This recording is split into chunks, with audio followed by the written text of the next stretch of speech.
It's time for day number 8 here at the NADPC, and it is time for Super Sunday as well. That is the only day of the week where we have 3 series back to back. It's all NA Dota, and today we're going to be finding out a hell of a lot about how this region's going to be looking, and I'm joined by 2 very good-looking gentlemen. We have got Lizard and T-Panda sitting with us on the panel today. Guys, we've got a lot of series coming up. How's the NA Dota been so far, T-Panda? Well, closing out the second week, a lot of action, and actually a lot of 3-map series compared to Tour 1. I wonder if that's going to stay, or are we going back to the 2-0 trend, which was pretty much Tour 1 as a whole? It's been messy. Yeah, it's been a wild ride for me the first week, right? Like adjusting the sleep schedule to NA. And then just when I thought I got away, just when I thought I'm back to Europe, did you guys reel me back in? Look, this is your region, man. You know, it's messy. You know, it's fighting in the back streets, just like you like to do. You might leave NA, but I'm not a fighter. I'm a lover. I don't know what you're talking about. Well, sure is. we did have a day of games yesterday, and it was, as we said, extremely messy. First series, pretty clean. Second series was just absolute chaos. So let's take a look back on Nouns versus DogChamp. A clean 2-0 for Nouns here, as they have just been destroying all of these kind of middle to low range teams in the tournament so far, but yet to come against the big boys, T-Panda. But how good are these guys looking? I mean, RCY was actually schooling Gunnar in game 1 in the mid lane. He got 2 solo kills, which was very impressive. And we also saw DogChamp coming out very strong in the first 2-3 minutes. And saying that is actually a lot, because now you would expect them to put up a fight, keep the game tied up, maybe they get first blood. But they couldn't capitalize on that advantage. They let the IO Lesh through, not only in game 1, but also in game 2. I was starting to wonder, like, is there something up with the drafting, like, ideas? Can we outdraft this IO Lesh sustain combo? It ended up being their downfall 2 games in a row. Yeah, and in that game 1, there was a huge problem with the Ursa getting through, and they just did not have the answers to BKBs, and it was just inevitable, really. But game number 2, things in the draft seemed a little bit more doable from DogChamp, but unfortunately, when it came down to the game, it just didn't really come together for them. It truly didn't, Nomad, and I'll act like I watched this series, even though I was doing Western Europe. Yeah, you have this IO Lash, it's a sick combo. It's just very difficult to play against, and when even right now, if I see the drafts, I see some Visage. I won't like to be this Visage. Like Sunlight is playing it. He's kind of their carry, not really. They don't even know what they're doing with their cores anymore. But I just wouldn't like to be in that position. I wouldn't like to be playing Visage into a team that was on the Radiant side. And the offlane Riki, which Moo brought up. He played 2 different types of offlaners. He played the Witch Doctor in the previous series, then he brought out the Riki offlane. We were doubting it for a bit, but at the same time, we were very intrigued to see it come out. We thought Gunnar would be playing it mid at first, because Veer said he's been playing it in pubs, like 10 games of mid Riki, pretty successful with it, but Moo was just as strong with it. Yeah, Moo was very, very confident in both of these games. Can I just claim a formal request to have DogChamp's like what's logo? Yeah, remain even if they get like relegated. Can we It's keep so the logo? good, the little corgi in a jumper. Yeah. I need It's that so corgi. cute. Yeah. I think BTS made that when they were doing the... I think it were, yeah. Yeah, because they did like the Pro Series, and they were like, none of these guys have logos. We'll make them for you. Long live BTS. Well, no, they didn't long... they didn't. But how we have the second series of the day, and it was Bait versus Felt on the cards. These 2 teams, we really didn't have any idea how they were going to match up against each other, because Bait have had the highest of highs and the lowest of lows, and Felt have kind of just been consistently just below the middle ground here in the NA region. Was this their chance to kind of pull it together and start acting as a team for Felt? Well, it didn't quite go that way, but it kind of went every way in the end. Yeah, exactly. This series was all over the place. We thought game 1's draft from Bait was super unique, but game 2 as well. And then into game 3, they're like, maybe they then fell back to something that actually works in a very clean manner. They started off with a minus armor draft in game 1, which looked pretty hot, pretty good, very hard to read. Game 2, offlane OD. You got the mid Witch Doctor for Dendi, Brown Boots Blink build up, 25 minutes, he's got nothing else. And then, just see they kind of crumbled in game 2. Felt ran over them after Bait won every single lane, which was it doesn't happen too often in these days Dota. When you lose, when you win all your lanes, you're expected to have a pretty high win rate. Yeah, usually you win. So who won the series? Felt won the game 2, but Bait cleared out game 3, which was them playing around Dendy. Okay, just so I have an idea how I'm gonna construct my future points. Work into it. Well, I did cast a couple of Felt games, and I did cast a couple of Bait games this season. And I have seen the Funnic Alchemist work quite a few times. I guess that's what worked in that game 1 when they won it. But overall, not impressed by Bait or by Felt. I just expect a little bit more from teams in Division 1, even in NA. I think that's fair. Yeah, I don't know, they're making the right noises, in the interview they gave us a lot of hope. Felt kept telling us that they were going to be this 5-man team, that they were working hard, that they were figuring things out. And I was like, yes, let's go Felt. I'd put them really low in my predictions. I was like, I'm wrong, and I'm going to say I'm wrong, but after this series, I'm not too sure anymore. Bait, I don't know, they kind of just broke them. Yeah, at least Bait is improving. Like, I can say that. Like, from since their inception, I guess this is the most wins they've had in a single season. Like at least for this time period. Like I remember when they were formed, like 2018, something like that, 2019. Like I just remember lost streaks, like 17 lost streaks.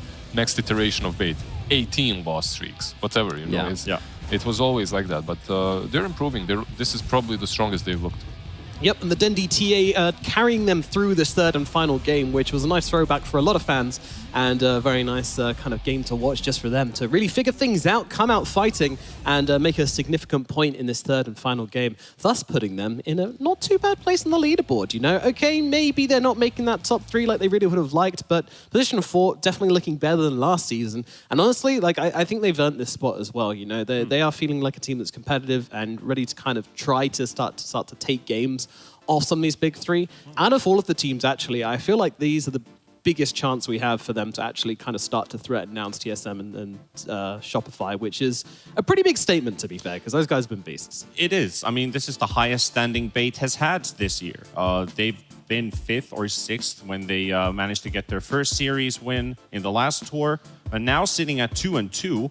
Potentially could still go 5-2 if we're really hopeful, but it could just be one more win, and Bait's already done better than they did last tour, which would shake things up a lot. Who are they playing against? Let me see. So there's some Shopify Rebellion, there's 5 Rats, Dog Champ. A man who's clearly done his research, leaning over to look at T-Panda's laptop. I mean, we need a picture model, a guy who looks great in the panel. You need one of those guys, and he also knows his wits about him, He knows his wits about it. That's what they say. You literally have Wikipedia open. Alrighty, today we do get to see Bait play, though. That is the thing. They're going to be playing against Dogs, our middle series, and the schedule looks a little bit like this. We've got TSM playing up versus Wildcard. Sorry, no, we don't. We have TSM playing. Yes, we do. TSM playing up. We have Wildcard against TSM, not TSM. Yeah, it caught me off guard. It caught me off guard. That'll be our first series of the day. Then we move into Dog Champ versus Bait, and then finally we've got Felt versus 5-Rat 4-Staff as the final matchup of the day. I think first series, we kind of know what's going to happen. Final 2 series, I'm not too sure. Talk to me first. Just give me a quick expectations about Felt versus 5-Rat Lizard. Felt versus 5-Rat. I wish you guys good luck, because you're staying until the morning, like 8, 9 a.m. This one is going to go to stretch, and I think it's going to be back and forth.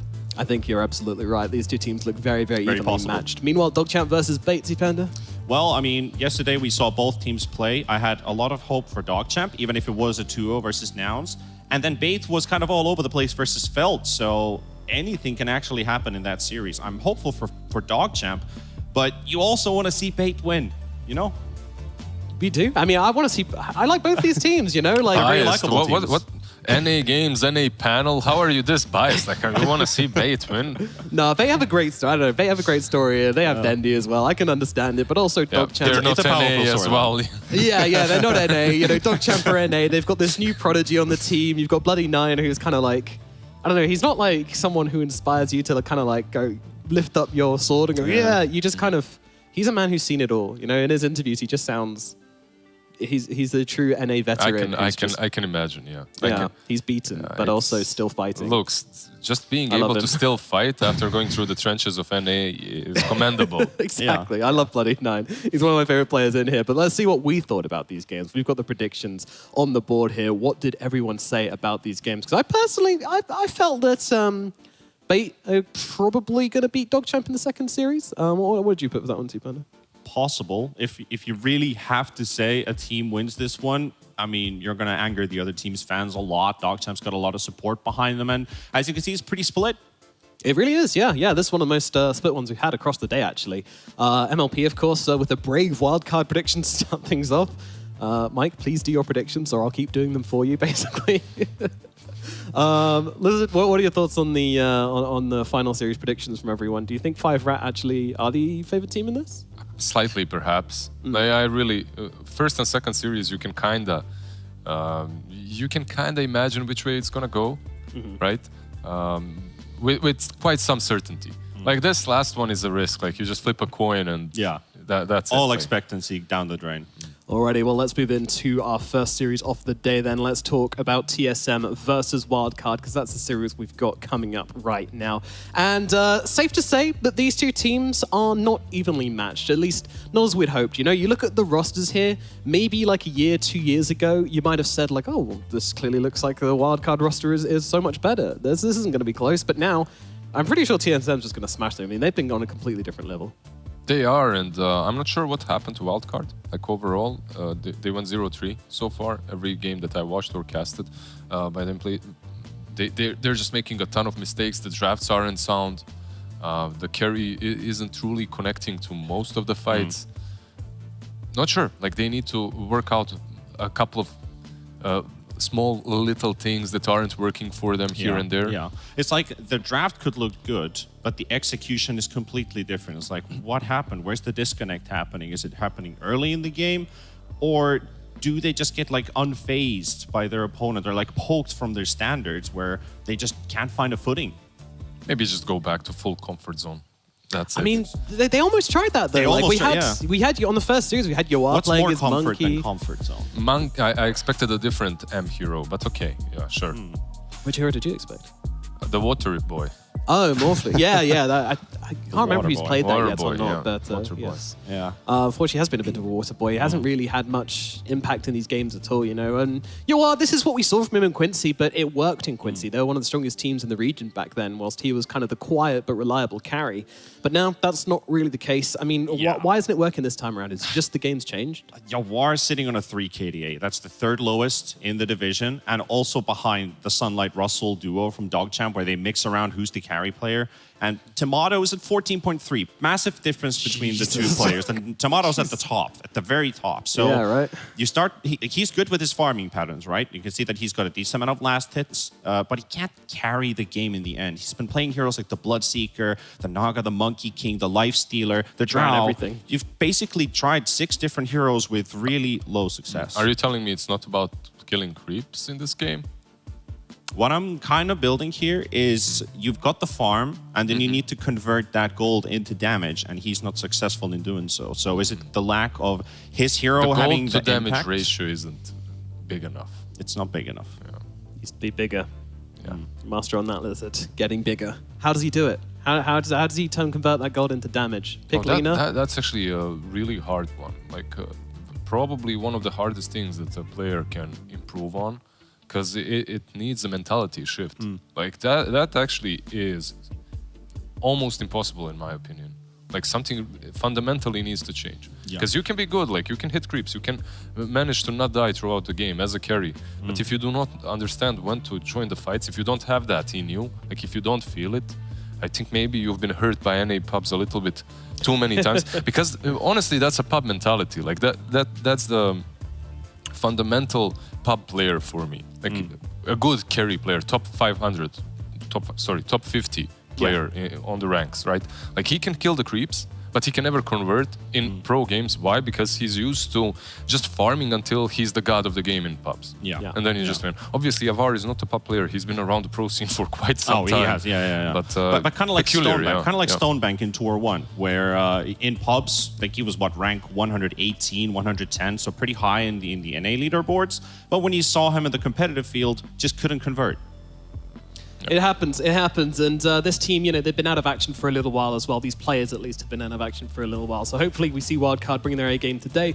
On the other side of the coin, we have a completely different story. It is TSM who have just looked so dominant. I mean, these guys have been smashing through. They did drop a game against Shopify Rebellion, but we'll give them that because Shopify are obviously a top 4 world competing team. But overall, TSM, they're looking to repeat their success of last season. In this particular sense, looking at TSM as a team, they have the highest stacking numbers, meaning that they want to get that gold early in so that they can enable Tomato into the game, get Bryle to be active, and not sit around for 20, 30 minutes and hoping that things are going to change. I think that's the big difference between these two teams is Wildcard is taking a bit too long to convert, while TSM already wants to act early. So putting these two teams neck and neck, you could see Wildcard potentially could exploit a weakness, which is contesting the triangle, looking for heroes that's going to be able to take over your map control, prevent that stacking from being turned into gold in your team side, and instead maybe steal it. It's possible, but I just feel like TSM, the pacing is so much faster on this team. Yep. Whilst Wildcard have been one of the slowest paced teams, I don't see You this don't see it matchup happening. working. I really don't. It's tough. It's tough. It's a rough one. The odds represent that very well. Like every game that I've seen so far from TSM this season, they've just been on point way too much. Like all their rotations are on point. Bryle is playing out of his mind if he's playing his puck on mid lane. Like I haven't seen so far a single game in which he's truly contested, and I've also watched them play versus Shopify Rebellion, so that says a lot. It does indeed, yeah. I mean, he's just so good, like statistically and both mechanically in the lane. He's just like in a league of his own when it comes down to that laning domination. Yeah, sure, other players, like Arbed come into the game a lot harder, but yeah, Bryle, when it comes to just his power in the lane, is just remember insane. the puck versus Storm and Disruptor. Like he was still winning the game, even though he wasn't really countered in the game, but he went like 19-0 or something. Yeah. I'm making numbers up. I'm sure someone can fact check me here, but he was really good. Yeah, but especially in the TSM Rebellion series that you talked about, they set 4 last hits per minute average records in that game, and they were all from both teams, not just one team, but both. And we're looking at crazy numbers. Bryle and Tinker was at like 21 per minute. So you see that they will capitalize on every single last hit and convert that for their advantage. I'm enjoying these numbers, T-Panda. Please give me more. Let's look at the player matchup. No, more numbers, more numbers. The actual numbers. I'm making stuff up on the go. I like the imaginary numbers. It's fine. I'm good at that. But I'm backing your facts because you're also very right. Whitemon versus Sammy Bai. Right. Talk to me about the position 5 matchup of this game. Right. I won't give you numbers on this one, but the very clear thing you can see is the play style, right? Whitemon, he will play a bit more carefully. He positions himself much more safely, but he also sacrifices all of his CS per minute, basically, because it's like triple the number converted to Sammy, who instead likes to harass a lot, likes to die a lot. He's like I've always talked about Maliburgos Razbiac as the guy who needs to die at least 10 times per game. Can you pronounce that one more time for me, please? Maliburgos Razbiac. So he would die like at least 10 times per game, and Sammy Boy, he's looking at the same numbers. He dies a lot. Yeah, absolutely. I mean, it's dying mostly with a cause. Was it bad? Sometimes without a cause, but overall, yeah, it's going to be an interesting one to watch. Why I'm being very careful. But you know what else is good to watch? It's the new Watch to Earn platform on esportsbet.io. And doing so, watching the NA and Western EU DPC games through the esportsbet.io watching platform is going to earn you 3,000 free tokens per hour, which is the equivalent of $3 per hour just by watching. There is no need to place a bet. All you need to do is just log into the esportsbet.io platform and start earning tokens straight away and engaging with the Dota 2 community. So head over there and start earning tokens today. But now, we're into the draft for game number 1. It's time to get into it. TSM versus Wildcard, battling it out. And Wildcard, they could really use a win right now because right now they don't have one and they need to get out of relegation. But versus TSM, it is such an uphill battle. This is their chance to prove themselves, but my God, is it going to be tricky. Starting things off, they're going to be getting rid of the Lycan and the Brood. So really focusing the junglers here. really use the win Units. right now. Yeah. Yeah. DP by TSM and another hero. We'll see what they decide to ban versus Wildcard. Like I'm shifting regions and I'm shifting metas and I'm looking at these teams like accessing the game and assessing it in a completely different way. Like now we have the Lycan Brood. And this morning I was watching Chinese region. Maybe the only common hero that was banned out in the first stage was the Undying. Or actually it was picked both times. It wasn't banned. But IO also just goes through every single game. Doesn't get contested and doesn't get picked. Meanwhile, here you go. Yeah, the IO's been banned more than picked here in NA so far, and I'm wondering, this hero is currently 10-1, 91% win rate. 10-2 maybe. So is Wildcard going to drag the numbers down, or can they make it work and really show IO is a first phase ban-worthy hero? They left the Furion in the pool as well. That's the first phase material right there, like the Disruptor. I feel like this hero in every region is being picked up right now because everyone realizes how damn strong he is. Yeah.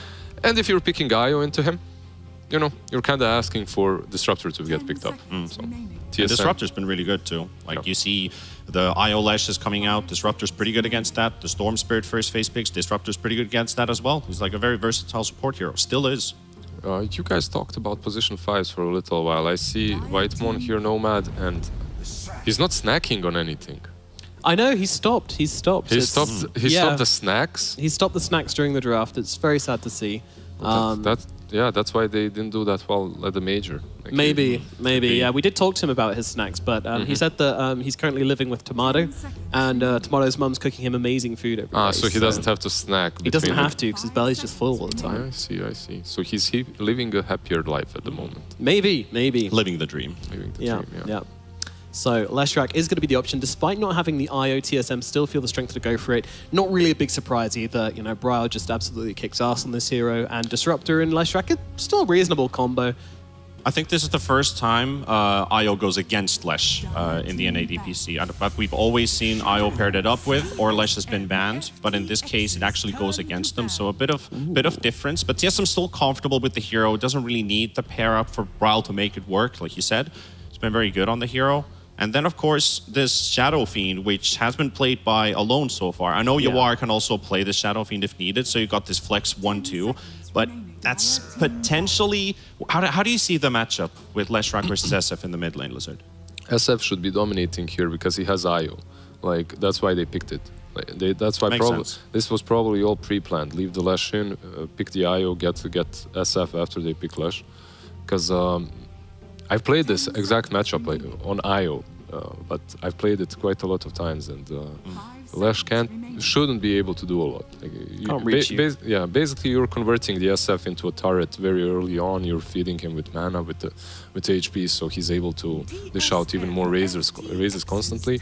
Yeah. But it doesn't necessarily have to mean that SF will be mid, because the mid isn't played the same way it used to be. Like if you had IO +1 before, it literally meant that IO is mid. Yeah. You're dual laning. Yeah. They're hanging out together. They're buddies. Yeah. But- I would say I really, really hope that this is going to be Yawar on the safe lane on this Shadow Fiend. I feel like this is a great hero for him to take advantage of. And we talked, you know, one of the biggest things we were talking about in the pre-game was that Yawar's not turning up to fights. You know, he's got this terrible KDA at the moment because he's just not really finding the intro. He doesn't get to decide that anymore if he's got an eye. You're going whether you want to or not, you know. They're You're getting reloading relocated in, yeah. Yeah, fight, my friend. But jokes aside, I think that's a really powerful combination for a player like that, just to allow them to play their farming game and then be able to get that relocate in to kind of give them the opportunities to enter the fights without having to sacrifice his farming patterns or anything else like that. So What I like about not directly the laning matchup, but like fight-wise with this SF versus the Leshrac is a minute detail, and it's the slow on the raises, where Leshrac loves mobility and being able to chase heroes, stay alive the whole fight, running around.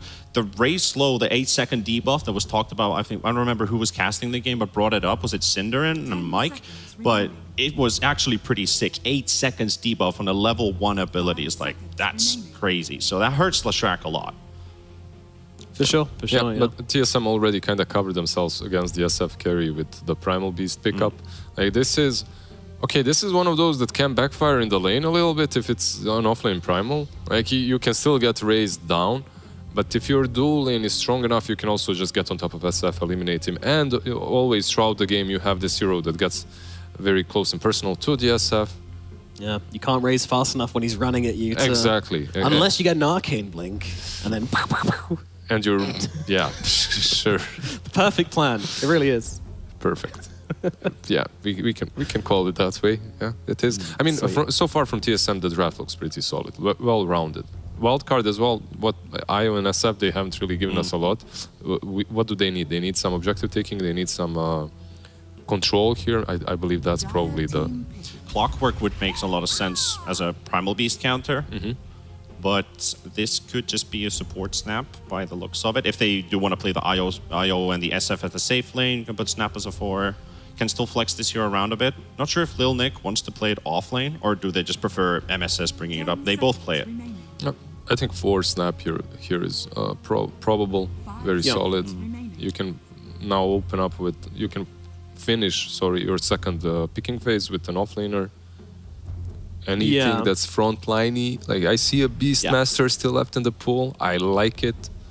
Furion is still in the pool, and I don't think it's going to get picked at all this game, which is very weird. Yeah, I wouldn't like it's left in the pool, but it's not something that I would like to see picked. Yeah, exactly. Yeah, it's like there's been 3 games where it hasn't been touched at all, just completely uncontested. This is probably going to be one more.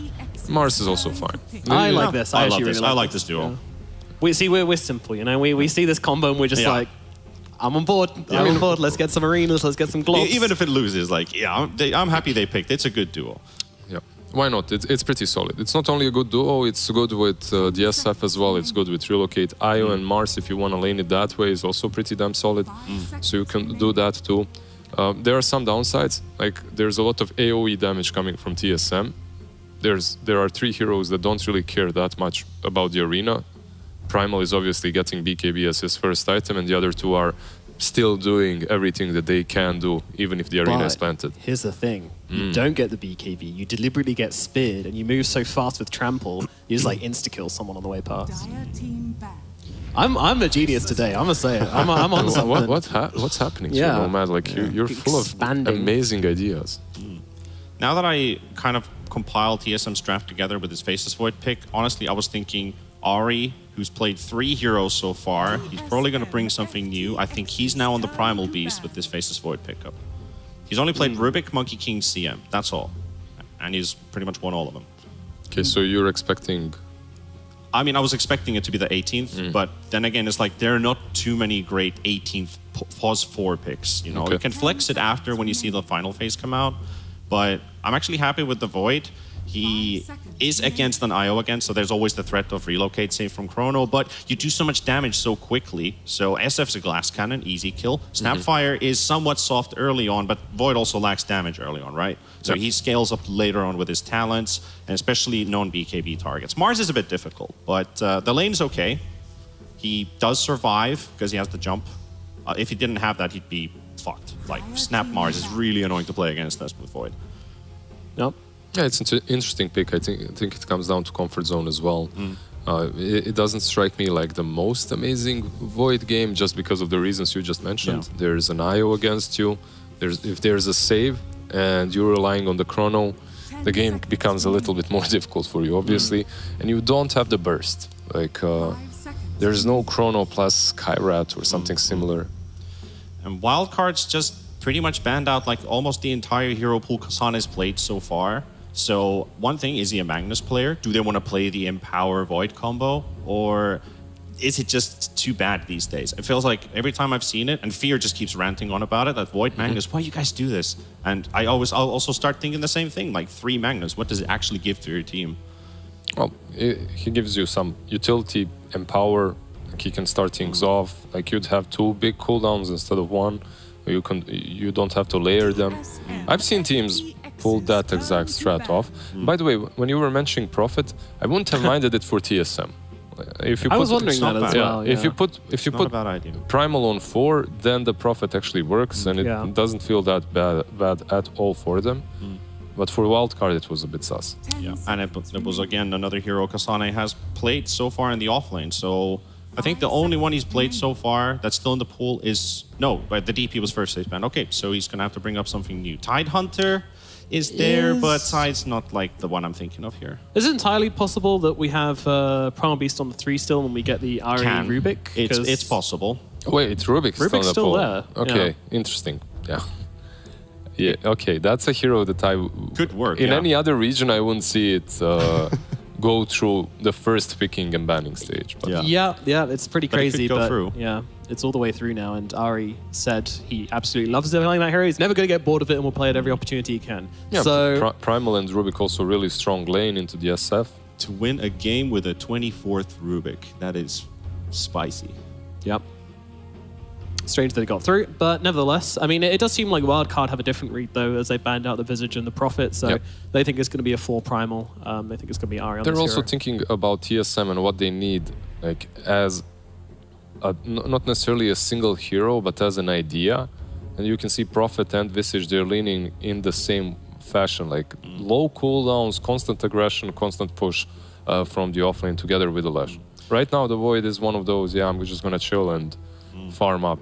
He doesn't necessarily join the fights way too early. So they banned the CK, thinking there's a probable carry slot still open, meaning Alone would be playing SF, and Yawar wouldn't be taking it into the safe lane, because I was looking Ember still in the pool, which Alone could play.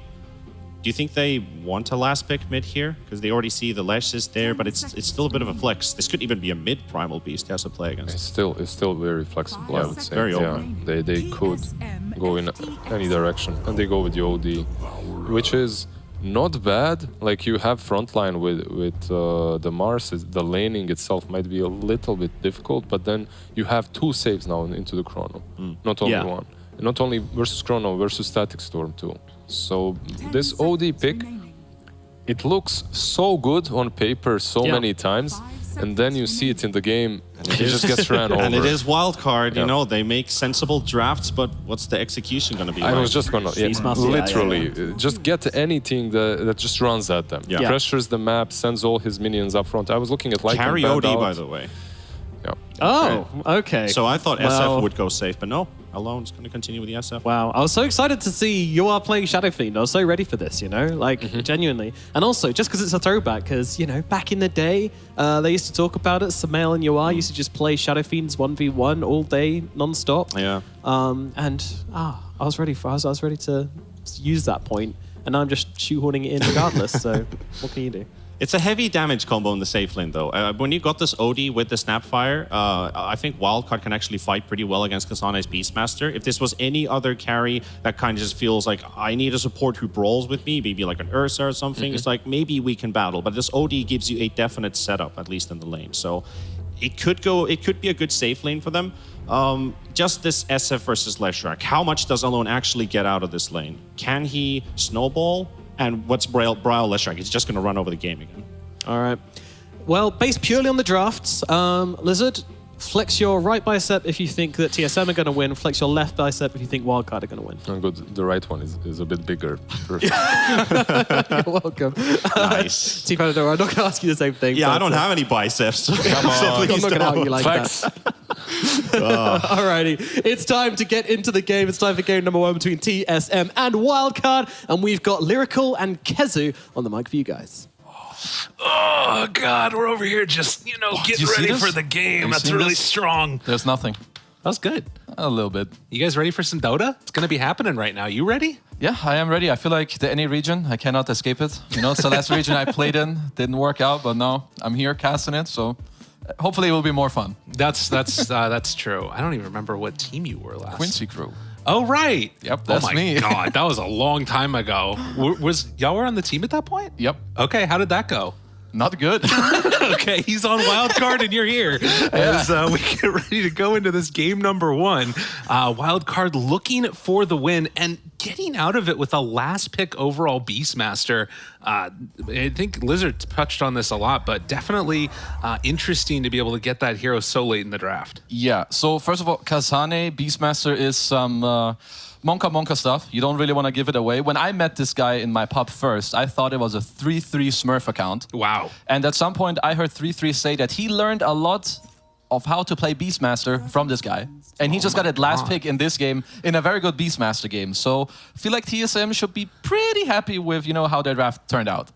Well, a very good start, at least in terms of the draft. I think there are some interesting dynamics to the wildcard draft. The panel touched upon, the combination of, Mars Snapfire later on. They have OD save for Chrono, but it does feel like you're putting a lot of pressure onto this Mars, and Little Nick going to need to pop off because nobody else really does anything. Yeah, everyone else just kind of wants to sit in the back, play off of each other, help you with some heals. There is definitely this point in a game where they could make it happen, where Lil Nick pops off early on, then you have the snap ult, and then Alone eventually is going to get really strong with the IO tethering him, and then I guess they're going to use your War on the OD more as like a save from the Chrono, from the Static Storm. So I would assume that he's going more of an Aghanims build on the OD with some spell casting.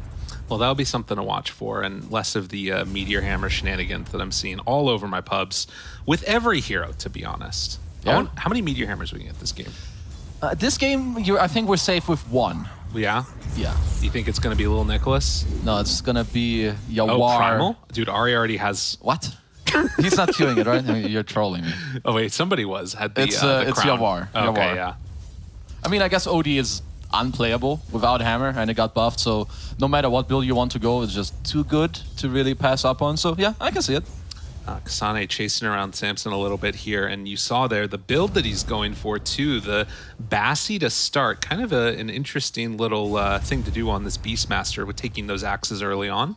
Yeah, I just feel like it's what people have been doing more often recently. This Bassi, you push the wave, you give mana to your post 4, then you go this Arcane Boots. I feel like people have gone away from I just rush Dominator and I just do nothing. Right, and then you can eventually build it into the Vlads anyway, so it all works out. Well, cool stuff. Saw there a little bit of the interplay already, keeping the Primal Beast off of their Snapfire with just a quick little Astral and then the walk away. I think we saw the esportsbet.io odds pretty heavily also, like a 10-1 favor for TSM after the draft. So feeling very much as we're looking at the CS scene, it's actually looking okay for Wildcard. Yeah, I would say the early lanes for them are probably going to be pretty good. SF against Slash is pretty chill. You have some raises. You're going to eventually have more damage. Bottom lane as well. I would say a farm fest. Top lane, you're also good, so we have a glimpse back. MSS tries to get on over now towards Nick, but Very dropping low, keeping himself alive. Whitemon trading hits with him, and MSS being brought lower and lower. Can't have enough there for the finish on the Disruptor, and MSS should be able to tango up through this and heal himself up enough. Just a little bit of harassing, but yeah, I would say top lane TSM. If Beastmaster gets a lot of farm, they should be happy because you're playing some dual melee lane against Snap, OD. You're definitely not expecting to win. Maybe you can fish out some kills if you like separate the waves. Primal Beast gets to go on one of them in like a nice scenario. I would say it's going to be a lot on the bottom lane in terms of aggression, and maybe if a support gets to move to the mid lane. Okay. That's where you're going to see the aggro at. And I mean, there are... Obviously, Io's not going to be moving around that much. Whitemon's sort of a weird rotation too, but yeah, Primal, I guess, is going to be the main one that they're looking for there. Yeah, I'd say it's mainly on Ari. Like maybe eventually you get some cool creep pull off, as you know, we already see the shenanigans. You stack your Ancients. So even if you don't have the best lane here as Kasane, these beast specialists, the big time nerds, they're going to know what to do in order to come back. So yeah, nothing surprising there. Want to see if there's any type of contention for those later on, especially if they have like a Meteor Hammer and Shadow Fiend running up. You could maybe try and steal away those Ancients, but it probably doesn't come online quickly enough. SF was forced back to base. That's kind of interesting. So I guess he didn't have Bottle at the time. He had Boots, so I guess maybe he ran out of region. So yeah, I feel like Bryle must be doing a pretty good job in his mid lane. Ari is also picking out that he wants to go mid. Maybe this 4-minute bottle refill and a potential gank on Alone. Could be good if they can make that connection happen. And of course, he is going for the wraparound right now. Eyes on him, Alone. Still standing pretty comfortable. Although does need to be careful as Ari is in the area and nobody rotating over to help. So they're at the very least going to be able to deny out this water rune. Or leave it for Bryle. Okay. Yeah, pretty good. Double refilled. They were thinking about diving, but I feel like Bryle, he understood, okay, he's a little bit too far away, so we're just going to chill. So yeah, instead you just get the double rune. You're pretty happy. I mean, at least Wildcard, their CS is still good, in their lanes. I would say most things are going as expected for now. And it does look like so far, things going quite well, most notably for that top side, where you are is 28-5, only 17 last hits so far for Ari. But like we talked about, there is that big stack over there on the Ancients that are ready to get cleared eventually. There's also a timing. Like if we look at the TSM heroes, we see a lot of them in the meta right now. You have this Primal Beast, you have Disruptor, you have Beastmaster, you have Lesh. All of these heroes, if you look at them, they really want to run at you and like actually like collapse on you. OD is not a hero that responds well to this at all. SF mid is not like a notorious counter ganker. And same with Snap IO, they play more off of what is happening with their cores. So if they're getting gone on, they don't really help a lot. So I feel like for TSM in 3, 4, 5 minutes, if they can combine their heroes, Wildcard could be in a lot of trouble if they don't respond properly. Right, and like you're saying, the sort of countermeasure isn't really there until later on. Yeah. Interesting. Like they need to be very nicely in terms of where they are on the map, because let's say OD gets dove, and then he calls for his teammates to TP, that is going to be a disaster. So it's more like stay safe so you don't bait your teammates to even get into that situation. Okay, interesting. And of course, people that are great at making those dives happen is going to be this Primal Beast, played for Ari. Sammy Boy able to come on in and contest, pull away one of those range creeps as well. And at least for now, again, doing very well across the lanes. Little Nick only level 3 down here bottom. Tomato a level ahead. I guess just a little bit more on the denies there. Yeah, I feel like bottom lane is just going to be this... They're going to push each other back and forth. Like, Tomato gets harassed, time walk, I'm full HP. Mars gets harassed, he gets tethered. He's going to go back up. When are we getting first blood? I mean, it's not 6, happening. 7, 8? After Midas. After Midas. See you later. I guess it could happen. I feel like it's most likely to happen in this mid lane with Ari getting there. Unless maybe Yawar is the guy that has to TP mid and ask for him and then save him. Yo, he's got a Meteor Hammer. This might be it right here. Kasane caught. Dude, this is just every game with OD in it. Chase down, does some good damage onto that Beastmaster. That was really high skill. That was great. I love to see that. Sick. I want to see it again in 15 seconds. Camera on top. Let's go. Another round of stacks there on the Ancients. Kasane only with the Arcanes and Bassi. So doesn't really have any defensive measures there as Ari in the jungle playing nearby where Sammy Boy is. They've dodged a lot of the really bad stuff coming in so far. Yep. And also a very nice D-ward from Sammy Boy in the jungle to just, take the vision away from Ari. They also have a... Ooh, hello! This is the move over, though, in the cookie to get him away from trouble. Oh, Sammy Boy comes in just in time. Simpson making the move. Very nice. You have a ward in the jungle, so you know the Primal's coming. Then you D-ward them, and then you... Tip them. Cookie, and then you tip them as well when you live, Sick stuff coming out here. I mean, I gotta say, for a Primal Beast to be in this game, no kills so far, if I'm Wildcard, I'm feeling great. This is their turnaround. This is where it all comes back. Now they're going to go 7-0. They're going to the major. They don't matter. They're actually going to TI. Top 8 major. Lyrical's calling it again. Bryle trying to get away. They do... Oh, this is going to be a goofy chase. Yeah, this is a weird one. And they're both chasing him. Tries to find him. Can they get in range? Not quite. Oh, we needed another level in that Astral. Not going to happen. Oh. It does still boost the range, right? Am I crazy? Oh, it doesn't, does it? No, it does. It doesn't. No, it's always the same. All right, it doesn't. I didn't say that it did. He needed the Aether Lens. That's what he needed. Boots, Windblade's lens, a couple of items. Yeah, that's fine. Maybe a Seer Stone. Get some of that cast range. I'm glad we're on the same page. We are. Don't worry, I got your back. Yeah. I'm not dumb at all. Ari and Bryle playing around at mid. No points yet into Diabolic. Kasane has opted to start clearing through these stacks. 3 points in axes already. And he's level 6. This is... I mean, in spite of how the CS was looking, look at the net worths now. Yeah, they're kind of being chilling. They're actually top net worth on... He's only 400 gold ahead. They're... The one time we look at net worths and so that's on me. Oh, here's Tomato.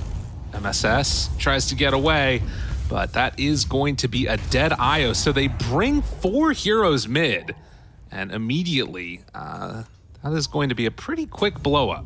Yeah, that's going to be a bit of a problem. Like, that's one of the things I touched on earlier. I feel like there is no real counterplay for Wildcard. And one cool thing for Kasane or these Beastmasters in the offlane, you play against this hero as they're stealing stacks, so that's a big deal. Like, you don't want to lane against OD at some point, but when you stack, you just give yourself another option to just be like, well, I don't need to lane against you, you clown with your Meteor Hammer. I'm just going to go to my Ancients and farm. Tries to find Ari here, but caught away, and Alone can't make the movement over either. Glimpse keeps him alive. And just like that, stack stolen, net worth looking good for TSM. Yep, your Beastmaster clears a triple or quad stack. You steal theirs, you kill them as well. I mean, what else? What else are you going to take from them? I know, this is big. This is a really nice couple of minutes here for TSM. Still only about 1,000 gold separating the two teams. And these cores definitely on their way to things looking okay, but Alone is just really falling behind in net worth. Yeah, and I think this is going to be a big problem because I feel like for them, the way they want their draft to work is IO tethers SF. He's like this big boy. Mars gives you the team fight, and then, as we touched on, Yawar plays on the saves. But I don't think you want to play for saving your lowest net worth core. No. So they're going to have to help Alone get back in the game and be the boss he wants to be. Yeah, and in a way, I feel like we need to see more from these Meteor Hammer plays. But I guess this is, again, the thing we've been talking about. Yeah. It's pretty much down to Little Nick to be the one making the moves. He is queuing up the Blink Dagger, already has the Bracer phase boots done, but TSM just feel like they're coming online that much quicker. It just is that way. Like, I wouldn't want to be Lil Nick in this position, as they are bringing Yawar down. I'm not really opposed to this play, but perhaps they could have done it a bit faster where the wave pushes into the tower during nighttime, because now it's daytime, so that makes it a lot harder. Yeah. I think Tomato seems to be very patient. You know, he's just waiting. They're currently taking mid tower, and he can just wait to see more info. Okay, where's OD? Are they TPing mid? If they TP mid, I can defend again. So really nice heads-up play by him right now to just, be chill. Because you're getting mid tower. And they're even bringing another hero down here bottom while this is happening. Yeah, the mid is going down. Nobody is showing anywhere on the map. If you're TSM, you have to know that they're down here. Tomato sticks in the area, just jumps away. There could have been a spear, there could have been an arena, could have been a smoke, but it's just going to be a Meteor Hammer on the tower. So Wildcard should at least be able to get this bottom one in exchange, but losing a lot on the rest of the map. Definitely. You're losing your mid tower. Now they're already smoking up. I mean, you do have the Snap ult now and the Mars ult as well, so they're going to need to kind of look for a play. But again, where's the catch coming from? Unless you have, some Astro into Meteor Hammer, which is not really super ideal. Again, it's going to be on Lil Nick to go in somewhere, find an arena, maybe once he has Blink, but... Okay, Alone, gets scanned out, but does TP out, so he kind of understands, where did they go after taking the mid tower? Right. Yeah, they know exactly where they're at. Tomato still farming out the jungle here, looking at that Midas. He's only a couple 100 gold away from finishing that one off. And as they try and take top, it looks like Wildcard, they're going to make the move towards mid. Bryle finds Alone, thought about going in for the hit there. I mean, they still can if they want to. Primal Beast, he's caught on a Little Nick, and now the Glimpse to pull him back into the Static Storm.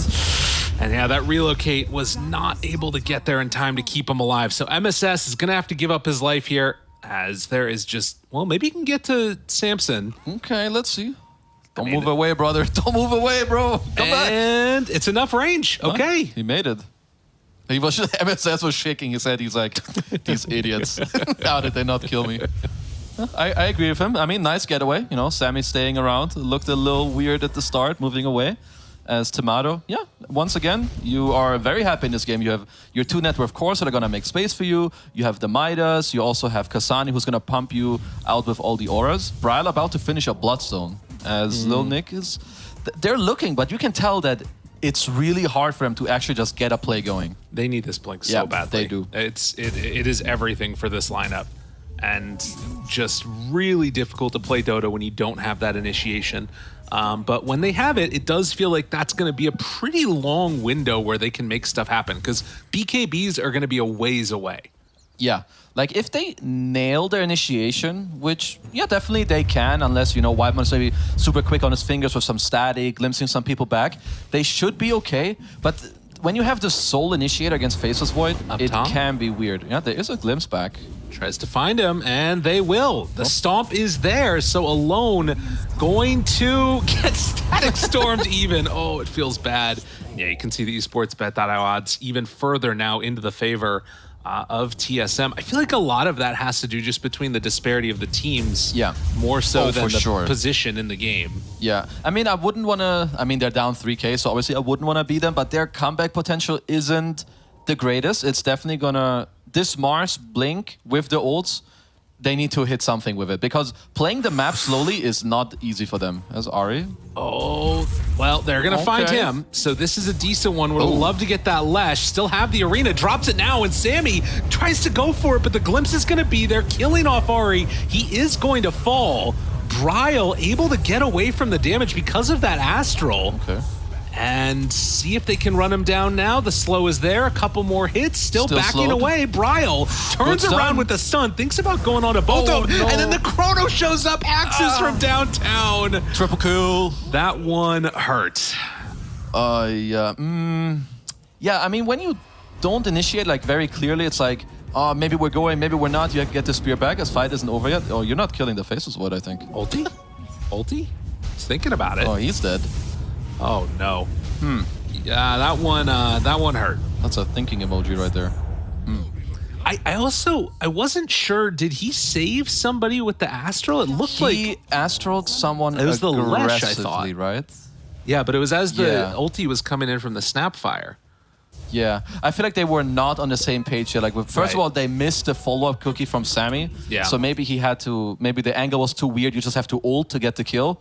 Because when these fights drag out, TSM are going to reinforce. And Yes. Bryle is so tanky that if you mess up, you could see it there. He lives, Bloodstone, you know, ring around the Rosie, double stun. Suddenly, your boys are here and you all die. Well, they did that. That's for sure. They did indeed. Both teams. You know, Wildcard are missing a second Meteor Hammer. You were right. Lil Nick, he needed the hammer. I'm so glad he didn't go for the Meteor Hammer. Maybe he'll go back for it. Yeah, Dare to dream. that would be really good. Oh, that's pretty good. Okay, they don't want to It's actually... not good. Okay, they don't want to go on it. Maybe they do. Thinking about it. Oh? I mean, Lesh, it's hard. I don't know how much they saw on the map. I mean, when you're down 7k gold, moves don't really feel all that simple, right? So maybe without the Snapple, they don't feel great about, you know, doing something. So right now, for a wildcard, they should be pushing out lanes, hoping to break a smoke, not bleed too much. And when you have spells ready, which is now, you could look for a play. As Sammy is seemingly in an okay position at least to break a smoke, but, you know, it might just be feeding a kill into Roche. Looks for it, tries to get away, but yeah. Ooh, Ari's already going for more. Wow.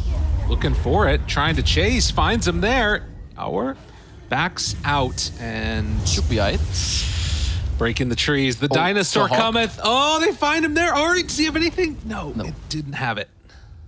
Okay, I mean, only losing, you know, Sammy Boy is definitely okay in this position. You can try to get out all the other lanes for now, but if you're TSM, you're taking over the top area. You're gonna have control of the jungle. You're gonna take the tier 2.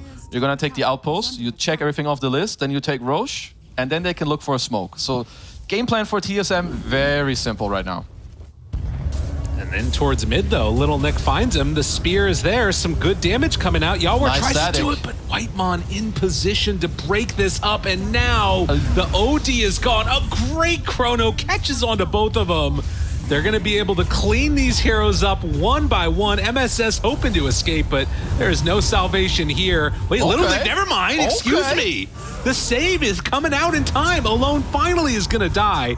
At Death Requiem not doing enough, but the glyph is going to be there. Little Nick trying to back away. Ari splits the uprights between the two heroes. And then everybody retreats away. So they do end up taking down Bryle and Tomato. A huge ulti from SF. Yeah, I mean, Alone kind of salvaged that fight for sure, there, especially with Lil Nick also coming in clutch after. So yeah, you know, TSM maybe feeling themselves a little too much. I think Kasane was, you know, finishing up the top tier 2, which he was definitely correct to do so. Right. But it meant he came late to the fight. And yeah, I would say overall, next team fight is gonna have to be Roche. Both of these teams need to be aware of that. Right, and obviously with the Helm of the Overlord, super easy to clear that one out. In towards mid, they're going to drop down that fireball coming from the Black Dragon. And mid, Nick, nearby Whitemon. They have good vision in their own jungle right now on Wildcard. Weird series of events, has the spear onto the tower. And now Yawar starting to beat into Kasane. They just don't have the damage. Will that be enough here?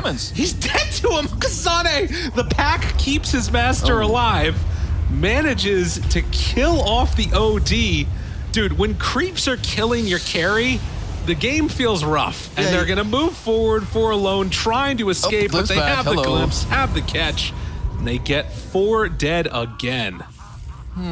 Well, it is Kasane Beastmaster. He is very fat with the Helm of Dominator. He had 2 boars, a Black Dragon, and you also have Whitemon. He has the drums, so he even gave attack speed to those summons. And I mean, OD hates those creeps. He doesn't do anything to them, so they're all like just too tanky, dealing a lot of damage, and now it's a freebie. Freebie on the Roche.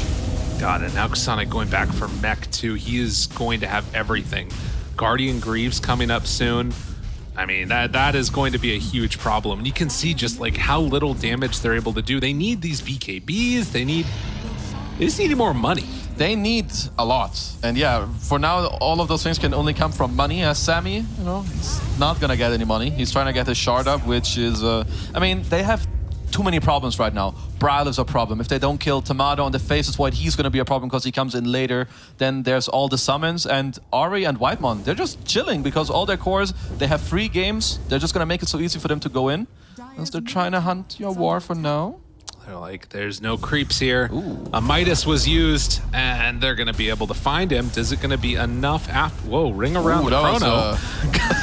And then he gets the pulverize. Okay. I respect it. He was going for the, you know, some very heavy driving. It was the Wanted bending bullets. You remember that movie? I don't. Okay, it was but I'll pretty just good. pretend that it was very good. It was a good movie. Actually, it really wasn't. No, it was a bad movie. I'll make sure not to watch it then. Thank you. It has a special place in my heart. Okay. That's good enough for me. And also, Yawar, he didn't just die. He had Midas ready when he died. No, that's so sad. Yeah. So they're gonna be down 20,000 gold when he respawns, not 13. Unlucky. Well, you know, these things happen to the best. Oh, Ari? Okay, maybe they can get a kill here. They've only gotten 3 of them so far. The game's feeling a little bit rough. They will manage to take down Ari. Alone TP's out afterwards. Oh, does he? Whoa, the glimpse. They catch him, and now Io tries to relocate. Does he manage to escape? Nope. Whoa, no. They are now both going to get brought down. Alone tries to pop the ulti. Now turning, wants to get some retribution for what he thinks is going to be his death. Oh my god, the kinetic field, but the raise is going to be there just in time.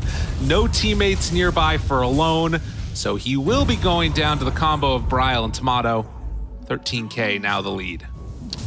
Oh, they get the creep though? 250! No! That was the comeback Midas that he missed out on earlier. But didn't quite get it. So 13k lead for TSM. They could probably look to, you know, buy a gem, hold the map, and for wildcard, they're gonna continuously have to try and make these moves with like 2-3 heroes, while Alone and Yawar get whatever money they can.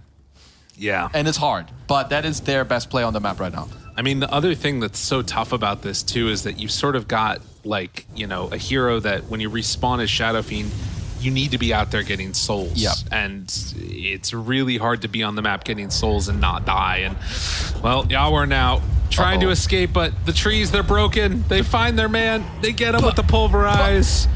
And the Axes connection. Now they've got vision. They're going to bring down the OD. It looks like he's laughing to himself a little bit there. Huh.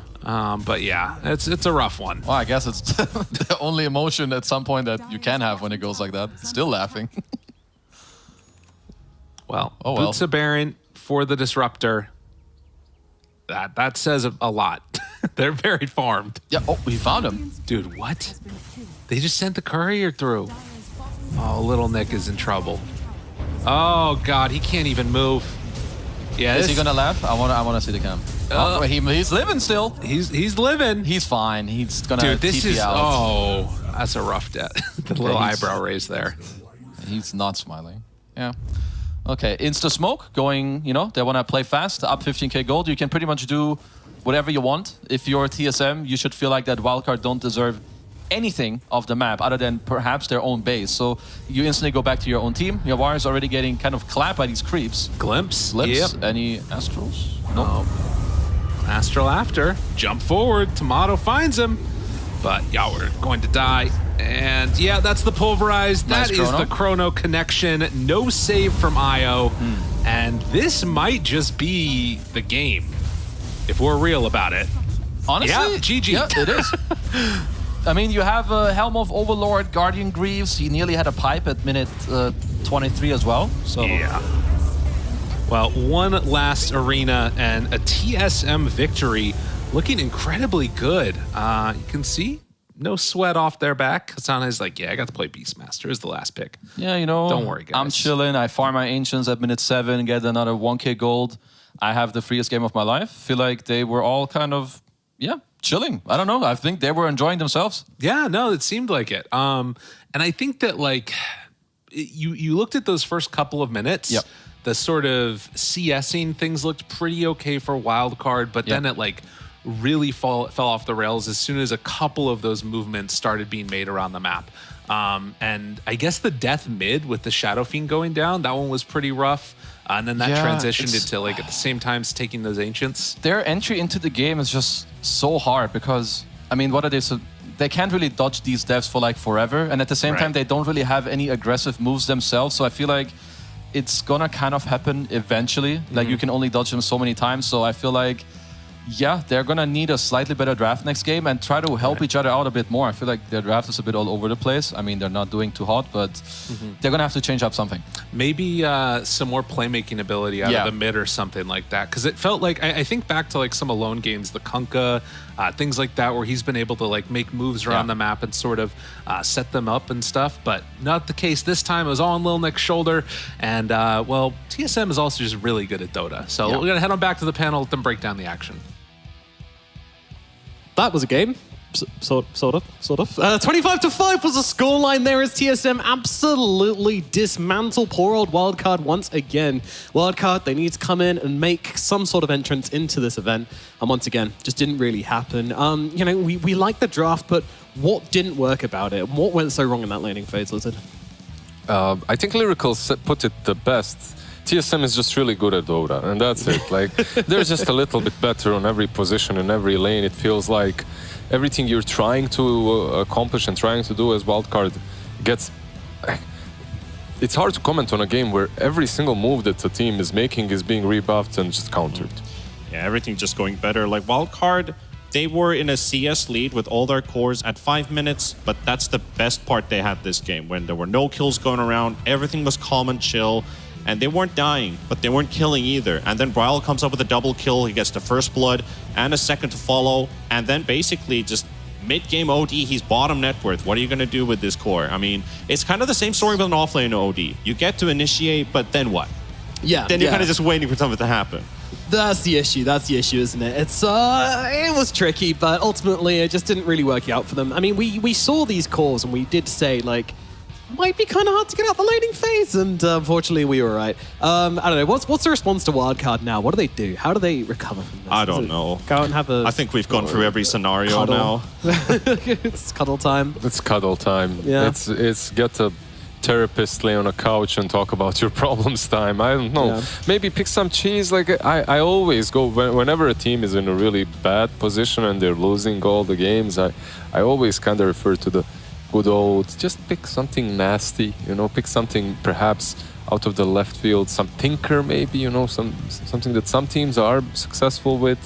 There aren't many cheese heroes when I think about it at the moment. Yeah. What could you, like Huskar that's played by Enigma perhaps, and Tinker.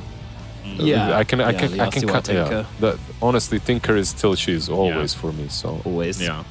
I don't know. I would love to, like, you know, bring out the copium canister, hook it up, switch it on, and be like, well, you know, Season 2, not that it's all about TI. They're just gearing up for the run. But ultimately, if you get eliminated from Season 2 and relegated down to Division 3 for Season 3, you can't get to TI. Like, you just can't do it, right? Maybe Like, you have to go through open qualifiers. That's what I mean. You yeah. can't qualify for TI without going through open qualifiers, which is kind of rough, kind of tricky. which is the way that OG did it first time, so you know. Oh yeah, true. They won, know. so you know. Well, maybe that's what they're. Maybe aiming that's to the goal, repeat. yeah. Good idea, guys. But overall, TSM just wiping the floor. These are some seriously impressive stats. 3-1 on Tamando, the ideal carry game. Bryle just 13-1, absolutely turning people inside out. Kasane didn't even die on the offlane, which is amazing. But they asked me to give an MVP, so it's going to be Ari because I'm biased. There's nothing you two can do about it. The Brits and the bands. But ultimately, Ari did do a great job of just kind of getting the fight started, running in there, throw out some great jukes as well. Some great performances from Ari in this game, just kind of playing. And it was nice to see him on something different as well, something outside of his comfort zone. Yeah, a 4-slot Primal Beast at the end of the game. New hero, like you said, added a 4th into the pool. I think Ari's just been a stable performer from game to game. No matter if he's playing on 100 ping, 150 ping, whatever. I mean, like this guy is just a consistent performer. I will not entertain his British bias on this panel. But yeah, he's okay. He did all right. Like, he's a good meanwhile, Whitemon running around, blocking with kinetic field, baiting SF into dying, getting boots of bearing on post 5. Yeah, like nah, not him. Yeah, but you know, I think if you're gonna go for a support, come on, man. Honestly, any of them could have given an MVP in this game. They all played great. TSM are just, you know, when you give them a game like this, every single one of them's going to shine. I mean, honestly, like there was the caster was saying, the supports didn't even need to do anything this game, basically. All their cores was so rich, they could just run in and cast their spells and have fun. What an ideal game for them. Anything you want to see coming out from Wildcard for Game 2, T-Panda? More deaths on Sammy Boy. No. I mean, honestly, I think I'm at the point where Wildcard, if they have themselves a series or they have themselves a game where even if they lose, they don't think about losing, they think about having fun. Maybe it reinvigorates the team morale a bit. They looked very defeated on their camera pictures. Or like at 10 minutes, Lil Nick is super, he's very serious faced. I don't think they're enjoying Dota right now. So a reinvigorating game or a series with something fun could maybe turn the tide for this team, because Lil Nick's best performance was in game 1 in their first series on day 2. That's how long it's already been. It's been 6 days of NADPC, and the team just looks so defeated that I just want to see something completely different from this team. Yeah. It's kind of hard, right? It is very hard, because the season is so compact. It's very difficult for a team to come back if they're on a bad streak. It just hits you way too fast. Yeah. I would say, you know, you're playing against TSM, an amazing team, a very incredible team, especially online. They're just a step above everybody else. So focus on one small part of your gameplay, probably the lanes, I would guess. Focus on the lanes. Try, pour everything you can into winning the lanes. At the very least, you learn something specific about your team, which you can then bring forward into your next series. It's about as much as they can hope for at this point. This team need to make improvements, and you've got to start small when it comes to that. So hopefully we see Wildcard turning up for game number 2, but this might be a very short series if it does continue this way. TSM looking absolutely great. We'll see you in a bit for game number 2.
Hello and welcome back to the NADPC, where we are now getting into game number 2 of TSM versus Wildcard, which is turning into a little bit of a smackdown. Wildcard continue their very depressing losing streak at the moment. Lizard, when you... I see where this is going. Please continue. Yeah. No. Say you're having a bad week at the gym. You know, your arms aren't hitting. You know, they're like wet cardboard tubes. All the other gym bros are going laughing at you, going, "Oh, he skipped his protein shakes." You know, what do you do to get back in the zone next week? You know, what do you do to come back stronger? Oh, nothing. I understand that you can't always be your best self. That's it. How humble. How humble. T-Panda, what about when you're throat singing and then you're just not Hit the wrong hitting note. the right notes, or however that works? I mean, just go and try again. Just go and try again. Yeah. I mean, you don't bang your head on the wall until your head breaks, because the wall's probably not going to give up. But you find a way. You find a detour. Depends on the wall. You can throat sing into it through. if you find the right resonation. True. It might. True. It's Have you tried that? frequency. Have you tried that? No, I bet you did. It's his training. Every day he has a wall. He's Still like, when learning. this breaks, I'm going to make it. Yeah. Just a brick, you know, and he's like, until it breaks. Until it crumbles. Maybe one day. Maybe. I believe. I don't really believe in Wildcard though, at this point, I'll be honest. It's been too long, too many games. I actually had them at like second place in my predictions, which is, I know was bold. But I also had them pretty high. I think second or even third or something like that. They looked good on paper. And I think their drafts look good on paper. But the actual execution is lacking too many aspects. You're starting to wonder, what is the core problem? What is the actual issue? Because you look at the names, you know it's not a skill issue, but is it just not the team getting together with the ideas that they want to do? Like, Yeah, for me, sorry, go on. it feels like lack of energy, lack of will to do stuff on the map, lack of that oomph. Even if they just change one player to someone fresh, like someone that's upcoming in the scene, maybe that would have, maybe that could shake them up a little bit. I'm not calling for any changes, but it can take some time. Yeah, Right? in NA, these guys are kind of stars, you know, like they're quite prolific players, and losing like this, as far as they have been losing, like it hurts. It hurts, yeah. Yeah, their reputation's taking a blow, that's for sure, at least in this season.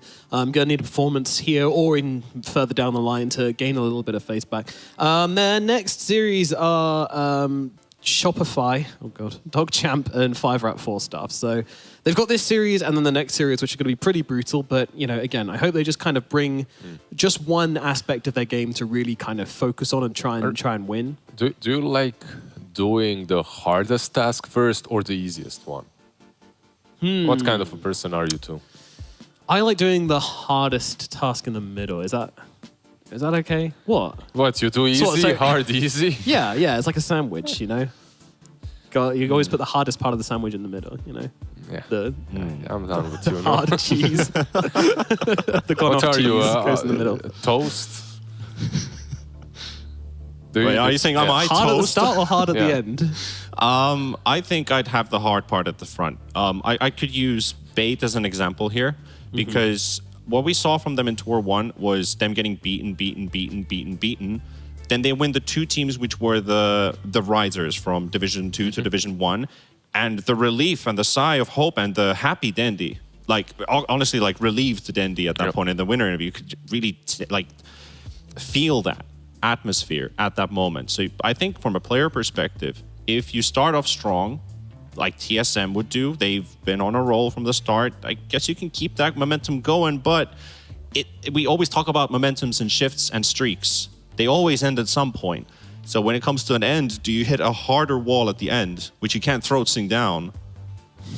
Or do you feel like you're going to run into multiple walls after, which are going to be harder to break, which I feel Wildcard is in right now. They're in between the walls, and they're suffocating. They're having issues. They're having trouble getting out of there. Keep going, They're struggling. Keep going. They want to get out. They want to break free, but they can't find a way out. Yeah, it's just like you were struggling to find a way out of that analogy, I think. So hard at the start or hard at the end? I don't even think we ever got there. No, we did. I did say. It was my first sentence. Listen to me. Hard at the start and easier at the end. Yeah. Okay. Hard at the start. Right. Was it? I don't know anymore. Which kind of Let's go toast into are the you? Alrighty. Sounds like Honestly, a plan. when you said what kind of toast are you looking at me, I was like, wait, am I a toast? I'm toast now. All right, let's get into it. Draft for game number 2 is now live. It is Wildcards versus TSM here in the NADPC. Wildcard, just so you guys know, have not won a series yet. It's looking very grim for them indeed. And versus TSM, it is a hard task indeed. Meanwhile, TSM, they've only dropped one game. They're looking to repeat their performance from last season and win every single series. And right now, it doesn't look like anybody's going to be able to stop them. I think Nouns are the last hope for doing that. And that's going to be a certainly exciting series indeed. But right now, we're going to have a Death Prophet banned out by the side of TSM. Wildcard going to get rid of the Broodmother. Same, like in the last game, right? It was Undying as well, and I believe a Lycan in the first stage. Yeah. Hasana hero pool just targeted. Now those 4 heroes were banned out, so nothing really changing at the moment.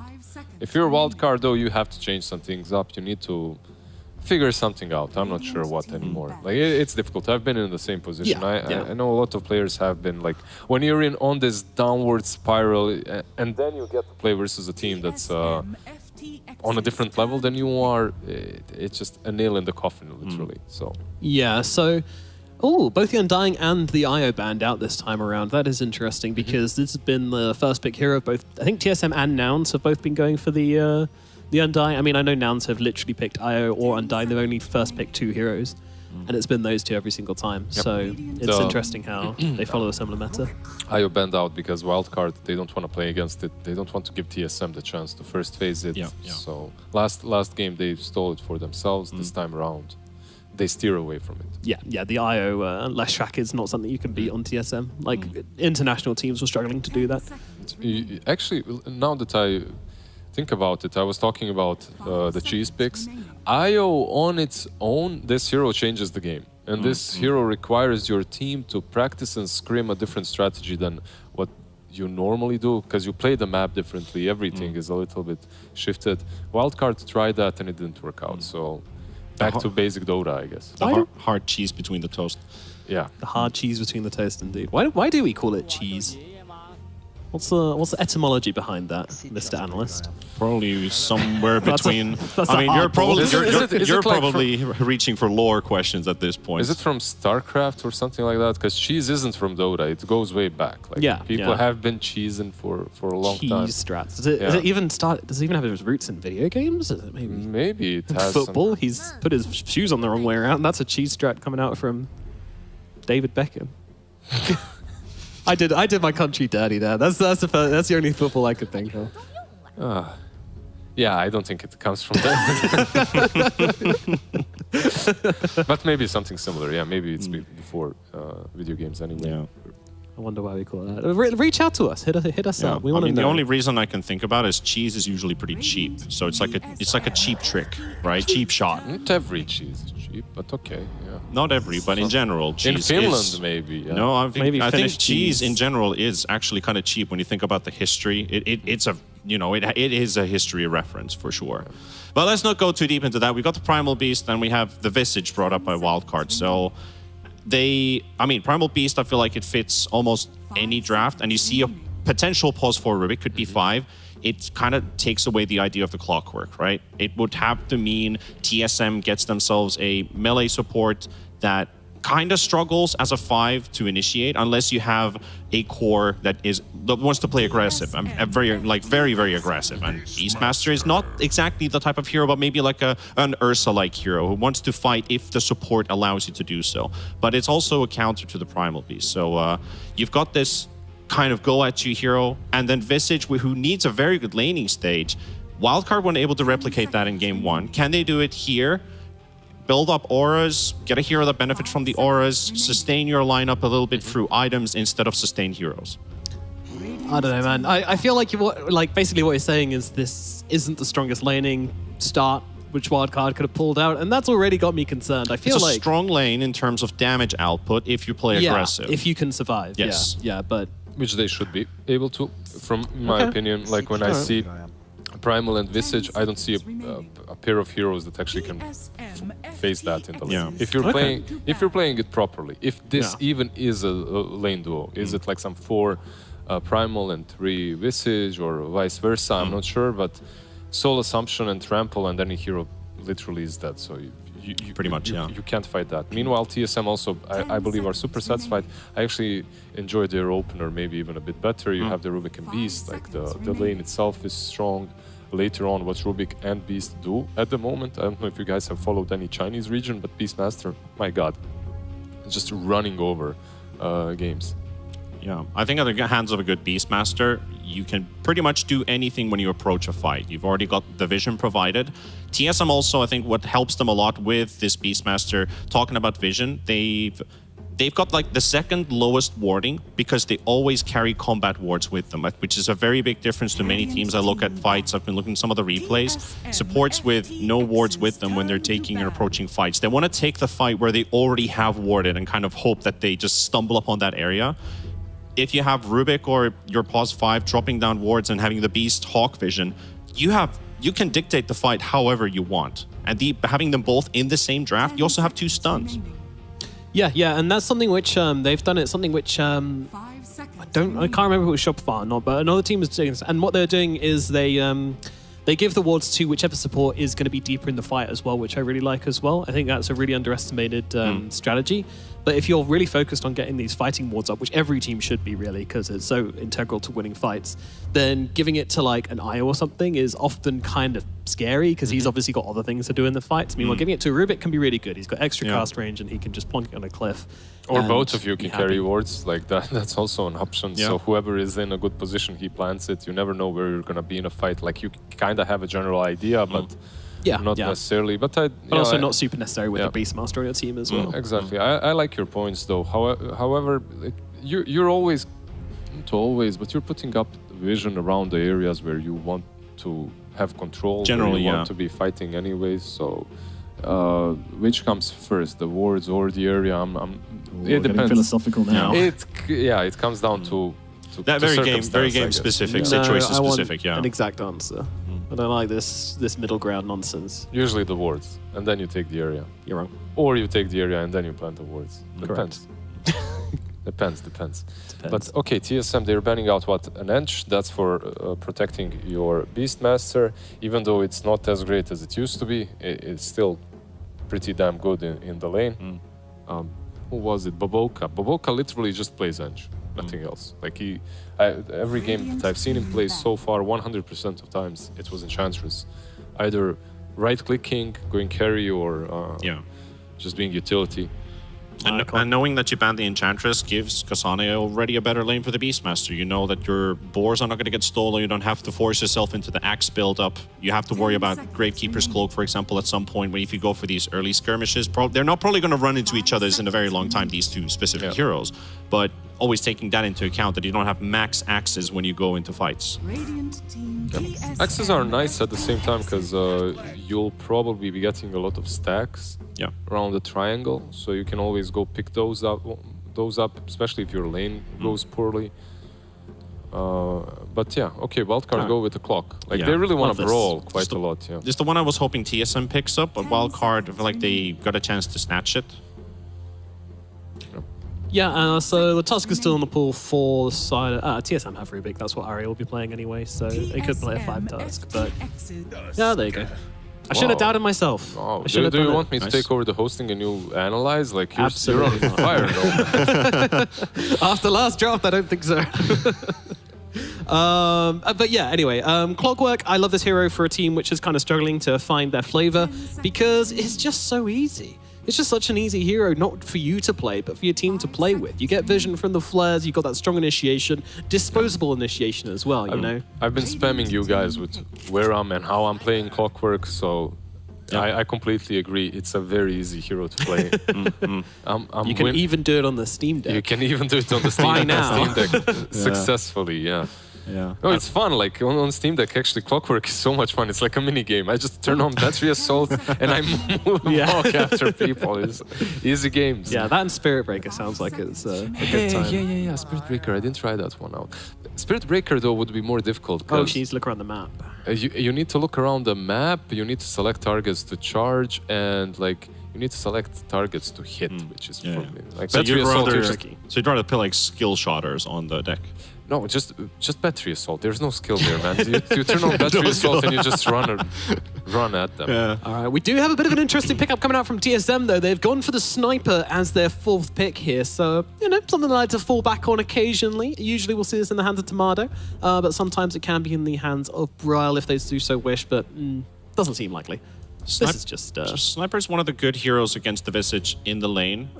You also consider it against like Viper matchups, Razor matchups, where you're able to keep the distance from your opponent and also avoid getting those Soul Assumption hits, which does help you out a little bit.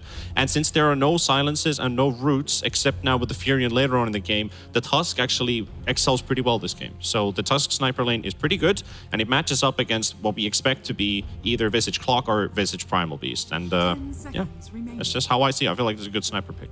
I honestly, when I'm looking at these two drafts, I like wildcards more. I feel, Same. Like you just pick Sniper into a Primal Beast, like you already have the Glass Cannon Breaker in him. Primal and Clockwork. Clockwork as well, like they have ways of breaching the backlines. Now you have the Prophet as well, who was literally picked as an answer to all these Linas and snipers and whatnot, because he can he can TP behind them as your heroes are running in.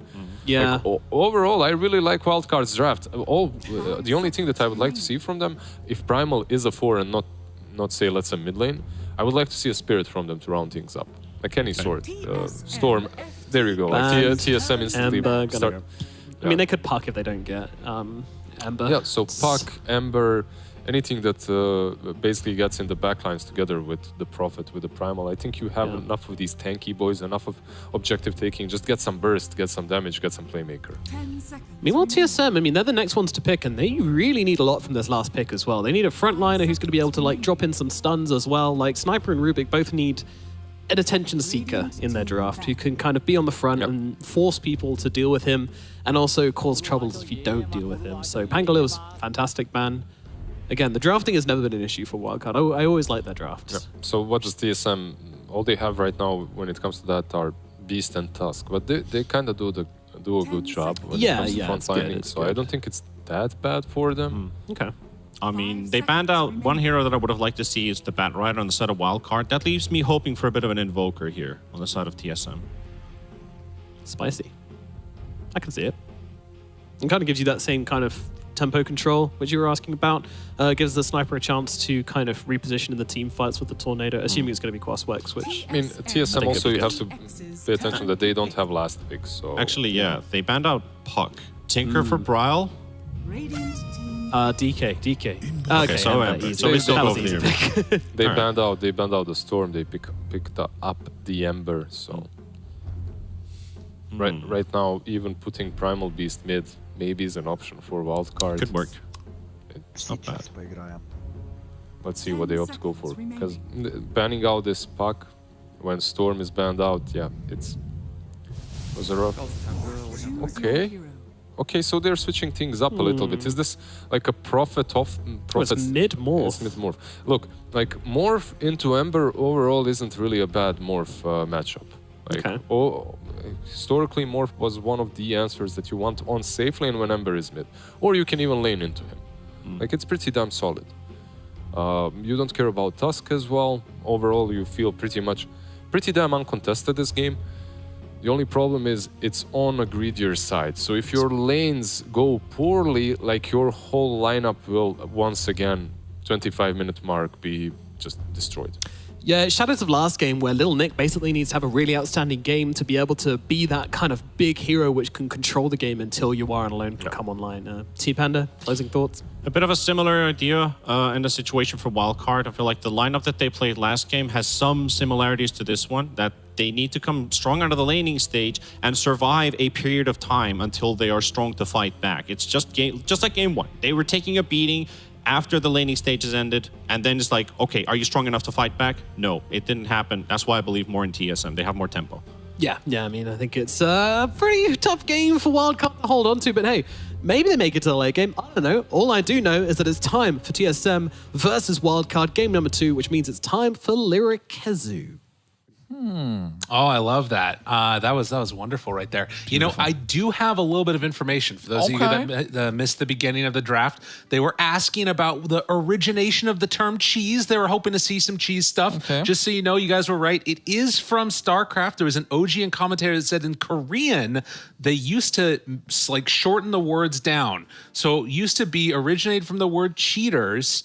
And then that got smalled up to cheese. And then there was something else that was talking about like a Street Fighter 2 guide from 1993 or something. So it looks like it's been around for a while. Is this a cheese draft, though?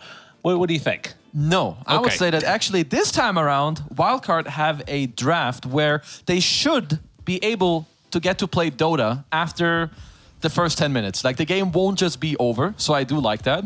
The Nature's Prophet pick was very good. It gives him a lot of tempo to play with the rest, as Sammy Boy is running in a little bit, taking a beating, taking a bit more of a beating, and he was beaten to death. Who's going to get it? Who's going to get it? Oh, he knew. Yeah. He knew. What a monster. That all did start, by the way, with Sammy all chatting how cat, and then Bryle said chillin'. He got him good. Yeah, now he's dying. This is why you don't all chat. Okay. Idiots. Oh, no. Don't do that. Don't all chat, my friends.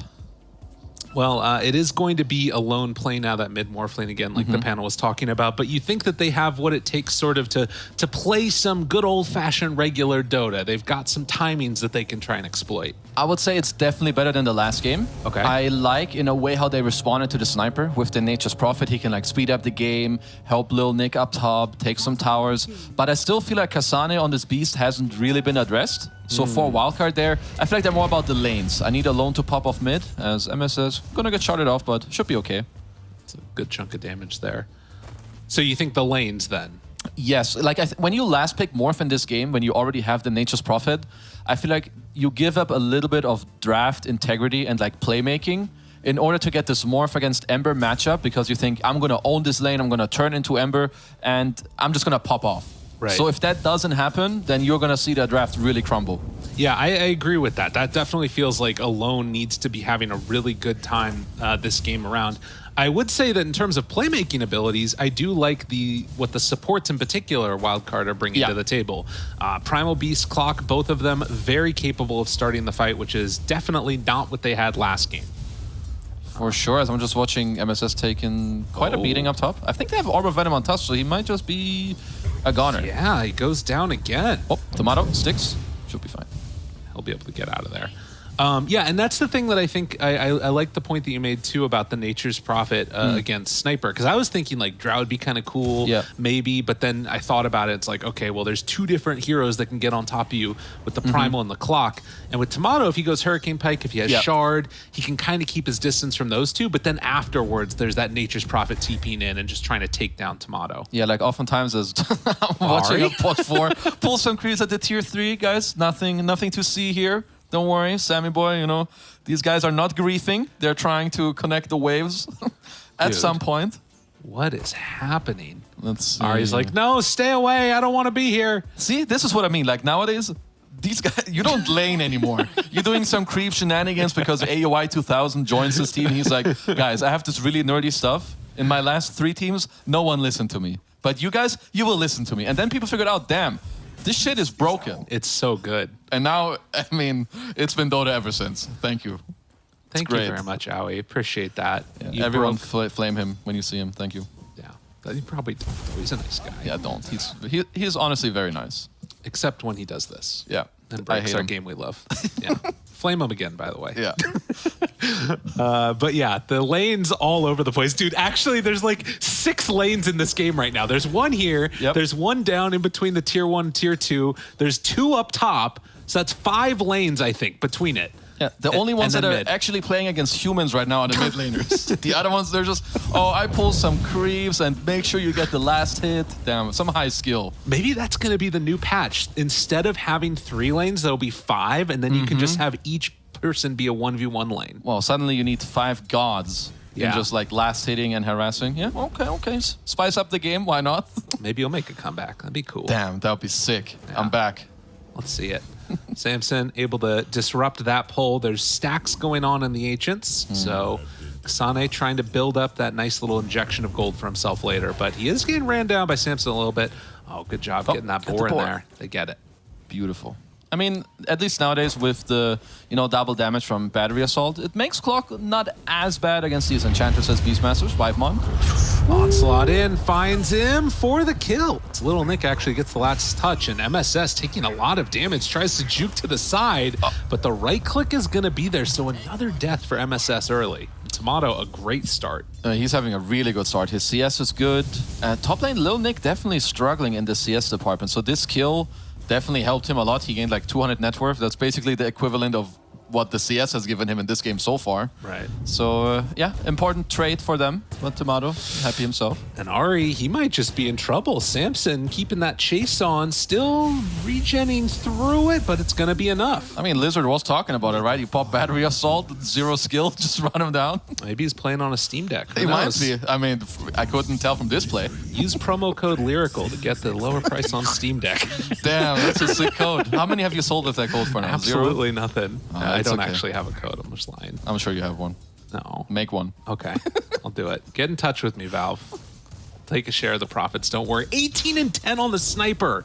What a monster. 5 and 7. Maybe Lil Nick's playing on a Steam Deck. I'm just capping. But they need to help him right now in the, like, maybe pull a wave. Or, you have a hard camp open, like do that. Visage is a hard laner. Your attack animation is absolute dog shit. It's really bad. It's slow, it takes a long time, where Sniper is super fast, higher damage, so you're gonna get out CS'd bottom lane.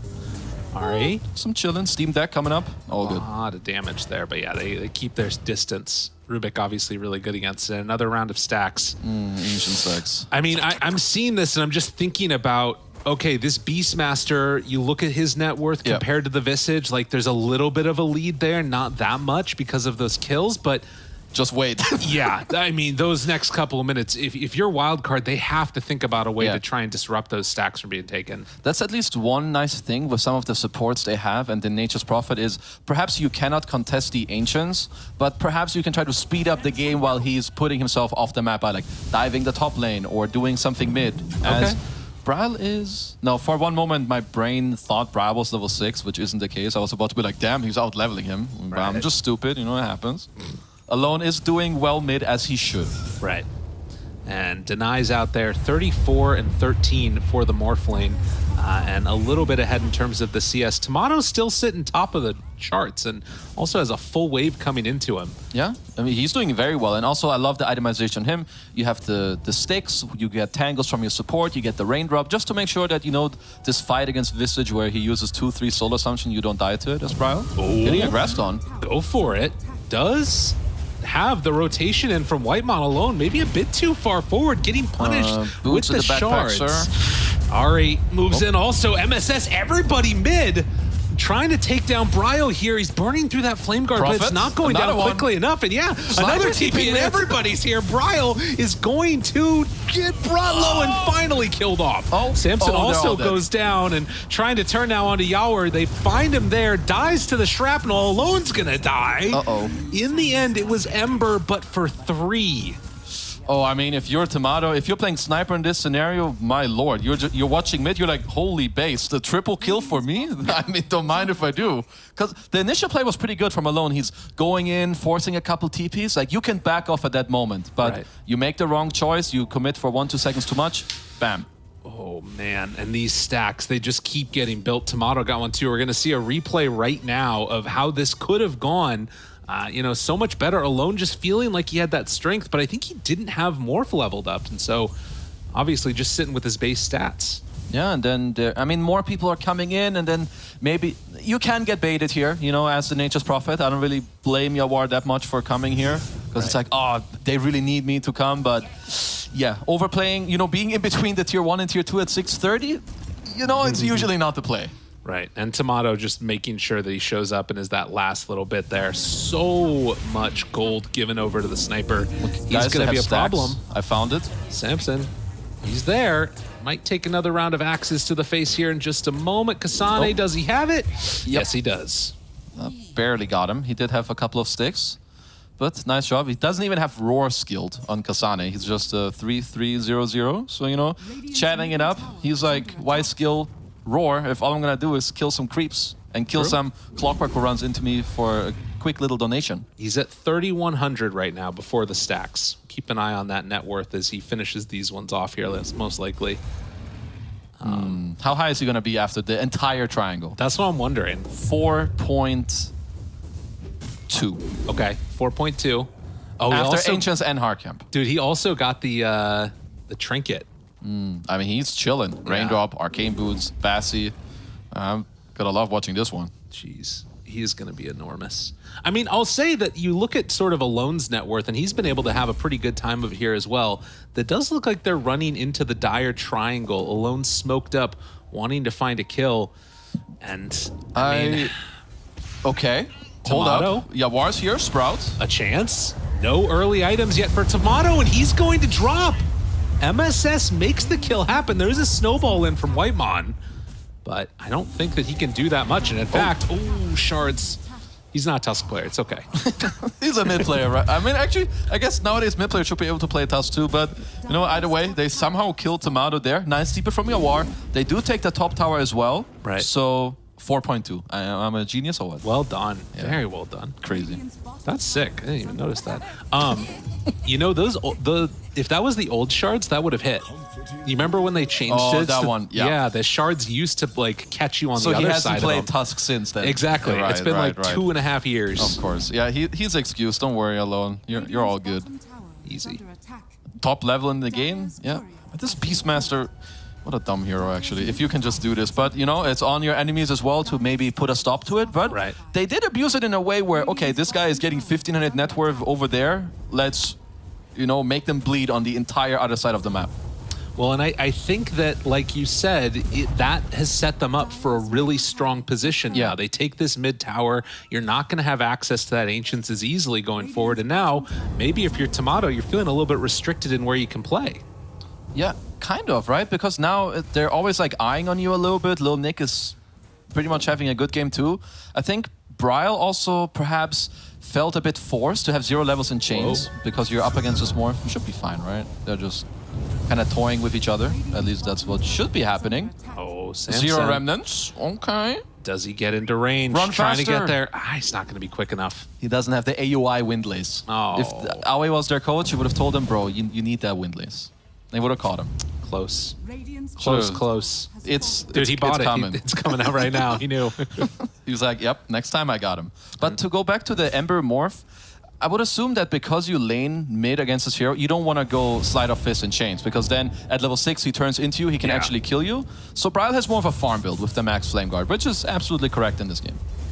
Maybe help to deal with also the eventual push that you know is going to be coming. Yawar there sending in those treants, everything else. He is actually going for the Agnum Scepter build, which is sort of interesting. I think it makes sense with having Alone get a really good game, right? He can be the real carry, and now Yawar just makes things happen around the map. I would say that Wildcard had a pretty good discussion in between the games, or things are just coming together by luck, which can happen. But to go with your point, their picks are a lot better. Their item builds are good too, because Alone is the win condition.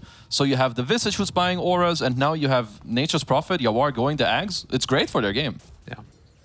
What are we, 1,700 gold away from that timing coming out, and it's only 12 minutes in right now. That could set us up for a pretty exciting little mid-game, particularly if Little Nick is able to get into some of these sort of aura-oriented items. Already has the Vlad's done, trying to go back in for the drums next, and maybe even a Wraith Pact, it looks like. That'll be a nice answer. And, well, the route there onto 2 only lasts a second, and they have to back away. They're going to have to play with their supports. I think so. The supports together with the Visage, and then like Morph coming in, and then Yawar, you know, being the last one in with like an ult and TP. They could really look to speed up the game, because TSM, I feel like they're farming a bit more on the map as MSS. He's caught here for a second. Little Nick on the other side. It's going to be enough to bring him down. The Wrath of Nature is out, but Bryle makes the move over. So the fight kind of split now, and Little Nick in the danger zone, trying to get away, pops that Grave Chill, but is going to get ran down. And now the connection. Samson coming a little bit late. Hit actually onto the birds. They're going in one by one. This actually might not end well for them. If Wildcard aren't careful, they're going to find Whitemon for the kill, but it's 2 down just for that Tusk. They need to be more careful right now with how they play on the map. When you play this deep into the enemy jungle, TSM are gonna punish you. You need more than just 2 heroes there. So they get punished. In the meantime, Kasane as well, he doesn't even need to be there. So you're having a good trade, and your bro, top of the net worth, you know what you know, he's chilling, farming the entire map on the bottom half. They're getting what they need right now. MSS thinking about going for a Pulverize here, but waiting. Onslaught's ready. Little Nick is there. They won't go for it. A little bit too scary. I like Bryle's aggression right now. Like, even in the prior fight, he had a haste. He's going around, making a lot of moves. Now he's in between the towers because he knows in order for him to die, they really need to get off a good stun lock. Like, what, hook shot into cogs, maybe Primal Beast coming up, or some bird stuns. Yeah, so it's not easy. So I really like that he's making like use of that. He's playing very aggressive. And beyond that, too, he's next going to be going after this Maelstrom back into the BKB. Yeah. He's gone for like this very survivable early battle build, phase boots there. And at least for now, oh, no, he's cliffed. But that sets him up to D-ward. So everything's fine. Wait, does he break it? Yep, there's the root and the connection. And now the push it cogs back down. Samson in a little bit of trouble here. Okay, Wildcard are falling apart a little bit. It may not show that much in the net worth yet, but with how they're playing on the map, if they want to like go even and farm, they need to take over the enemy jungle, because they're not really doing that. Like, this whole time, Kasane is always stealing a couple camps, but in the meantime, you're playing in TSM's jungle, and they're just coming and killing you. So the trade-off is really not even at all. Yeah, and it feels maybe as if they're waiting for that like one extra item to sort of set this all up. Yawar does have the Agnum Scepter now done. Morphling 2,300 gold. See what he decides to go for next after picking up that Dragon Lance. Will find Bryle there, but doesn't decide to go on him. Could have been a scary moment with the Ags just about completed on Yawar. Yeah, it's definitely good of, you know, Alone to go up here. Even if you can't kill the Ember, you can just let them run down the lane. So you going there, kicking him out is great. TSM making their own move, they're strong. Helm of the Samson, Overlord. he's here. They go on him first. This could be okay if they want to fight this, but doesn't look like they're going to make that move. So not taking the fight. Now we're going to get chased down a little bit here. I thought that might have been a moment where they would have brought numbers, but decide it's a little bit too scary when the Clockwork gets caught first. They're not in the right places at the right time. I think also for Wildcard, they need to be the ones initiating. Like, when they get ran at, all their heroes, like Visage, Morphling, Nature's Prophet, they cannot stand their ground. They need to run away. They need to start themselves with the clock, with the primal. As Alone is probably going to be pushed back a little bit. Waveform gets out of harm's way. I mean, TSM made a lot out of the last minute. They got their ancient stuff, they took the mid-tier one, they got a kill in the enemy jungle, and now they placed 2 very deep aggressive wards. Like, Wildcard's map could bleed very hard if they don't get it back within the next 1-2 minutes. Yeah, they need to make some type of a move, it feels like. And see how long until Wrath of Nature's back up. 5 seconds. They have a DD on Yawar too. I feel like it doesn't get better than this. They need to make something happen. Little Nick caught right at the start. The hook shot in, finds them both though. Root. The pushback, a really good combo. Chains. But the left end trying to interrupt Bryle. He barely gets away. Alone, very, very low. Went for the grab with the Pulverize, but it's Roar on Alone, and he just goes down. So the fight will not work out. Bryle makes the move, finds the chains, gets the kill. And Wildcard left wondering where it all went so wrong. I feel like we might get to see this in all the next fights to come. You know, Tomato, he just gets to stand in the back. He's chilling with the Beast Aura, the Lifesteal, Maelstroms are popping out. And again, it was more so TSM starting the fight as opposed to Wildcard. And we're back again in terms of these odds from esportsbet.io where we were earlier on. It felt like there might have been an opportunity there, but it very much fell off a cliff. And now with a 5k gold lead and Tomato still sitting towards the top, it's Kasane that's still crazy farmed. And if he gets towards this mech, like, they're not going to kill anybody. Definitely not. And we talked about it earlier that with the Morph pick, you kind of needed him to pop off. Now he's lower than your Nature's Prophet. You're down 6k gold, and you're going to be lacking some auras. Oh, you might get a kill on Bryle here. Much needed. Very good kill. Suddenly from 6k down to 4. The Rocket Flare finish. Samson, he needed that gold. And Tomato just going in for the Mjolnir next. I mean, they need to get something. They need to keep this action going, I feel like. Only one familiar there, but with MSS having Clockwork hookshot at the ready, they see up on high ground, spot that there's a ward there, see Whitemon heading through, maybe go for a pick off here. I mean, TSM's, they still have these insane wards for now. I do like that Yawar's, you know, trying to push in the top lane a little bit to perhaps get them out, because right now, oh, maybe didn't get the memo. Samson, are they trying to bring in numbers now?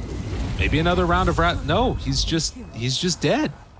They did get a kill on Ari in the meantime, so, you know, Wildcard, they, at least some of them, they understand that it's really hard to take back this triangle, so they want to spread out more on the sides, because sometimes the only way you take back an area is to force them away from it by not running into them, but by forcing them to actually have to respond somewhere else. Okay. Well, and that is something that ended up working pretty well because, you know, they're holding that area there, but you're getting kills on Morphling, like you said. He is catching back up now. I think he got a Grove Bow there too, which is pretty nice. Maelstrom now done on Yawar. Okay, I mean, you know, the last, I would say 2-3 minutes have looked pretty good. TSM were not able yet to get a tier 2 tower. They have also not yet set up Roche. Like either of these two things are in the books. I mean, I guess they're getting the tier 2 mid now. Maybe not? No, not yet. Tomato still very comfortable in his positioning, has that Dragonlance done. So a little bit tough to get fully in on him there. The shards aren't going to connect, but a very deep move. And they find MSS trying to get away, but now Nice the chains. connection really good there with the root follow-up. But Samson, he's just going to get burned to death. They don't have enough. There's too much like high range like stuff around. There's just all this gunk. The Beastmaster stuff is flying around. There's some random chains, a double Maelstrom, shrapnel, and suddenly, you know, you blink, you're dead. Right. And it feels like right now Wildcard, even though they have like the tools to get in there, it doesn't feel like they're confident in like not just getting blown up when they do. So needing these more items. You've got the Manta done on Morph now. Maybe Yawar's going to need something beyond this Gleipnir. But regardless, we'll have to see where it goes. But they definitely have a lot of heroes that like to get in the mix. Yeah. The problem is, you can tell from both Alone and Yawar's, like how they play fights, they don't feel confident to actually join the fight and go in. Yeah. So I think one of them need a BKB to like help each other. Because you have this 3-man roots and like nice chains and so on, but they can never really right-click. So they're gonna kill one, but I feel like it's always gonna be a one and done. So I would like to see Yawar likely swap into a BKB, because I think he needs to go in and help Alone actually feel confident afterwards to join as well. Yeah. Well, they did use Wrath of Nature. Bryle gave him a little tip afterwards. Whitemon finds this Morphling, and Alone down very low, but gets the Strength Form off. Roar Waveform on away, but Yawar, he's likely going to go down here. And, well, Alone also in some trouble, tries to get out of harm's way, and looks like he was able to. Yeah, instant smoke from TSM. They're just punishing them. On it, Wildcard have no business being bottom tier 1 right now. It's like the worst area for them on the map. TSM, they punish insta smoke because they know this area is... No one cares about it. Leave a Beastmaster summon there, push it out, go across the map already, push them further back or take Roche. Finding Samson. And the waveform in from the Rubik finds him for the kill. So they take down another one of these integral heroes to taking a good fight. And Tomato just keeps on getting more and more items as this game goes later and later. So does Kasane. I mean, they last picked it last game, and now he's got first phase Beastmaster and is absolutely slaying. Going Crimson Guard next. Oh, that's so sick. I just love the way they're itemizing. As well, like Ari as well. He has a 4-staff. He has like 2,000 HP because he stole the Strength Morph earlier, so he's not gonna die. And we're already saying that Wildcard don't feel comfortable going into fights. Right. How confident are you gonna feel when you see more auras? You see Guardian Greaves, Crimson Guard. You're gonna feel even worse about doing it. So I feel like for Wildcard, things are definitely crumbling right now. Needing some other answers. Oh, they got the Roche kill. Well played. The Wrath of Nature came out with the rocket flare. Combo plays. Smiles back up on the menu. Oh, can they get it? They want some gold. Kasane, he got him retook good. something. He got him good. This guy ain't giving you any free gold. Maybe an early boar, you know, in the lane. It's acceptable.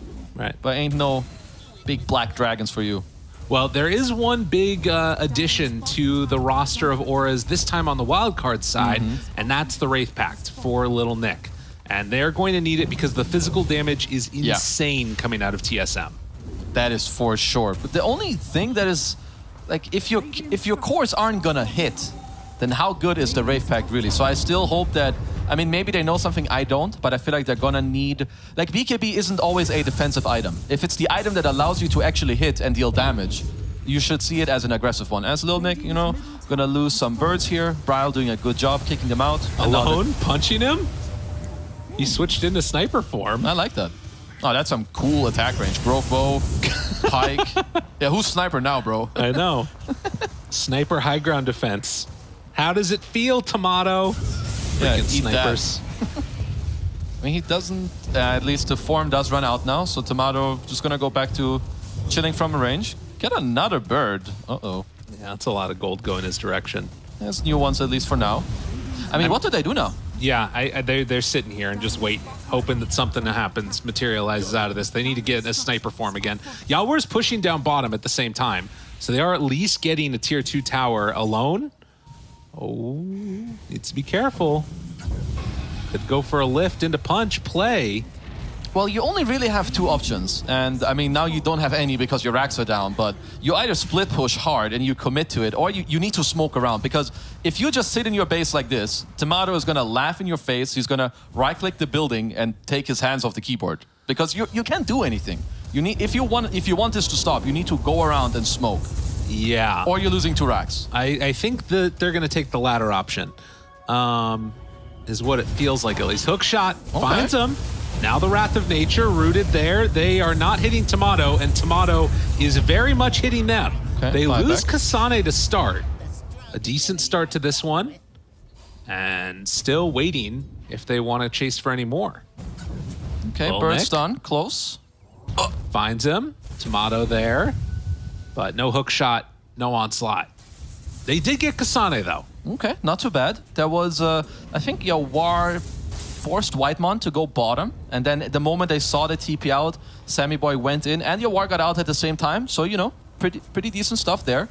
So, I mean, they actually killed, like, what, one of the most leveled and highest net worth heroes in the game. So, yeah, good hold for wildcard, at least for the moment. They have a new ability too, the rock throw. That's how they'll catch Tomato. Damn. All the long range spam. You have your rockets, you have your rock throw. But still, I need to see something spicy. I need like a smoke around, you know, get on a sniper from the back. Because now Bryle as well, BKB, there's a lot of things that are going to be in front of Bryle to protect him. Yeah, he is going to have a very free game, it feels like. Yeah. And it honestly feels like a lot of wild cards play this entire game has just been very defensive across the board. They've found kills here and there, but it's mainly been off the back of like sort of things, you know, TSM going a bit too far forward, which granted, they're in a really rough spot. It's, you know, a very strong sniper who now has a BKB flying out to him. Yeah, he's going to be very hard to deal with. So perhaps for now you kind of need to look at a Split way push? to go on the others. So yeah, your Rocket Flare into Wrath of Nature combo didn't really do all that much. Oh yeah, they're getting a lot of split push going off once again. Yeah, trying to do what they can. Sammy Boy appreciating what he's seen. Alone is there Alone is too. here too. They actually are going to get the racks Yo, knock, before knock, TSM bros. do. Guys, knock, knock. Who's there? Hello? Anybody home? They also have to be careful because if they try and TP back, dude, they're going for the tier boys. Yo, wild card. This is the sickest play. The Wrath of Nature to break TPs? Maybe a chance. Okay, let's get 1 racks and then we're gonna defend, it looks like. Okay, we have some And TPs now. Thinking. Oh, Hook another shot, okay. finds him. Alliance are back. And alone, he TPs out. He's able to escape. Now finding one. Oh my God. Alliance are not back. Oh, okay. Tomato They're does not some. back. Oh no. Oh, that. Okay. It looked good for a moment, but when they turn and fought, Tomato is very strong. When they decided to hit heroes, it was a big mistake. They should have stuck to the buildings. And if they're not careful, I think they might have given TSM ideas about ending the game because They are ready to hit these tier 4s, and there is not that many answers to it. Oh, I guess now Tomato's taking his turn at the tier 4 as alone around with the Shadow Blade. Waveform in, finds him there. No Okay. concussive grenade. The They got Force him. Staff forward, and they get the kill. And now the root onto Kasane finds him there. MSS with the control. They need to bring down Bryle. Does he get out? No. So they take down 2 very important cores, But and not now alone. TSM, they're in a world of hurt. The root is going to be there alone, ready to beat him down. The bird stun, the onslaught through. Holy based. And look at the turnaround that we got from Wildcard. I saw a big jump out of his seat. MSS woke up. That was great. Honestly, also with these 2 buybacks, you're feeding all these kills into alone. He's a big boy now. Yeah, smiles all around. We're hitting their tier 4s, now they're hitting ours. Ha, debated, and now alone, he's back. And ready to try and go for more. I mean, there's no buyback on Kasane. Tomato is going to be back up. This is still so hard to push high ground against the sniper, but alone, They don't care. He wants to do it. If it's hard, they love it. All right, what can they do? Tomato's back up. Alone is going to retreat, it looks like. So they reset, and in the end, it's 2 racks for 1. But I think you'll take that after wild card, considering how bad it looked for a little bit. Honestly, if we consider like who got all the gold, like for TSM it was very split, but for Wildcard it all went into this Morphling, which is really good for them. He's like the big boy with these auras is what they've been trying to play for the entire game. Yeah, they're, even though sure you lost some racks, but you have good wave clear, you have Nature's Prophet, you have Morphling, so Wildcard they're in it to win it now. We've got a pretty close game at this point. I mean, the thing that's super interesting too is that you look at like what the next couple of minutes could look like. Obviously, Yeah. TSM have BKB piercing stuff. They've Uh-oh. got Roar, Yawar. they've got Punch. He does manage to get out. And of course, Sniper just punching you is Yeah. a good BKB answer. But there are some answers to it. You've got BKB coming out soon on Nature's Prophet, and Visage just queued up an AC. And if he can get to that, Yeah. that's where things get really interesting. No, their itemization is good. I also like the Silver Edge on alone in order to like get on the back line, maybe help you get some more kills. Yawar right now, he has no BKB. They need to allow him to get it. He has no BKB and no buyback. If he dies, it could just be, done. Right. Second Roche isn't up yet. It can be soon. Allow him to get his BKB, then take a fight together. Alone showing for a minute here. Yeah, I mean, this is the quintessential caster curse. We're like, oh, things starting to look good, and then the game's just over because You just everybody die. just dies. But we'll see if that ends up happening or not. Roche, about 7 seconds till it's capable of respawning. See what the actual timer is. When they get an Ogre Seal Totem, the broken item. Love it. Oh, okay. He's alone is trying to fish. You can tell that they're feeling a bit better than before. You see Yeah. a bit more aggressive posturing, stances. Both teams also have like very easy way of scouting Roche. You have Hawks, you have Rocket Flare, so they will both know when it's up. So there isn't going to be some sneaky situation. It's gonna be a team fighter for the big boy.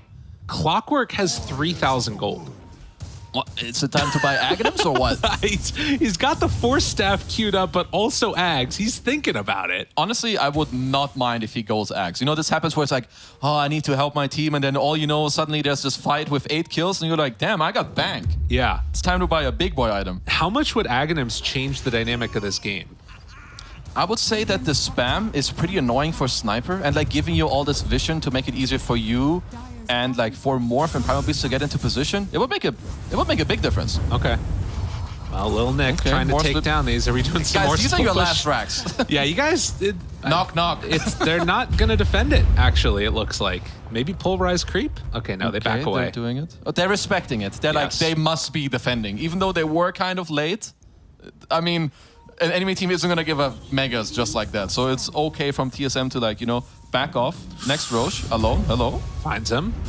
Got Getting the strength punched up. form off, but the hook shot's there. And now the turn. Whitemon in trouble, and Whitemon dead. for Ryle one. manages to take down Samson. He already used buyback, so won't have it ready. And Alone just going to head off towards mid, spam out the wave again.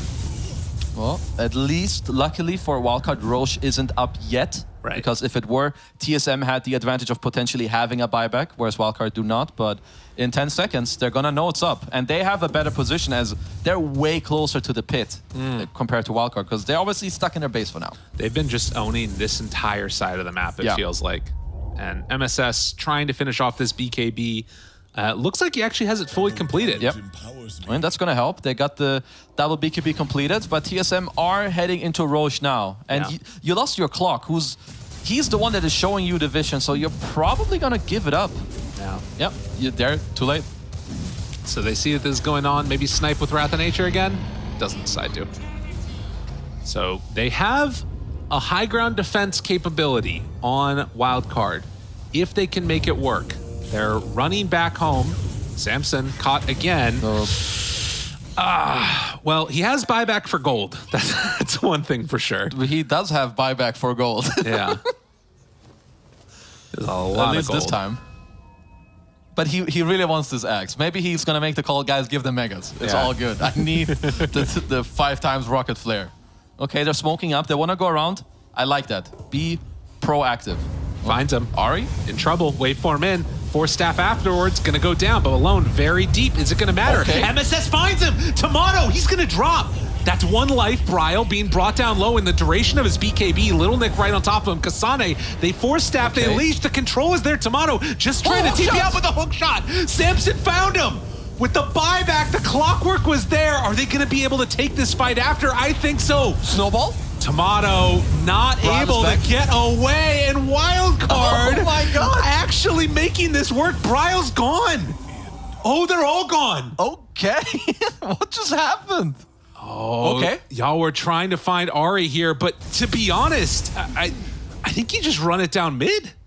You can... Okay, so Bryle has no buyback. It's not like Hasani can go split push the base. Yeah. Well, he does have enough gold, and there is a big creep wave pushing in bottom. Okay, so Bryle has buyback at least, but yeah, if you're wildcard, you're just gonna run it down mid for now. You have time. You also have Glyph yourself, so there's no need to sweat about some, nerdy travels play for now. Okay, for TSM, you don't think you need to? No, like... If Nerdy you're- travel play back home and try and go for the tier 4s? I think TSM have to do it, but if you're wildcard, you need to focus on this, and then maybe after you're like, okay, they might do that. Okay, well, they're Okay. taking a full set of racks. Yeah, they're chilling. Wow. Just like that, they take it down, and we're at 2 racks apiece. 34 minutes in. What a barn burner.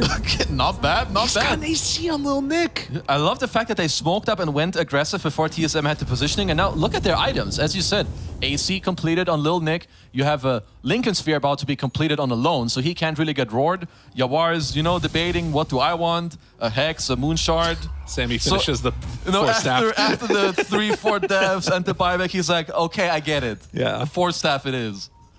Jeez. I mean, so I feel like obviously Wildcard been really playing super solid Dota over the last couple of minutes. They've been, able to make fights happen and work that wouldn't otherwise gone their way. But it all could be over in a second if they misplay on their initiation, or they could just straight up win the game. It's a smoke up from Wildcard. The next person to win a fight probably wins the game because there's only 3 buybacks left in it. Yeah, we have a big smoke. Like, whoever sees each other first. What, TSM want to just run it down mid? No glyph, I guess. Yeah, there won't be a glyph. Oh, it's gonna, Dude, this is gonna be a shit show. Base race time. Yawar shows top. They're gonna go for the all in play. Okay, they have no glyph. It's just gone, I think. And now they're going for the other one, but they're breaking the TPs. They can't get back in time. The creep wave is pushing in bottom, but they're taking both racks. This is going to be mega Glyph creeps pops. going both way. Kasane, he's running straight for the tier 4 towers, and now they realize on Wildcard they need to get back home. Yawar, he gets roared right at the start. Is it really going to end like He has this? But the buyback. stun is there. They have the jump in from MSS. Control into Kasane. They're going for the all-in play right now in Wildcard, trying to end this game. They get megas, but can they defend their ancient? It's only Whitemon back at home. Everybody Okay, else Yawar trying to is see me here. back, but Yawar is there. They're gonna do it. Welcome. No, they don't have creeps. They don't have creeps. They don't have creeps. You just diebacked. Oh. They don't have creeps. Not like this. Oh no. Not like this. Oh my god. 1,800 gold.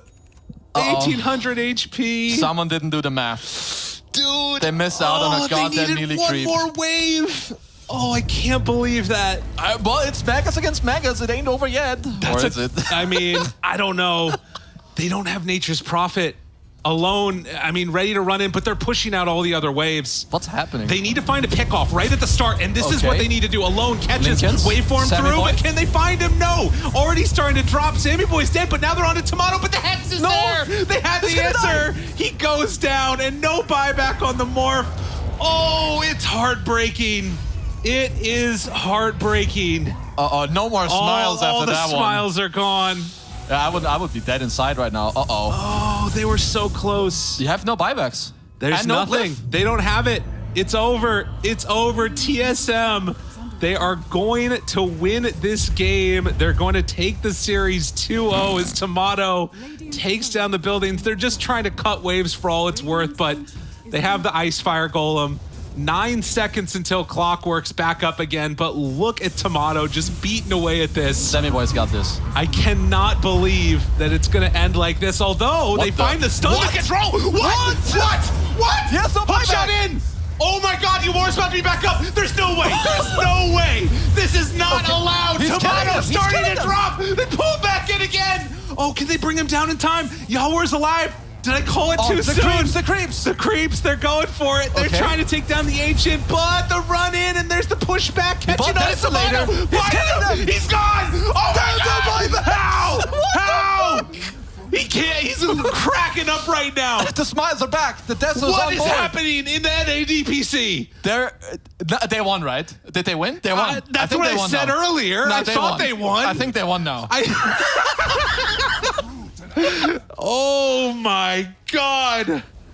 I cannot believe that happened. Dude, Kasane's still up. If he could buy bots and TP to a side lane. Is this a real game? No. It's not scripted? This isn't Dota anymore. This is just pure, unadulterated entertainment. I like that Sammy Boy is drawing an arrow on the map, just making sure, guys, we He's are like- going down mid. He's like, listen, I'm the captain, okay? Yo, guys, push mid. Hello, kill these creeps. Let's go. They have no buybacks. Oh, they gotta go. They gotta go. Dude, if this game lasts another, I don't even know. Okay, so Kasane, how are we doing this, my man? How are we defing it? He has Crimson Guard. Okay. He can force staff the Linkens and then roar them. They have 20 seconds to try and do this in. Force staff. And Crimson. Sprout. Oh, Jeez. it's done. They're done. Oh my God. What an insane game of Dota. I feel Yavar is on that. He just drops a ruffle in the chat. Because I don't know what happened in the last 8 minutes of this game. That was the best game of Dota I've cast in a really long time. That was so awesome. Dude, did you see MSS's face when he thought they were going to lose? Did you see? I did not. It was like, it was the embodiment of, oh, this is how my career is over. I still don't understand actually what just happened. So you have Megas on Megas, Throne Push on Throne Push, with them not having buybacks. Then somehow they kill them, and then they get to run it down mid. I don't understand Dota anymore. Well, we're not going to try and break it down anymore. We'll head back to some people that can understand Dota, hopefully. Head on back to the panel. What was that? What the hell just happened? Wait. They go to us for understanding. Yeah, maybe not me. Maybe one of you two. I didn't You know got- that's you got- what we're paid for. No. Uh-oh. Well, TSM do drop a game against Wildcard. That is the headline here. Wildcard, I don't know. I do know how they did it. I alone just didn't want to lose anymore. This man wanted to win this game. He was playing as Morphling and he just popped off, honestly. That was insane. I just got a message while the game was going. I got a message. How can you talk about the same thing over and over again from a friend that doesn't really play Dota? What do you mean the same thing? Get out of here. Oh, my God. I mean, T-Panda, I'm sure you've got thoughts. This game was absolutely mental, considering it went exactly as planned. Wildcard, they can get themselves an okay start in the laning stage. Then they fall into this void of 10 to 15 minutes of being unable to do anything, as predicted. But the result was even crazier than what we could have ever imagined. Kudos to Lyrical and Kezu for actually making that super entertaining with the plays that happened on the screen, because it was hard to say who's one team. I mean, honestly, the breaking point of this was technically the base race call at 27 minutes when Wildcard pushed in the top lane. Yeah, they couldn't get a direct fight at any stage of the game, and they just tried like, hey, let's do a split push. We can increase our gains through that. And then it's just back and forth, back and forth, back and forth. Ping pong Dota.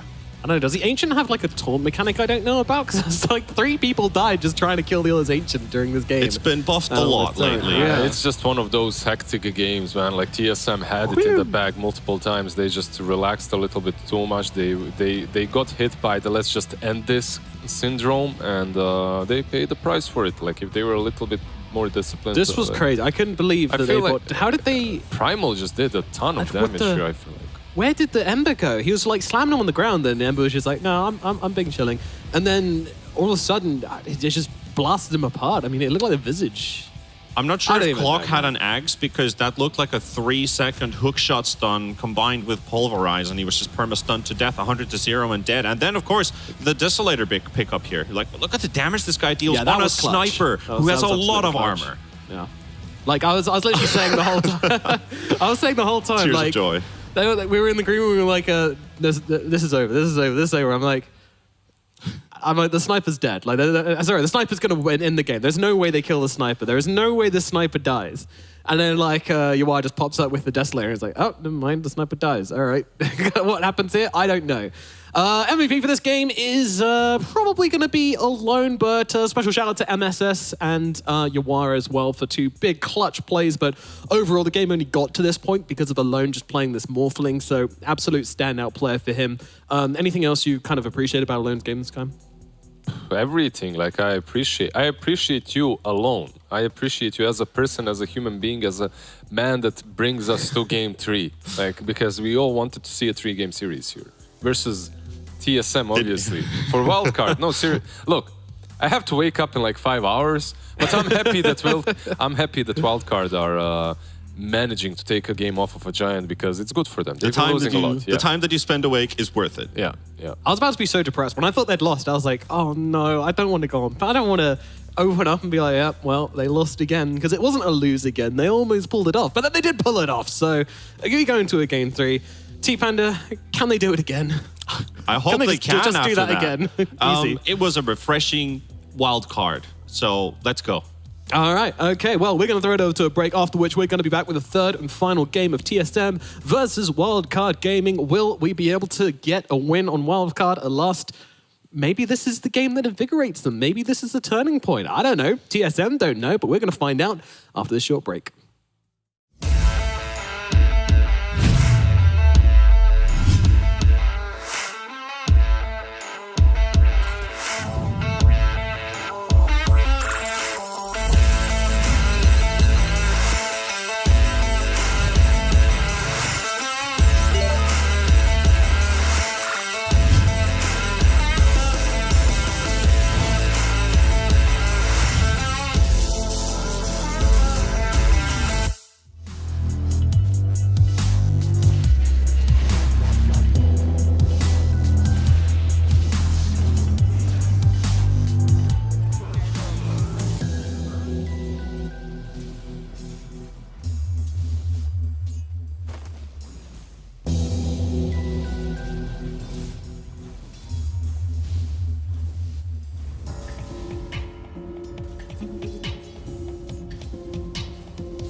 Team at the bottom just beat a team at the top. This is the NA DPC. Welcome back to Wildcard versus TSM. And Wildcard, they finally live up to their name. They finally pull off a game worthy of the name Wildcard. So that's a win at least. I didn't expect that from NA. I've heard stories of Western Europe, of China, while I witnessed them. Like, there it happens that the bottom teams win versus top ones, but not in NA. What's happening, Nomad?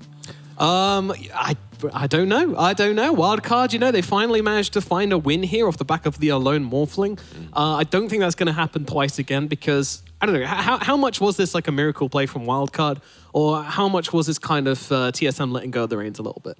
I feel like they let go of the reins completely, but sometimes when you do that, you get punished in the next match as well. Do I think that's happening? Most likely not. Like, I still believe the TSM is just way stronger of a team than Wildcard is, but they got a bit full of themselves in this match. Wildcard obviously gave it their all, their best. Like, they had these global strats and whatnot, trying to push the Ancient all the time.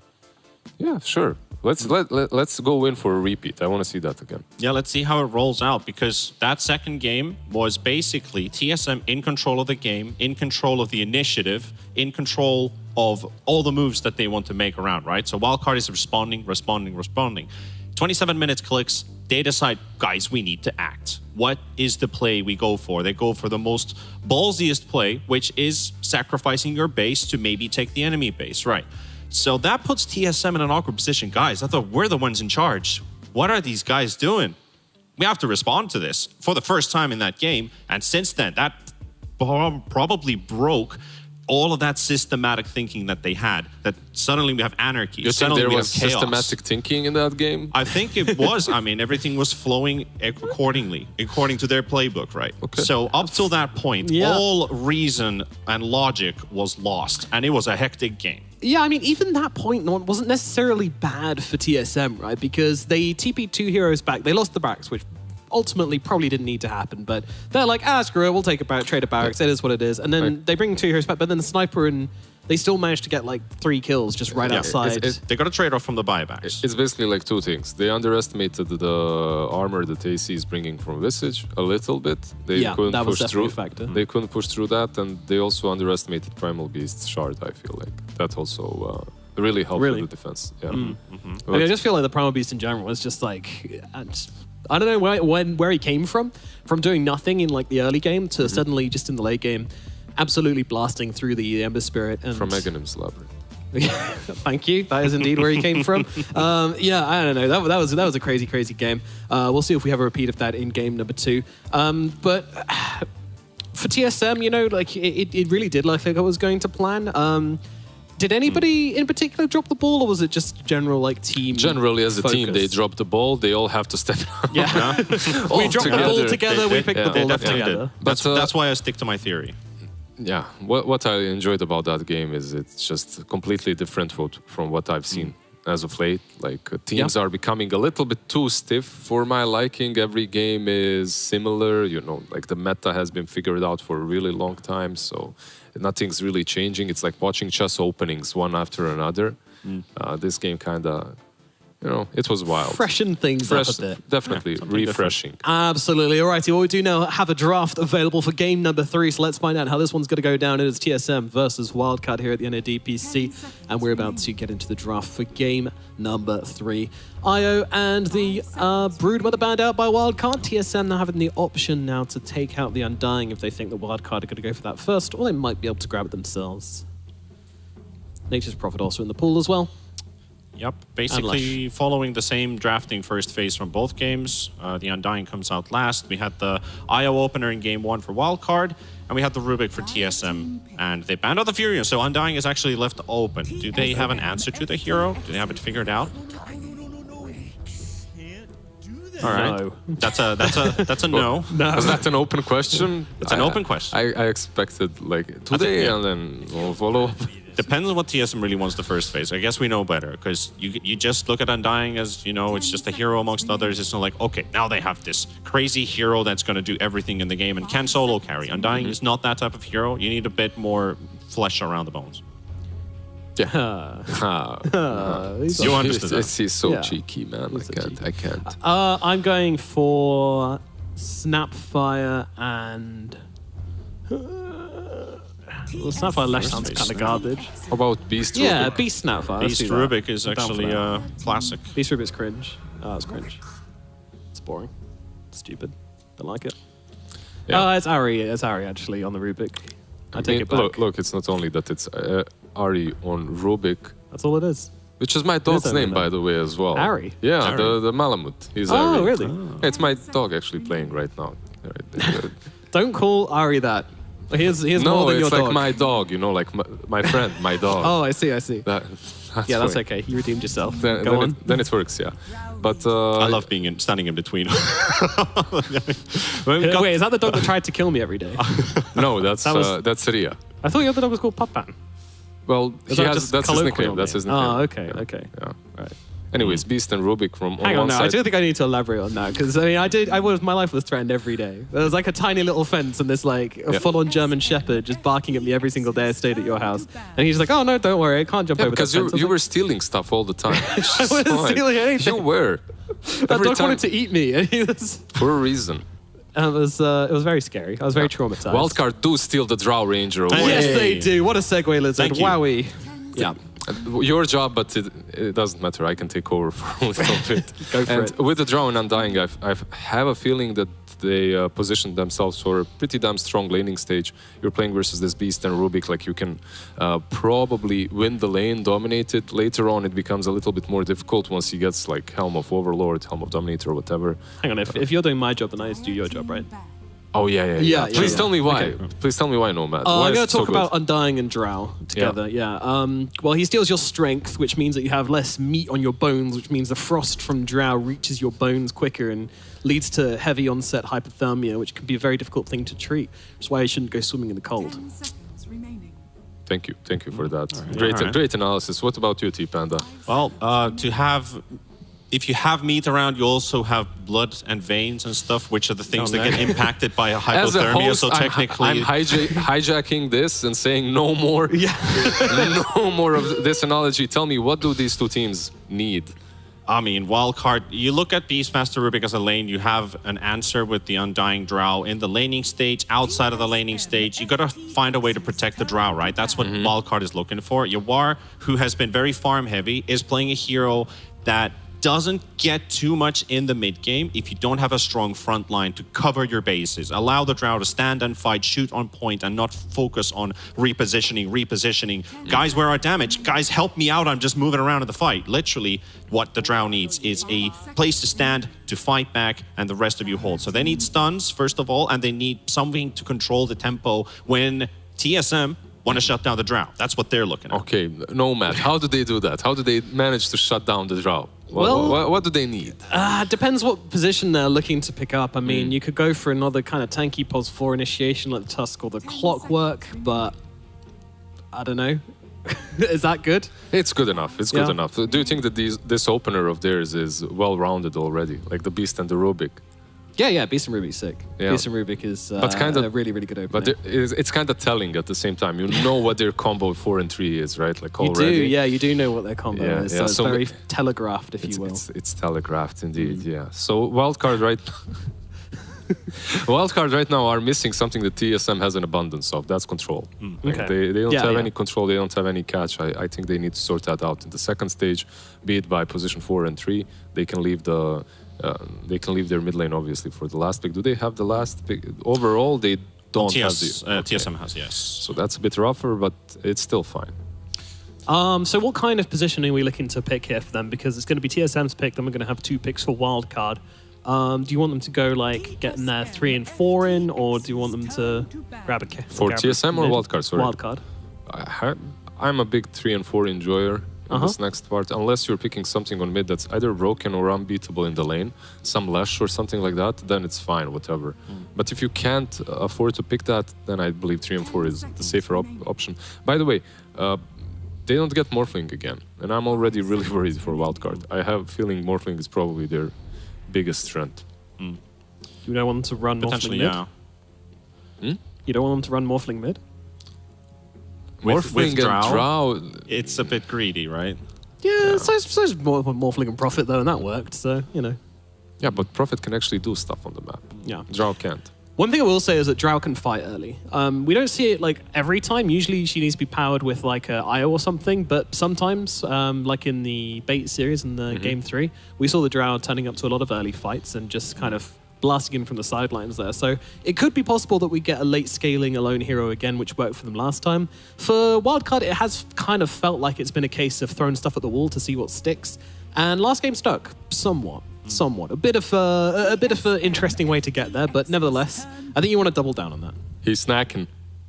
He's snacking. He's Whitemon's back snacking. at full power. Wild card, they're in the bin. So it's over. That's it. So TSM is God. most likely looking for a 5 here. He lost his Disruptor. I would not say no to a Warlock. Whitemon is pretty good with the Warlock. He's a very good Warlock player. I feel like it Did they fits pick that in. before? They Like, have. in yes. NA?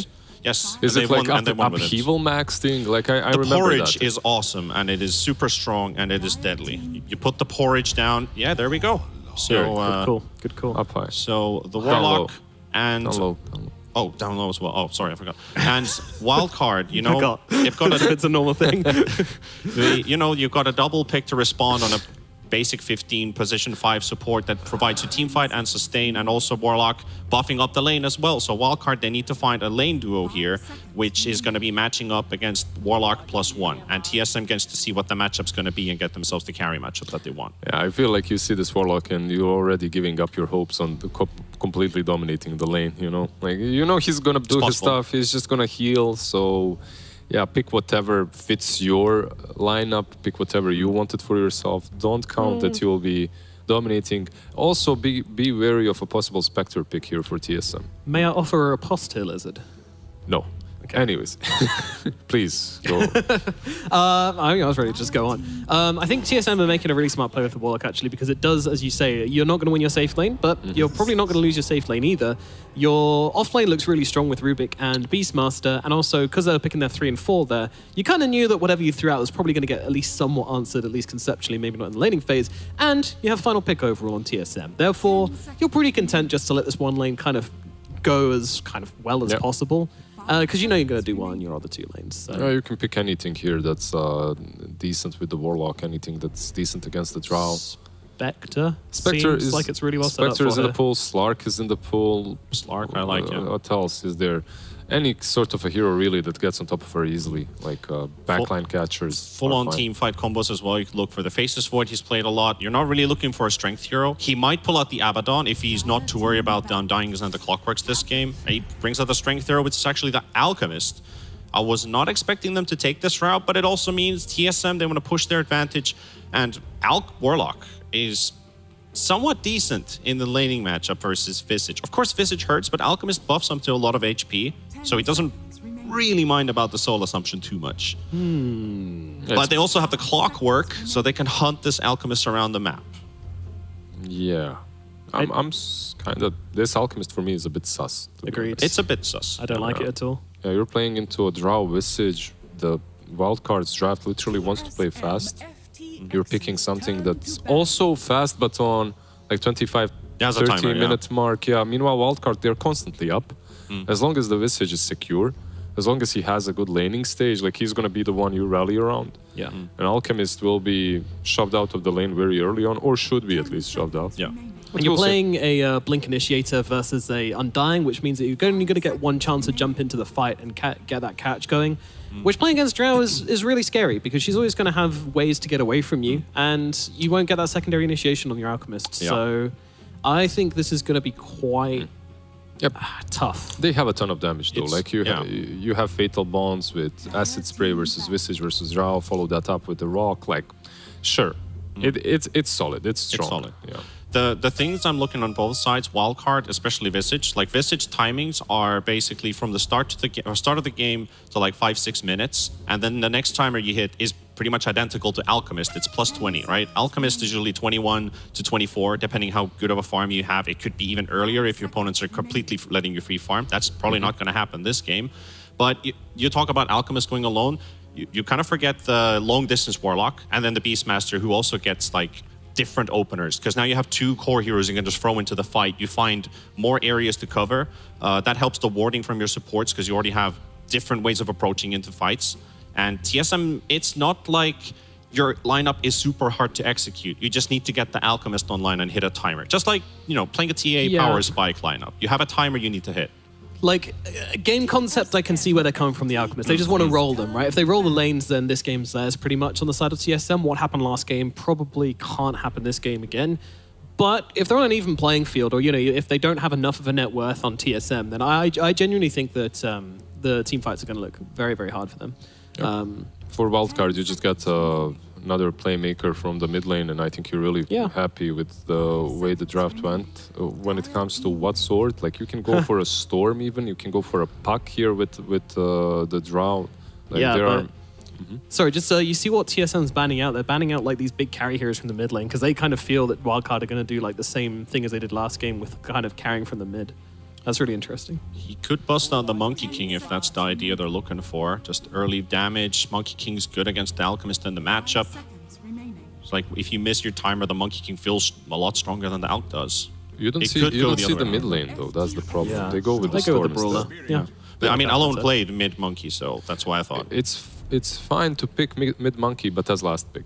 Yeah, exactly. Like you're picking it into the void. Picking it into a random pick, it's like you're asking for some Viper or Venomancer on the mid lane. But aren't you worried about the Puck pick now for TSM, which is pretty good here? Puck is pretty good, but it is what it is. Like I called both of them. I said Storm and Puck, one or the other. Yeah. I think if you're TSM right now, Puck is a pretty decent option. They go with the DK instead. Okay. Ooh, I do like Brile DK. I really do like this. There's not many players I like playing DK, but this guy makes it work. Why? Why do you like Brile He just DK? has a different understanding. He plays active. He kind of still manages to pull money out of his ass, which, whilst playing the game, is kind of cool. I don't know.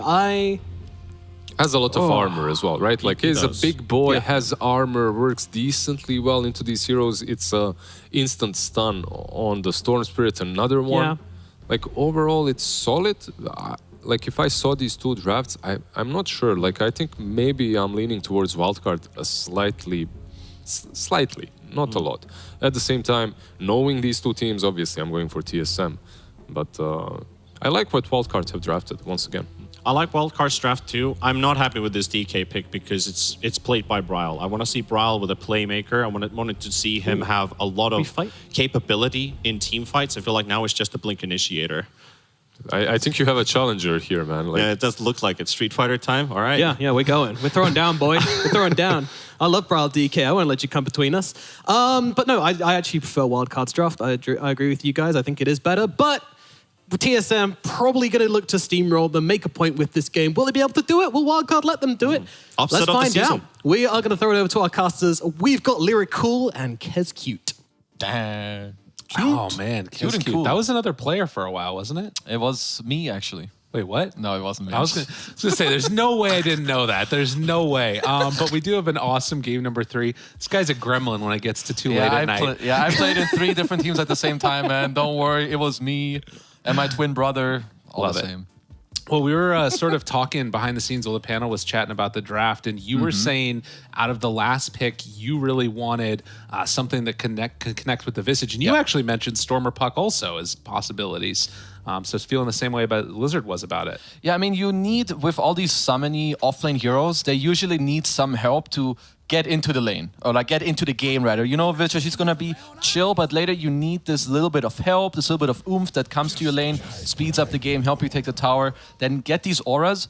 I would say that the DK pick for Brile is not bad. The way Drow lineups work eventually is the hero needs to be able to stand its ground. So when you have overwhelming like jump at you or run at you, which TSM could definitely hit a timing at like 15 minutes, DK Blink, Alchemist with the Radiance Blink or Radiance BKB with some beast summons, if they hit that timing, I feel like Wildcard's draft cannot stand their ground. And it's a sort of a weird dynamic too, because you have this other hero in this game that we haven't seen that often against Drows, which is the Warlock.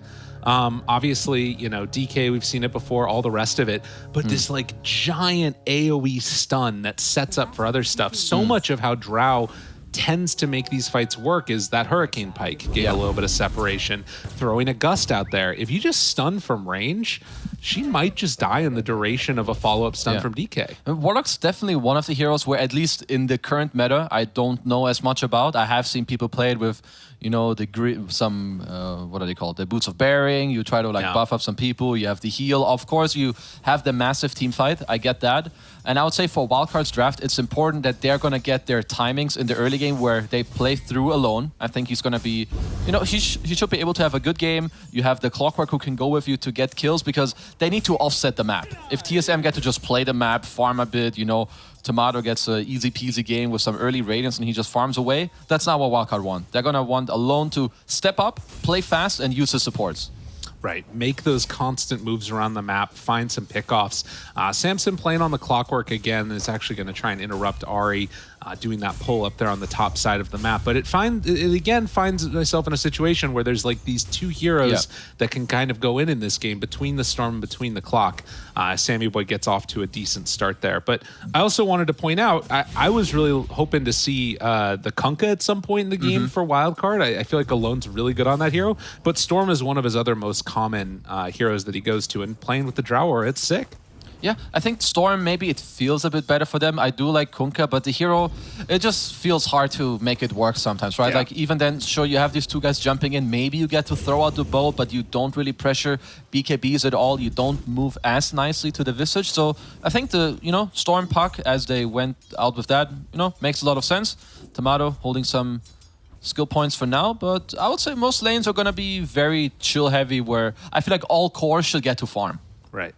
Nobody's really going to be shut out of this one, it feels like. Although, that being said, Little Nick up top is sort of hitting into a bit of a brick wall by virtue of that lane, which, you know, it's kind of a tough one to deal with.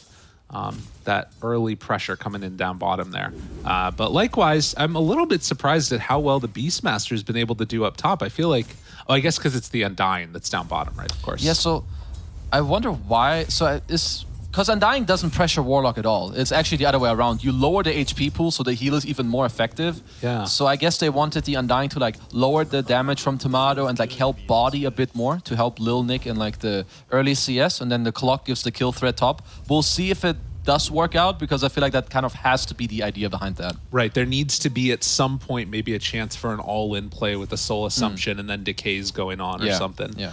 But for now, at least, it's definitely a different look than I thought we were going to be seeing. Because oftentimes when you first phase Drow and Dying, that's the lane.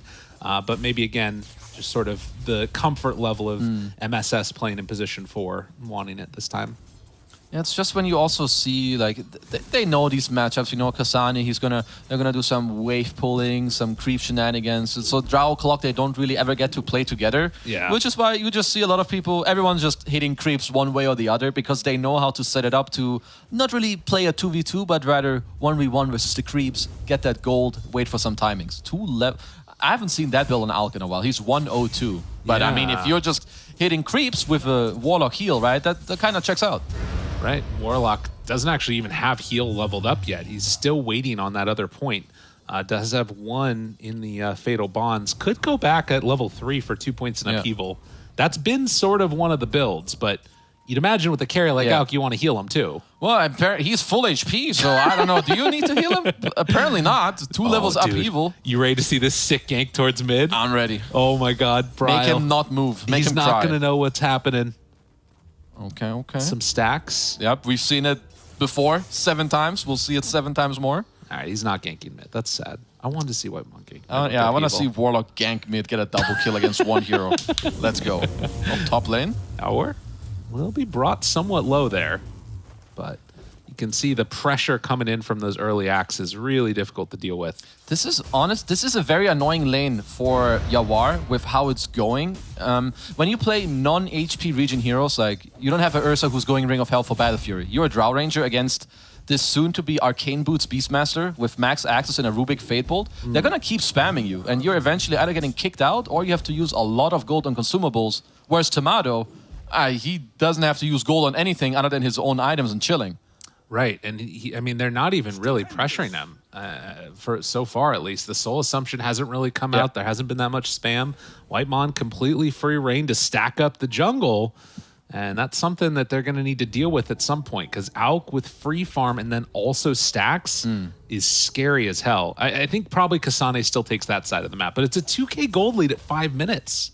I mean, this is already a lot. And yeah, to go back with the, like, who takes what stacks, I feel like Dota has also evolved in a way where, you know, Tomato is going to look to play bottom the entire time. Yeah. Kasane is going to look to take top lane the entire time. And you're just checking, like, who can I speed up more? Because Tomato, he's going to use his net worth to farm more. Whereas Kasane's early net worth, it can give you a tier 1. It can give you a faster overlord for the tier 2, taking over the jungle. So, you know, him taking the triangle, totally cool. Makes absolute sense. The gank mid, you never expect it. Okay, now it's over. Damn, that was good. He got him. He made him use the stick charges. Yeah. Okay. You know, he's testing. Gets level 6 there. He did slow him. It did work. Yeah. Now Briar level 6. You know, your classic DK trying to pressure mid as active rune is coming out. So very important timing for both teams. Ari is right on top of it. Samson making the move, and that was also the they stacks. lost. But Didn't yeah. get the rune. Oh, and it's regen. Oh man, that would have been so clutch. That would have been pretty nice for him because now Briar in mid, he has a dragon form. I think he still has a siege creep. That's Tomato. Down bottom, tries to TP out, and we'll just be able to. That's back to the tower even. The zombies reveal that he's still... gold. He Go missed back. one. Get a zombie. Oh, hit it. I don't know if he hit it. But anyway, this mid tower push is a bit bonka as, you know, alone. It's going to get chipped a bit here.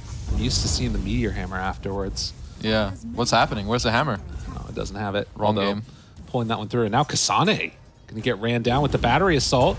Throws out the axes. No way to get out of here. They're bringing in Ari. He's a little bit late to the party, though, and will have enough to take him down. So Samson gets first blood. Oh, Samsung with the first blood. Seems good. Clockwork up in the charts in the net worth. As Alone, you know, still getting chipped down, but I like... He needs to use his HP here to slow down the push, as, I mean, looks like it wasn't that effective. Ryle took a lot of damage and was willing to just tank that tower and beat it down. Yeah. I mean, at least wildcard, again, maybe you weren't, you know, ready to save your mid tower more than you did, but you used this timing in the top lane to aggress the Beastmaster and get first blood on the board. So, you know, all in all, some decent trades. So these stacks now going to get taken while that was happening. When you were saying a hero to sort of link together with the Visage, my thought was level 6. They just about have that now on Visage. Do you think that that's going to be the avenue where they try and bring Storm down here right away once he has this completed? Or do they just sit back and try and get some more farm first? Because it's a little dangerous leaving that tower alone. It's also awkward. Like, you don't want to force yourself to leave. Like, I feel like an easier play would be first you now play for the 8-minute rune and then you look at some jungle invasion. Like, you know that they have stacks here. Be ready for this play and do that instead of like, oh, I have to TP bottom and make this play. You know, hope that Lil Nick is having a good time. Don't get the rune again. Another GG from my side. Unlucky. He thought that, he's like, all right, we'll spawn bottom that time. Upheaval. Rooted. These freaking creeps, man. But yeah, Alone. This is good. He's going to make this little move in here, and this will be a little bit helpful for him. MSS trying to play bodyguard, but yeah, the whole stack is taken and out turn onto Whitemon. Although Fade Bolt and then the back away, and Bryle is just waiting. So Alone. He didn't have anywhere to go. He was stuck. And Alone likely to drop. Does he die to the DOT? And of course, sticks. The Fatal Bonds. Damage coming out. He takes a couple more hits right there. Okay. Ryle thinking about chasing. If you punch MSS, he might die. Upheaval? Look like it. I'm just gonna keep saying it. I have not seen Warlock in like 2 years, so I'm excited. Oh, he's trying to kill him with the creep. Damn. The Fatal Bonds damage. He nearly got him. Almost. Samsung, chilling. Killing a Hawk. Okay. Blocking Ancients. Well played. Sane still chasing, does have Roar, says it's not worth it. Can't go for the courier snipe either there. Well, this is a bit of a problem. I mean, you have the last pick DK, so he's going to take your tower. I think you may now have a little more freedom in the game that your mid tower is actually dead. Like, I think around now is the timing where you do need to look to speed up the game. Because if you're going to continue the status quo where Drought chills top, out farms everything, in 5 minutes, you've got a goddamn big problem on your hands. Well, Whitemon, he's going to have a big problem as they move in and kill him off.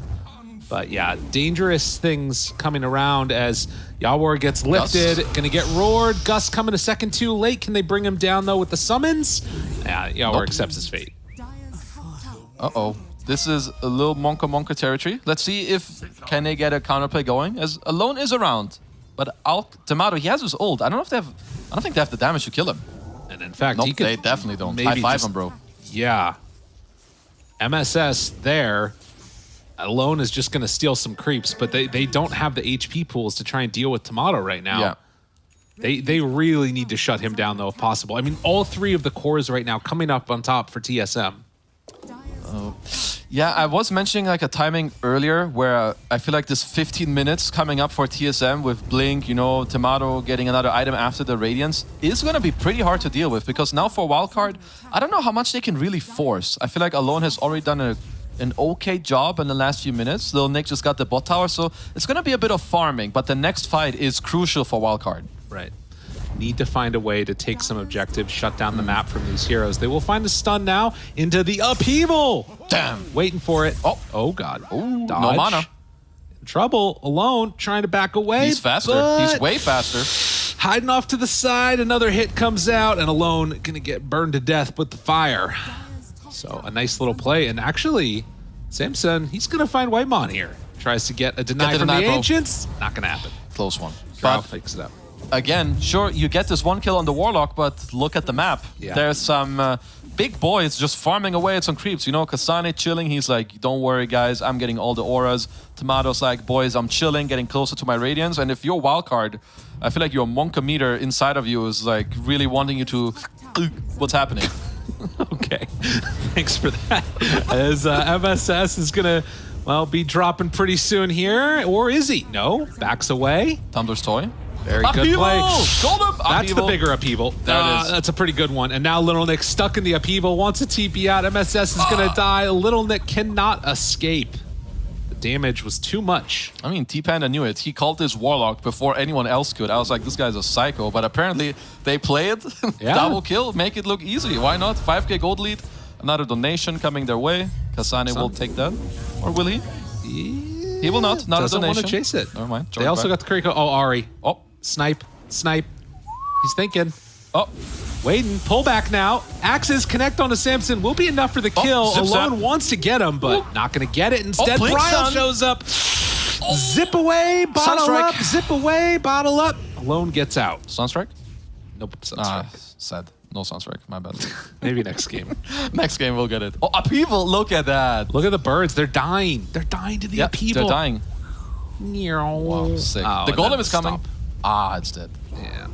Unlucky. 6k gold lead, 12 minutes. Look at this, though. Oh, wait. Okay, it swings back. Look at this, though. Dropping it by the moment, actually, at the 6k gold lead now. Yeah, as they should, because so your Alk is only up 2k gold, but he just finished his Radiance. Like this is Yeah. really where it's gonna take off. And I would like to see Tomato go Blink. I mean, I feel like he can do kind of whatever he wants to, but with the Blink, and then he goes in together with Bryle and the Fights, who also has Blink. You have the Golem behind you, you have a Rubik behind you, and all the Beast Auras and Beast Summons. You can go Blink and just play fast, because Wildcard, why give them any chance to recover when you're already this far up in the game?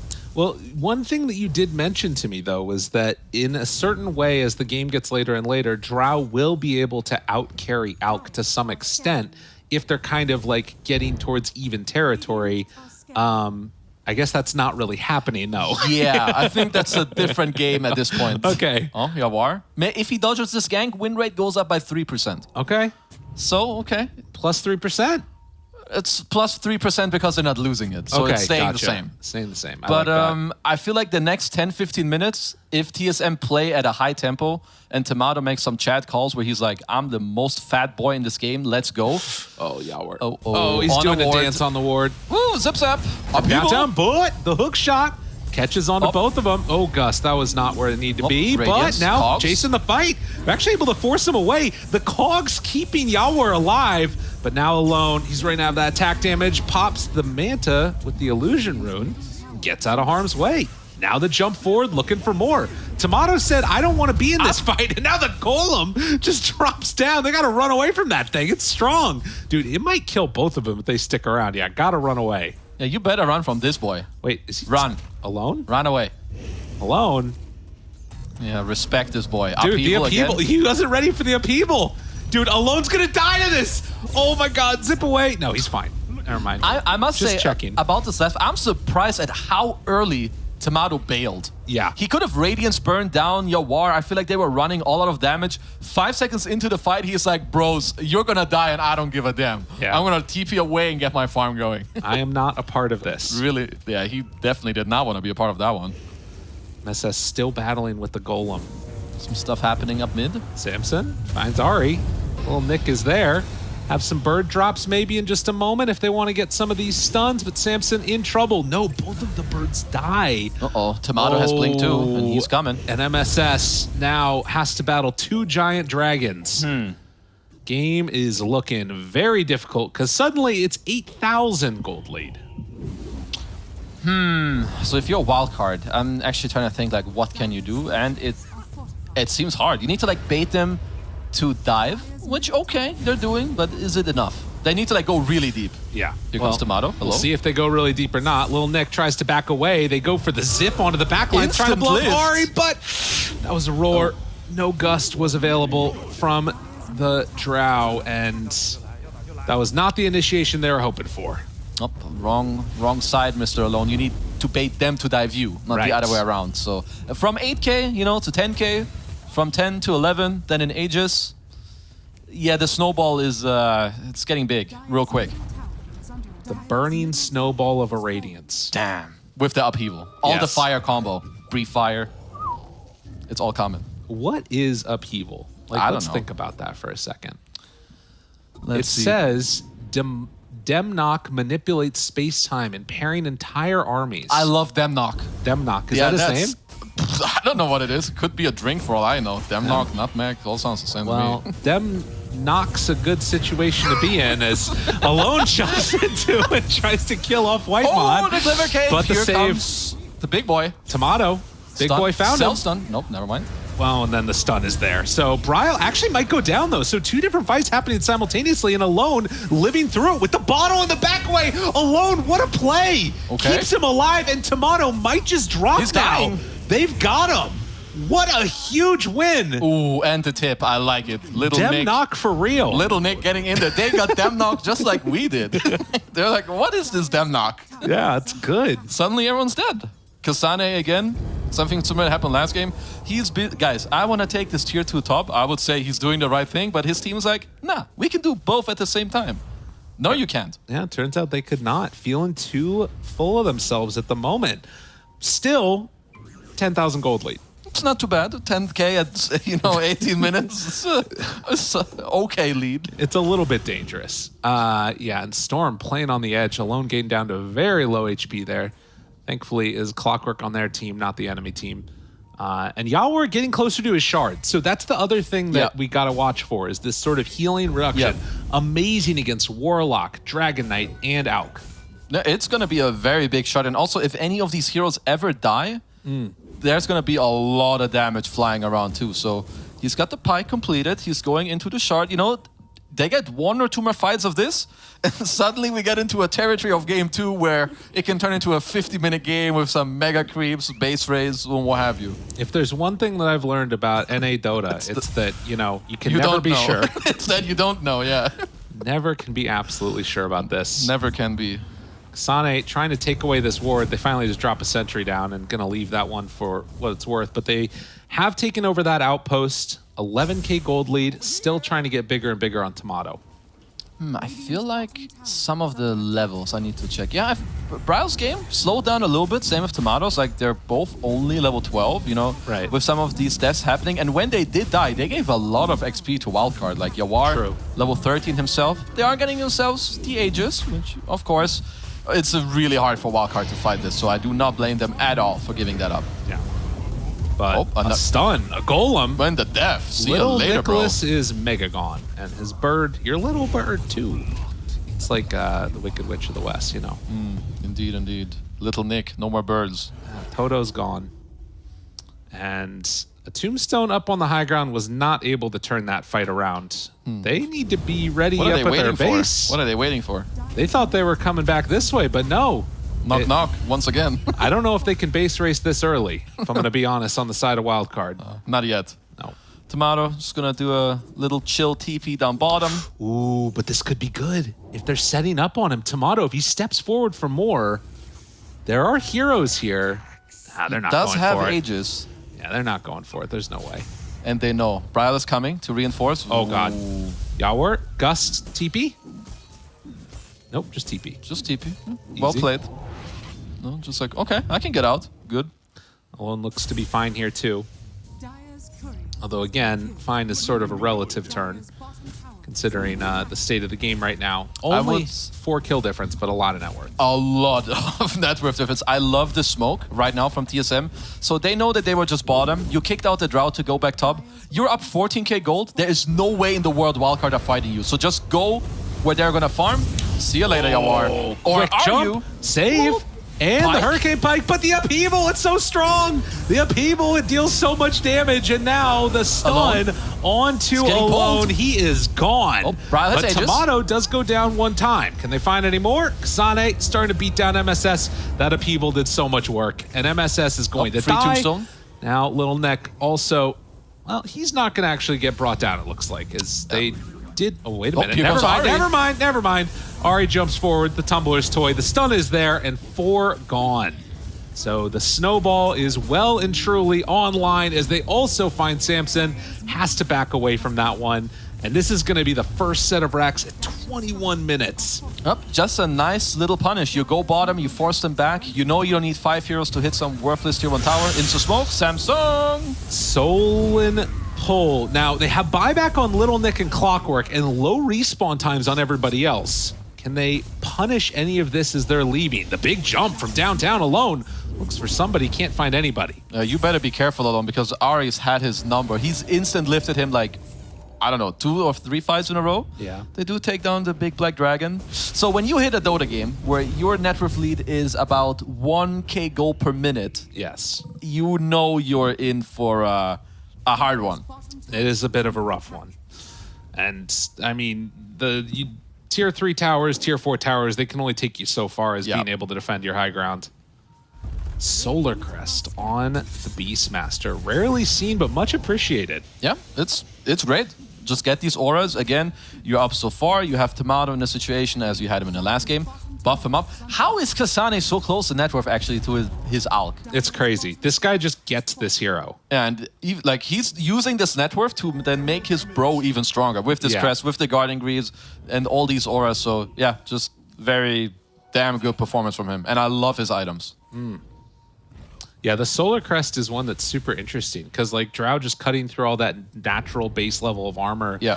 And, you know, Alk has kind of gone for more of this fighty Bryle. type of build. Okay, BKB reaction and Bryle living through Tomatoes it. The here. stun. And they drop down the Warlock ulti. Little Nick trying to chase, trying to catch somebody. Whitemon going to be the This one in Golem is control, just but they slapping just them. destroy him. Samson drops down Kasane right on top of him, and then the blink forward to the side finds the Drow. Bryle will be there for the kill. Now more as the roar comes out.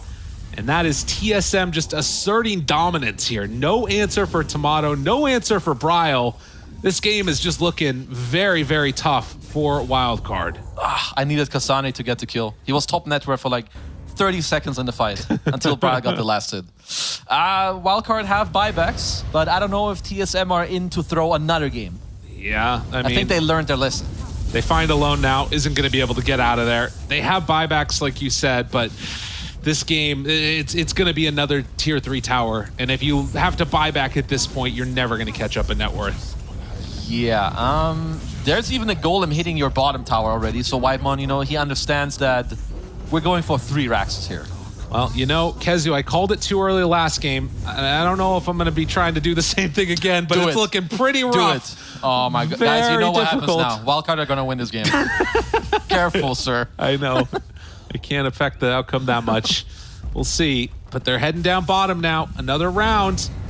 And as the tier 3 tower starts to fall, they're waiting for Alone to get back up again. He has a couple seconds till he's going to respawn. They're just trying to hit these creeps, get what farm they can. But just about all the way mega. Samson, the big wraparound, wraparound. looking Watch it. for it. Who do they find? Little Nick sends in his birds. Ari, he's going to get caught. And then the zip in from Storm, but they can't get him. The Glimmer Cake is there. And now the stun onto Samson. The jump forward finds Ari, but no, Force Staff keeping himself alive. He actually lives through that one. Oh, he's fine. Unbelievable. And now the upheaval, the bane of Wildcard as they chase them in. The tips come out, and that is going to be just about everything. That one is over. So an impressive comeback in game number 2, but in the end, it is TSM to take the series. TSM they overall look more clean to me as a team, and also with their strategy. I feel like, if Wildcard weren't able to slow it down, which, they couldn't do it, the Alchemist with all these heroes going in, and the Golem and the upheaval, it's just too much stuff being thrown your way. No, definitely. I got to see there the faces of the winners, rather. Whitemon having a little sip of tea, and Ari, big smiles on his faces. So a pretty solid one. Thoughts going into that about Wildcard, because this is another loss for them, but we've seen these moments of brilliance, these times where it feels like everything's kind of coming together. What's going on? I don't know, but they look a little bit all over the place. As you said, some plays are good, some minutes are good, but then the other stuff is like, all over. Drafts maybe not ideal to really help out each other. Right. It's not looking good. Well, an unfortunate series of events for Wildcard, but TSM, they're going to take the victory. They're going to take the series 2-1 in the end as we get ready to head on back on over to that panel. Delicious game and a delicious cast by 2 delicious casters. But that was another unfortunate beatdown. Don't question it. That was another unfortunate beatdown for Wildcard. Back to form, unfortunately. TSM, they tighten the reins. They keep it down the straight and narrow. And once they start playing like this, there's really no answer from Wildcard in the end. Just clean. The last game was just clean, right? The second one, they had it in the bag. They threw it a little bit. They managed to lose the tempo, to lose the stability, the focus that Panda was talking about. But man, this one was just out of Wildcard's league. Yeah, it was too much for them to deal with. But like the TSM lineup understands really well how to get momentum early and keep pressuring on top of that. It didn't really require the Alchemist to tune in, but Brawl proved me wrong here. He actually could make this DK work in a playmaking sense and not just being, the basic blink stunner. Are you still fighting Nomad, or is No. I'm actually going with him with the idea about this DK. No, the DK sits in very nicely, and also Kasane. Holy damn, this guy did so much work this game, keeping up the farm with a free farm Alchemist first of all, and then of course the split pushing and all the initiations that he also got out. So this was a unit effort. I can't really say one particular player who outshined this game. It was a unified TSM. Yeah, I feel like if everyone is doing it, if everyone is good on a certain thing, just copy it, do it the same. No need to reinvent the wheel. Yeah, like I've seen the same thing with Beastmaster across all other regions. Like you're just dominating, you're keeping up the net worth. Even with an Alchemist, like if that's happening, you're probably winning the game. Yep, absolutely. This was just a beatdown from start to finish. The gold doesn't lie, unfortunately, but yeah, it was some moments of Wildcard. I mean, I like this wraparound from Sammy at the end here. I was like, this is kind of cool if you weren't, 20k in the bin. But it was kind of cool, jumping into the backlines, disrupting with the cogs. There was stuff which could have worked, but Ari with the outplays, got 4-staffed and 4-staffed himself, just stuff like that. It just makes him look so silky smooth. Yeah, they're able to do so many different types of initiations. Like I was talking during the draft, like the Rubiks and the Beastmasters, the Alchemists, there's so many ways that they can get into these fights. And then Whitemon Warlock, the Porridge, too strong. It just allows them to kind of get there faster while Wildcard is trying to disengage, but they can't because they're either slowed or stunned. So it's just I would almost say this is a perfect outdraft. I can't anymore. Why is it called Porridge? It's stiff porridge, When porridge gets cold, it's really stiff stuff. Okay. So basically, if you're stuck in porridge, you're just like stuck in like deep mud. How much porridge do you eat? Finns love their porridge. Do they? Yes, they do. I know you liked keeping distance with people, but I didn't know about this porridge thing. Unless it's in a sauna, then they come right next to you. But, yeah. Rub alongside you. Anyway, TSM did take the victory here. We need an MVP for this game. I'd give it to Ari again, but I've been told I can't do it twice. So we will be giving it over towards Kasane for just getting loads of money. Just being on top of the net worth alongside the Alchemist, kind of ridiculous. Outplaying the map. Beautiful stuff coming out from this Beastmaster, and beautiful stuff coming out from TSM in this game.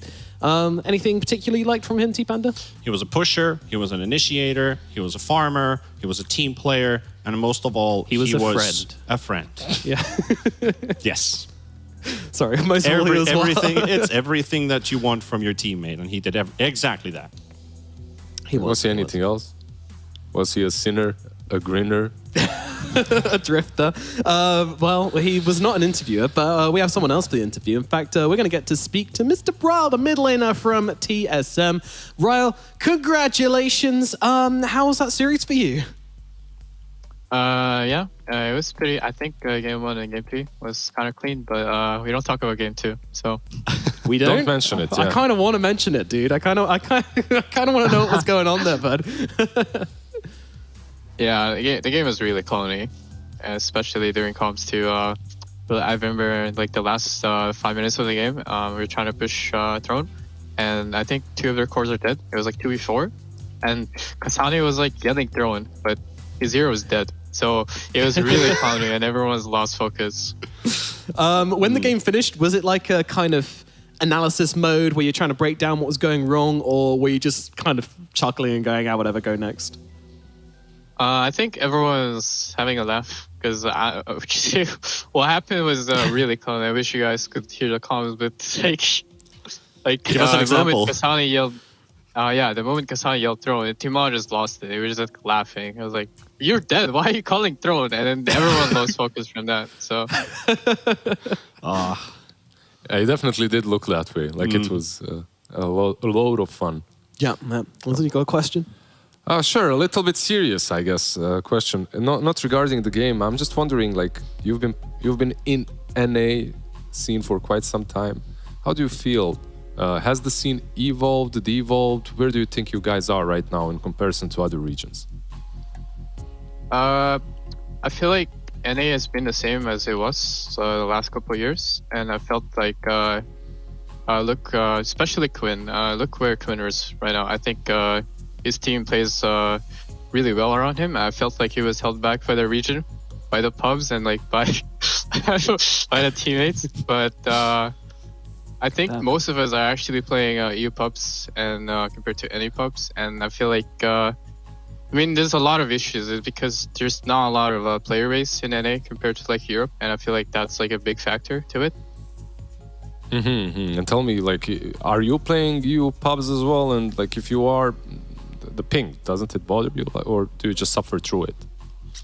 Yeah, it's just eventually you get used to it, but there's like some couple heroes that you don't play as good when you have low ping. Let's say like Invoker or Puck, and like I remember playing Puck and we played scrims, and I just kept dying because I can't press my buttons because I have like 110 ping. So yeah.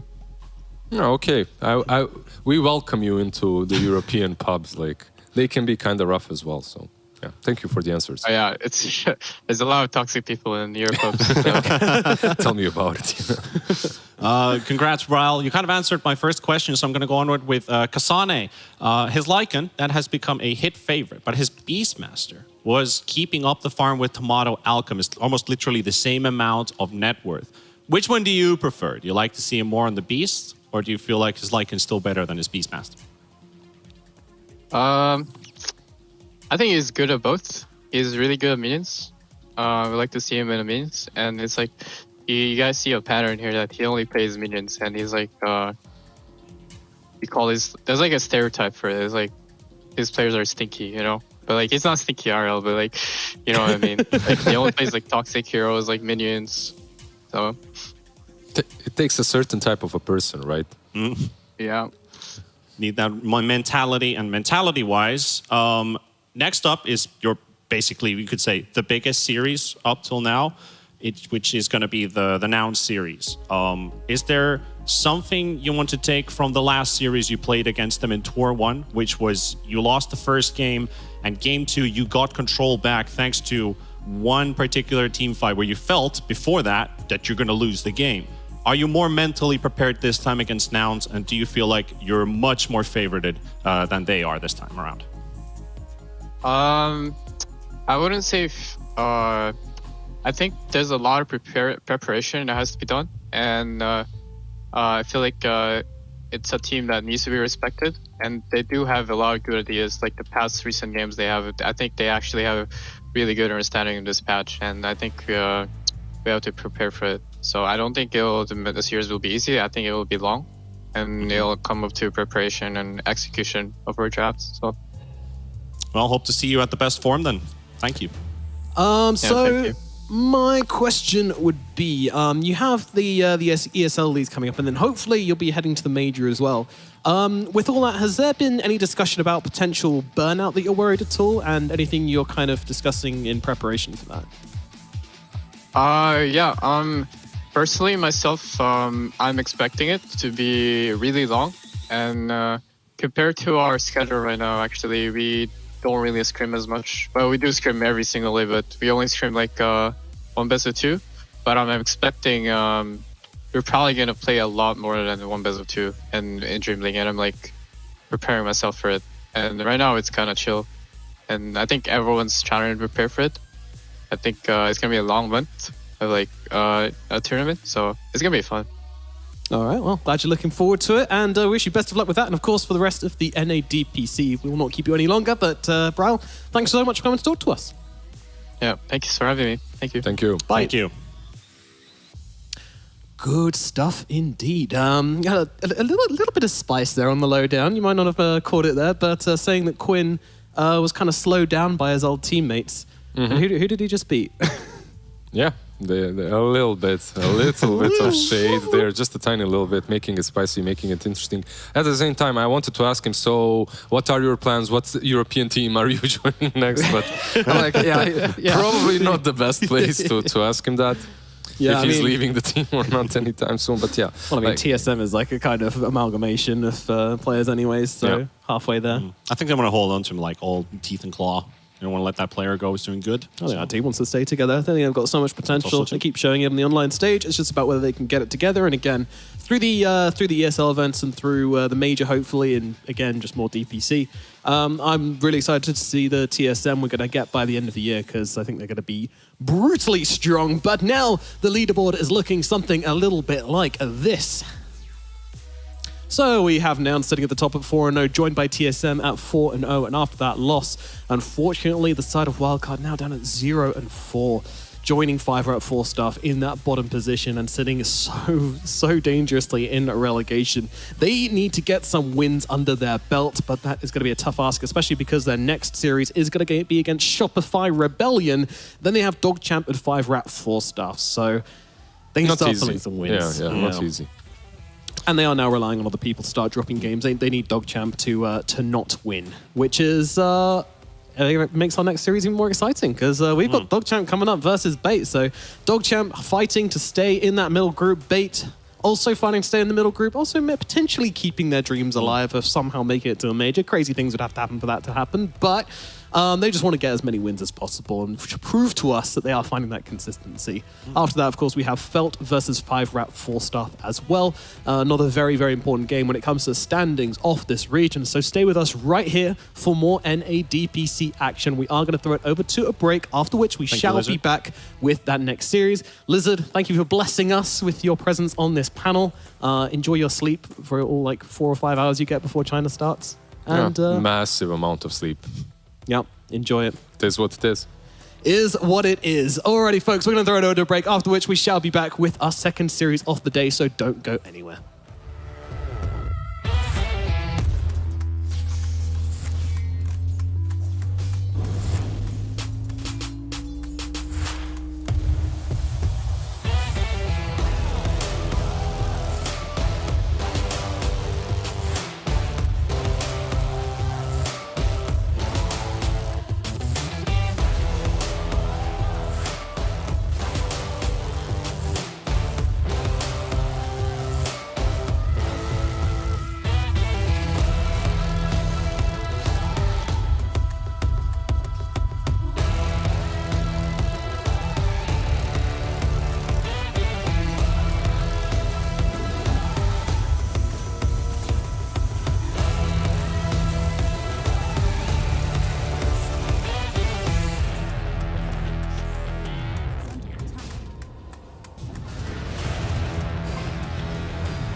Welcome back to the NADPC, where we are now into our second series of the day. We had a wild start to the day, and hopefully that can continue with Wildcard dropping to TSM, and now we move into Dogchamp versus Bait as our next series. And we've done a little swap. We've got Fear now on the panel. Fear, talk to me a little bit about this series. What are your expectations? Expectations, probably similar as the last series yesterday when Bait played Felt. Dogchamp did beat Felt, so this might be a little bit of a harder series for them in that regard, but you also never know what you're going to get when you're playing with Bait. Same thing with Dogchamp right now. I also don't know what I'm getting with them. Sometimes Russell's popping off on the carry. Other times you're like, maybe that was a bit of a miss there on the Faceless Void, but should be interesting. Both these teams are still trying to find their footing. Absolutely, yeah. So let's move on to the series and talk about the first team we got, which is going to be Dogchamp, which is a team we've talked about a lot. These guys, there's a lot to mention about this team. You know, the 1 and 3 switching positions, RCY having such a dominant performance in Division 2, and trying to replicate the same thing and pulling off some lane wins against some massive mid laners here in Division 1. I mean, T-Panda, you know, how high is this team ceiling? Touching upon RCY, now you're up against another legend. It's going to be Dendi. You're going to be playing in the mid lane, who has had various results. Dendi can either come out shining with okay stats, but he doesn't really get shut down. I think he does it himself after what happens if his team doesn't connect with him. So what we saw in Game 3 was amazing. So if RCY gets, again, a good start for the game, connects with Sunlight and Russell, I think it's really, does Sunlight have a good game?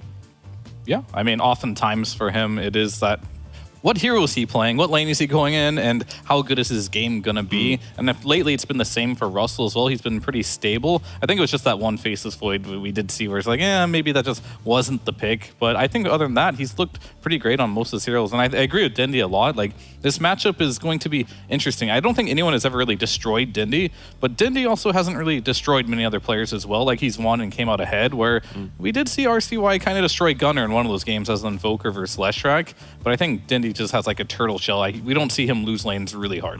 No, we certainly don't. So let's move on to talk about Bait a little bit more. In fact, the one thing we have said about this team is inconsistency. We said time and time again, they have really high highs, really low lows. How do they unlock themselves to not be reaching those lows? What's the limits they have to put on themselves? Well, they're playing from an interesting situation right now. I talked with Stamanen prior to this series, and he said that basically the message went like this: you have no idea from what place we are playing today. And I was like, oh boy, it's one of those situations again. So apparently, is that a physical location or mental location? It is a physical location. Okay. So they did end up winning a series, right? When they had the stress of missing out game 1, almost missing out game 1. They were basically stressing and panicking about the draft. They did lose that game 1 though. Yeah, they did lose the game 1, but they turned it around for a victorious series in the end. So I wonder if today, now that they have time to kind of get themselves back from that stress relief. But T-Ben, you wanted to compare Russell and Funnick here, which is an interesting one because Russell has been kind of flexing the positions here. Meanwhile, Funnick has just been, your classic off-laner. He's been playing very kind of traditional Dota. Somewhat. Until he wipes out the Witch Doctor. Yeah, the Witch Doctor, the OD, the Dawnbreaker. This guy plays heroes. Nobody else has really been playing. Okay, the Witch Doctor from Moo was a one-timer, but still, I wouldn't say he's necessarily your traditional off-laner in terms of the hero pool he's played so far. But that's probably the Funnick we saw last tour, and now he's experimenting with new stuff, playing some more fun heroes. I guess he also sees it that way. And in the interview we had with Funnick yesterday, he seemed very uplifted to some sense. Absolutely did, yeah. And of course, we have to mention our sponsors as well for the PGL NADPC, that is esportsbet.io. And they are currently offering a new innovative watch-to-earn platform where you can earn 3,000 free tokens per hour, which is the equivalent to $3 just by watching your favorite games across the Western EU and NADPC. There is no need to place a bet. It's a new way to earn tokens and engage with your community. So head over to esportsbet.io, sign up and start earning tokens today. As we move into the draft for Bait versus Dogchamp game number 1. That's our speeding through this one. Yep. And we'll see. I have many questions. Will Bait get their Witch Doctor? What do they want to play this game? Because they've been going slightly off the rails in the past few series, but actually, it's kind of been working. Yeah. I mean, I think whenever you think they're doing something too crazy, it normally works out. So at this point, like, I want to see them go wild, pick something that you wouldn't expect, because I think it confuses the other team as well. And they have a lot of veteran players on that team as well. So like they all have very deep hero pools, and I feel like pretty much anyone in any role can play just about anything at this point, and that is definitely a huge advantage for them. And I think when you're this experienced as well, you're more able to separate the hero from your game sense and from your understanding of the game, because you've just been around such a long time, played so many different heroes, so you can have that flexibility but still maintain a kind of collective idea on how you want to approach the game together, which we have seen improving slowly from Bait. But then sometimes they just forget it and something weird happens. But hopefully we don't see that Bait today. At least in terms of hero drafting, our They haven't NA tour, changed. our NA tour has. I was about to say it has changed from the very start, the first 2 days. Then Sure. I believe like Disruptor, this hero has about 71%, so it's not in every game. Means that he missed at the start, but now he's coming in more and more and more and more into the first phase instead of being the 15th pick, which has been a very common place for the past 5 Disruptor to be in, and also one of the comforts for Bait and Dogchamp. Take it away from him. I mean, this shows more than anything how much Bait just like their own strategies. Because if you're asking me, is Weaver good versus Disruptor? Absolutely not. This is a very terrible matchup for the Weaver, and not only the laning stage, but the entirety of the game. But also the Alchemist is something they just really get to the point where they feel so confident in it that felt banded against them for like 2 games after that, right? So like, this is our thing. This is what we want to do. If you want to play versus Bait, you've got to ban this because we're going to keep bringing it out. And so far, it has been fairly successful for them, so I don't mind them going back for this. They're just really wanting to play their own style and trying to make it work. Yeah, Bait's got a 75% win rate on the Alchemist so far out of the 4 picks, but it's actually been going across 6 different teams so far. So the Alchemist is also kind of being this newer hero that's been brought up as well. The Radiance coming into the meta is probably one of the bigger reasons Alchemist is being picked again. And Bait, they Not had for this... Funnick. Not for Funnick, at least. He's making his own rules, you can see in some sense. But they went for this minus armor draft in game 1, right? It was surprising. It was kind of hard to read, but it still caught them off guard, their opponents. And that game 1 was, I think that was some very good drafting, because he pulled up something that's not seen every day. Yeah, for sure. And I imagine they're going to be heading in the similar direction. They already have the Weaver and the Alchemist, so you have the AoE anti-armor already. There could have been a temptation for Dogchamp to really get inside their own heads, which I think a lot of the Div 2 teams would have done, where you go, okay, they're running anti-armor. Oh god, how do we respond to this? We need armor. We need bazookas. Spend support or like something like this. But no, they keep cool, calm, collected. They grab themselves a Clockwork, Clock Disruptor, excellent opening duo. No notes on Dogchamp. They're just doing great. Keep it up. I mean, there's a couple ways you can deal with minus armor strats. One, just pick a lot of armor. Like, you can pick some Dragonites, you can pick a Sven, these type of heroes, which isn't really the best approach. I think the best approach of dealing with minus armor strats is just outrange it. Pick heroes that have bad armor anyway. It doesn't really matter, that play from behind, like the Zeus, play like the Drow Rangers, heroes that just like attack from long distance, and you can't really connect those right clicks. Yeah, and Dogchamp, there's a couple things here. They bought a double support opener. They have no flex in this draft. They've picked 2 heroes that Bloody Nine has played. Flea hasn't played a single game so far. So Flea's going to play his first Disruptor or Clockwork games in this tour. So there's 3 things to it. They're building up to a basis where you get a double core second phase, unless it's like Sunlight goes for Clock and Russell gets a carry pick. So there's always that flair. I do believe that Bloody Nine will probably play the Clockwork because he has lots of games on it in his competitive career and just plays it a lot in pubs, where Flea, he's very versatile. He's been playing TOS 4 for many, many years, and I wouldn't be surprised if Disruptor is a hero that he has in his arsenal. Yeah, I think so. And I don't want to see core Clockwork. I just hope that's just not an option. I hope so too. So do you think that this opening duo supports is strong enough to justify the lock that you've put on your draft now? For the supports, Yeah. they give you pretty much what you need, right? You got a lot of catch, you got a lot of silence, which now gives you some more freedom in your cores to play to win your lanes, which is always nice to do. And I think that's something that Dogchamp really wants to give RCY the freedom to do. They don't want to lock RCY in like you have to be the stun, you have to be this early blink dagger, rotating across the map. At some point, they want to put on his Evoker, let him play freely, go Midas, like play the game and try to carry the team throughout. And if you pick these supports like this that cover the catch aspect, you can focus more on like having your side lanes try to just win their lanes.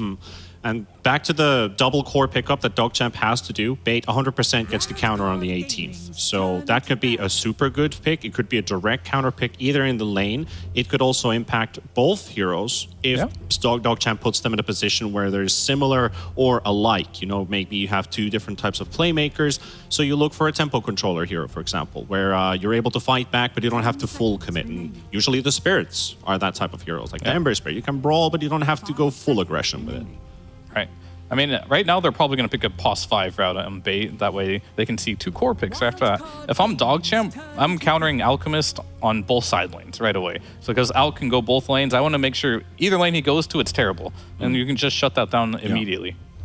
Yep, and they have the support to do that already. Both of these guys strong in lanes for different reasons. Disruptor's very good at just kind of bullying your support. Clockwork can open up kill opportunity in the right lane for you. So I kind of hope they do go for a carry which can kind of work with that. Maybe like a Drow or something that kind of follows down the line you were talking about outranging the Alchemist. And as we saw in the last series as well, it can be difficult for an Alchemist to get that initiation. You know, if you don't get that initial blink on the Drow, then she can usually just play the fight around you. I mean, there's one guy right now on these 10 bans that I don't understand. And that is Wraith King. Yeah, that's an odd one. That's a very odd one. I'm very curious. Like, why did they ban Is Wraith that King? hero uncontested, Steve? I can figure that out. But what I can say about Wraith King is like, it is uncontested. do you want Faceless Void or something? If like, that is one of the heroes that you might want a Wraith King against. There's not many other things. So at the same time, a Wraith King Alchemist core duo, you know, like off lane and save lane sounds not good. Well, that drops are Interesting, at uncontested to 28 now. Wraith King indeed was untouched completely. maybe it was a misclick. You know, these things happen. Were they looking at... You never know. I don't think you wanted to ban Zeus necessarily. What's next to Wraith King on the strength table? I don't exactly remember, but I was right next to him. Like, come on. exactly. But I was thinking about the Drow Ranger because they brought the clock. So it was either Lina or Drow. Yeah. What I was I said the thinking Drow about. first, actually. I thought about the Drow. Young was ahead of me.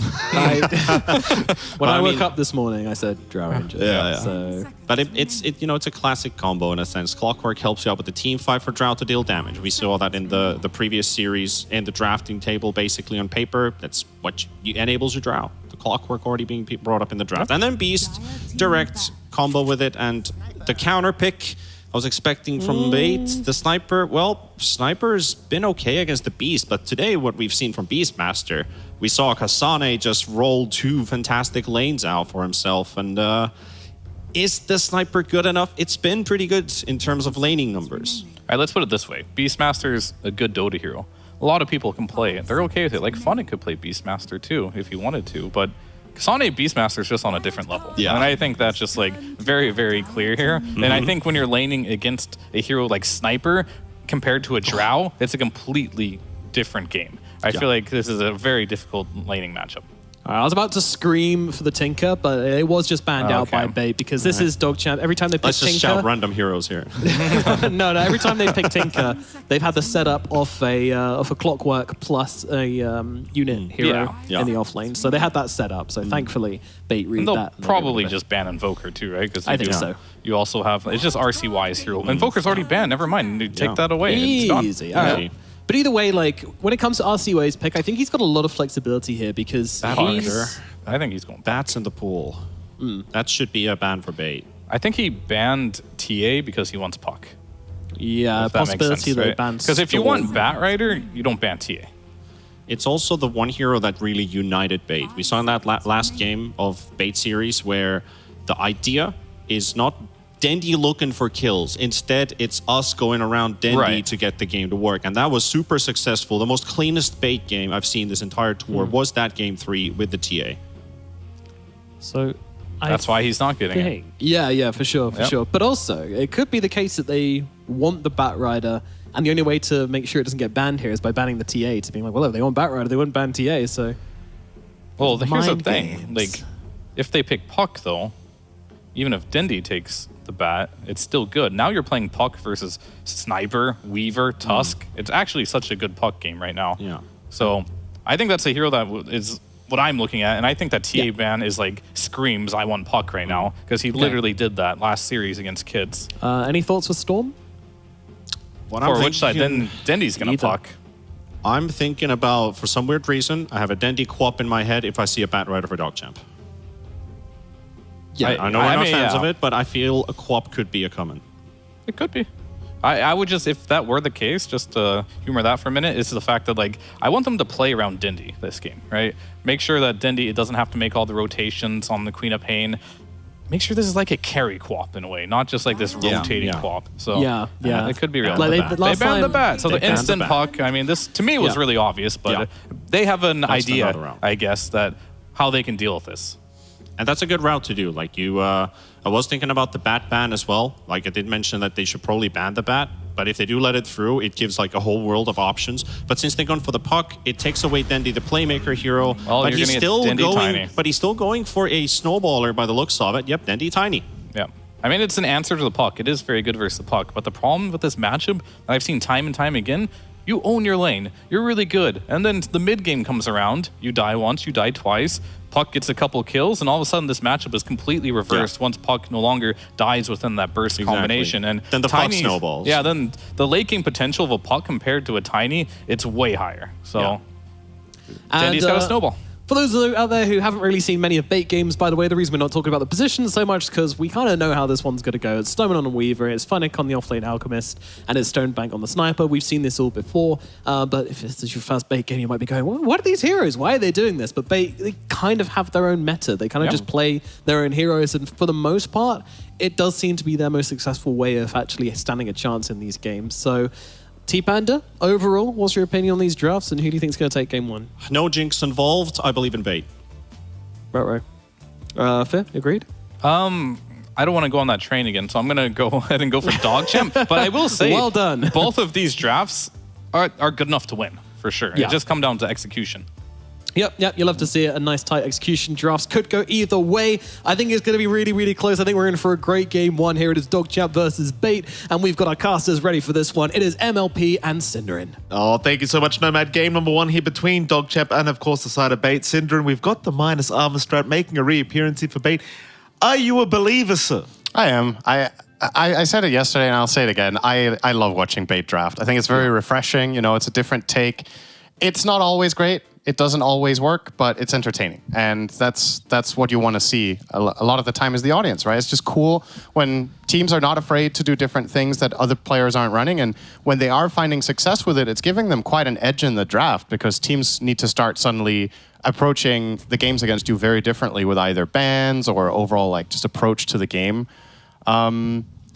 I thought we were maybe going to see something different out of Dendi in this game because we had this talk about, okay, Dendi seems to be doing best for this team when he's playing something that scales. Tiny does do that, obviously. This hero can scale very well, and he's playing with 1 million minus armor, so he's going to hit really hard when he gets an Ags. But there are maybe other options, and like Fear pointed out, this puck was probably pretty straightforward that was coming out, so maybe you could have banned that and taken a different path. But at the very least, this matchup is good for Tiny, and I think Dendi is going to be doing just fine.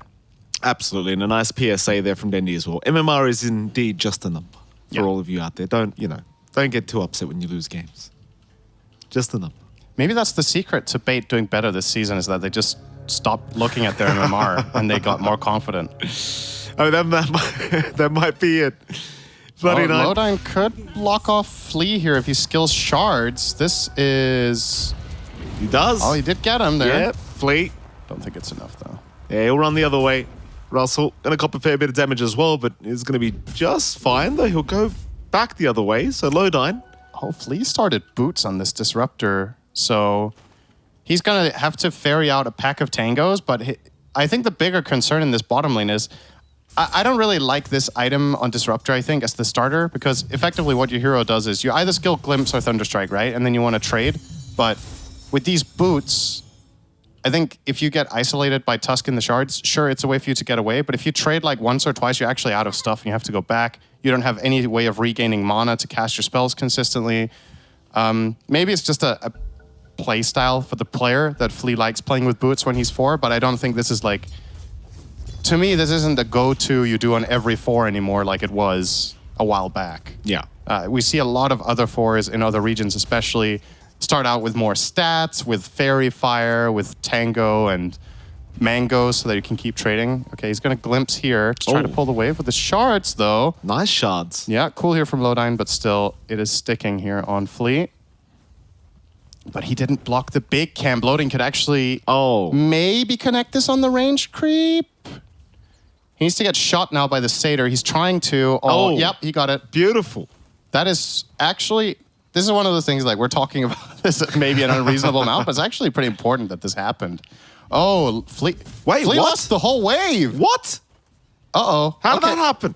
Yeah, so he went up the high ground and they just stopped following him. This cannot have been on purpose, right? I mean, did he not right-click the things as he was on the staircase, the creeps? That might have been what I wasn't looking there because this like never happens, right? Oh, so that no. must have been what happened. But I'm thinking to myself, is this better when the range creep does already get pulled into that hard camp? Is it better to just cut the pull entirely and try to stack a double wave? I don't know, but Oh no, it's getting worse. The shards will block the creeps in, Lodine. he didn't aggro to the creeps though. So this time it will work for Flea. He's gonna go and get this pull up the high ground this time, surely. There we go. Gets the following vision on them. He's gonna pull these between the two towers, so that's pretty standard. Let's have a look at the other lane. So Tiny against Puck is, I would say, Tiny favored, at least slightly. But both heroes will generally farm pretty well. And this top lane, we saw it yesterday. Bait playing the Weaver plus Alchemist. They were playing against an Undying and managed to draw that lane. This time around, I think their conditions are significantly better. I think this lane actually is hard to play into as 5 clockwork because Weaver's just going to constantly harass you and he can always just escape you, so you can never trade. And the Alchemist offers quite a bit of bonus physical damage for the Weaver if it comes to a trade. So that does mean that Funnick will more than likely find good net worth up here. He's managed to now pull a wave between the towers. He's going to cut this into a 4v3 creep situation. This is really good. He's going to readjust the wave here to kill his range creep. Then he's going to kill 2 more melee creeps. And he's going to get the flag bearer as well. And this frees up to Stamanen to do whatever he wants. He's going to go and grab the bounty rune. And Sunlight is trying to navigate this top lane, obviously, by trading off, pulling creeps into tower. But I would say, considering the match up top, I think Bait are pretty happy with this. No, it's a real shame for Dogchamp, because kind of like you said, with the Pulse 4 Weaver, you really can't punish anyone. Like, Stominant can always get away. Funnick's getting away with way too much on the Alk, and well, this poor Drow is just kind of relegated to pulling the small camp and trying to reset the equilibrium in the creep wave, but Sunlight's done a good job at CSing everything he's had access to, right? So he's still top of the net worth. It's not, I don't want to paint the picture that this Drow is getting owned. That's not what's happening, but you got to keep in mind that this is a clock Drow lane against Weaver Alk, and Alk is finding good farm. They both have 18 and 19 CS respectively. Drow, in a lot of the situations where she's playing against a melee offlaner, wants to dominate the lane, right? Just constantly harass with frost arrows to get the clockwork, but with what they've accomplished up here, this lane is effectively going to end up being pretty much a draw. And that seems to be what Bait are able to accomplish when they run these two heroes together. It happened yesterday as well. yeah, absolutely.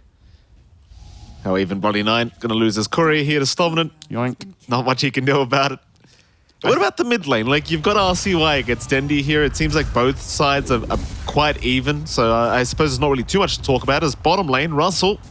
Oh, Jimmy Russell, he might be in trouble here. He has 20 more move speed than Tusk, so he's going to suicide to this camp. Nice deny. Get away with it.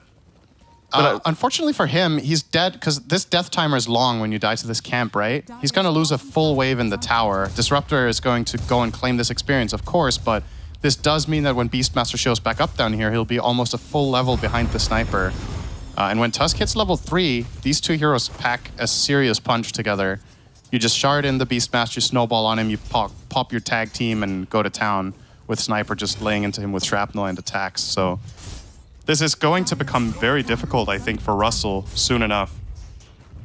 For now, it's Flea on the receiving end, though. Great shards here. Tag team popped as well. Flea going to pop the kinetic field and just try to run away, and we'll make it. And Russell's getting aggressive. Stonebank has 10 sticks. He's getting low, but like you said, stick charges are up, so Russell now the one in danger, and Stonebank able to pick up the killers. Flea is still around.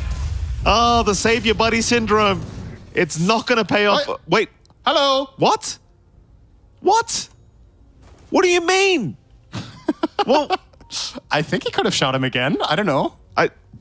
Well, all right. Never mind. The creeps may be more it was important to 5 Stonebank. head. They want loading to chase him down now on his own. Ah, man. All right.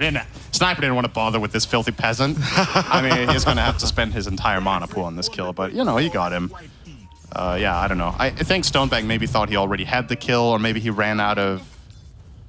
Did he pop take aim and he was too slow or something? I'm not sure. I think he did pop take aim, and maybe the fog kind of kicked in. I suppose, yeah, he probably just thought, screw it, I don't want to miss the creep wave. RCY, shards out. We'll see if they can catch out the puck, but he's always got the orb away, and Dendy's not going to land the avalanche in time. A little bit unfortunate there, and Flea will obviously just fill up the bottle here of RCY, give him the reset. It's a pretty close affair between these two teams, still 2-0, 1k net worth lead the way of Bait. But it does feel like at the very least the mid and the safe lane of DogChamp is going pretty decently well. Yeah, my biggest concern is I think Beastmaster as a hero really suffers when he falls behind. Like, we've seen some games where Beastmaster just totally takes over the map. Yeah, good pressure here coming out, but Disruptor has rotated. Flea is up here with Glimpse ready, but Sunlight's almost dead, actually. Barely not enough. Stomanen almost got him there. Multi-shot not going to land on Stomanen. He's all now right. Flea is in trouble, I think. Oh, it's going to go on Bloody 9 instead. That will be a kill. Why the hell not? Bloody 9 going to go down as Flea. He'll be okay to back off. And Sunlight, I don't know if he can stick around here. I mean, this is a 2-on-3 and they're killing them, right? That's... And they have a double wave going into the tower that Sunlight can't even farm because... Oh, Funny might actually get away with this, too. There's no way Sunlight expects this. He has gone on the longest walk of all time. Oh, it's so sneaky. But Gust... Oh, it's not enough. Oh, he's done himself. Oh, okay. Well, now Flea is in trouble. This is such a disaster for DogChamp. Yeah, I mean, this cannot... I think it's not an exaggeration to say this kind of can't go any worse. Yeah. You rotate your Disruptor up here, you're 3v2, all 3 of your heroes die, your tower loses half its health, and your carry loses 3 waves of creeps in the tower. That was just flat out perfect from Bait, given the circumstances that they get this kind of a trade-off.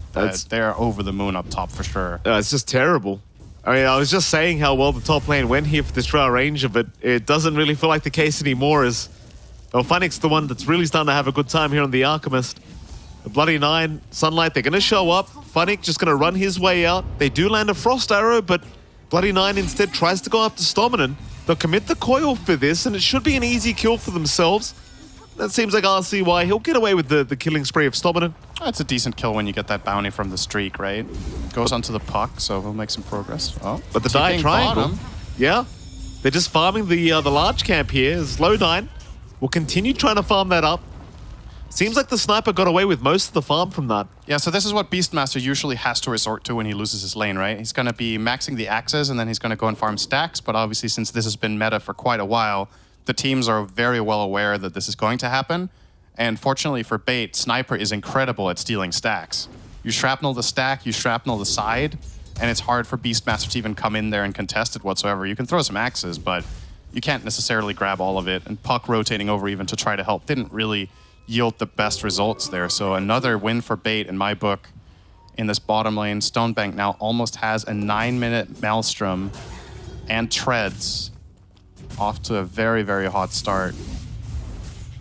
And I personally think this is a great sniper game. Like, there's very few threats to you. There's Clockwork who can jump you, and you can get coiled by Puck in the backline, but both heroes you can itemize against with Pike. It feels like it's going to offer you a lot of protection. Flea will get absolutely obliterated here. Yeah, by Tusk Sniper. He's still having a great old time. The Sniper 2-0-0 now, top of the net worth board. And actually, all 3 cores on the side of Beta top of the net worth. So maybe you could just argue all 3 lanes have been won, even if it's quite slightly as Dendy. Oh, I think that's fair to say. It's going to find Bloody 9. It's also, I think sometimes, like, winning a lane for me is not always about, okay, do you have more gold than the opponent, right? For me, a lane win is relative. It's like, if you're doing better than you're supposed to, it's a win, you know what I mean? Yeah. So it's like, if you have a lane that's supposed to get absolutely stomped and you have the same net worth as the enemy minute 10, you won the lane because you outperformed expectations, right? And in this case, I think it's completely fair to say Bait have won all 3 lanes. The Tiny has 400 more net worth than the Puck. I think that's kind of an even lane, so I would say it's a slight win for Tiny. Maybe it's a draw, I don't know, but it's pretty close. Bottom lane is absolutely an avalanche for... Yeah. Stonebank is just completely rolling over the Beastmaster, almost doubling his net worth minute 10. And the Alchemist off lane, yeah, it's an Alchemist with 2 points in Grieval's Greed, so you have the same net worth as Drow. Is that really a win? I think so. I think this top lane was supposed to go worse than it did for them. So, I mean, you can't really argue against that after they got 3 kills, 2v3. Right? Yeah. That is pretty much the dream. So everything going bait right now. Absolutely, just swimmingly here for the side of bait. And you can just kind of sit back and farm now. Like, you do still have an Alchemist on your side of things.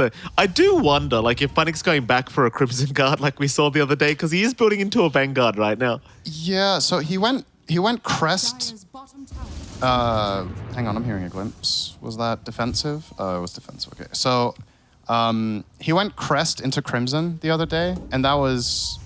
I think the Crimson Guard was against... Oh, hang on, Dendi. Yeah, it's a big kill if they can find it. No glimpse for him, though. No, certainly not. He gets the Avalanche off, but there's 4 heroes in the mid lane. They do have Lowdine around with the shards out to block the way, and Dendi, he's still surviving. Orb's going to be there, but they juke out with the snowball.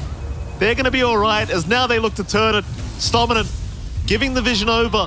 He will drop, but it doesn't matter. They'll get away with Dendi, and that's probably much more important. That was a real kamikaze Weaver right there. Just ran straight into the tower against 4 heroes and got killed. I think Dendi was fine, but okay. I mean, it's a valiant effort. You know, he sent a message: don't mess with my Dendi. You know, but yeah, probably an unnecessary death there for Stomanen, but not the biggest of deals. And that was a big rotation for DogChamp. Keep in mind, they brought so many heroes, and 2 of them actually have to return to Fountain now to restore. So the Puck and Disruptor out of play for half a minute as they run back, whereas all of Bait's heroes are still good to go. Moving around, looking for something bottom, but there's nobody to be found yet. Beastmaster is again retreated to the jungle. And yeah, you're right, Funnick is just straight up going Crimson. I mean, so yesterday he bought it against, was it a Beastmaster as well? It was. Yeah, so he bought it against the summons of Beastmaster, and while that is kind of good, I'm still not sold on this item having enough value, but they made it work. Oh, bot lane. Yeah, that's just... Jimmy Russell. Should have stayed in the jungle. Yeah. Not having a good time at all in this Beastmaster. And yeah, I mean, funny, going back to the Crimson Guard, it just seems like every time he's against somebody that's kind of a Zooey hero, like a Beastmaster or a Lycan, he just goes for this build-up. And I mean, if it works, right? Like, we may not think it's the most amazing meta kind of item pick, but Funnick seems to believe it's the way to go. Yeah, is the Weaver going the Crest this time? No, so Weaver's going Hammer, which he did last time as well. But that means they're just skipping the Medallion unless Tusk is getting that. Tusk has no gold, so who knows what he's getting once he ever gets his hands on some money. Last time Funnick went Medallion into Dagger into Crest, I think. So I wonder what the change of attitude is here. If that's because Dendi has a blink on his mid hero, that he feels like, okay, now I don't have to initiate with Dagger. We have Tusk shards as well. Some of the components are obviously different this time. Oh, nice smoke break from Lowdine. He is going to get glimpsed. Nothing to snowball on in time. The camp was farmed, or he might have actually been able to... Oh, nice try. Yeah. But still, at the very least, he does save Stonebank, because that's where they were headed. So he does at least tank the gank for his sniper. These kills from DogChamp, it's something, but it's definitely not what they're hoping for. I think the key for this team right now is to unlock the map. They need to get their hands on this bottom tower. It just has to happen. You're playing Beastmaster 14 minutes in. You don't have Helm of the Dominator, but like they have to put some emphasis on getting more space in this area, because obviously Bait took this top tower quite a while ago, and they're just out farming you. They're playing the map better, being more efficient. Bloody Nine might turn into a Bait. Oh, that not again. What is it? Sometimes these wolves have like the widest feet ever. They look like nobody was in front of that hook, but it has a little bit. It's a little deceptive. It's not just a straight line. It searches a little bit to the sides of the hook, so you have to create a little more distance between yourself and the camp there to get that hook shot in. I'll tell you what. The past 2 days, every clockwork we see just can't land a hook. It's always the creeps getting in the way. I'm not sure what's happening, but yeah, like you said, the creeps sometimes the hitbox is a little bit too big. You know, what can you do? It happens. Funnick is under an enemy ward. Can they kill him, though? He's got the chemical rage. I think these two can, but with +1, they definitely can. But yeah, he's got Crimson Guard and ult. Funnick's the one trying to jump. He's going to stun himself. That's some effective farming there. If he had acid sprayed before, he would have killed the camp by now almost. But now he has it for the wave, which is better, so understandable. In DogChamp, I mean, it does feel like they're kind of stuck between a rock and a hard place right now. Like, they don't seem to be able to make any kind of plays. Oh, I thought Dendy had an Invis rune, not a smoke. That could have got really, really dirty. There was there was a Clock and a Beastmaster stacked up, and he had everything ready and teammates on backup, but was a smoke, it just broke. Still, Bait are going to use this Siege Creep wave to try to put some pressure mid. They also have the Meteor Hammer completed now in the Weaver. This tower's gone. I think DogChamp are maybe in a little bit more trouble than the gold might say here, because if they're struggling to hold these towers right now, Bait's lineup is very, very good at collapsing on heroes when they start being spread thin. Right? Alchemist plus Weaver, Tusk plus Sniper, anything with Tiny.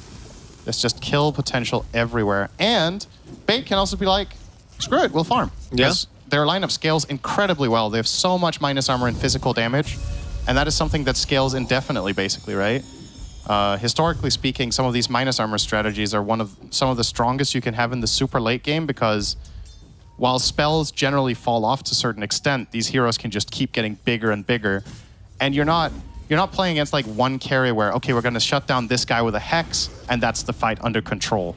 Sniper, Elk, and Tiny, all three of these heroes, if they get big enough, can be the carry of the team in any given fight. And they are. So Dendy is also itemizing that way. You see he's going Dagger into Echo Saber. Bank. Oh!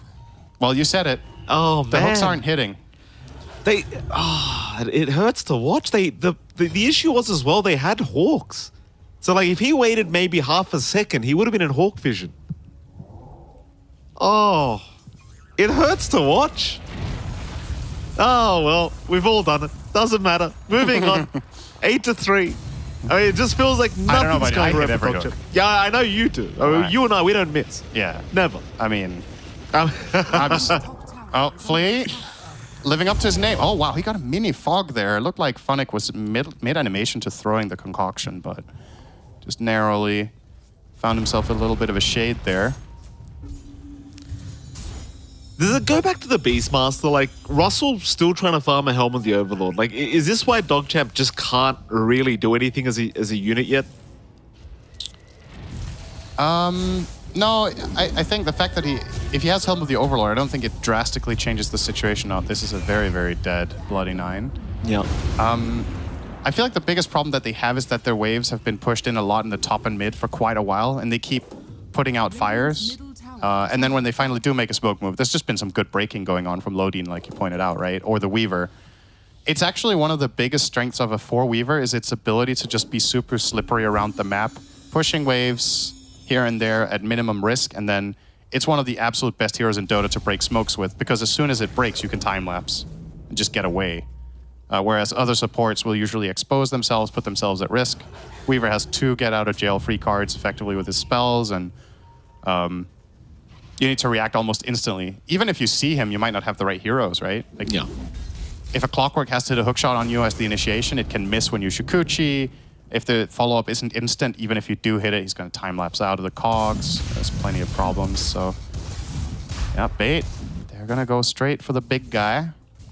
And I don't really see DogChamp being able to do anything about this with the current map position. They look a little bit lost, I'll be honest. Like, they seem startled. They don't really know where to go and what to do. This is what I kind of say. Like, it felt like to me, it was almost like the Beastmaster falling off just kind of ruined all their game plan. Like, they had an idea with this draft that just doesn't get enabled without this Beast being able to do anything. And I mean, I could be wrong, but that's what it feels like. To be fair, none of their lanes really went as well as I think they expected. I guess mid went okay, but yeah, the 2 side lanes definitely should have both gone better. I think that's fair to say. Bloody 9. Another fight, another... this time it was RCY. That's a big one. That is a much bigger kill. I thought it was the Clockwork they were going to find there again, but RCY getting caught out. Yeah, this game is all bait. Like, they're just not really making any crucial mistakes. They're finding picks here and there, and they're being more efficient on the map, farming. Stillmannen here will avoid trouble. Here we go. Down towards the south they go. Bait. Oh, they're going to find Russell. Oh, it's going to land too. Oh, Russell. Jimmy Russell, he just can't catch a break. Leave him alone.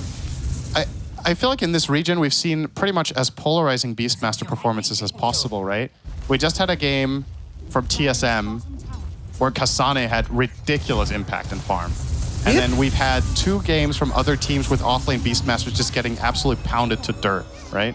Yeah. I wonder if the teams are... Because I don't think it's only just player issues, right? That the player doesn't play the hero well enough or makes crucial mistakes. I wonder if they're appreciating how important it is to pick this hero in the right circumstances. Because if it is this polarizing and you pick it and you get the negative outcome, it just feels like he's not offering much, right? He's throwing out Hawks, they get some vision, but all of the pressure and the dominance this hero is meant to bring to the table just isn't happening. And now he's a complete liability until this game ends. I just think this hero doesn't... He's never coming back, right? Like, No. What is going to change the game here that Russell can do from a Beastmaster position? He can find some sort of a smoke move and initiate with the roar. That's it. He's not going to be the terrorizing force that's going to force them to come back and defend bottom. He hasn't even barely touched the tier 2 tower. This one, as this is progressing, just looks like Bait are going to coast this until it's over. Unless DogChamp finds some sort of great team fight sometime soon. Oh, here we go. This might be their opportunity. Problem is, Bait are the ones making the jump in, and they've already found Bloody 9. Static Storm is quite nice, but can they follow up on it? They'll commit the Roar. Funnick, he is going to drop. That's a nice target. They'll even find another in the sense of Lodine. As Dendy also sticking around, does get caught out. Glimpse back as well. Stonebank. Oh, that's a big target. That's the one you really wanted. And it seems like he is set to fall. And there you go, Cinderin. They'll find a nice team fight. I love cursing teams. It's actually my favorite. It's like my favorite hobby. So what happened there is Dendy tossed Funnick while he was charging his stun, and he landed on top of the target, and then they both got Static Stormed. So effectively, they kind of got in the way of each other's plays, and everything just went to crap after that. And DogChamp obviously in a really strong position there, so they're going to capitalize on that fully, getting 4 kills, getting the Aegis, getting mid tower. All right, that is pretty much a huge swing. That is that opens things wide open. Yeah, That's massive. blows things back wide open again, pretty much. And it's one of those moments where we can just sit there and watch and be like, that just should not have happened, but sometimes it does. Sometimes you jump with the Tiny at the same time as Alk, and you toss the Alk instead of the target, and then that ruins the play, and then the enemy team turns it around on you. Great recognition there from DogChamp that that was a good fight. Like, they very quickly piled onto that and just got the maximum value out of that one mistake and cut the lead in half. That's just crazy. Absolutely crazy. DogChamp able to make that one work. And, well, suddenly, this Drow Ranger, top of the net worth board now, looking very, very good as Sunlight going to smoke up the rest of his team. DogChamp going to head down towards the south of the map and maybe look for another team fight. And Bait, they've smoked up as well. They want the exact same thing at the moment. Smoke will be broken. Bloody 9, he'll find Dendy immediately. That's a huge target. But can they deal with Stonebank, who's sitting in the back and just getting damage out? It doesn't seem like it matters. Dendy is still in huge trouble and is going to drop. Still, Jimmy Russell does get caught out. So it is a 2-for-1 so far. Fleet, also caught on the Disruptor, will go down. So not the worst team fight in the world for Bait. They still get 3-for-1. And RCY, well, he's been left behind. He will go down as well. That's a great fight for Bait. I think DogChamp had no meaningful vision here, right? So the way this fight starts out is that they walk in, they find the Alchemist, he instantly pops Crimson Guard, and then they roar him, and they can't damage him. So Beastmaster fight impact pretty much ends there. The Drow is killing the Tiny and using everything she has, and then she kind of has to turn tail and run. And the fight's just kind of over at that point. So Bait really getting the better fight out of the way this started by just having better flanking, honestly. The heroes were just placed better around that arena that it ended up turning into. And this is one of the upsides of Tiny as well. I mean, sure, they kill him. It takes a long time. Yeah. Hero's just inherently tanky. 15 armor. And his armor is... So correct me if I'm wrong here. His armor being plus armor and Drow...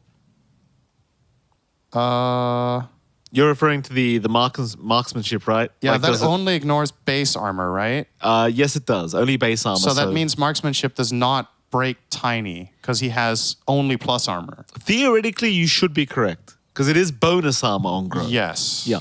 So I think that does make Tiny a lot tankier against Drow than a lot of other heroes where you're like, oh, they're tanky because they have a lot of armor or whatever.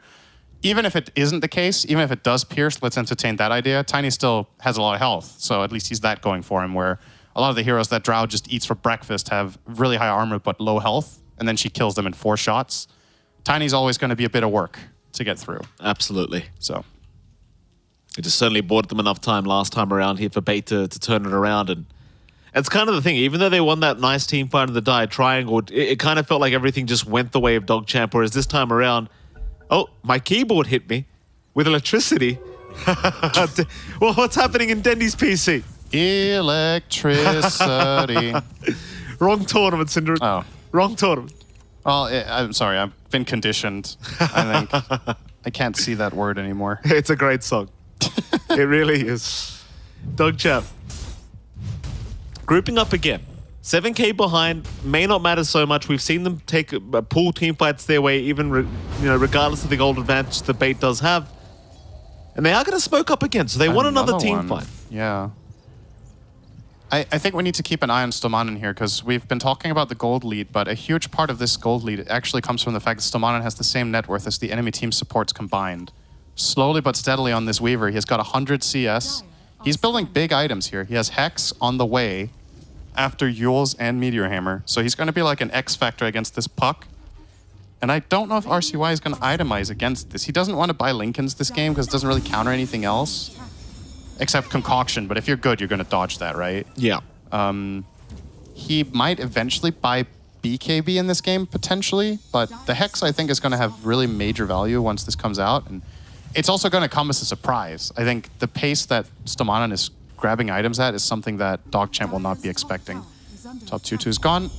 Roche is up in anywhere between 1 and 4 minutes. Is it just me or is Bait Radiant every game? Wait, hang on. Yeah, Flea's been caught. Good Flea Glimmer kind of Cape. Just in the middle of nowhere here is the Disruptor, though he's still fleeing right now, so He'll make it out. he's fine. Oh, the Sentry just barely doesn't see the ops. This is actually really good news for DogChamp. Wow. That is about as close as you can possibly be without seeing it. And that might mean that this ward gets to stay there full duration, and that's huge, because this is the one that's going to protect Roche for them in part. It's going to give them good information about the team fight that could happen there. Well, DogChamp, they'll group up mid lane. They're seemingly much more confident in their ability to take a fight. Russell grabbed the dagger, Sunlight grabbed Shadowblade. So multiple ways now for DogChamp of initiating these fights that they didn't have before, so Bait have to be on their toes. They will likely get surprised in the upcoming fight with how their heroes are getting initiated on, so gonna come down to some quick reactions. BKB now up on Stonebank. He'll be feeling a lot safer. There is going to be a big smoke up. They'll try to use that timing. Though Stonebank does reveal the BKB under that creep wave. Still, Sunlight breaks the smoke. This is very, very dangerous territory. Sunlight, he's all right for now, but is he all right for long? He's still caught out. They'll lock him down. Sunlight's down. Oh, boy. That's one way to break a smoke. Problem is that's your +1 Drow. Yeah, I don't know. Oh, hang on. Yes, Static Storm dropped. He'll stun himself, but also finds Bloody 9. This is just the +5 clockwork, though, so Funnick does need to be a little bit careful. Hookshot. Oh, they found Stonebank. But Stonebank's all right. There's no follow-up here for Bloody 9. He's okay to back his way out as now Funnick. He's the target of the team fight here from DogChamp. And Funnick will go down. Well, but that was a great result for them, given the start. Yeah. I mean, they managed to somehow turn this team fight just a little bit. Like, obviously, it still goes the way of the side of Bait because you found the +1 Drow. But, considering the terrible start, you're probably happy with that. Yeah, that could have turned way, way worse, but managing to get the Alk, playing around that ward, right? This ward that they have in the Radiant jungle has been instrumental to their ability to just navigate that fight with Disruptor, finding the glimpse, staying out of trouble. Man, Stomanen almost has the Hex now, by the way. He just got 2,000 gold in the last 3 minutes, so it's coming right up. He's just gonna Meteor Hammer the wave, Shukuchi through it, and that's pretty much... That's how you get rich as a support right there, guys. There's your free guide. Buy Meteor Hammer and kill waves. And obtain money. And mute your team, because they will almost guaranteed lose it at you later on. In my experience, anyway. Sunlight, he's found a double damage. think there's also a little bit of an asterisk that Weaver is probably one of the single best supports to buy this item on because of its natural ability to navigate and get out while it's farming the waves. Which is something I never thought I'd hear another analyst say here, Cinder, but Lodian failed. Certainly has. He is very dead. Do you just rush Roshan now? You've still got DD up here on Sunlight. I like the sound of that. If they can grab Roche here, that's huge. This is obviously something Bait's lineup is tailored around. They're Radiant with a minus armor strat. They really want every Roshan they can get, but this one is not going their way at this rate. This is going way too fast. Sunlight gets the Aegis and the Shard for his team. What do you put this on? Beastmaster Dive Bomb. Probably the best, I think. It can catch you off guard pretty hard, but it seems like... Well, hold on a minute. Dendi has to BKB TP away, not feeling safe, but the roar is there. He will get stunned up. He needs some help, but Funnick stuns himself. Oh no! Dendi's down. That is a series of very unfortunate events here for Bait. It's getting sloppy. It really is. Like, Lodin has the solo death, the enemy team takes Roche, then after they claim Roche, they just invade the triangle and Dendi's just farming there, they get a bonus kill. Now they're probably getting the mid-tier too. If Bait aren't careful, they're gonna be... Like, the dangerous thing against when you're playing against a lineup like this is the next crucial mistake is a lane of barracks. Because How is this Beastmaster happening? Drow push so fast. How is this happening, Cinder?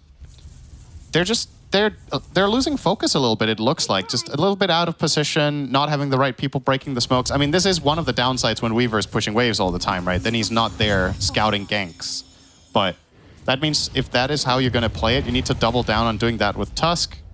But he was dead before Roche, and then, you know, it was just a cavalcade of mistakes back to back. Stonebank, he's really in the middle of nowhere. Static Storm going to catch the Tusk, and now the hook shot. Bloody 9. Not missing anymore. Will find the sniper, but needs a bit more than that. The BKB will be forced out here from the side of Bait. Even the buyback being forced here by Lodine. It's a nice shard. Does catch Sunlight for a moment, but he does still have the Aegis up. Oh. He might lose it though. Whoa, whoa. He's somehow alive. Sunlight. Oh, wow. Oh, he will go down. Oh, he wasn't a sentry anyway. Meanwhile, though, they found Stonebank. They've got the sniper. There is a buyback available. Stonebank not committing quite yet as the team fight does continue. RCY in the backside does find the Tusk, I believe, though. Lodine somehow still alive. RCY! He will die back. Sunlight's gone as well. Dude, this is a total travesty for Dire. My God. What have they done? That is... What are they doing? They went so all in on killing Stonebank that they bought back their puck to re-orb into the fight in the backlines. He gets caught again. I don't know if the Weaver Hex just completely took them by surprise there, but that fight went... that could not have gone any worse, I think. Oh. That was a dive and a half, and... maybe more like a dive and 2/3, I think. That was a very, very deep dive. And keep that in mind, we talked about this earlier, right? You're playing against this lineup where, sure, you can all in the sniper, but it's not like the Radiant run out of damage. Look at They this. have so much damage. Dendi just got to cleave them with his crit. They have minus armor from the bugs and from the Alchemist. And yeah, the other heroes just cleaned their team up even though Sniper died. So definitely not the way to go about that. And that's pretty much Bait completely back in the driver's seat now with an 11k lead. The worst part is Stonebank never bought back, right? Like, you think with a turnaround like that, the sniper would have bought back to, you know, give them that added kind of damage, but he never bought back. He just sat there trusting his team would make it work, and they did. Yep. I think RCY got maybe a little bit greedy there on the Tusk as well, just sticking around for a final right click, but that cost him his life as he got Walrus punched and then couldn't jaunt away in the orb. And this is something to keep in mind when you itemize like this on Puck, right? Once you're in, you're in.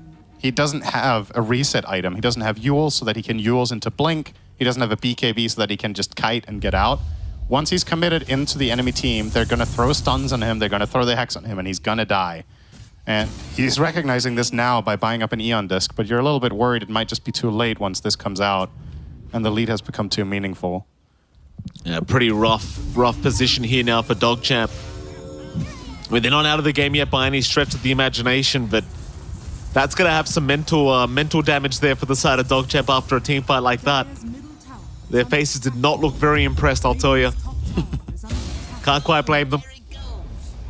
Still Bait fighting back here. 9k advantage now. Not that it really matters considering you do have an Alk on your side of things, as we are going to have another pause due to lag. Hopefully Dendy's keyboard doesn't attack him anymore with electricity, of course. Yeah, it was an interesting way of saying it. Yeah, it My was. keyboard attacked me with electricity. Here's a way with words. All right, instant pause again. Sound. Okay. Wow. Let's. What's the next thing that can go wrong within 5 seconds? So they've had lag issues and sound issues and electricity issues. Heat, Heat, yeah. Could be it. sunlight in their faces. That could be problematic. T-tube tower. It's going to go down. I was gonna say a classic at 1 a.m., but that's not where they are. So now DogChamp, again, on the back foot, not out of the game by any stretch, but need to get it together because these team fights have been very sloppy. Can almost say the same thing for Bait, but they've certainly been a little bit cleaner than DogChamp this game. Yeah, I think neither team has impressed this game. I think that's fair to say. But the thing that's been most impressive overall is the better moments have come from Bait overall, right? I guess also I don't even know who you want to award for biggest mistake, if that was Bait's fight where DogChamp got to clean them up in their triangle or this dive at the mid-tier 2, but like if you want to look over the history of this entire game, Bait's laning stage went really well. They had a great first 15 minutes. They converted that into Roshan and everything was looking very good, but then they dropped the ball a bit. There it is, Heat. Wait, okay, so he lags for like half a second at a time. Yeah. Flea's had enough. Whatever, man. Yeah, please, I screw this crap. I'm out of here. I'll show you lag. This is what lag looks like. Well, hopefully it gets resolved here for the side Yeah. of Bait, because pausing every 2 seconds not the most Oh. fun way to play. Is Bloody Nine now disconnected? That's Okay. 2 down. Who's the next one to DC? We are drawing what looks to be ellipses on the map. Let's not draw anything. We've had some situations before. Yeah, they seem to be keeping it pretty PG here, though. Very good. During some regions, I think Stomanen was trying to say something about where they should be playing during this. Right. He was drawing a big area, a region around the top half of the map. I think that's where he wants them to try to push out and start playing. Obviously, Roshan is on the horizon. It's maximum 5 minutes away. That's still a long time, but step by step, they might want to make their way up there and start regaining that control. Flea's back. That's healthy. Let's see if Bloody Nine can find his bloody way back in. He can. Which is ironic, considering they're not the ones that are lagging, apparently. Yeah. I guess. So who says go now? Who's ready? Oh, that's a... Place your bets? I'm going to say... Oh, there too we late. go. They didn't say go. Okay, I'm going to say DogChamp say go now. Because now that Bait said ready... So this is interesting, right? Because Bait are the ones that have paused. So this is Bait's pause time. You just He said go, go. Unlucky. It was close. very close. You got the double O's there. Yeah. Sad. Mid tier 2 tower going to be under siege, but just a creep wave. Stomanen will sort that out with his Meteor Hammer builder. I think this whole thing about betting on who's going to say go, it just reminds me of a really stupid thing we have in Denmark where the queen, she has a New Year's speech every year. Right. And the betting sites put up odds on which word she included. So you can bet on Wow. what the topics are in the New Year's speech. Always a treat. Anyway, here they come smoked up. Dendy is going to break the one on Flea. Funnick is going to be the one to tank the brunt of the damage here, though. That he is. Funnick in trouble. He can't BKB this. It's Ag Static Storm. Uh-oh. Funnick's gone. Bloody Nine. This Roar is out. really bad news for Bait. If Stonebank can't reposition here, he has to stand his ground. He's not getting out of this. No, he's certainly Where's not. Dendy? Stonebank's down. Dendy. Dandy. He's trying. He's It's trying to Dandy do time something. to run away. It certainly is. He Dendy. is gonna TP out. Okay. All right, so that is the Static Storm Axe reveal. That's about as much value as you're gonna get out of that. They kill the... So the Alk was meant to break that smoke and just frontline. He was ready to BKB and use his Ogre Seal Totem that whole time, but the Axe reveal, huge there, coming out from Flea. And then they capitalize, finding the roar onto the sniper, and the fight's just lost. So very, very well done by DogChamp. And this could lead to probably not a lane of bear. Wait, can Dendy actually kill Sunlight here? I mean, he may. If Weaver was here, this could be a kill, actually. But they are just waiting for Tusk, probably. Okay, no lane of barracks. They do obviously have 2 glyphs. Since this would be the first tier 3 tower to fall. Dendy's thinking about it. Yeah, he's still thinking about it. Keep thinking, Dendy. Don't stop thinking. He's moving in. He'll go for the double shot, but he missed one of them. He missed one of the shots. Uh-oh. He doesn't get away with it. He is going to be fine on the Drow Ranger. Arguably, he does get away with it. But Tusk doesn't. No, certainly not. It's Dendy, he's going to move back in now. Funnick rushing forward as well as the Alchemist trying to go after the Drow Rangers. Sunlight, though, with the evasion is still perfectly fine. Still going. In fact, there's no evasion. How did he miss? Never mind. Sunlight still running. I don't think he missed. I think he just hits like a wet noodle. Wow.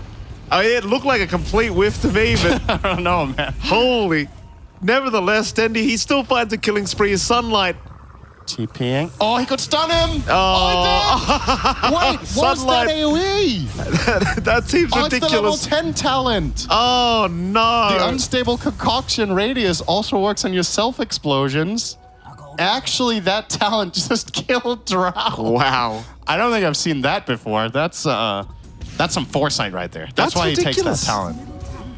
I mean, how much value can you get out of a level 10 talent if it isn't killing the enemy carry by exploding yourself minute 38? That is ridiculous. I don't know what's better. Puck trying to peel here a little bit. Some damage onto Sniper, but it's going to be the glyph. Yeah, bait will keep going. Yep. Tier 3 tower now under siege. Onto the mid-racks they go. They don't have a wave. They're not going to get racks here. Hive Bomb onto Stonebank. He's rooted. They'll also catch Funnick. Grimps is back. He's just dead. Yeah, Static Storm will mute him. Stonebank trying to help out though, but Funnick is definitely dead. And Stonebank, has he stayed too long? He's just holding his ground as Russell now going to be under danger for Dendy. Fuck out of that board, let me tell you. That's a dead board. Oh, Hex! RCY! Oh, he's gone. Disc was 7 seconds cooldown. Oh, that's unfortunate. Uh-oh, instant Hex there from Stomanen. And then they chain those stuns with Dendy. And that's what I'm saying with Puck in this game. Once you're in, you're in. I mean, he bought the disc for a reason, but if it's on cooldown, it isn't really doing anything. Oh. So they grab themselves a freebie there. I still can't. We saw a replay of that stun landing from Funnick. I still can't believe like how big the AoE radius looks is. absurd. It actually looks like it shouldn't hit even with the talent. I don't know, man. That must have been on the edge, but... The face of Bloody Nine after that, he was he was not happy. Some words were said, sir. Roche is up. It's being pinged by the Dire, so they are aware that this is a possibility. They're going to rocket it. Both teams are aware now that it's alive. I think Bait might just gun for it here. They don't know Puck has buyback, but even if he does, his connection path to this Roche pit is really long since they don't have their own outpost. And Alchemist is spawning in 7 seconds. Dogchamp not looking to contest it. This is very, very big for Bait to grab. Wonder who they give the Aegis to. I think there's a good case for not giving it to Stonebank. Looks like they're still giving it to him, though. I wouldn't have minded seeing it going on Dendy and him just playing super aggro. Just anytime anything shows, just frontlining for his team, getting in there and letting Sniper play safely. But this way, Stonebank can be the aggressor. And he's also the one who's going to be hitting the barracks the majority of the time. He can just shrapnel and stand and hit from the distance. And Dogchamp have to contest him, or the barracks are just going to fall step by step. It's been a pretty wild game between these two teams. 41 minutes in now. It's still a 7k advantage to Bait. Age is up now, but... Yeah, the gold is almost nothing. Yeah. It's such a small deal. This is all about who gets the jump. And whether... I mean, Puck has been a really hit or miss in this game, I think. We've seen RCY have some great performances this tournament. I don't personally think this has been one of them. I think he's overstepped his boundaries multiple times. He needs to play clean for them to win this game at this point. I mean, Dota Plus is literally sitting at like 50% each way. Yeah.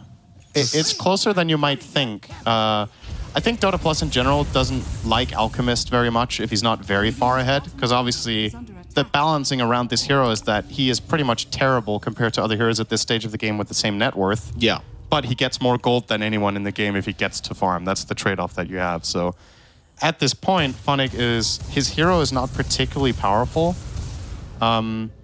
And that makes me wonder if this heart is actually the right path to take. I think he should get an axe for his Weaver. I think that would be better. He already has AC. That's nice. I think that's a very valuable item for his team to have.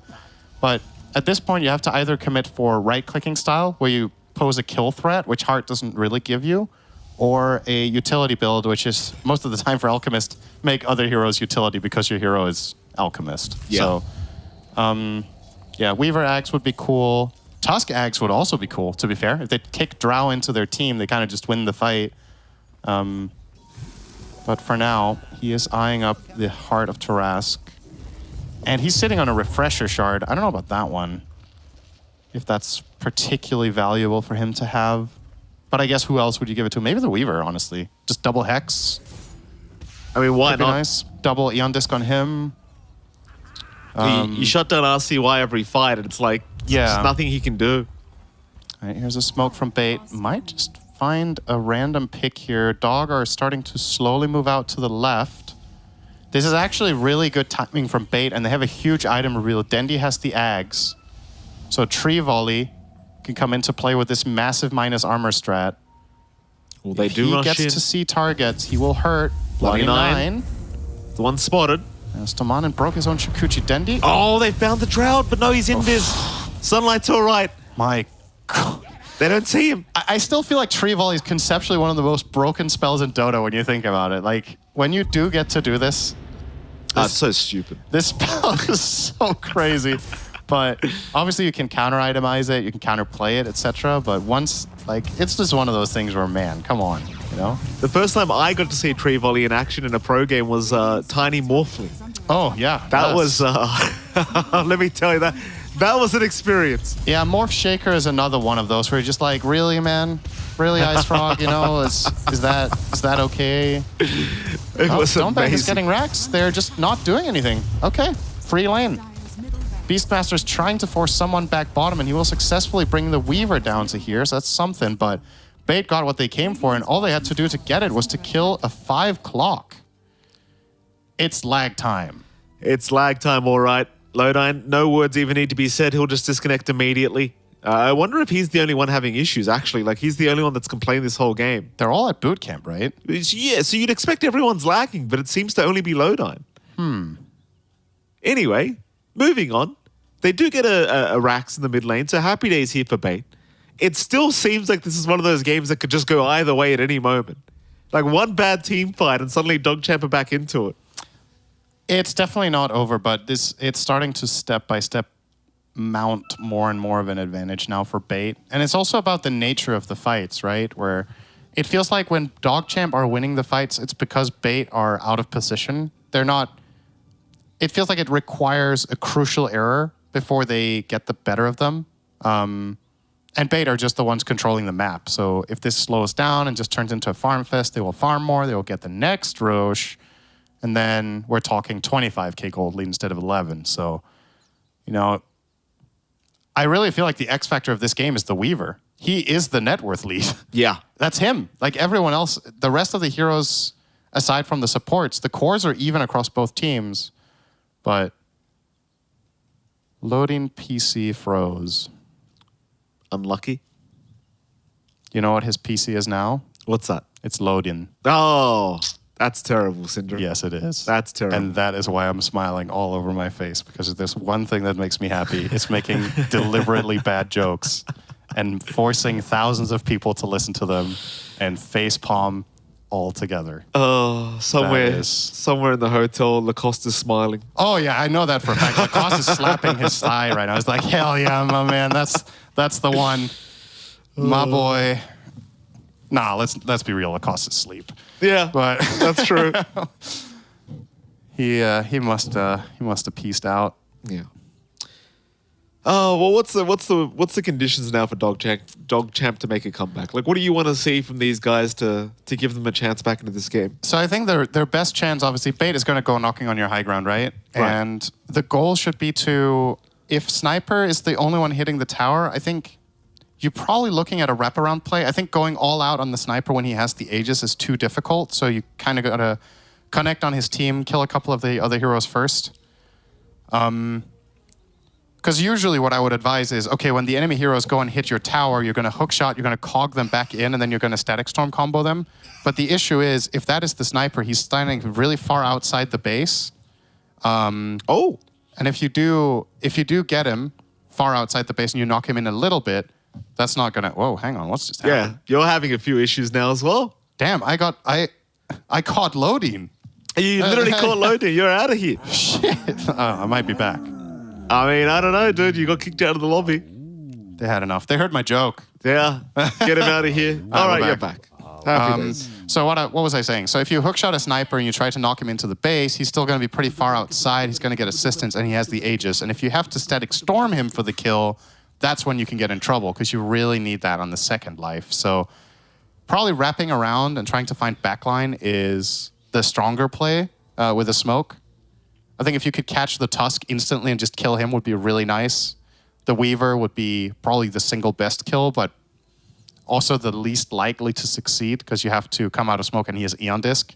So you're going to have to static storm him to kill him effectively. Right. I don't know if you want to do that. So Tusk or Alk, probably the two best kills that I see that you get from flanking. And then it's about keeping a good position on Drow. If Drow does not have marksmanship broken and she gets to keep laying into heroes, you can definitely still win the fights. Like, this hero is top meta for a reason. Its damage is pretty much unmatched when it gets to just stand there and deliver. And Bait's lineup, in all honesty, isn't particularly good against Drow, except Sniper. So. Well, we did get some news from Dendy just now that apparently they are in an internet cafe right now for the side of Bait, because they did have some internet failures happening at the boot camp. So that kind of explains why there's some issues going on here with Lodine's PC. Might want to ask for a refund, Lodine. Get some extra time or something. Very, very sad indeed. But yeah, it happens. We'll have to wait and see if everything gets resolved, as now Jimmy Russell's disconnected as well in the Beastmaster, so maybe he's having some issues. It's a solidarity DC, we call these.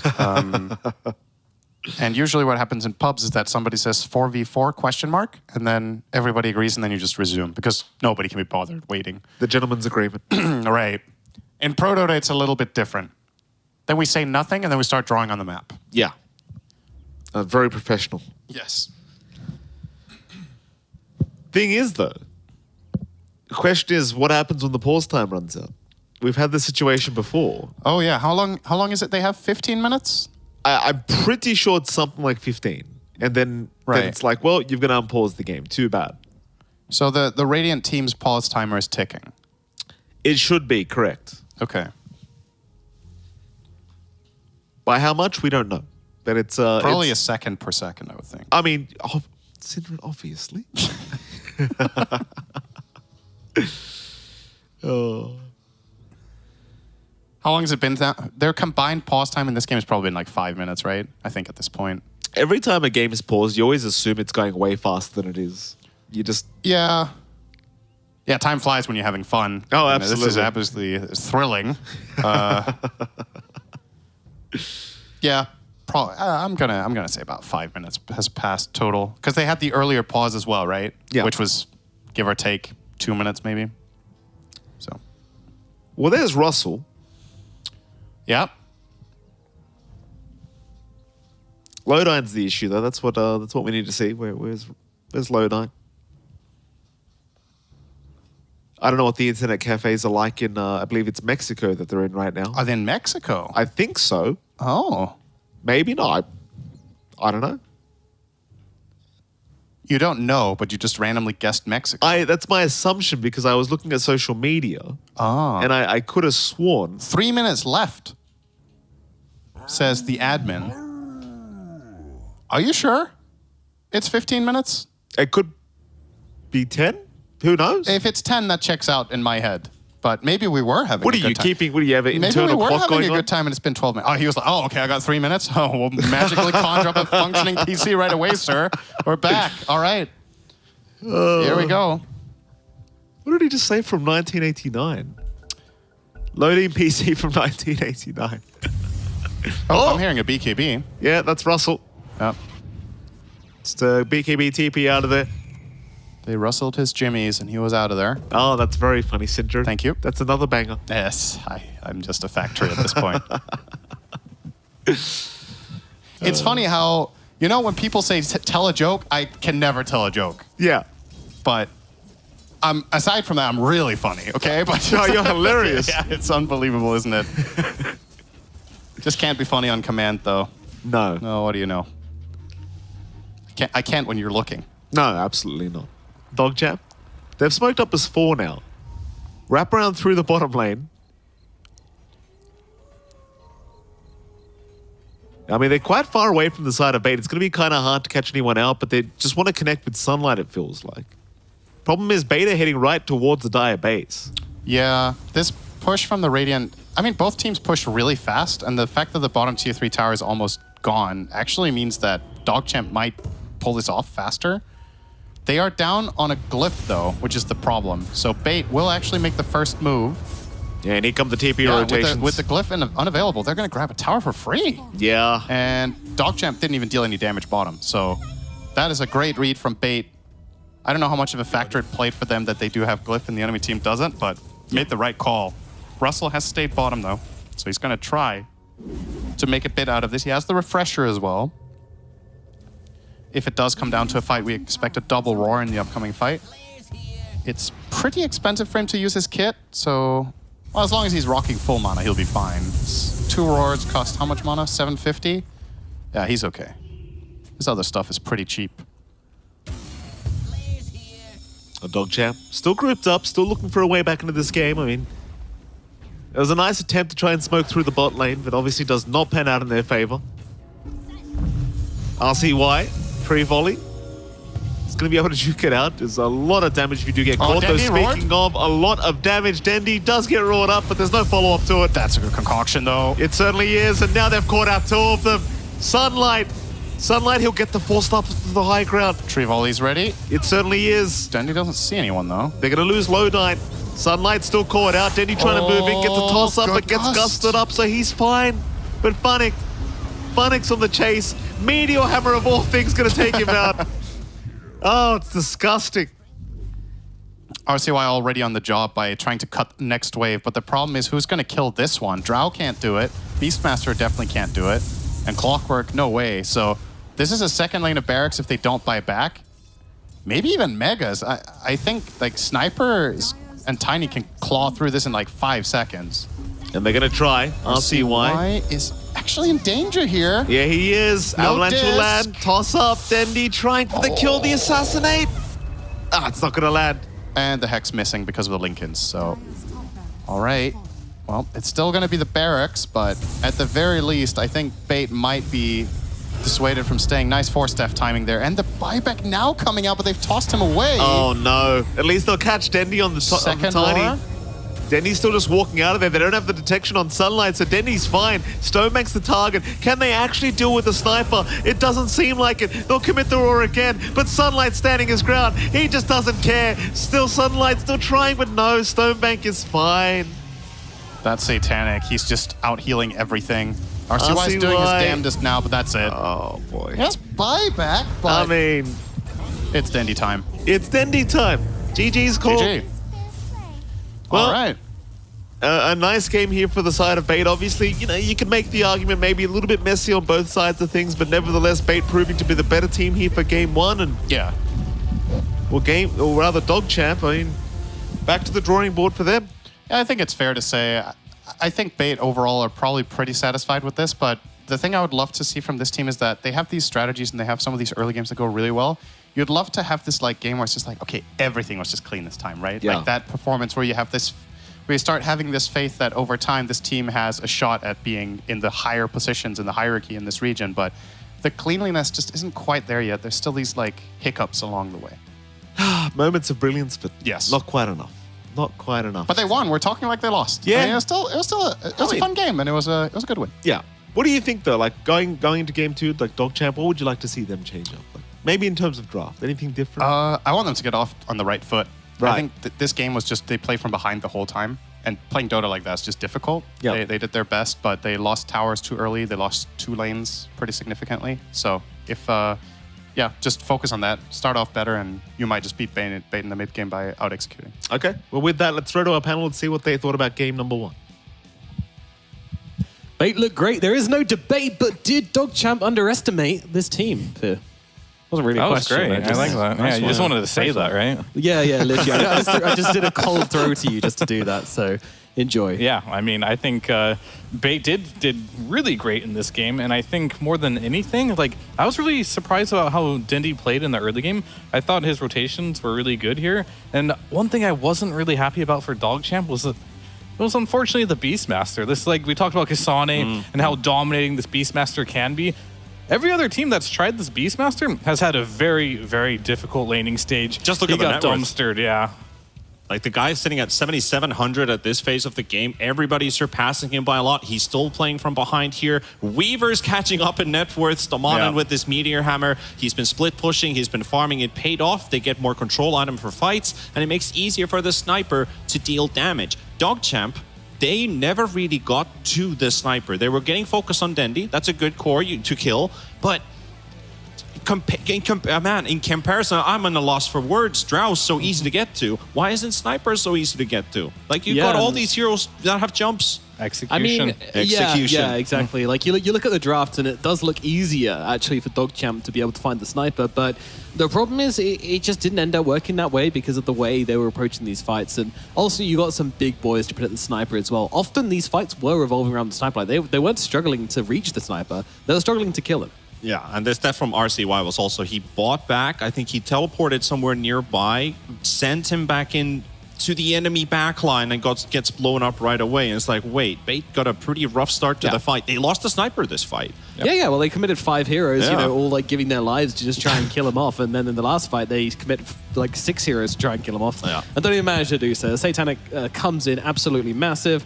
The Hex is just a constant threat from the Weaver as well, again, making this Puck's life a misery. But I do have to say, RCY probably underperforming this one for me. Yeah, I mean, definitely. I think this game, we talked about like the damage, and you don't have to be sorry to me. Like, he did not play well this game. And that is just a fact. And a lot of that reflected in, like, why can they not get to the sniper and kill him? RCY just didn't have the net worth. Like, he didn't have many items. Normally in the late game, you see some Octarine, like overwhelming Blink already on the Puck, just being really annoying, doing a lot of damage. It wasn't in this game. And Russell, was he ever going to be a threat in this game for damage? Not after the laning stage, not by one chance. And then, of course, Sunlight, he had to deal with Stomanen. Like, he had the Yules ready, he had a Hex, he had the Meteor Hammer. He was being a real nuisance in this game, making sure that we couldn't have many plays from Sunlight. Yeah. And we do need an MVP for this game. T-Panda, lay me down a fat one. Well, I think it's pretty obvious that we do give it to the support Weaver. And of course, the support MVP this time. The impact that this guy had throughout this game. Again, laning stage, pretty scary guy to play up against. The itemization that he went for on this Weaver. And, you know, just getting so many control items for Stomanen to just help out the rest of his cores. His impact is, again, very noticeable as a +4 player. I only saw 3 supports in this game, and Stomanen was not one of them, to be honest with you. He was super farmed. Look at that build. Like, he has the Wind Waker, he's got a Hex, he has Aeon Disc for survivability, the Hammer. It all started with the Hammer. This is where all these items came from. And, like, he's really good at cutting waves, being annoying, forcing you to come kill him. Even if you do kill him, he's already cut your wave. Sometimes if you don't kill him, then you wasted your time. So he's making space, he's making a lot of time, and then he's also progressing, and his itemization was very smart. Yeah, there was another player I could highlight to a good performance, and it was actually the Dendi Tiny. But since I saw at some point in the game, they paused and they were calling he's getting electric shocks from his keyboard. Made him play better. I feel a bit worried. Like, how does that happen? What is he, Energizer Bunny? Yeah, exactly. Is that a buzzkill for him? Or does he just get more, afraid of pressing buttons and shit? But anyway. I mean, I think here's what happens, right? You're in a game, it's a long game, you're starting to get lethargic, and you're back. You're good to go. It wakes you up. Yeah, maybe. Yeah, that's a good thing on a Tiny. Maybe we all need a bit of that. Maybe we all need some electrifying keyboards. It certainly worked out for Dendi and Bait in this game number 1 as they do take the game, meaning that we'll be going to a game 2 with a Bait advantage. We're going to throw it over to a break, after which we will be back with game number dos.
It's game number 2 of DogChamp versus Bait, and it does seem like Bait have busted out the soap because they are slowly getting cleaner and cleaner. I still wouldn't go anywhere near enough saying that these guys are looking squeaky, but you know, it's getting better. We see a path for this team to actually start improving and start developing their own kind of core style of gameplay. And, you know, it was a long time, but they seem to have come up with something here which seems to be working for them. Is it purely based around the Alchemist that this team is playing well, or is it more of a concept than just that? No, I thought you were going somewhere else with this soap. I think they're going to slip in their game number 2 because they always seem to go to game number 3 here. But I think they proved that they can win without the Alchemist. It just seems to be something that if you can't beat it, you might have to consider banning it. Because like right now, like Funix build, everything about getting the talent that gives you the bonus armor with the Crimson Guard and the Solar Crest, it's a very not only minus armor strat, but plus armor strat as well. Yeah. And so far, no team has been able to really deal with that. Yeah. It's multifaceted as well, because you've got the stun damage talents and the radius as well in the late game, making that like a really powerful spell. Like, he's just covering a lot of bases with this hero. It doesn't feel like Alchemists have been in the past where it's just like, oh, you're a factory, or oh, you know, you're just going to farm a Radiance and be a secondary core. He's getting a lot done, which I really like to see. Yeah, and the last 2 days in the theory for Bait making something different happen is that they've been able to overcome this reverse Bait. So they win game 1. We don't know what happens in game 2. They had 2-0s last in the tour, in the first tour. Their losses were 1-2s or 0-2s. Now their wins are all 2-1s. And they have been game 1 and game 3. So game 2 has been a bit sloppier. Before, it was them losing game 1 and winning game 2. So it was this, I call it a reverse Bait. The reverse Bait is coming out. Okay, no. but doesn't that mean they're going to lose game 2? If Most the theory likely. sticks, yes.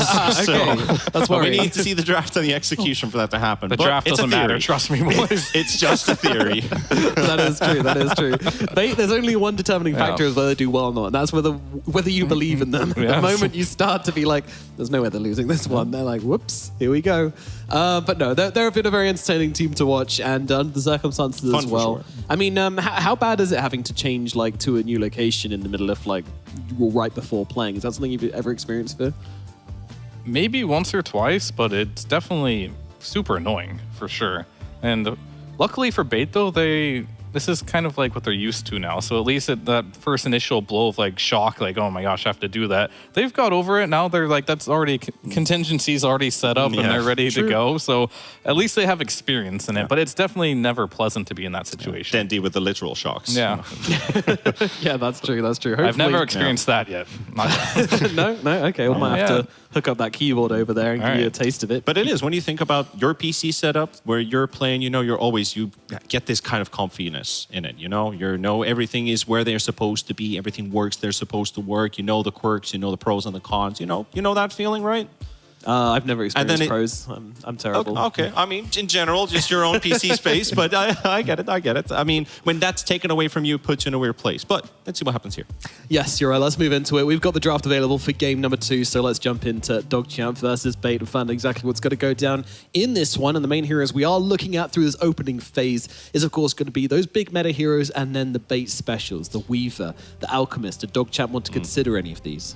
Right now, I'm thinking first pick Bait. Potentially, IO is also very heavy meta Yeah. strong. If they want to be following the top 3 teams meta right now, IO is a strong contender in that. Undying, not so much, but also potential. And then you mentioned the Alchemist, which is, of course, ban-worthy.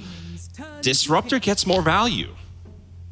Yeah, I mean, the hero is strong, but banning it versus Bait specifically is a little strange because, like, they will play it, and Lodine actually looked okay on it, but for the most part, Lodine is an IO player, I too. really do like when Bait did get the IO before, and they did get the Witch Doctor with it, or Dindy got Storm with it. So far, this hero has looked like something they're incredibly comfortable on. But, however, every team right now has at least 3 strategies, I feel, that are winning that look really good for them. So you can't ban everything out. You gotta have an idea of like what to play against all these strategies, and you just ban the 2 that you feel like you have the least amount of chance against. And then there's also a bit of comfort in block picking, right? You see the IO. We saw a Lesh counter pick, so you don't get the full combo through. You think DogChamp would be willing to do that? But I don't Is see RCY Bait a as like a Lesh team, though, right? They're more of like a Witch Doctor team. It's so true, though. Like, That Dindy is very doesn't true. really play That- this Lesh track. That's based. Yeah, so like even if Lesh is in the pool, I'm not confident that Bait's gonna pick it. I agree. I think they might just go Witch Doctor here, but at the moment, we have the Monkey King coming out from DogChamp, which isn't the answer I love. Like, once upon Flea a time... loves it, though.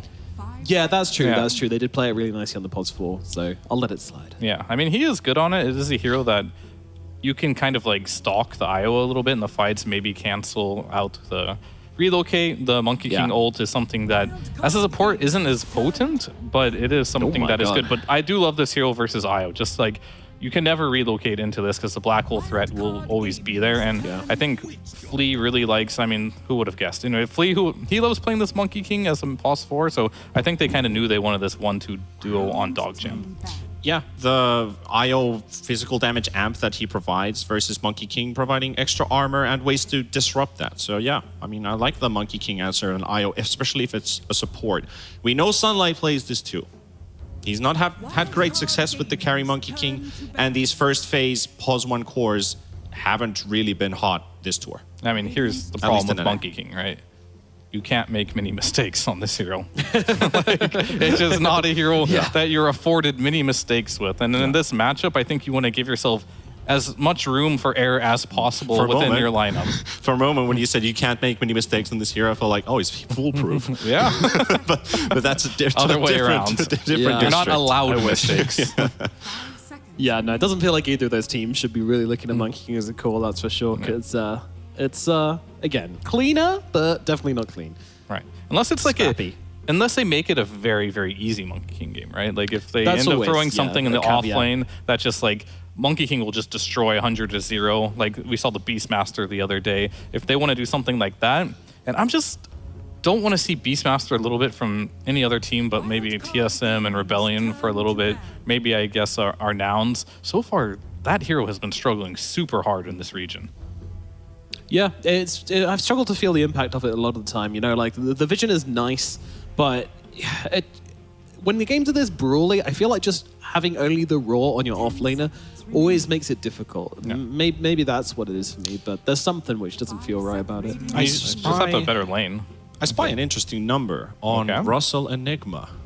He's 7-1. He's 87.5% win rate on this hero. Okay. Is that through Div 1 only? So what do we want, though? That's the question. Competitive as a whole, yeah. The Sunlight, I assume Sunlight plays this too, to some degree. And it really comes down to, like, what do we want? Do we want the Russell offlane again? Do we want the Russell carry? Do we want the Sunlight offlane? I don't think Sunlight played a terrible game on the Drow. I think it really comes down to they're both offlane players at the end of the day. I think they both have a small carry hero pool, and they just kind of, like, whatever they pick, they'll like, maybe I'm Okay. slightly better on it. Okay, so you make a decision here. The first one is offlane Enigma for Russell, 7-1, 87%. Or you go for Sunlight Enigma, which is 7 games, 28%. So do you want to get a fantastic win rate offlane Enigma with a carry, or do you want a weaker percentage Enigma with potentially a different type of carry? Because their Right. hero pools are different. I mean, here's the problem, though. I don't think DogChamp has a coach, right? And I don't think either of these guys know the percentage of their Enigma I don't think win they care rates. too much about them. They just know Yeah. they're good at the hero. Yeah, I'm sure they're both confident. We'll see what they end up doing. And Undying went this far into the draft Oh, here. hello. That is a hero that is quite good versus the IO as well. I'm always, like, a fan of heroes that have, like, a lot of team fight abilities that just don't... You just can't run into with the IO and safely go. Whoa. It's been a while since I've seen this hero come out. Elder Titan for bait. Wow, this is a real flashback, right? You know, the old days of bait, the old days of Na'Vi Elder Titan stuff. This is like a Dendi, Funnick. I'm potentially Funnick, but also Stomanen likes the Elder Titan I too. think it will be. So I would say no to an offlane ET if that kind of counters the whole Monkey King carry now. He's got 0 armor if Drow gets to hit. Yeah. And Drow does even more damage with her basic right clicks now. And don't forget that Witch Doctor ultimate. He's not all And about the the Witch heal, Doctor but ulti. he's going to click some fools right here. How does that work inside the Monkey King ult, though? Because that's added bonus armor, so it wouldn't negate that. Yeah, it does not. I mean... I'm just, like, trying to figure... I mean, sure, like, IO plus ET is, like, a cool lane. It can be really strong in a lot of ways. But, like, there are counterplays to this if they do want... Like, the Monkey can play core if he really wants to against ET if you just pick Shadow Demon right now. Yeah. Because, like, now all of a sudden, no matter if you get the Ags or whatever you might try and do on ET, you're permanently dispelled. So that buff that you get doesn't do anything for Yeah, you. but if you pick Shadow Demon, then surely you just relegate the Elder Titan down to a +4. Yeah, right? you could. Yeah, you do. And you might actually even demote Witch Doctor to a 3 at this point. So what I was really impressed about Bait in the last series, despite that game 2 wonkiness and losing that game, was the fact that their drafts were hard to read. We've seen this Witch Doctor work in the offlane now, and it has actually been very, very good. So if Funnick feels like bringing the offlane Witch Doctor and laning it with the Elder Titan Stoman and playing it as a 4. We've got the Drow IO lane, which can already work in itself, and then we have a Dendi last pick potentially. Yeah, it's... Hard to say with Bait, right? Like, they have a lot of options here. The only thing locked in is just the Drow. So that's when I'm all talking we about know. Bait, I'm always talking like Yeah. as general as possible. I'm never Yeah. like, oh, this is going to be here. No, this Drow could be 5. Who knows? But we've got RCY Ember, and I think DogChamp, what they really needed was RCY was very aggressive with that puck in that last game. I think he should keep up with the play style that he did. He's just got a different hero now that allows him to do also soft engagements, but have that kind of the presence and tempo at the same time, right? Because you don't need that many items on the hero to make it work, to deal damage, to have presence and bring teammates with you.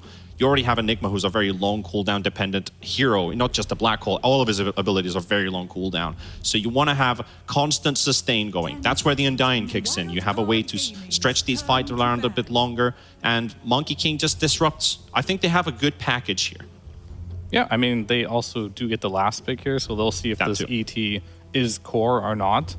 And that'll help a lot with the carry pick, because, like, you have an Undying in your lane, that pretty much gives you free roam to pick any carry in the game, because just how strong this hero is in the laning stage.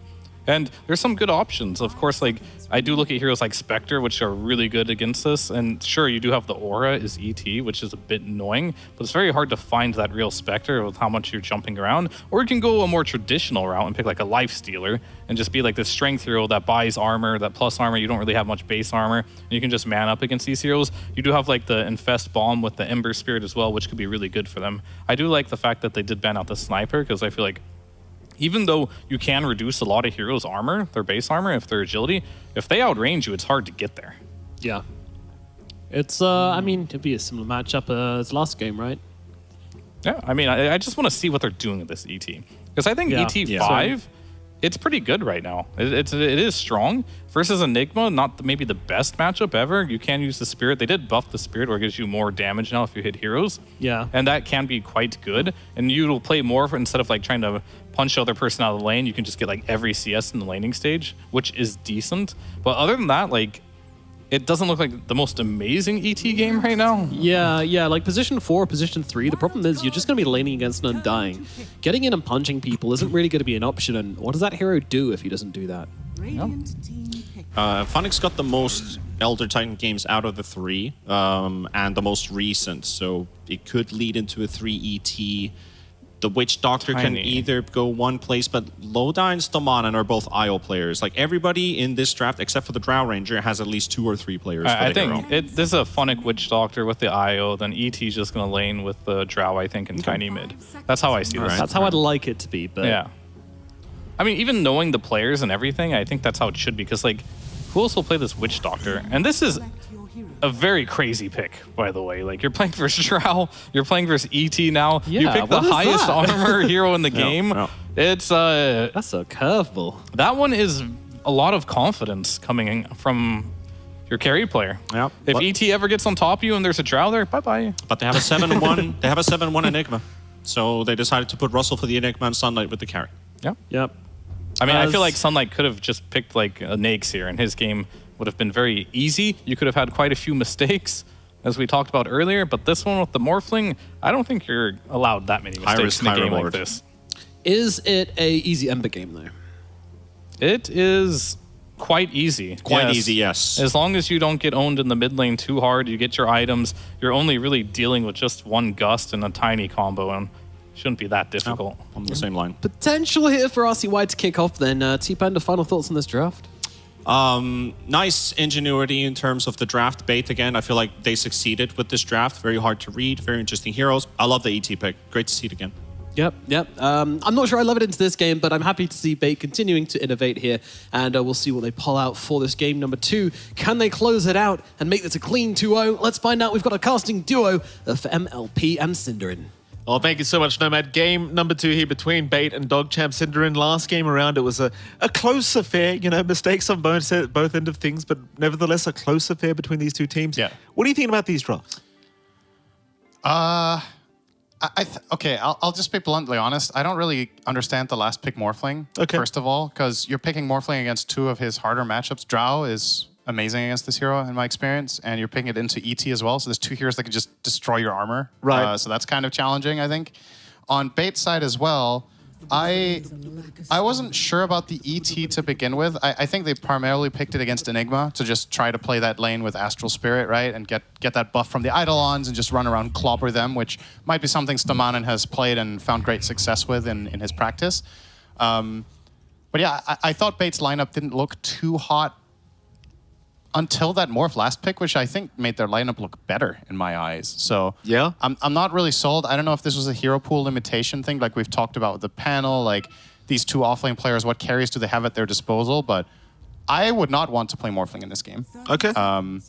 He might pop off. It can do well. Like this hero, even in bad games, if it has like really good conditions and the player plays it really well, this hero just inherently can just pop off in any given game if the conditions are right. But I think this game, it could become challenging. We'll see, though. This is going to be a great start for them, at least. Yeah, Lodine's gone, but Bloody Nine takes the kill, which is a little bit unfortunate.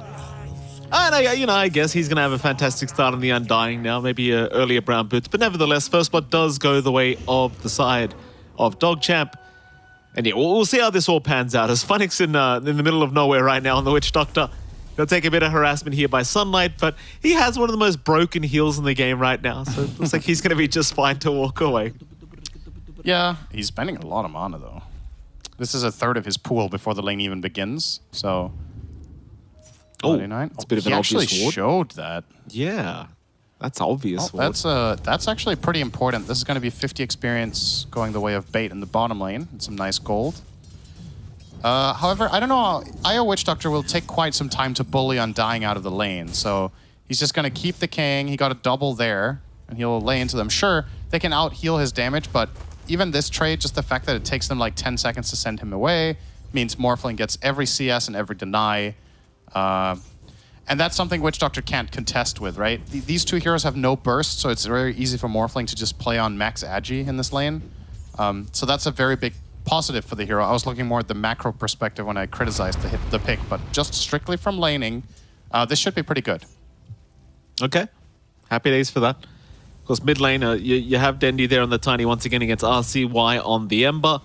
Our panel seemed to believe it was going to be a rather free kind of Ember game here for RCY. Of course, the man does really enjoy playing this hero as well, but so far only 2 CS right now, struggling against the Tiny just a little bit. Dendi doing a pretty damn good job of making sure he can't CS that easily on the Ember Spirit, but... Yeah, it's kind of a similar story to what we just talked about bottom, right? Like, this is a good Ember game, but I think the lane is Tiny favored, so... From a macro perspective, as long as you do okay in the lane, it's fine. Like, you're going to find purpose later on and do better, but Tiny just has you dwarfed on damage, right? He hits for 72 before he even picks up a tree, now for 76 to the 63 of Ember. So a 10 flat damage advantage.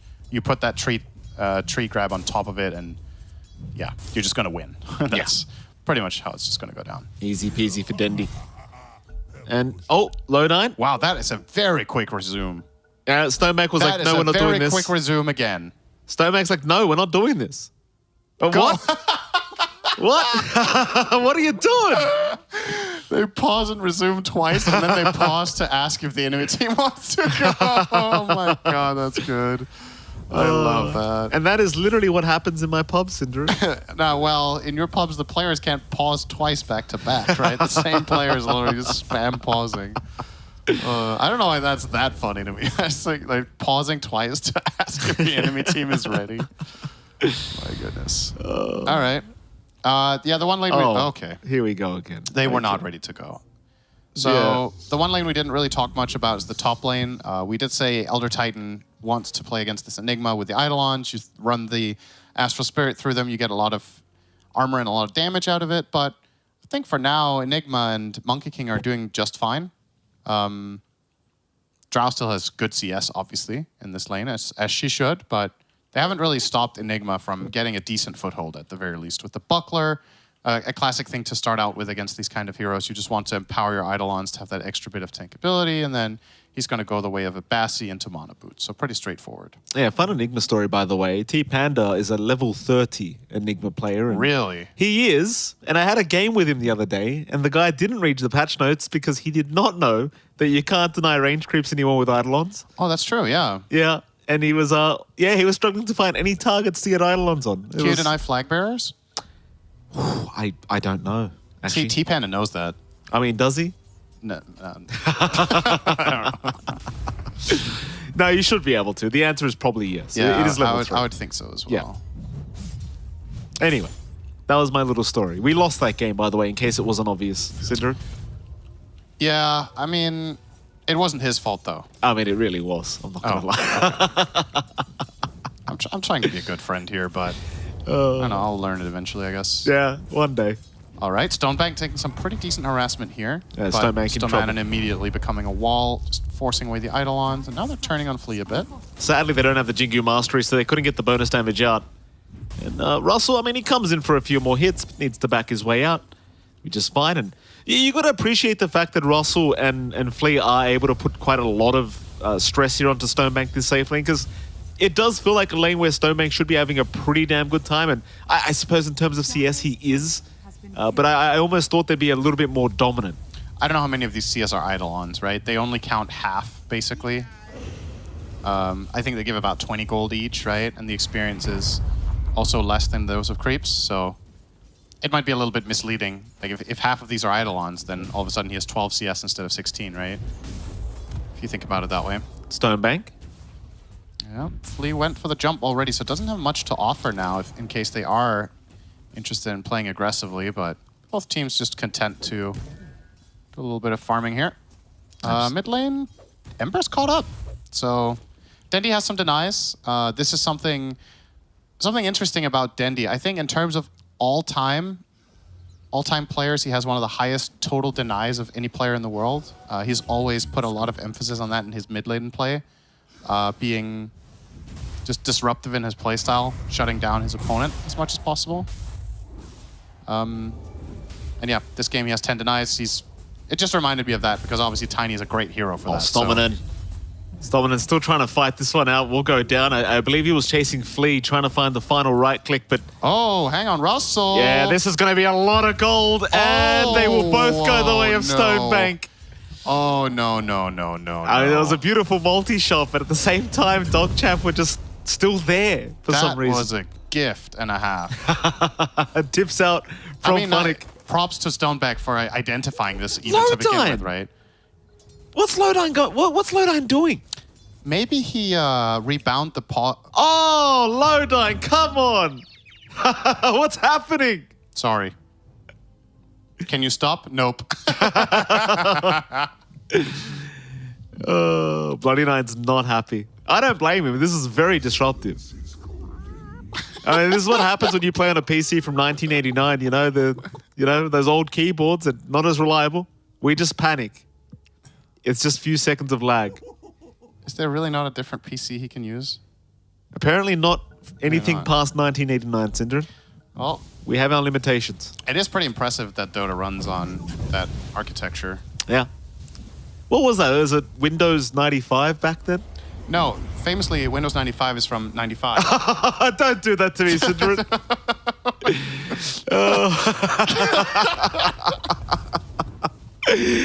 Oh, that was an interesting moment from me. Yeah, it's okay.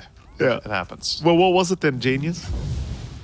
In 98 or in 89? Yeah, I was born that year. Okay. We didn't have a computer until 95, I think. Our first computer had Windows 95. Oh.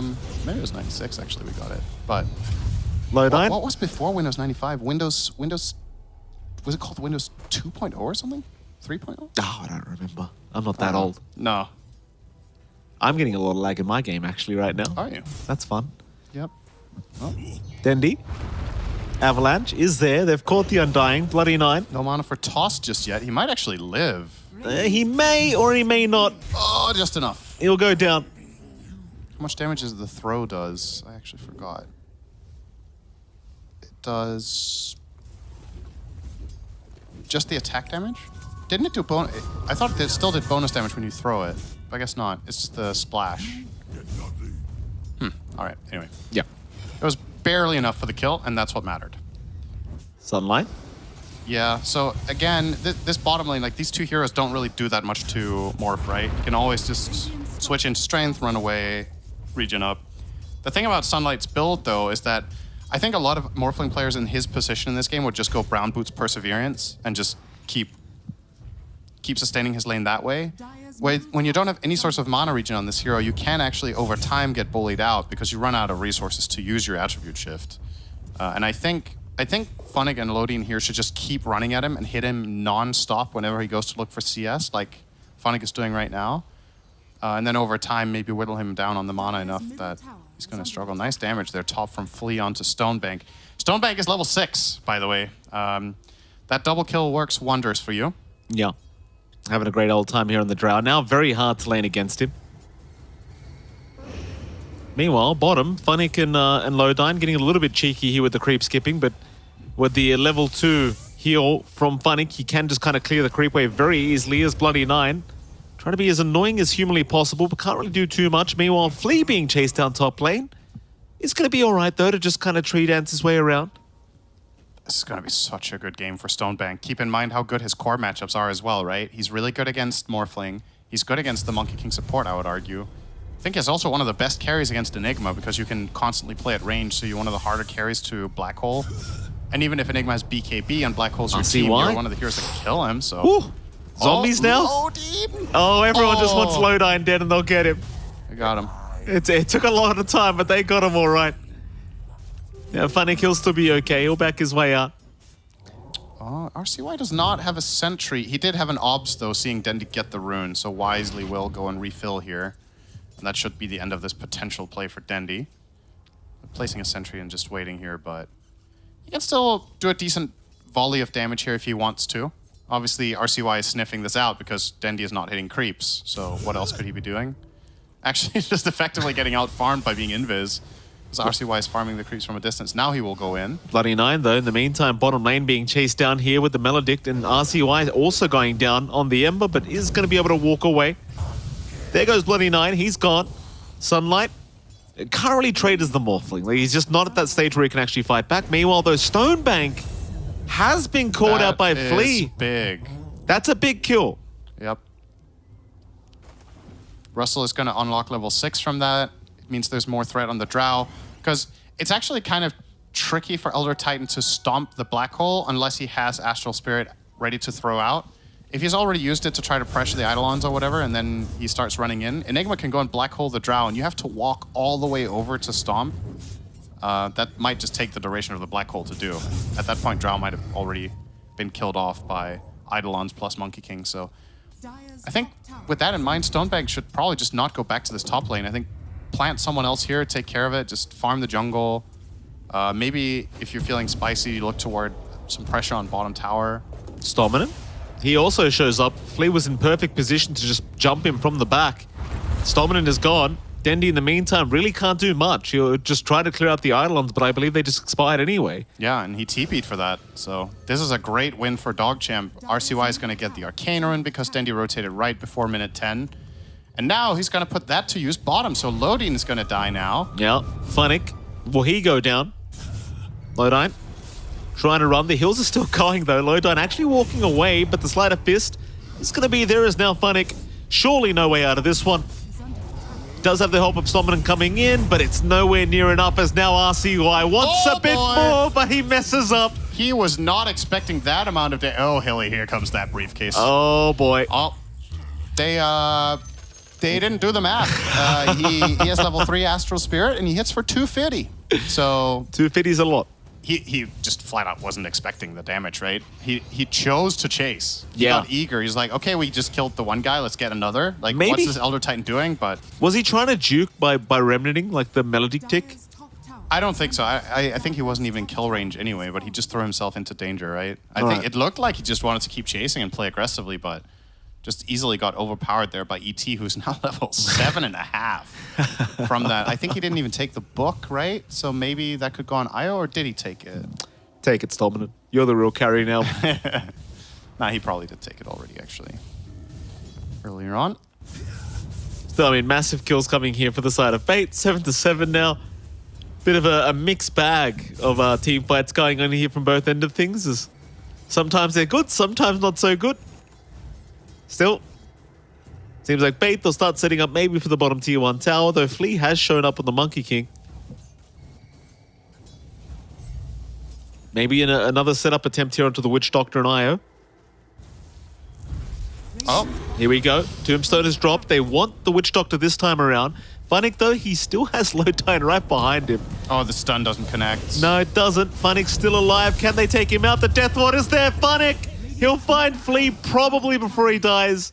I mean, he is dead, but he is going to at least kill off Flea. You get something for your Oh, trouble. what's Bloody 9 went really deep there. I mean, he He's might be actually all gonna right. survive. But that was all right, that was an interesting dive. Didn't get punished for it though, so all right. Dendy with the invis did not TP. I guess he couldn't get out of mid safely without getting slight chain, so didn't have the option to. But he is going to put his rune to use here, trying to look for that Enigma top. Russell seems aware though. He's going to start backing off to the left. And if Dendy finds him, he can't solo him. He has mech. I don't think Dendy can kill him with a spell combo. 1,000 health. Might just try for it. I don't think this is going to work. He's going to give it a crack. He just needs to get rid of those Eidolons, I think. If he There had you a go. tree, he could kill him. But the problem is, in order to get a tree, he has to break invis. So, okay, no, they're going to relocate now. Oh, he still gets the tree anyway. He got help from ET. Very nice. And the relocate essentially completely wasted. But Excellent. in case there was backup, they are now also dead. And Funny will not get a high five from anyone. Very, very sad, as now RCY says thank you very much for coming right back into our arms. And well, not only was it a wasted relocate, but it actually works against them as they give 2 kills back the way of the side of DogChamp. That's not the greatest feeling. Yeah. I mean, what can you really say? That relocate just shouldn't have happened. And nice from DogChamp to identify where the relocate came from and get that punish. So, and they're going to try to turn it into more. Instant smoke, I like this. I love to see from teams when they take immediate advantage of finding a mistake on the enemy and just want to capitalize by getting bonus kills like this.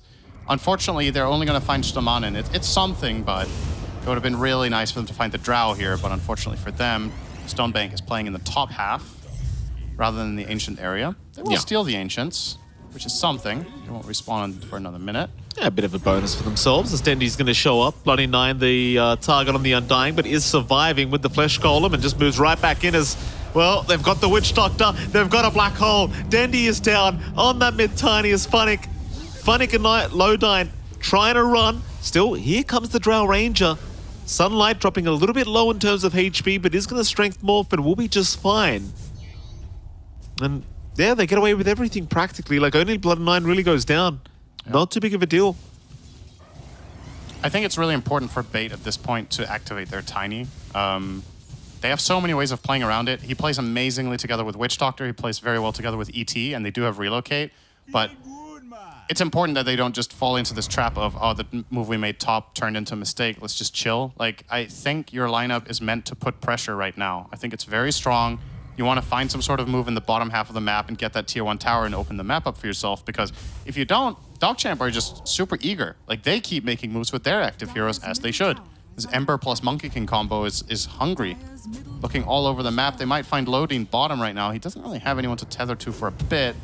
Funnick is on the way, but he's going to get cut off midway here. I'll see why. The chains didn't hit. No, they did not. They only hit Funnick. Oh, it's going to be fine then. That he wills. The rest of Bait do make their way down towards the bottom side of the map, but Bait don't really seem like they're in a position to try and force a fight right now. They'll just back their way out, and as I say that, smoke is there. I think if they can somehow find a jump onto this Morphling, if Morph runs into this ward now, this is literally the perfect play, and it's going to work. This is going to work. I think Dendy will see him now on the ward together with Stomanen, and this TP will be too slow. Dendy can go and kill him now. Oh, there it is. Avalanche close up. It was very close. That was like a 0.2 second on the TP, but a huge kill because not only does Morphling die, he died during TP, so now he has to run back to lane, but they also lose this bottom tower because they don't have any control anymore down here. So that hurts. Bait's first really good move of the game, in my opinion. Like, this is the type of game of moves that carry big weight with them. RCY will still try to poke and prod here, but Witch Doctor, amazing against Ember for this reason, right? Like, that constant harass that Ember usually uses to defend tower with just isn't going to work. Nope. They'll just out-heal it, like, shrug it off, you know? They have the mech, the Holy Locket on Io as well, so Witch Doctor very, very tanky. You stay careful here, Flea, not to get spotted by the spirits. Bloody 9. We'll be okay. Top lane, probably just caught. Bloody dead. Yeah. Oh, Dendy threw the tree and actually woke him. Okay. Doesn't matter. Finish him off with a little smack on the head there. Okay, you remember yesterday we were talking about satisfying sounds in Dota, like using Culling Blade or OD ulti? Elder Titan hitting stuff is really satisfying too. It is nice. When you have that all of those stacks running and you just run someone down, there's just something about it. Lodine. He's still fine. It's okay. Oh, that's not the best death ward I've ever seen. No, certainly not, but I suppose it does zone out RCY. I think he already gave up on the chase, to be fair. I'm stretching Syndra. Yep. That's good. It's healthy. 12-12. Very, very close matchup once again. The only real concerning sign for DogChamp, I think, is the fact that Stonebank is just freely farming. Yeah, he's getting big on the Drow for sure. And once again, this is a very good Drow game. And I think that's what the game for me, for DogChamp, is going to come down to is, can they find Drow and solve that problem later in the game? Because I feel like they have pretty good solutions for everything else. But that really is the X factor. And to be fair, when you look at these teams playing against each other, a lot of the time it feels like Stonebank might, in many of the games, be the best player in the game, right? Last game, I think his sniper was also pretty solid. So you give him the best conditions out of any core in the game, he's generally going to deliver. And not only is it a good Drow game, but keep in mind, he also has ET Aura. If ET is close, they're going to deal even more damage, right? And he has Overcharge from the IO, as well as a lot of defensive healing, protection from AoE stuns. It feels really good to play Drow with this kind of strategy, so feeling good, man. Oh, Top lane. yeah, that was not really that close, Dendi.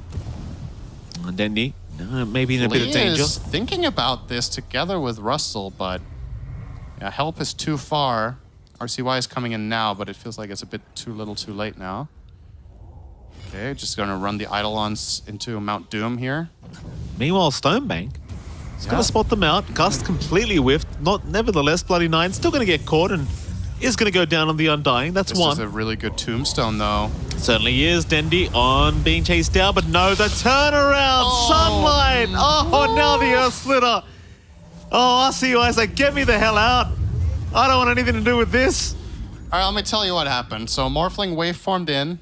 Guess who he was standing next to? Who's that? Elder Titan. Oh, no. And he had like no armor, and Drow hit him 4 times, and he fell over. Because it's like, you don't even need marksmanship procs. Like, usually the reason Drow kills Morphling so fast is you ignore his base armor with marksmanship, but now he just has no base armor in general when That's he's so next to sad. this guy. Like, that waveform, that's my concern with this hero in this game, right? Is that you just can't make that play. And it's kind of in the DNA of Morph players a lot of the time to play like this. Against almost anything else, that would have been fine. But against ET Drow, you just can't go for that chase onto Dendi, man. That was a big punish. And now it looks like Bait wants to try to capitalize even further. They're running down mid. Gust, nice dodge there from RCY. Very Could have important been in dodge. trouble. Smoke wrap behind them as well. They do have Blink on Enigma, so this could become something, but I think it's too late. Tower already claimed now by Stonebank. Yeah, there goes the mid-tier 1 tower. Meanwhile, the wraparound Bait. They're going to pop the drums. Stominant and Dendi going to head towards the north. Oh, Sunlight. If they get him again, man. He can't die a second time like this. This is huge. He morphed up. He's Yeah, he okay. does. Astral Spirit is there, removing that magic resist. Sunlight, still okay, though. Oh, loses the Manta. Sleep is there. Dendi still messing around here with Sunlight. Yeah, do they have a TP? He doesn't have TP. He's Oh, actually... boy. Meanwhile, Flea does get caught off guard. This is not good for No. the Radiant team. No, Sunlight is still running, Yeah. but there is no sunlight at the end of the tunnel. He is in complete darkness here. His sunlight is gone. This is falling apart. I mean, falling apart's one way to put it, Synderen. What's another way to put it? It's everything. It's crumbling. Oh, that's really different. I was looking for another word, Synderen. No need to get smart with me, all right? Oh, I love it. Fun fact, I used to want to be an English teacher once upon a time. Oh, Yeah, that would have been a great career choice. what made you change your mind? I mean, you kind of got an example. Oh, Okay, I about thought 30 it's that seconds you had ago. discovered Dota and then you lost all aspirations. Now it's getting too real, Synderen. Oh. Well, you found new aspirations afterwards. That's true. So, there you go. Thank you. Sometimes something beautiful can grow out of nothing. I mean, Spoken like the true words of an English teacher. smoke up. Dog Champ, they're going to try for something. 3-man smoke here. They might. I mean, this could be good. Dendi does not have any protection down here, and he is not hiding whatsoever that he's here. Well, he Jump used in. all his spells. I mean, he's just flat out toast here, right? They're going to reload. Now they're going to try and save Dendi. Black Oh, hole's it's there. a good Oh, gust. it's cancelled off. The gust is there, but the boundless strike, it's going to connect too. gonna Dendi is still alive. Lodine will keep him up. Now the return. He goes right back in after RCY, and RCY's gone. Oh, no. All right, that was just flat out the perfect time to arrive for the gust, right? The black hole lasted less than half a second. He gets out of the Midnight Pulse. They get all the burst heal coming in from IO, plus Witch Doctor. I'm so sad for Dog Champ. I really am. Nothing's going their way. Look at this. Oh, that's not Flea. That's just so greedy. He might live though, but he has to know he's going to get gusted if he tries to jump the wave with Tree Dance there. Sunlight. Don't stop strength morphing, sir. He's got the sentry. He's all right. He's morphing down again, but yeah, this is bot tier 2 tower as well. Bait's advantage in this game is enormous, and the win expectancy for a game like this for me is totally different from the last one. This 10k gold is a lot heavier than the last 10k gold.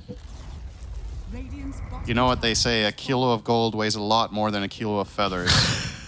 And this is the type of game that showcases that. I'm not sure that's how the unit of measurement works, Syndrome. It's about... You wouldn't get it. It's not pounds. No. Wait, you would get that, right? Yes, Here's I the would. metric system in Australia. We do. You're good. All right. Well, this region wouldn't get it. Anyway, tower's gone, and I think Bait next order of business is Roche. So any sort of smoke play that kills a core unlocks this for them. And, well, speak of the devil. This is a very dead enigma. It certainly is. That's Jimmy Russell gone. Yeah. Bloody 9.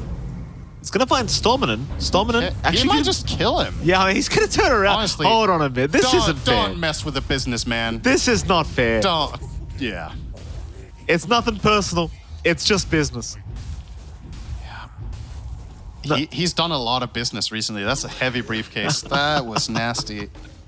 Simply just destroyed him. 5 hits, I think, was all it took. Oh. Yeah, I mean, it's just not. It's not been Dog Champ's day. Let's be honest. It just hasn't been. And Bait are at this rate with this acceleration they found themselves in the last 5 minutes. This one should just be smooth sailing. And if it is, I think this is a more impressive game from them than the previous one. I think there's been less overall mistakes, better cohesion, better movements, and they're playing their heroes together pretty well here. Rotating around and taking big advantage of reload. Actually, Sunlight has no mana. Uh-oh. If they stomp him here, he dies. Yeah, he's getting stomped all right. Oh, no. Yeah, Sunlight, gusted up. Not that it really matters anyway. Run, Sunlight, run. Oh, he's getting there. He's fine. Actually surviving. Is he? In the meantime, everybody else died, but he lived. They found a double kill mid with Witch Doctor somehow. Witch Doctor and Tiny combining their spells there to kill Ember and Undying. And it looks like, I have to say, it's been a while since we've had a pause, so I think it's about high time. Uh-oh. Don't say that. We lag a bit. Oh, these Loading's doing too well. Time for a little spike up. These 1989 PCs, you know? So reliable. They put in a new hard drive. Avalanche daisy. missing there. That could have been scary, actually, for Sunlight. All right, up to the high ground. Stonebank, confident as ever. He has Aegis. Sunlight, gusted up. Yeah, he has Manta, so he can definitely live. I think Stonebank's just trying to bait out that Manta. Forcing that would be really, really good. Black Hole ready, though. Oh, they're going to land a big one. That's a dead Monkey King and a half if I've ever seen one. Yeah, flee. Not going to be able to flee this time around as Tree Dendy. volley. He's okay. You Tower's love to gone. see that tree volley available. Those Sunlight, big jump in with the avalanche toss, but the hills are there once again, and now Lodine. He gets the tether off. He's going to be fine. Dendy is surviving as RCY, the one that needs to back off. Bloody 9. He does get caught here by Stonebank. The 4 stuff down to the low ground. It's a There's good Black Hole. Oh, Russell, he's caught all of them. Oh, no. I mean, that's just... No. He didn't have Midnight Pulse, first of all, and he just got killed by Tree Volley. 100-0. So... Oh, and Dendy voice lines him. Mike, this game's just over. Yeah. It just is. Like, DogChamp have not really had any success in the last 15 minutes. I feel like the score in this game was like 11-11. It was at one Wasn't point. it? Like, so in the last 10 minutes, Bait have won the game 17-1 or something. I think so. Oh, All right, let me look at the board. quick math, Syndrome. Let's look at some graphs here. That's a lot of red dots and very few green. Okay, the last 2 green dots are that they dewarded. Yeah, that's Their last 3 dots are 4. Their last 4 dots are a ward. It's about what my portfolio looks like right now, Last Syndrome. kill was minute 14.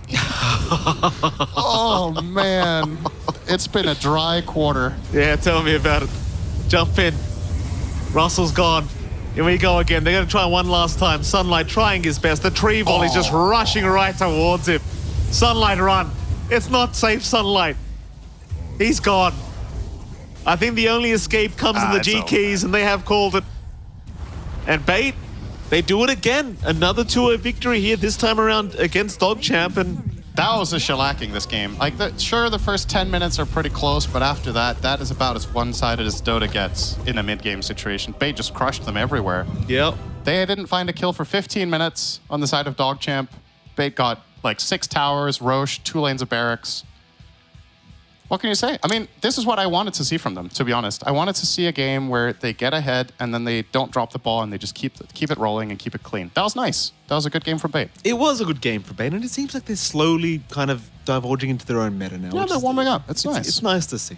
I mean, I don't think they really have a chance at the major, but they're looking better each tour, Syndra. That's good for news. sure. Yeah. They seem pretty much safe now out of relegation. They have 3 wins. I would say so. So they're stably now placed probably third, fourth at this point with this, and yeah, it's growth. That's what you want to see for your team, right? And this is the hardest region, right? So that says something.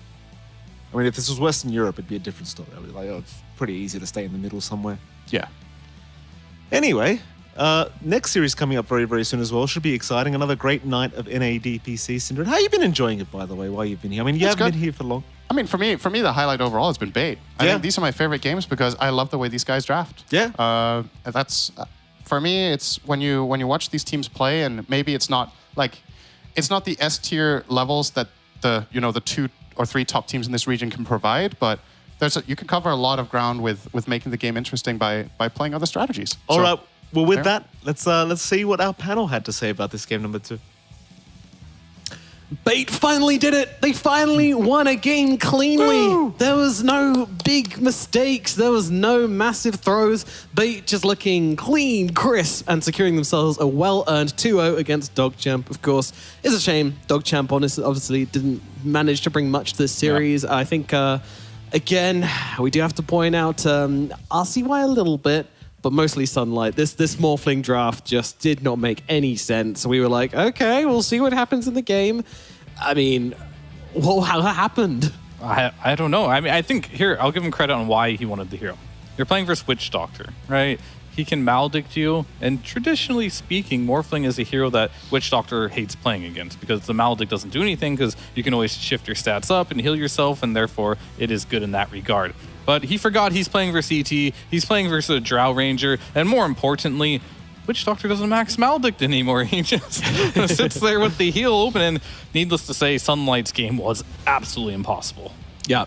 So many fights like this where he just kind of rolled in and just got one shot basically by the Drow, not having any armor at all to kind of fight into anything. I don't know what happened here at all, but it wasn't good. It wasn't good, and also you already touched upon RCY. He was supposed to be the player to make the early plays happen, to draw the team with him, to make, get some initiative, get some map control, get some fights that go your way, or even tie it up so that your enemy isn't snowballing this game. There's a Tiny. You gotta stop that hero from getting, because the game just gets out of hands if this Tiny has a free game, right? And it's gonna be followed up by a pretty early Drow timing.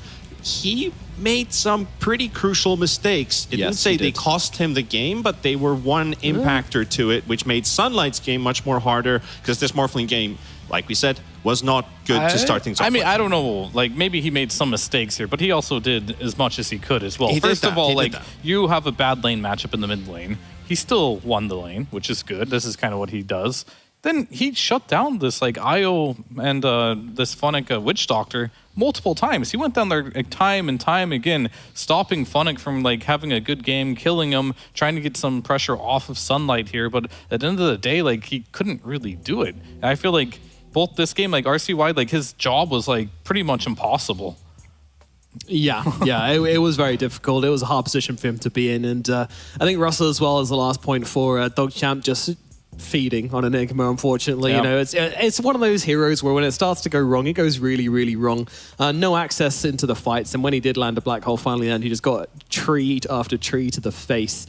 And that's not a fun way to end it. But we do need an MVP for the side of Bait. And I think it's going to be back-to-back for Stoneman this time around. Right. Great performances on Stonebank and Dandy, pulling out the good stats. But honestly, this Elder Titan did so much work. The first one to really bring down RCY with that rotation to the bottom lane. Just kind of clocked him in the head. And that's one of the strengths of playing here, which isn't super popular at the moment. And the fun thing about it was that DogChamp kind of played this game to Stomanen. They got a 16th Elder Titan with only one hero that he was semi-countering. They went for the Ember after. They went for the Morphling last pick, so it made it look even better. And Stomanen, he also played this game really well. He had an interesting item choice. You see the drums and the face boots, so no tranquils, no boots of bearing rush. So he's able to move around a lot. He's got a lot of natural armor, and he's taken that away from his opponents. He's got the presence, allows him to stay alive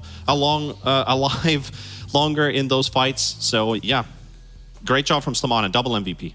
Yeah, back-to-backs there as well. Yeah, I think he did a fantastic job. And in fact, I think we're lucky enough to get to be able to speak to Staminen from the side of via the side of Bait. So Staminen, are you there? Can you hear us? And how's it going? Guys, hello. Yes, I do hear you. Hello. It's going great. Good Interesting stuff. day. Very interesting series, yeah. We gave you back-to-back MVPs. Do you feel like you deserve back-to-back MVPs for this one? Yes. I was hoping you'd say that. That's my man. I think I mean, for this one, I'm not sure, honestly. Because if you ask me, like from the beginning, having IO and Witch Doctor lane, this is good enough for MVP overall. But yeah, I played good. I don't think it's something like super extreme and something like insane. But yeah, I would give it to IO Witch Doctor combo. I would give it to 2 people. Yeah, I can see why. I can see why. Like these 2 people, yes. Yeah, I think bad things are about to happen to you if you don't. But do you think like these people are actually real? Because this is just a collage behind me. Like these guys are like just on the wall. These are not real people. Yeah, I can believe Understandable. Oh man. Yes. Yeah, Something, guys. sure. I'm not sure if you know, but we are playing from a internet cafe because we got internet problems again. So it was like the last minute call. Like PCs are. Shout out to the place though. I don't know what is the place here. Where are we? Somewhere in Mexico. We are somewhere in Mexico, and yeah. So it was very crazy situation. All right, shout out to an internet place It was in Mexico. lagging, freezing. Oh no! So I was going to ask that about the internet cafe. Have you guys ever been there before, or first time? No, it's like the first time we came here 1 hour before the games. We were just looking something online. All right. Well, all right. So a quick question about your hero pool. So I noticed you play a lot of like heroes that many people don't. You played like the Weaver, the Pugna, Skywrath. Now we see like the, what was it, the Elder Titan. I noticed like you don't play a lot of heroes that have stuns. Like, what is your objective when you pick some of these heroes? A lot of heroes don't. A lot of people don't pick. Well, Fier, I think you should know that probably better than me. But I'm 28 I'm here right to now. teach everyone. And what I'm trying to say is that my strong side should be that I have a lot of experience with Dota, right? So I can probably pull out a lot of heroes right now that are not that standard, I would say. So if I see a good game for ET, I'm going to call ET. If I see a good game for Wyvern, I'm going to call Wyvern just because I have a million games on these heroes and I don't need a practice right now on them. That's my main reason of playing these heroes. Weaver, same in the same concept. I just see a good Weaver game. This year, like for example, right now, this Weaver game was mainly because when we came here, I told them, guys, like on this PC, everything is lagging, so I need you to give me something simple. I cannot cast spells. I need to get something to run them around and make fun of them, kinda. And yeah, I thought like it was either this or sniper. Damn. I would Jesus. say, and just throwing some shrapnels. That's next level thinking. Yes. All right, Stamana, bro, good to see you, man. You're having a lot of fun there, apparently, with the team. Thank you. I wanted to talk to you about basically Bait's last tour. They were able to score 2 series victories. Now you've made it up to 3, and probably mostly thanks to you also being on the team. What's the team atmosphere feeling like? Are you guys feeling ecstatic, and you're like, you can beat anyone today? First of all, like I strongly disagree that it's on me. Because this is what I heard at least. Everyone is working really hard. I'm just like this kind of a piece of like the whole puzzle, I would say. Everyone is is working really hard, is trying his best, and everyone is trying to fight his ego, I would say. Because everyone has a lot of issues. Obviously, I also have issues. And we need to be honest about them. We need to always seek the truth.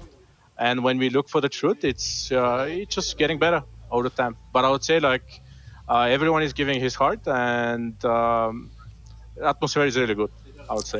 All right, humble man, I appreciate it. Also wanted to follow up on drafting style a little bit. You kind of discussed about it already, but you guys have looked very different in these last 2 days? The series we saw yesterday against Felt, you guys were pretty hard to read on the drafting table. Are you guys experimenting something new? Is this something that you've figured out a couple of days before that something needs to change? Or do you feel like you're coming up with ideas that actually seem to work at that moment?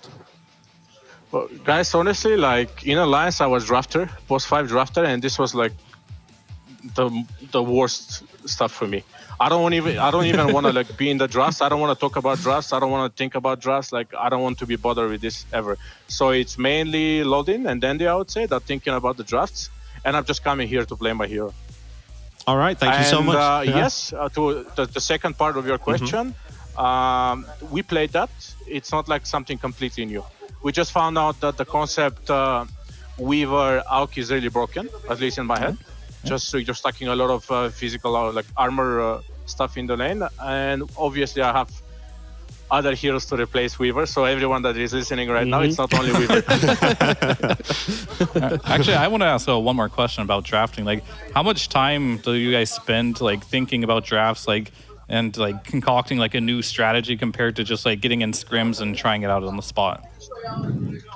I think like in general in new teams, like new stacks, you just need to find the stability. Like we need to first like fix the how we play the map, I would say. And for me, like drafts are a secondary thing right now. There are some basics in competitive Dota, like what waves you control, like which side of the map you take, like what you do. And this is more important, I would say, like, and everyone rates it more important than the draft right now. When we get stable in that sense, how we control the map, how we play 50-50, how we split push, how we do everything correct, then we can start applying some good draft strategies, I would say. So to your question, we don't really spend too much on draft. It's more about like the gameplay. Okay, and then final question then. Your final series is going to be against Shopify Rebellion.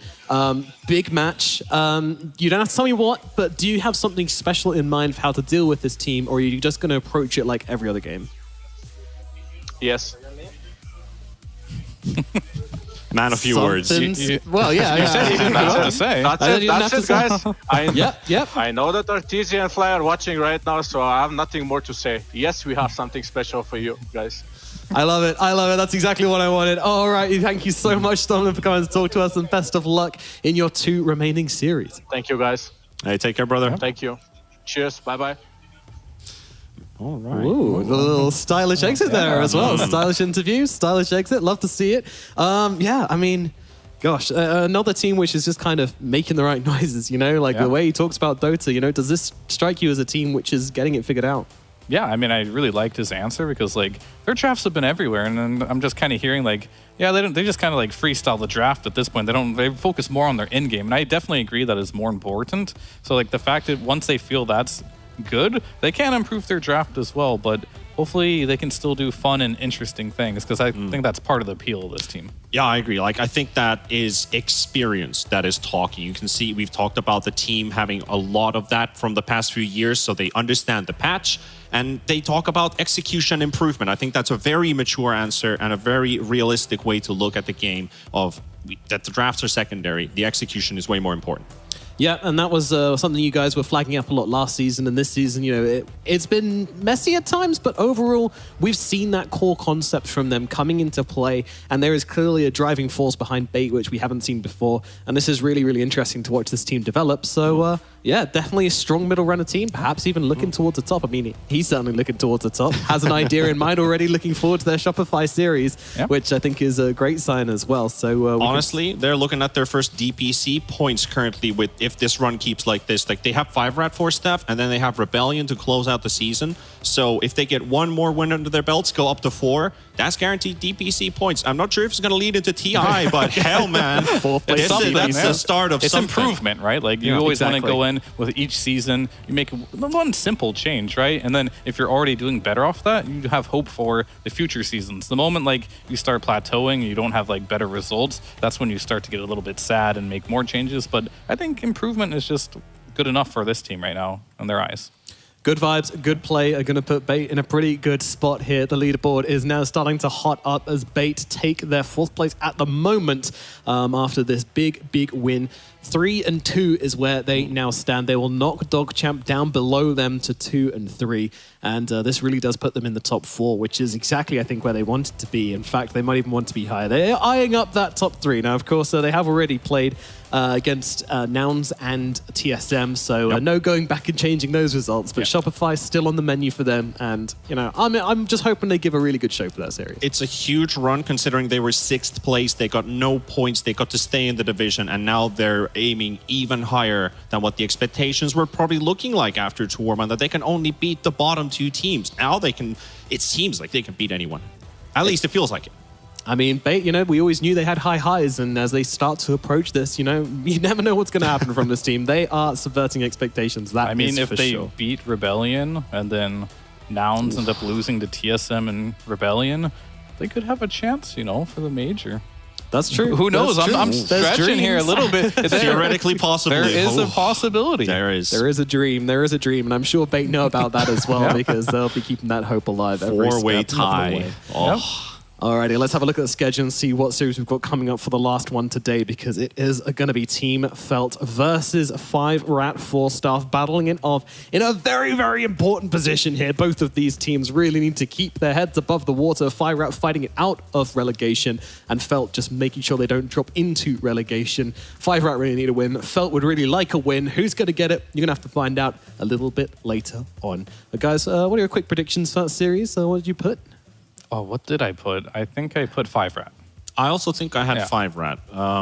Honestly, I feel like when we had this discussion the last broadcast, who's better, looking better, it felt like maybe 5-Rat has the tools, but Felt maybe has a bit of more of that hunger. I'm not sure if I'm going the wrong way around this because I don't actually remember what I said then. Right. But definitely look like one of these 2 teams has more hunger than the other. Well, I'll put it this way. 5-Rat has lost every series so far, yes, but they've been against hard teams. They've been very competitive, at least at some point, and their losses were just they just weren't quite good enough. They're playing against Felt now. Felt has had some really bad losses now, and I think 5-Rat has a chance now to finally get their wins. Yeah. I think the last performance from Felt against Bait was a bit disheartening for us, really, for this team, which felt like the momentum was going in the right place, but then they got wiped by Shopify, and then after that, it just seems like they haven't been able to get it back together. Will they be able to do so? Well, we're going to throw it over to a break, and then we're going to be back with that series, and we're going to find out whether Felt or 5 South have what it takes to win this series and keep themselves in contention for Division 1. We'll see you in a bit.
Radiant's courier.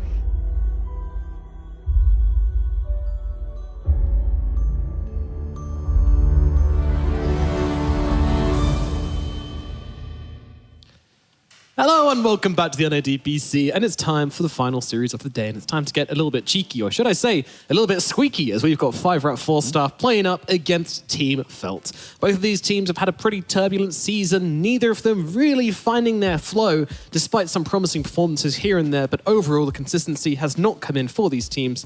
Which of these teams are you favouring? I can take this one, Yeah. as it was directed to me.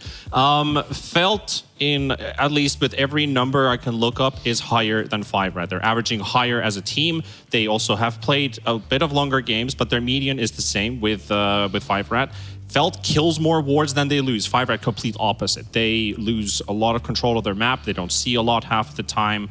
And Felt also higher courier kills average. So they're gaining more gold than 5-Rat is. And all the numbers are showing positives for Felt. So but why did you 5-Rat predict 5-Rat then on your predictions? I can tell you why. 5-Rat in my heart here, because I feel like they have not played up to their potential. Like, they've got a lot of good players and speed. Moose joining the team. You've got DNM. You've got a lot of great players here. Red 2 on paper. I mean, if you stop picking Pango, that might be nice for a change. But, like, they have a lot of potential here. And I think, like, the numbers show that they're not playing up to that potential. And hopefully they've had enough time. I don't know if we've covered them in a little bit. It feels like we haven't seen them in a while.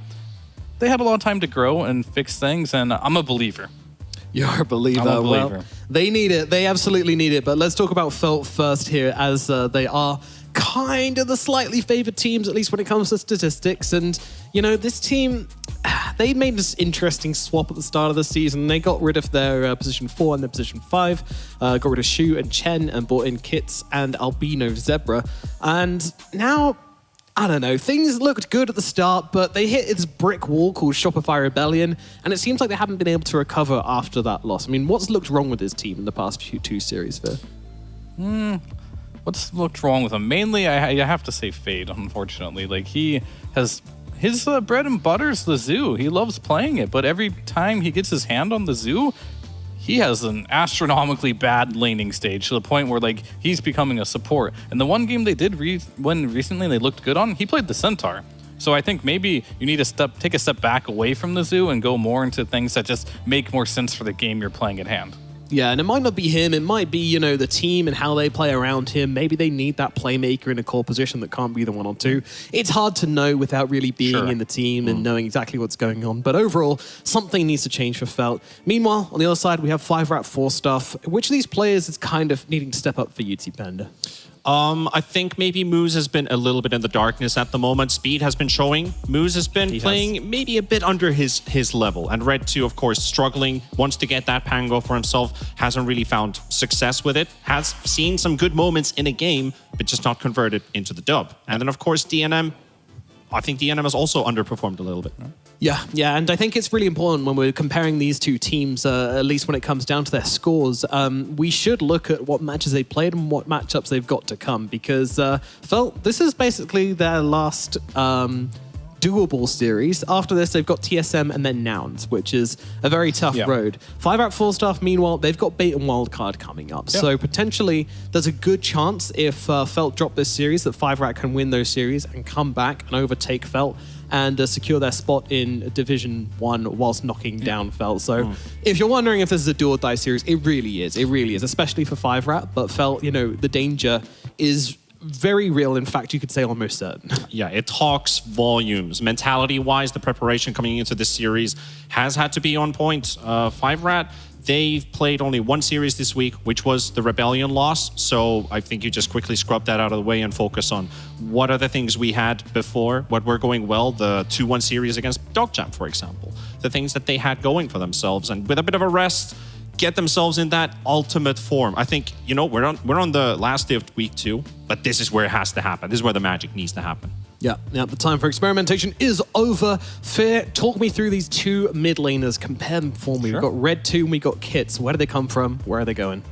I mean, where do they come from? I mean, they're coming from NA, of course, but... The greatest region of all! I mean, Red 2, he's been more of like a pub star as of late. He's been like standing in, playing for other teams. Really up-and-coming player from this region. We talked about players coming from like Div 2 or just out of nowhere. Red 2 is one of them. RCY was the other one. Someone to really keep an eye out for. But Kits, I think his big breakthrough was last tour in tour number 1, where I was very impressed by a lot of his performances. It was going to be like a trial of like, can he lane against some of the best players in the region? Yeah. And he proved that he could. And so like, I think both of them still have a lot to prove as far as like on the big stage as like performance-wise goes. But right now, this should be a fairly even matchup in the mid lane.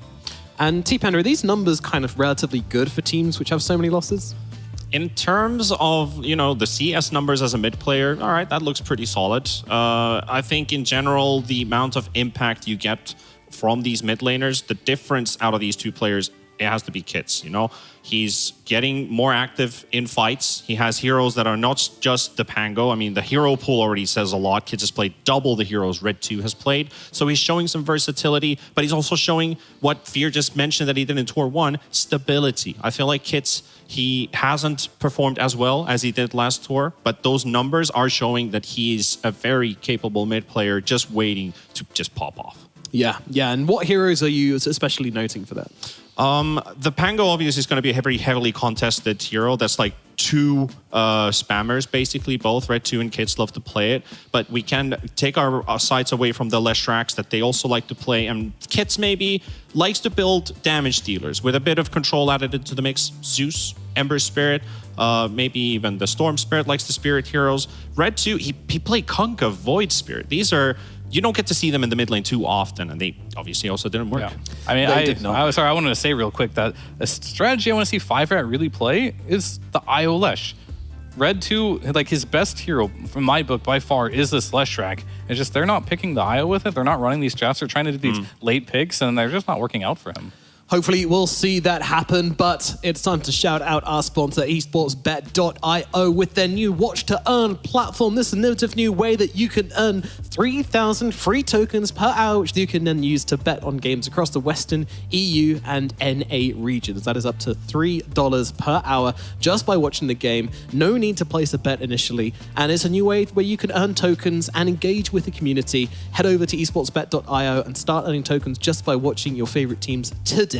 But now we can get into the draft. It's time for 5-Rat 4th Staff versus Felt to start in earnest and see exactly what's going to go down. But I did like what you were saying about the Leshrak. If you have a Leshrak player on your team, there is no reason you shouldn't be trying to emulate the best teams in this region. Unless you don't have an IO player, I guess. In neither team. No IOs. No IOs. Moose can play it. No I know IOs. he can. It's just he's the POS 4 player. I think most people are gravitating towards the POS 5 IO right now. Is that the way we get Moose out of the shadow? Put him on an IO, Yeah, connect with Red 2. I mean, Red 2's kind of been... a ball of light, hard to be in the shadow. Yeah, I mean, he's been trying his best to make this Pango first phase work every single game. And when he doesn't get it, we saw some of those weirder picks in the Void Spirit, and like, it doesn't seem like that's the type of hero they needed. Alrighty, so Felder going to start things off with the Death Prophet and the yeah, not Medusa. I want to see that hero again. I'm not sure I do. I do. Yeah, the Broodmother come out, so nothing super surprising coming out from Felt. 5-Rat 4 Staff, the Nature's Prophet, and anything egregious here they need to get rid of? I guess Rubik could be worthy. Felt could... Undying, maybe. Undying is another... Yeah, Albana Zebra loves it. in the pool, Disruptor. Those are off the top of my head. Yeah, I feel like if you watch the trend, IO is the one that makes the most sense. Then there's the Leshrak players on both sides. Do they block pick by taking it away so you don't get the combination through? But we said neither of these teams play IO, right? So we might not but see you still, but you're saying you want it. So I want it doesn't mean they're gonna pick it.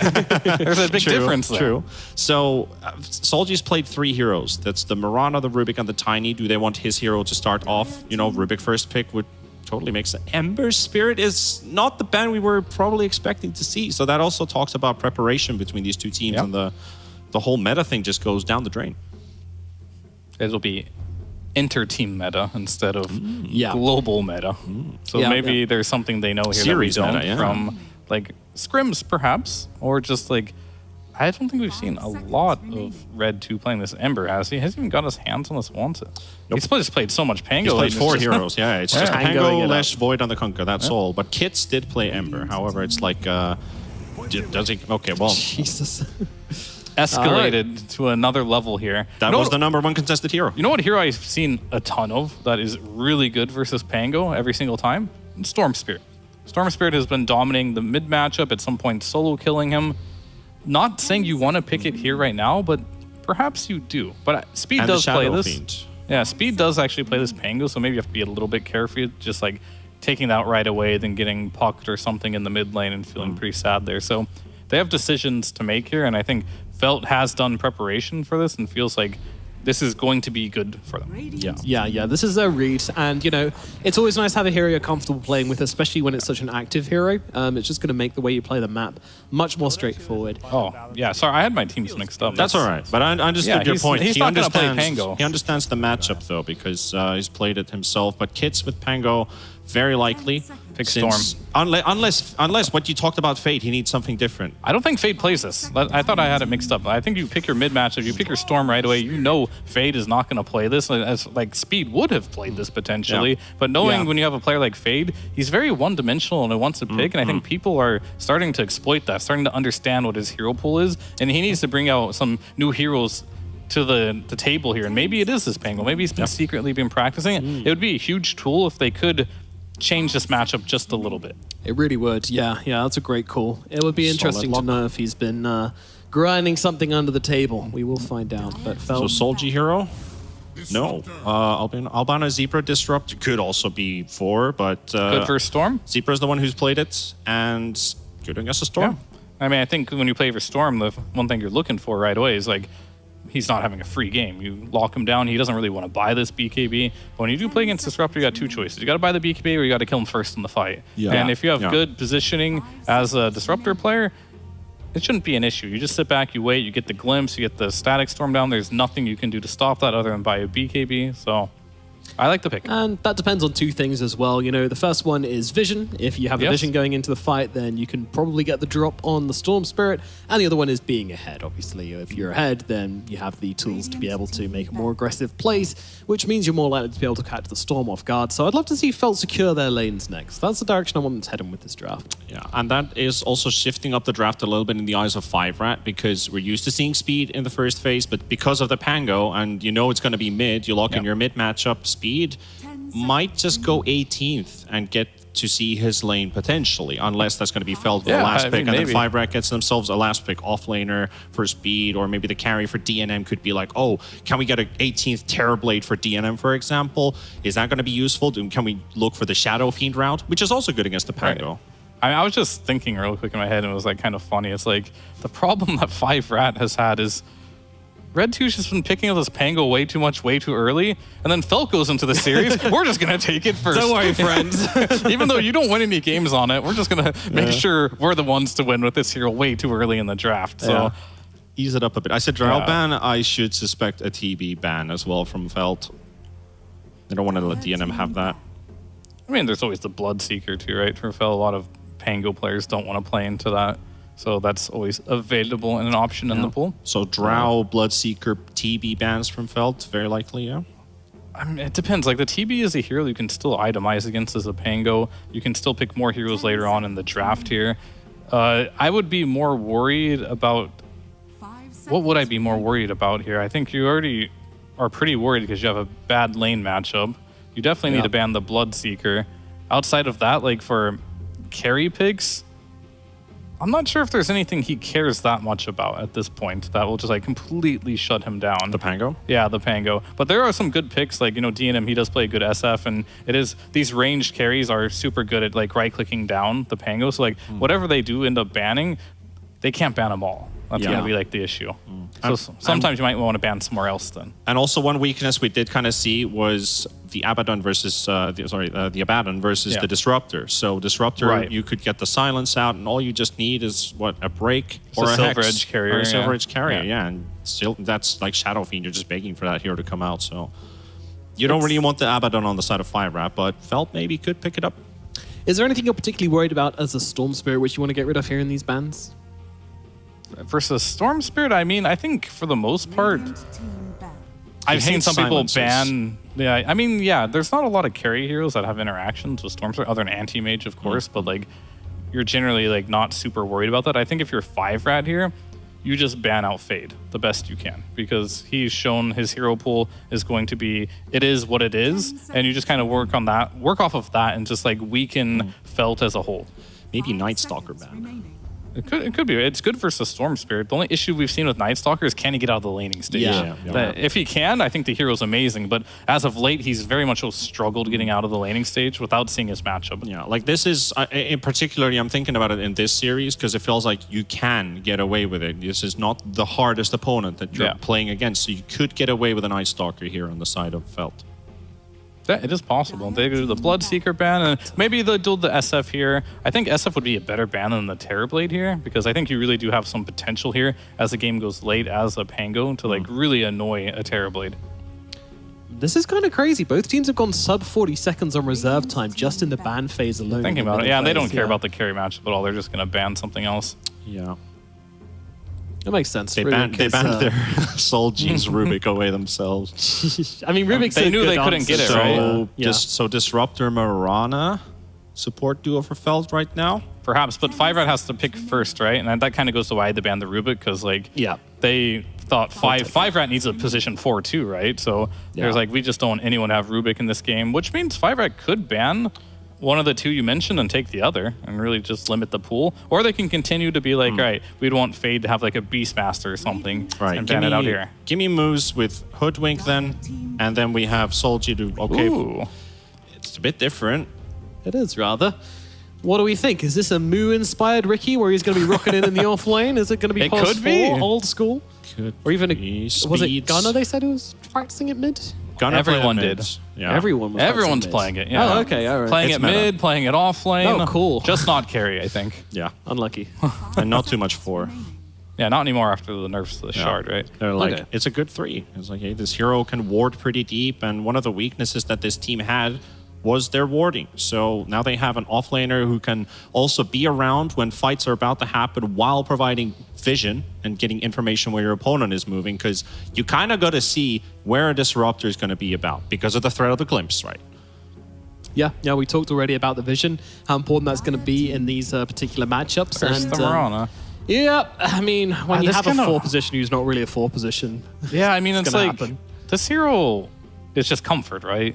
From my eyes, just looking at this draft, you're playing Marana, sure, you can kill the Tombstone in some weird world, but I don't actually think you do. You leap in and just heals it and you kind of die. And then you're playing versus Storm, that's not fun. And you're playing versus the Ricky Silence, that's not particularly good either. And you don't really have the greatest setup, but you could argue perhaps if you time it really well, Glimpse into Arrow is a thing, but not the most reliable thing. But that is reliable stun. That's nice. Fun stat, actually shown on the screen there, that Marana's 30% win rate in 10 games.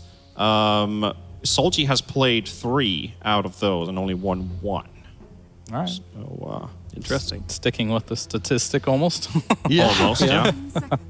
I do like when 1 for teams 3. address their issues, though. You know, you were saying, like, Felt's, they've been a bit predictable with their off lane, and, you know, Fade's been stuck in a rut. So, yeah, they do go back. They pick him a Centaur, you know, a non-unit based hero. This is something which he can play a different game on and maybe have a bit more impact on, maybe. It does look like Felt is setting up for, like, a Giga carry, though. They need something which deals, like, damage and a lot of it in this final pick. All right, we're going to get the bad and carry. Now you talked about, like, we see this a lot against the Disruptor, and I think it's very scary versus the Disruptor. It is very, scary. very scary, because you, at any point in this game, can die very easily to this, like, Silence plus Silver Edge combo. Yeah. And it's undispellable unless you have a BKB, but that gets countered by the Aghanims later on by the Disruptor here. So, like, you are in a little bit of a timer as far as that goes, and I think if you're Felt, you're really definitely looking for that type of hero that can just buy a Silver Edge and make it happen. You don't have to, but I think it's a very... You're wasting an opportunity if you don't. Also, agreed. Also, the thing with this Abaddon on the side of 5-Rat, now that you have 2 heroes that need to be ganked pre-6, the Storm Spirit and also the Abaddon, which makes things very interesting on the side of Felt. Who do they prioritize more? Obviously, you look at, hey, let's kill the Storm Spirit, but if we can shut down the enemy carry before you can do anything, that's actually pretty valuable for us. Who do they play around? Just the Storm Spirit. Yeah, and at the moment, the Storm Spirit is all of the control. They've got one more pick to come, who looking like it's going to be the position 4, which is going to give them a bit more. But yeah, overall, like, I don't know. I think you could shut down the Storm, or you could go down the just trying to enable your own draft. I mean, it's also a carry pick as well, right? So Also, you have one stun on 5-rat. That's Vortex. So you're playing against that's what I mean. Stampede. So no AoE control whatsoever. They're just going to run at you, and you can't go for anything squishy. Any glass cannon-y type hero just doesn't fit into 5-rat anymore. You can't protect it. You need like either an AoE stun, and some of those heroes are kind of gone already, either banned or picked. Yeah, I mean, I think right now, like, the cool thing you still do have as 5-rat 4-staff is you have the last pick. And I don't think the support Ricky, you can just write it off entirely as unplayable. Because I know we did see the Meteor Hammer Ricky and everyone wants to jump on board. It's pretty cool. But at the same time, if there is something that Speed could pick on this overall last pick here that can just crush the carrying lane and make sense, or even has like a stun or disable, that makes sense, I wouldn't be opposed to them going for it. So it kind of really comes down to like, what does Felt want here? Yeah, and they also get the option to swap around, seeing what Felt is going to pick if this Ricky ends up being 3, because that's what Felt is feeling right now. Yeah. They got 2 flex bans, both being 3 and 4, so there's still room for, say, a Hoodwink on the side of 5-rat. It's glass cannon-y, but it provides an AoE stun. But for Felt, what are we looking at here? Is it possible Naga Siren, something big like that? Maybe even going back to the TB you mentioned? Okay, TA. I mean, I wanted damage. That gives me damage. I'm not against it. A timer lineup versus a timer lineup. I mean, I think it's an okay pick. It's fine. Does 5-rat want to exploit this? I don't know if Ricky will be the answer to exploit this when there are heroes still in the pool, such as, you know, like, these are kind of like dead heroes. Like, do you want to pick a Viper? Do you want to crush your lane with a Venom? Do you want to pick in like some Razor, some Bat Rider? Like, I'm not sure. And then they're going to pick Timbersaw. So they are going to they're just going to try and take advantage. This isn't a hero that I normally go to as being like hard counter to the TA. It is pretty good. You do have the armor and stuff, but at the end of the day, it's still an agility hero. It can shove out the lanes. It's not sad about going to the jungle. So I don't think this is like a gotcha pick whatsoever, but I do think that they might lack some damage for this Timber if he does have a really good laning stage. Speed did do pretty well in this last Timber game. He Yes, lost, he did. but he always did do well does. in it. Yeah. So it's comfort for them. It's definitely good in that regard, but the one thing I mentioned about this 5-rat draft, and the thing you need to enable Abaddon as well, is some form of control. Abaddon is very easily kiteable if he doesn't have any sort of lockdown to work with, and I'm a bit worried because at the moment it's only really the Storm and somewhat the Ricky. Yeah. I think they're really lacking here, and I think that Felt can really easily take advantage of that. Potentially. I mean, like, I feel like there's see you in 40 minutes. I think you do have a lot of valid points now. They're lacking control, but I also feel like this Storm game is pretty easy for him. I feel like it's like a free mid lane against the Pango, and he can just make rotations on the map. It's going to come down to like not one side just has like a free win draft here. Yeah. It's going to really come down to the runes and how the mid laners can make the tempo happen. And will this Centaur have any traction on this game versus the Baden? Fade needs to have a better game for sure. Yeah. I think it's a close draft. I think it's a very close draft. I am leaning slightly towards Felt just based on that. The odds are very close as well. I'll go 5-rat then. I'll Let's go 5-rat too. Oh, okay. It's too Boom. Well, after that bombshell, let's throw it over to our casting duo. For this game, we have the lovely MLP and the shining Cinderin. Thank you so much, Nomad. It is Shining. indeed. You are shining. You're lovely, though. Oh, No. thank you so much, Okay. Cinder. We are going to get into game 1 here between Felt and 5-rat 4-staff. You had some doubts about some drafting issues here, I believe. Cinderin, do you want to talk to us about it? Yeah, I'm trying to remember the exact order of. We were talking backstage about some of the heroes that were picked, and the number one most puzzling pick for me at the time was the Mirana being picked into Storm and Ricky, and she had no stun set up to connect the arrow. And then afterwards, she gets counterpicked by a Baden, so it gets like even worse, right? Right. I think like just on paper, this looks like an exceptionally difficult Mirana game to play at all stages of the game. You're going to be susceptible to the Storm and the Ricky at any point. But then at the same time, I look over to 5-rat 4-staff, and I think the panel made some good points about them, like not necessarily having the best control. Storm is going to provide some, and obviously the Ricky Shardman at 15 and onward. But until that point, the heroes on the Dire are kind of free to run however they want. So if their lanes go well, I foresee Felt having decent farm, just controlling the triangle, getting a big TA, and ramping up for a strong mid game. I'm kind of with you on that. It's going to be a rather interesting game. Of course, the panel did talk about the fact as well that, I mean, you've got this speed Timbersaw, and he does tend to perform really well when it comes to this hero. Free Storm Spirit game by the sounds of it as well here for 5-rat. Let's see what happens. I mean, both teams are trying to, obviously kind of desperate to get these wins because they are hanging around the bottom side of the group stage right now. So or rather the bracket, so you'd rather not lose the series if you can avoid it. As they do run into each other here, Felt.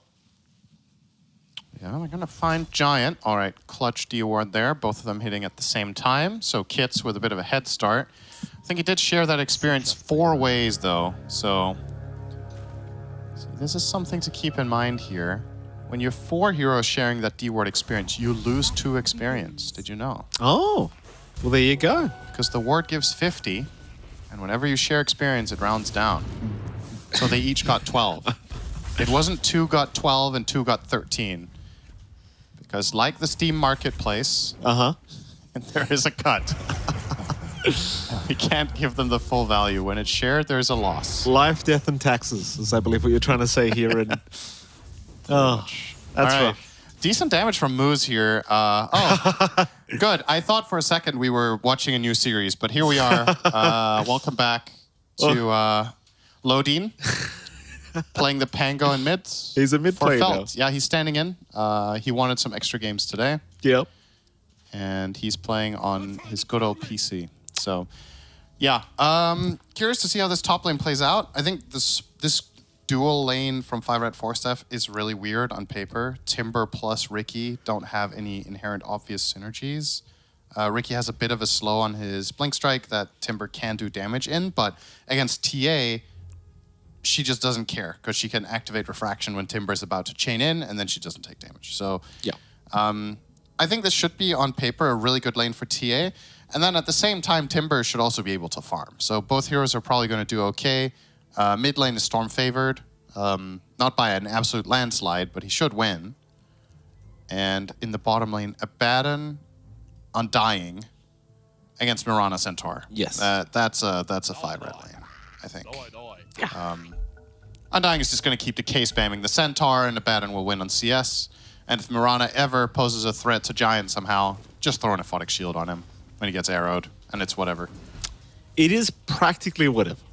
Yeah. We'll see. I mean, maybe they mess up a little bit with the Aphotic Shield. Who the hell knows? I mean, you're kind of hoping for that if you are Felt right now in this bottom lane. Still, what scares me here for the side of Felt is like this Abaddon timing, because it does feel like once you have the man turn to blink up, this Abaddon just becomes an absolute terror, and naturally you also go for the Radiance build up. You know how it is right now, as they are going to go for a stun out. DNM, he did not have the Aphotic Shield available that time around, but it won't matter. They didn't have the follow-up arrow either. So he'll be just fine. Yeah, it's actually an interesting matchup, right? The Abaddon against TA, because I feel like historically speaking, that would be a matchup that's really good for TA. She's one of the heroes that can very quickly, and he's a nice arrow there from Solji, that can very easily force the Abaddon ulti to be activated by like 2-shotting him. But when Abaddons are played carry like this and they go for the Radiance Manta build, you have a hero that's exceptionally good at breaking refraction charges, and once TA gets silenced, she is in a world of hurt. So this matchup is not like inherently obvious like that, but there still is the possibility that, you know, one of the heroes is an S-tier farmer and the other one just frankly isn't, right? Yeah. So if both carries are farming, I think TA can usually offset that matchup by just raw gold, being an item ahead. And that's probably what you're aiming for if you are hit immune in this game. That's fair. Speaking of hit immune right now, top of the CS board, 8-4, or was anyway, is Albino Zebra. Bit of a chase there from Speed, not going to amount to too much. I do wonder what kind of build-up Moose goes for, and I say I wonder. I do imagine it's probably going to be the Meteor Hammer Shard build-up again. I don't know if you can afford it as a 4. Because the times that we've seen the Shard Hammer be effective is we saw Moo buy it as a 3 Ricky, and I think when you play it as a 3, you get the hammer at a really good timing. It's not that you can't get the 2 items as a 4 Ricky, but you can't get the hammer first and then have the Shardman at 15, right? You're not going to make that amount of gold. So if you do want the hammer, I think the Shard is too important, and you're going to buy it first, and then maybe the hammer comes out at minute 20, and then the question is it worth it at minute 20 anymore?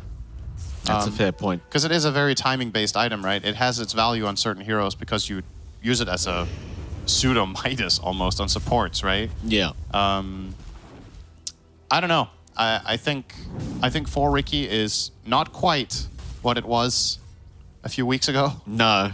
I'm curious to see what Moose's read is. Maybe, on the flip side, your perspective is, well, the dart got nerfed so much that you actually buy the hammer so that you have impact with that instead. That's fair.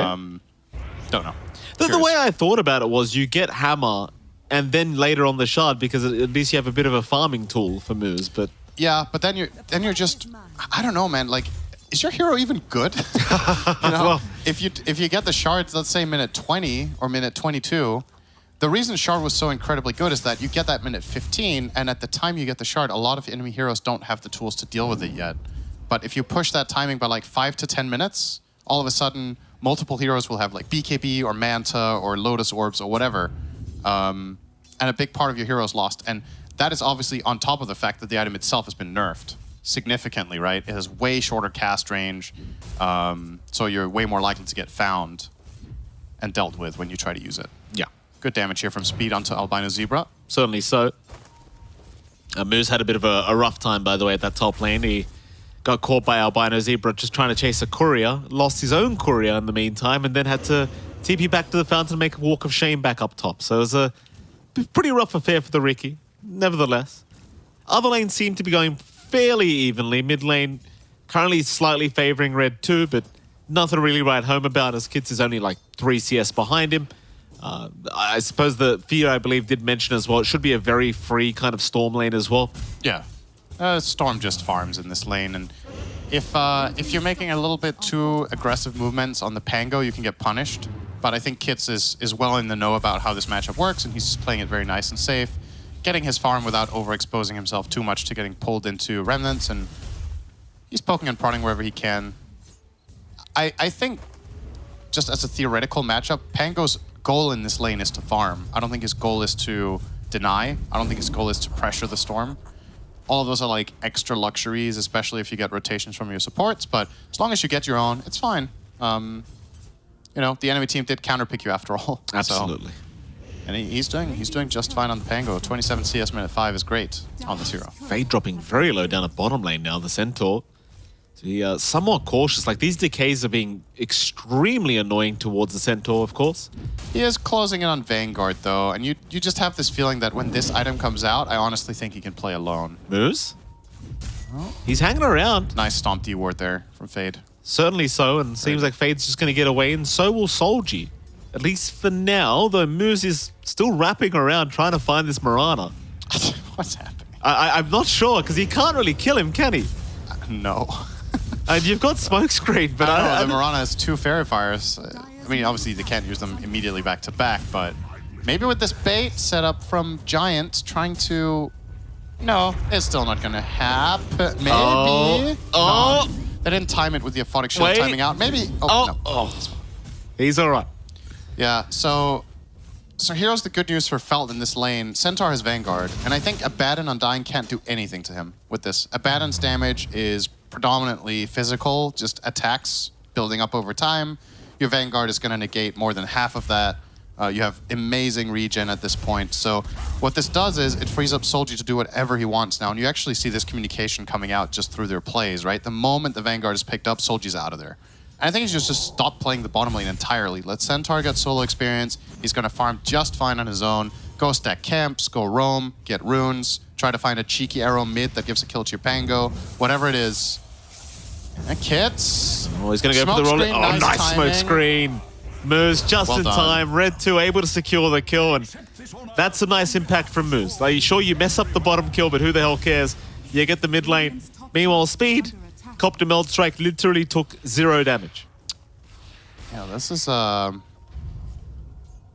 kind of fun mirror situation, right? Where neither offlaner seems killable at all for the 1v2. So that means the Ricky is going to leave top as he did a while ago, and the Mirana is going to leave bottom as she did a while ago. And these two invincible tanks are just going to sit there and get farm. Well, okay, if Storm rotates, Fade might be. I don't think he's going to die. We always appreciate the curse from Syndra. He could stampede here. He does. Zip is there. Red, one more is available. Oh, the retaliate. This. No, he didn't. He had fear. He lands a stomp. Run, Fade. Told you he was going to live. Obviously. Yeah, that raindrop was actually important. He would have died to the Aphotic Shield popping there, but... Moose. He's in trouble. Tricks the trade to the high ground. Kits will have a swash. Does nice connect read. Nicely. Nice read. Yep. It's funny because you were here to assassinate me. So, I mean, there was a phase in Dota that this was really common. It's not that long ago that offlaners that were really meta were the ones that could just be left alone. And it creates this interesting dynamic where the rest of the map suddenly kind of, shrinks because the play zone for all the other 4 heroes is now limited to 2 lanes, or actually rather 1 lane, right? Like there's going to be a lot of action around mid, a lot of action around the runes. Or you need to do this and bring serious numbers to try to kill speed. All right, Speed. They'll get him, I promise. Yeah. I mean, I think you're right this time around. Speed is going to go down. Nice pick up here. Nice rotation by Kit. Is Fade in trouble bot lane? But can they at least trade? It doesn't. I mean, Red is running. Found lying around. No, never mind. They're not going to even try. Sag. Nice warning from Moose here. This is what you usually see Ricky do when he hits level 6, but Moose has taken the opportunity to walk into the enemy triangle and place an offensive ward. Storm is one of the absolute best heroes in the game at utilizing offensive warding because he can solo kill heroes that are statically farming camps very, very effectively. So later on, if TA is farming an ancient stack and is like half health, Storm can just jump her from a distance and one-shot her out of fog for her, so she'll have no idea it's coming. In the same vein, that's the way you could kill Pango if he's farming over here, so that ward has a good chance of coming in handy. And if nothing else, they're going to see the stacks happening, and then they can like plan a smoke assault or whatever if they want to. Currently, speaking of smoking, they're looking at top, but well, that did nothing. No, effectively. Well, they got the rune. They did. Okay, maybe they're going to get something. They may, in fact, Hidden Immune sticking around here. This could be a bit dangerous, though. Speed is around the corner. These refraction charges won't last. Arrow, though's just taken by Speed. Rolling Thunder now out from Kids. All right, they'll turn it. Wait, how did he die to a neutral? Wait, what? Yeah, Albino Zebra died to the neutral. The Smashers just walked over and clapped him. Wow. What aggroed them? Psyblades? I don't know. That was very fortunate for the side of Felt. Replay time? That was interesting that he just found some friends in the jungle. Here's a replay. Let's see what happened. And you know what friends do? They give you a good pat on the back. So here they come. Oh, it was Speed. He chained through the neutrals. Speed, what are you doing? They were on a mission. There was no hesitation whatsoever. Just ran over there and slapped them on the back of the head. Well, it's all right. Cool. Do your thing, Hellbears. Only in an ADPC. Yeah. Oh, good glimpse. Certainly is. Red. Pretty low on mana, but has enough. Yeah. Drains him quite well, though. The fact that he has to walk back to base is... Is he going to, or is he going to farm the big camp here? He could use his stick charges to get a little bit of value here. Oh, maybe he doesn't even need to. Oh, he did. Okay. Left the broom handle, though. He didn't see it. Uh-oh. That is not great. By chance, Solji could actually run into that broom handle right now. But he is busy farming another stack that the Radiant made. Mirana as a position 4 with these kind of levels can actually, be pretty efficient here. But, I mean, it's pretty daring of him to do that in the vision of the outpost, though. Like, Storm could have literally just come over and killed him if you realize, well, now it might happen. All right. Soldier still. Oh, they're the ones that want to aggress, it seems. They're feeling rather confident, but... Yeah, clearly. Red 2 will take the haste. He's all right. And the biggest winner in all of this is Hit Immune. It's what we talked about, right? The Radiant don't have very good ways of catching. It's only really the Storm until Ricky gets shards. So their other heroes are just posturing really aggressively on the map, and TA gets to play however she wants. We're talking absolute total free farm. He has 10 CS per minute currently, 128.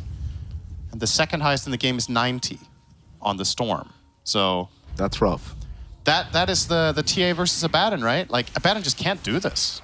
It doesn't matter how perfectly you play the game as Abaddon, you can't have this amount of farm. So the raw gold advantage will be going Hit Immune's way. The Deso will be complete in a mere 250 gold. Deso Dragonlance, minute 13, will be complete. And the world's his oyster, right? He can choose to keep farming, he can look to fight if he wants to, because he has a really good supporting cast to play offensive TA with. TA loves to play with stuns. They have Centaur Stomp into Arrow, they have Glimpse into Pango ult.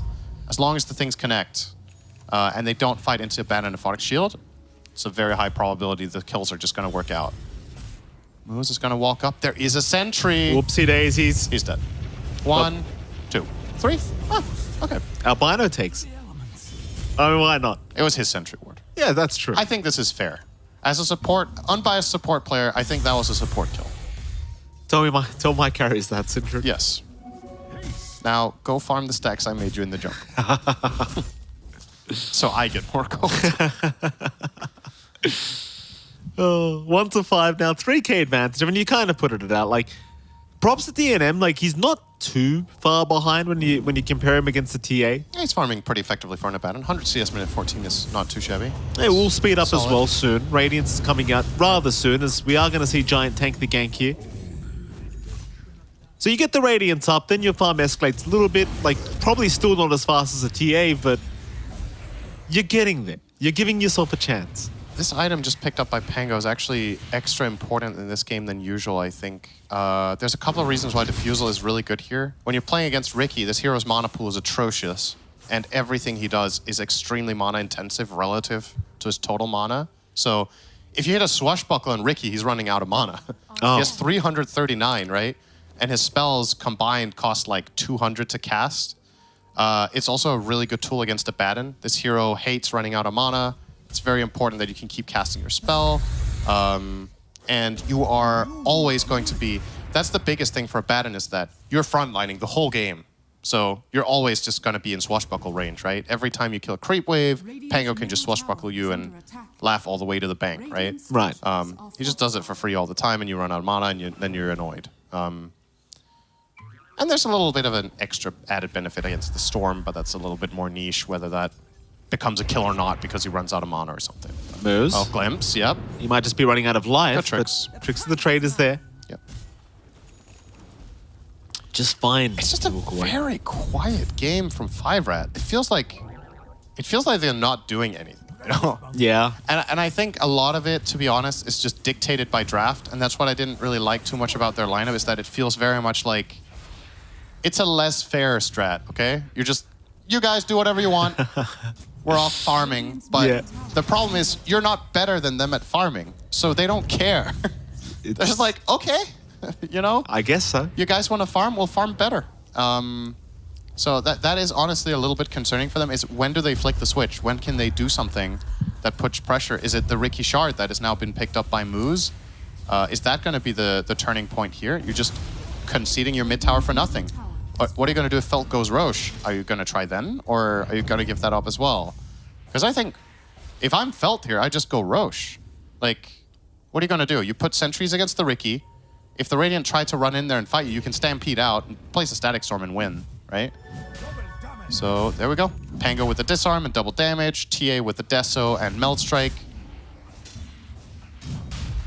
This is a Radiant team that's playing not to lose, right? Finally, the smoke now comes out. This play has to work. Dart. Is there. They caught the Mirana. That's something. They haven't got him yet, though. The Stampede is out, and now the turnaround with the Rolling Thunder. Speed's getting locked down constantly. Forced to chain away, but they've left DNM alone. He'll run. Glimpse is back. Red 2's going to jump in, but a Static Storm going to lock him down. He'll walk out of range, but it won't matter.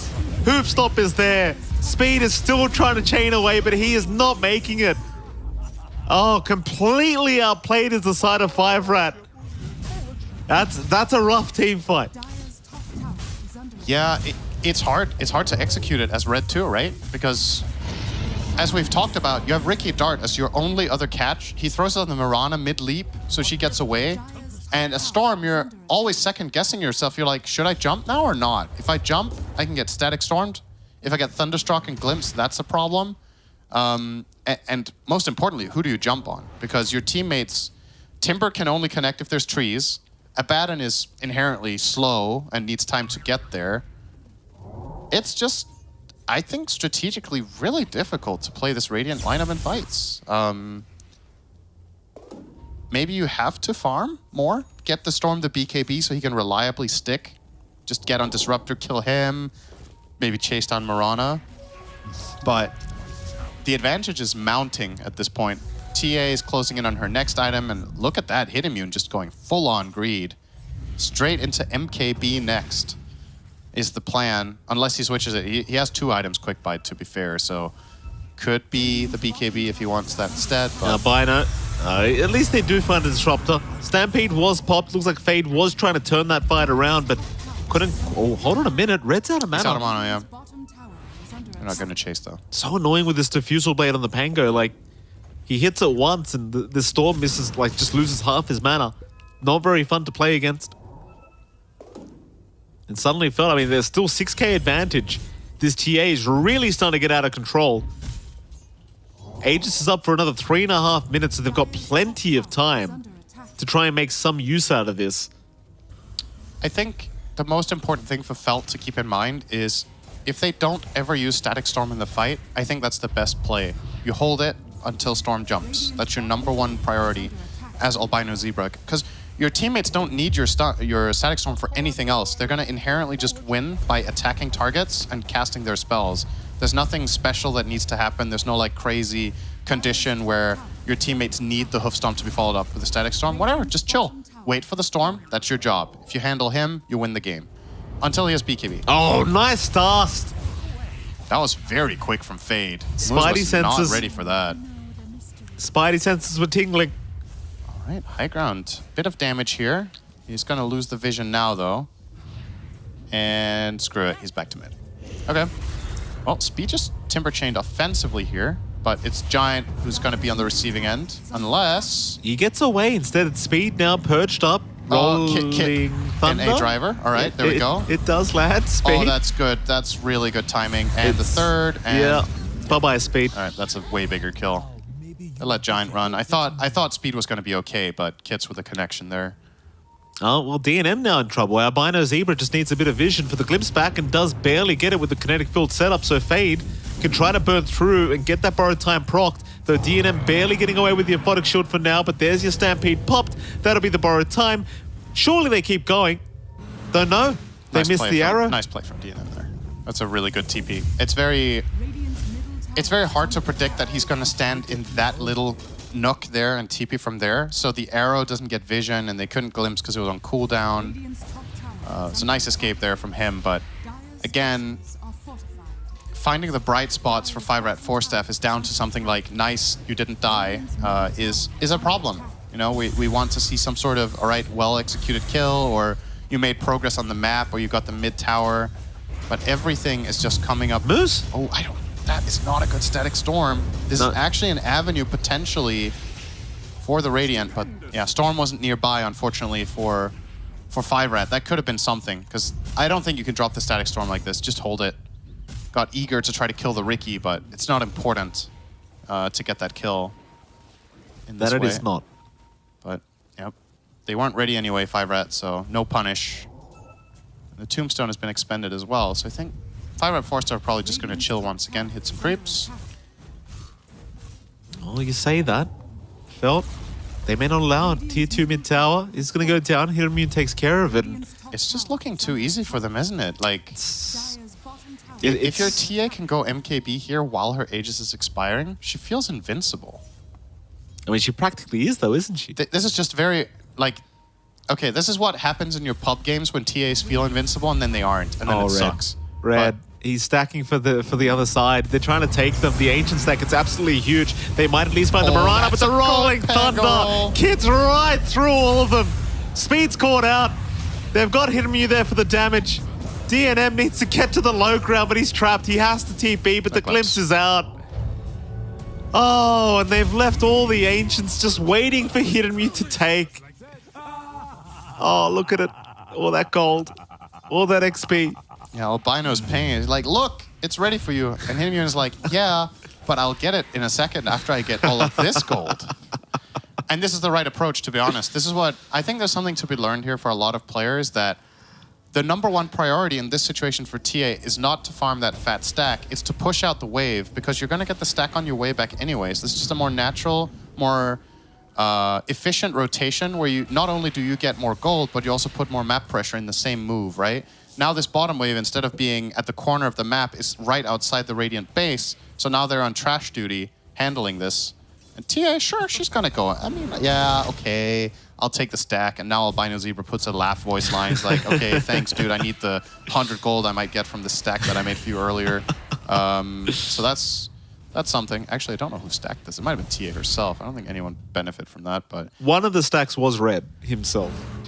was Red. Yeah, Red actually moved in. Oh, so he stacked it as Storm. He did. Yes, he did. Well then. Once. It happens. Moose. Jump in. Finds Moose. the pick. All right. Albino Zebra's gone. It's something. Are they going to get it for free, though? Is the question. Moose gets dusted. He's dead. Yeah, he's certainly gone. God. He got stomped. Oh, that's another satisfying attack right there. Meld Strike feels very good. It's a nice one. It's a nice one. And there's a lot of merit to MKB in this game, right? You pierce through the Radiance evasion, you pierce through Smokescreen mischance. So I definitely understand that he wants to get the MKB. I think if the conditions of this game were slightly different, you have to accept that the BKB is too important. But again, the conditions for the TA in this game are just so flawless that it's unnecessary. Like, you can just go for the greedy build-up first. He will now eventually get the BKB so he can just stick in fights and finish off his targets at will, but this does increasingly look like a very one-sided affair.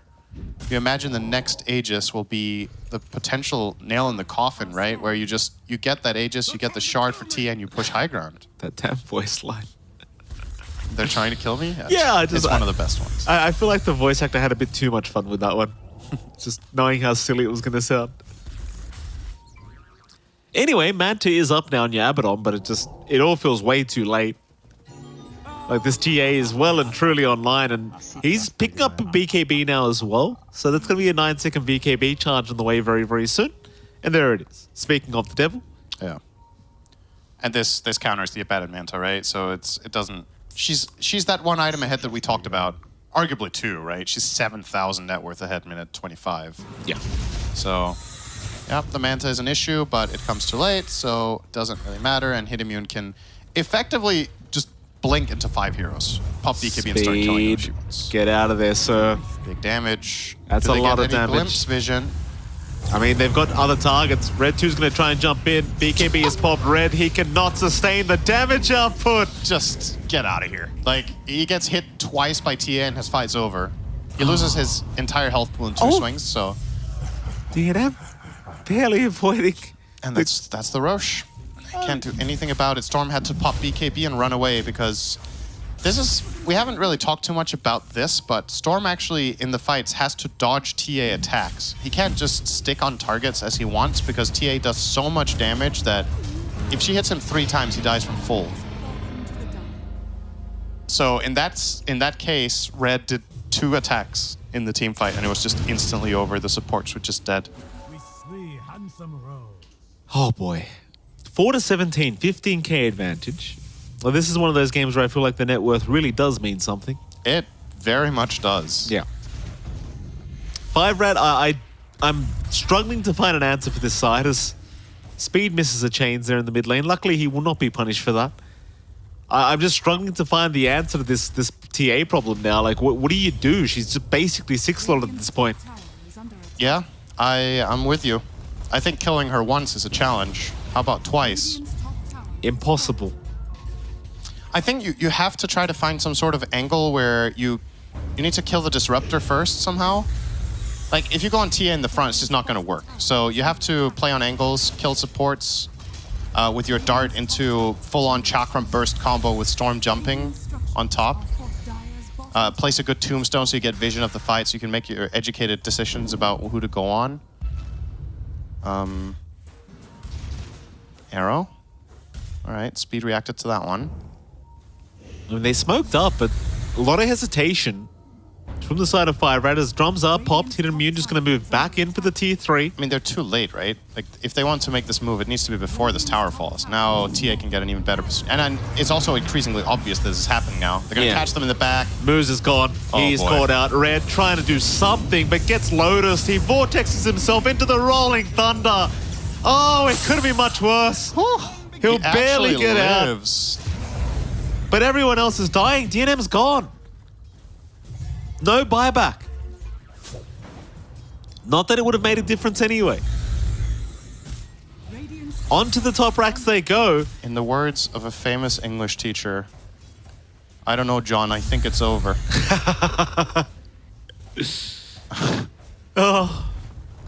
I mean, you gotta... It's this part of the game is where you just start considering calling it, like...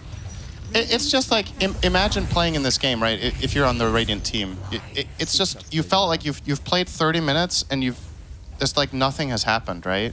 Basically, because the moves you've tried to make have failed, and the majority of the time you haven't tried to make moves because you couldn't. So usually when games are in this state, I don't think this is like a huge skill difference between the teams. It's literally just strategy that has gone wrong, right? Speed is gone. Yeah, he's not going to survive. I mean, he's not gone yet. He's relatively tanky, actually. Okay. Actually found the Aegis with that aphotic shield damage. That worked out way better than I expected. That's something. But always, whenever the Dire want, they can just run away. Yeah. So, and I don't think they have to. Sure, you've lost your Aegis now, but the Tombstone is down. You at least force the Glyph now. And I think Hit Immune is just going to keep poking and prodding here. Here's BKB on his second life. Pango roll is ready. He's in a great position to just roll it up and get in there. Can even force staff if he wants to get in there really fast. I completely forgot as well the fact that 5-Rat actually kicked Albino Zebra before this tour started. So, you know, Albino Zebra having some sweet revenge so far. It's a good storyline. Too bad I forgot about it till now. No, it's also a good storyline. What's that? The score of the game. Oh! There you go. Twitch chatters rejoice. It's time, boys. Sig rip.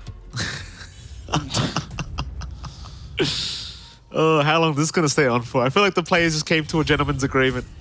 Let's just leave it. Oh, look at that.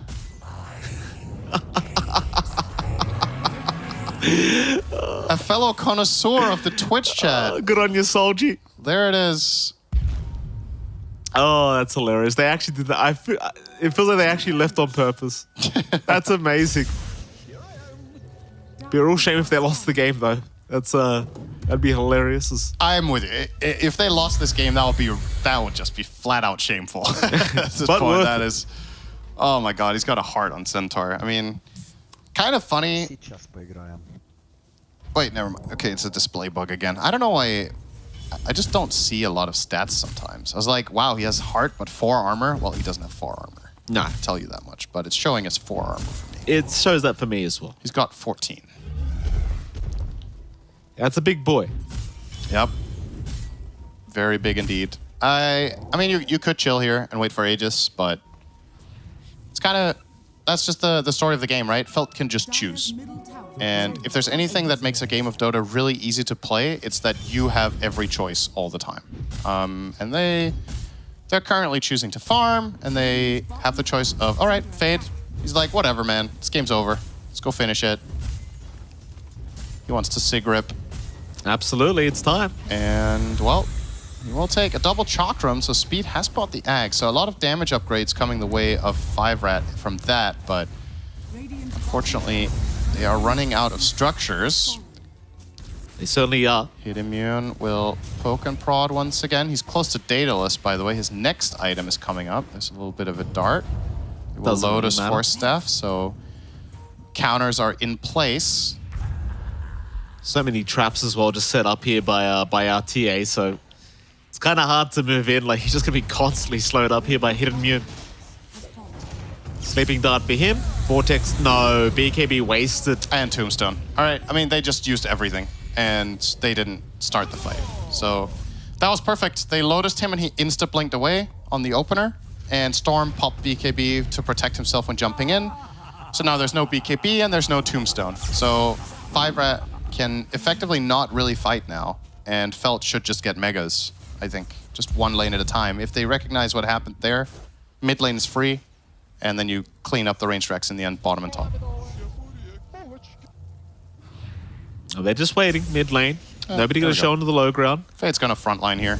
Daedalus up now as well. Fade dropping a little bit low. Moves already combo on the Ricky. Got 3-shot. Very Poggers Giant also gone as well. There Did goes you just Speed. say very Poggers? I did. Speed's gone. I mean, you know, this draft, though, you kind of said it a few times. Like, what are 5-Rat doing? They're not moving as a team. They're not doing really anything with this draft. And there you go. GG's called. Giants had enough. That's a rough one. It just felt like they just never really stood a chance based after that laning stage. This is the kind of game you see it play out. You maybe had an idea or two in the drafting stage when you were talking about it as a team, but you're just like, you just forget this game and go next. I don't think there's that much to learn here, except that their hero pairings and the way they set it up just wasn't good. Yep. Change things up for the next game. Your lanes went okay, I think, but you just couldn't really do much with it, and the enemy team just outfarmed you, bought items, got Roshan and won the fights. So next game, pick heroes that have a bit more oomph to them, can fight better together, and can initiate fights in more ways. Well, I hope that is the case, because that was a very one-sided game, though we did get, Yeah, our favorite score. there's a lot of dead air, wasn't there? It was like a lot of dead air. one team crushes the other, and then they farm, and then they do it again and again and again, and then it's over. So I mean, it's got to just be really disappointing for 5rat, right? Like, that was just a bad showing, just an overall bad game from them. So, don't think about it too much, reset, go next. Yeah, I do wonder what they do change up in the next draft. Of course, we are waiting for our panel to be back to discuss this game 1, but there they are. Game number 1 is over. there Panel, they what are. did you think about it? Great game, huh? Great game. I like watching people, and I like watching a TA just pop off, completely uncontested, just hitting the jungle creeps with their AirPods in, having a great time. Yeah, I mean, who doesn't like seeing some nice, satisfying gameplay like that? But certainly would have liked to see maybe a little bit more coming out from 5rat in this game. I mean, what were the major points they didn't deliver on? Shutting down the TA. That was the big one. I think they had this idea of like how this could work potentially with the Timbersaw, but I think when you have such a weak support as the Riki, I don't think there was much synergy here. This TA probably broke all type of records, I imagine, by how much farm she did acquire. And just from there, like even Red 2 didn't really pop off as much as I needed him to in this particular game. And the other question was, like, what was the Abaddon supposed to accomplish this game? I know it's a meta hero, but what does it counter? What is his ult function? Who are you silencing? Little bit questionable for me. That's also what I'm wondering about, because so far the Abaddon carry has been won by Yamsen, Arteezy, Tomato. The losses are now twice on DNM, once on Hit Immune. So what is it about these top 3 teams figuring it out, and also worldwide, this Abaddon carry being so good, because it just seems so underwhelming. It feels like it needs 3 to 4 items to hit impact while you're playing against a power spike TA lineup, uncontested that is as well, making your game expectancy just so much shorter. I mean, I would say the Abaddon does fill a role in most drafts where they kind of want a death ball, these drafts where you want to move together as a unit. He can be very, very good inside a close-knit team where they're running around the map, taking objectives. That's basically what his kit allows him to do as a support, and the same theory applies to him as a carry. The problem with this game is that isn't really what they had. And on top of that, you need control with this hero. We never saw that. Maybe the Storm could have got nags or something, but even then, it's not enough. You need to have the kind of team fight controller to pair up with it. Because the hero doesn't have a stun. He doesn't have a way to kind of control anybody. So, yeah, wasn't a big fan of that. And also, Red 2, like Fear just mentioned, we have no impact coming out of the Storm Spirit, which is a very worrying factor. Is the hero you want to make the plays early to maybe drag in that Abaddon into the fun? Let's go here, let's go there, let's deathball. But no. Just nothing. It was very, I could say, passive almost from 5rat. It was. It absolutely was, yeah. And what's that a sign of? Is that a sign of not enough communication or too much communication, Fear? I mean, I think at this point, it's a little bit of fatigue of losing, right? When you do lose too many games in a row, it's not always easy to pick it up and be like, new game, let's go. And sometimes you fall back into the same old habits of not playing the best you possibly can. I had really high expectations for this team going into this tour. They looked good on paper. They have some very talented players, and they're just unfortunately not playing up to their potential here. Yeah, and communication is definitely probably not one of those. Maybe the vocal one is, but we talked about this team having the highest pings and drawing on the minimap and all that stuff. They maybe overdo it a little bit as well. I don't know, can they simplify things to make things work better for them? Maybe find that comfort zone. What is that comfort zone? Who brings it? Yeah, I mean, do we have to look towards... Yeah, there's a lot of questions. I mean, final question is just, is there a way we can look towards maybe the coach, Pandas, and say that it's time to bring some structure to this team, it's time to rule a little bit harder, or is there just too much to kind of work on here? not during this break, you're not going to get that time. Unfortunately. It's a short break. You're not going to bring in a lot of Yeah. structure in that time frame. I think the best thing you possibly can do for a team like this that is struggling this hard is just forget everything you know. Play some heroes you Brainwashing. find are fun, right? Take the bait route. And just be like, I just want to play this. This sounds fun. I want to play this. This sounds fun. And just play some comfort picks and try to enjoy the game.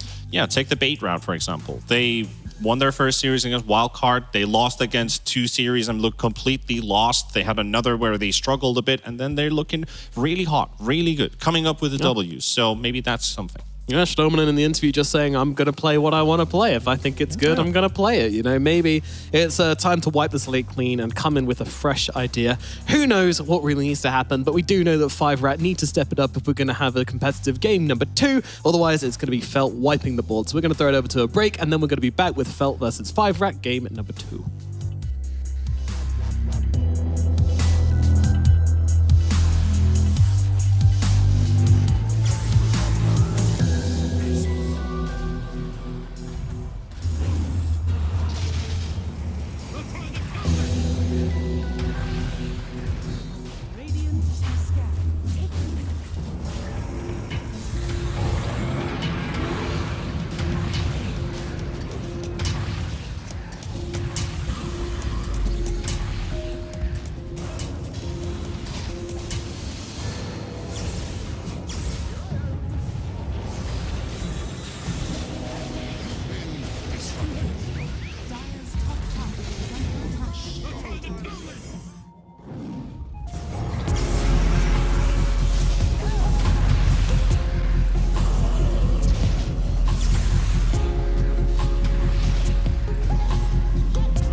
Let's get into it. It is game number 2 between Felt and 5rat 4-star. Game number 1 was over far quicker than we predicted. In fact, I thought we were in for a long night, but actually, this one might be pretty short. I just want to say, like, yeah. Also, don't forget, daylight savings has happened. Welcome to summertime. I'm not sure if Americans have already moved there, but It's at already least happened a we while ago. Americans have. Yeah. Like 2.5, 3 weeks ago. Yeah. America's We're following first. behind. So, America's first, T-Panda, and don't you forget. exactly. Always America first. Yeah, absolutely. That's the slogan. What is going on? We're turning into propaganda over I here. mean, I'm not the one saying, just so everyone knows. The non-Americans are going with this Fear is one, not affiliated with any Americans on this broadcast. Yeah. Don't worry. other than myself. Other than yourself. Right, I mean, it has to be said, like, Felt played a great game. I think we need to be kind of looking at the kind of captain and, like, the coach behind this team as well. Mamba and Albino Zebra, if he is the one drafting for this team, not entirely sure. But they put together a really nice game for themselves. And honestly, like, this TA last pick ended up being, like, an ace in the hole. It really did kind of catch them off guard. I'm not sure we gave it enough credit when it came out on the draft, but in-game it was executed pretty flawlessly. I mean, I was just afraid that it might get counterpicked pretty hard because, like, TA is a hero that has a lot of bad lane matchups. And, of course, even if you have a bad lane matchup, you can fall back to the jungle and hit jungle creeps. But I think had a free laning stage into free jungle, into stacks, into, like, the most absurd net worth you'll ever see on a TA, you can't let that happen. So next time if they get in a situation like that, maybe Speed needs to pull out of something a little stronger, a little more potent in the laning stage. Either that, maybe we don't pick the Riki there. Maybe you focus more on the laning stage. Riki is not a strong laner. So like maybe Speed could have done better in that laning matchup if he wasn't laning versus with a Riki rather.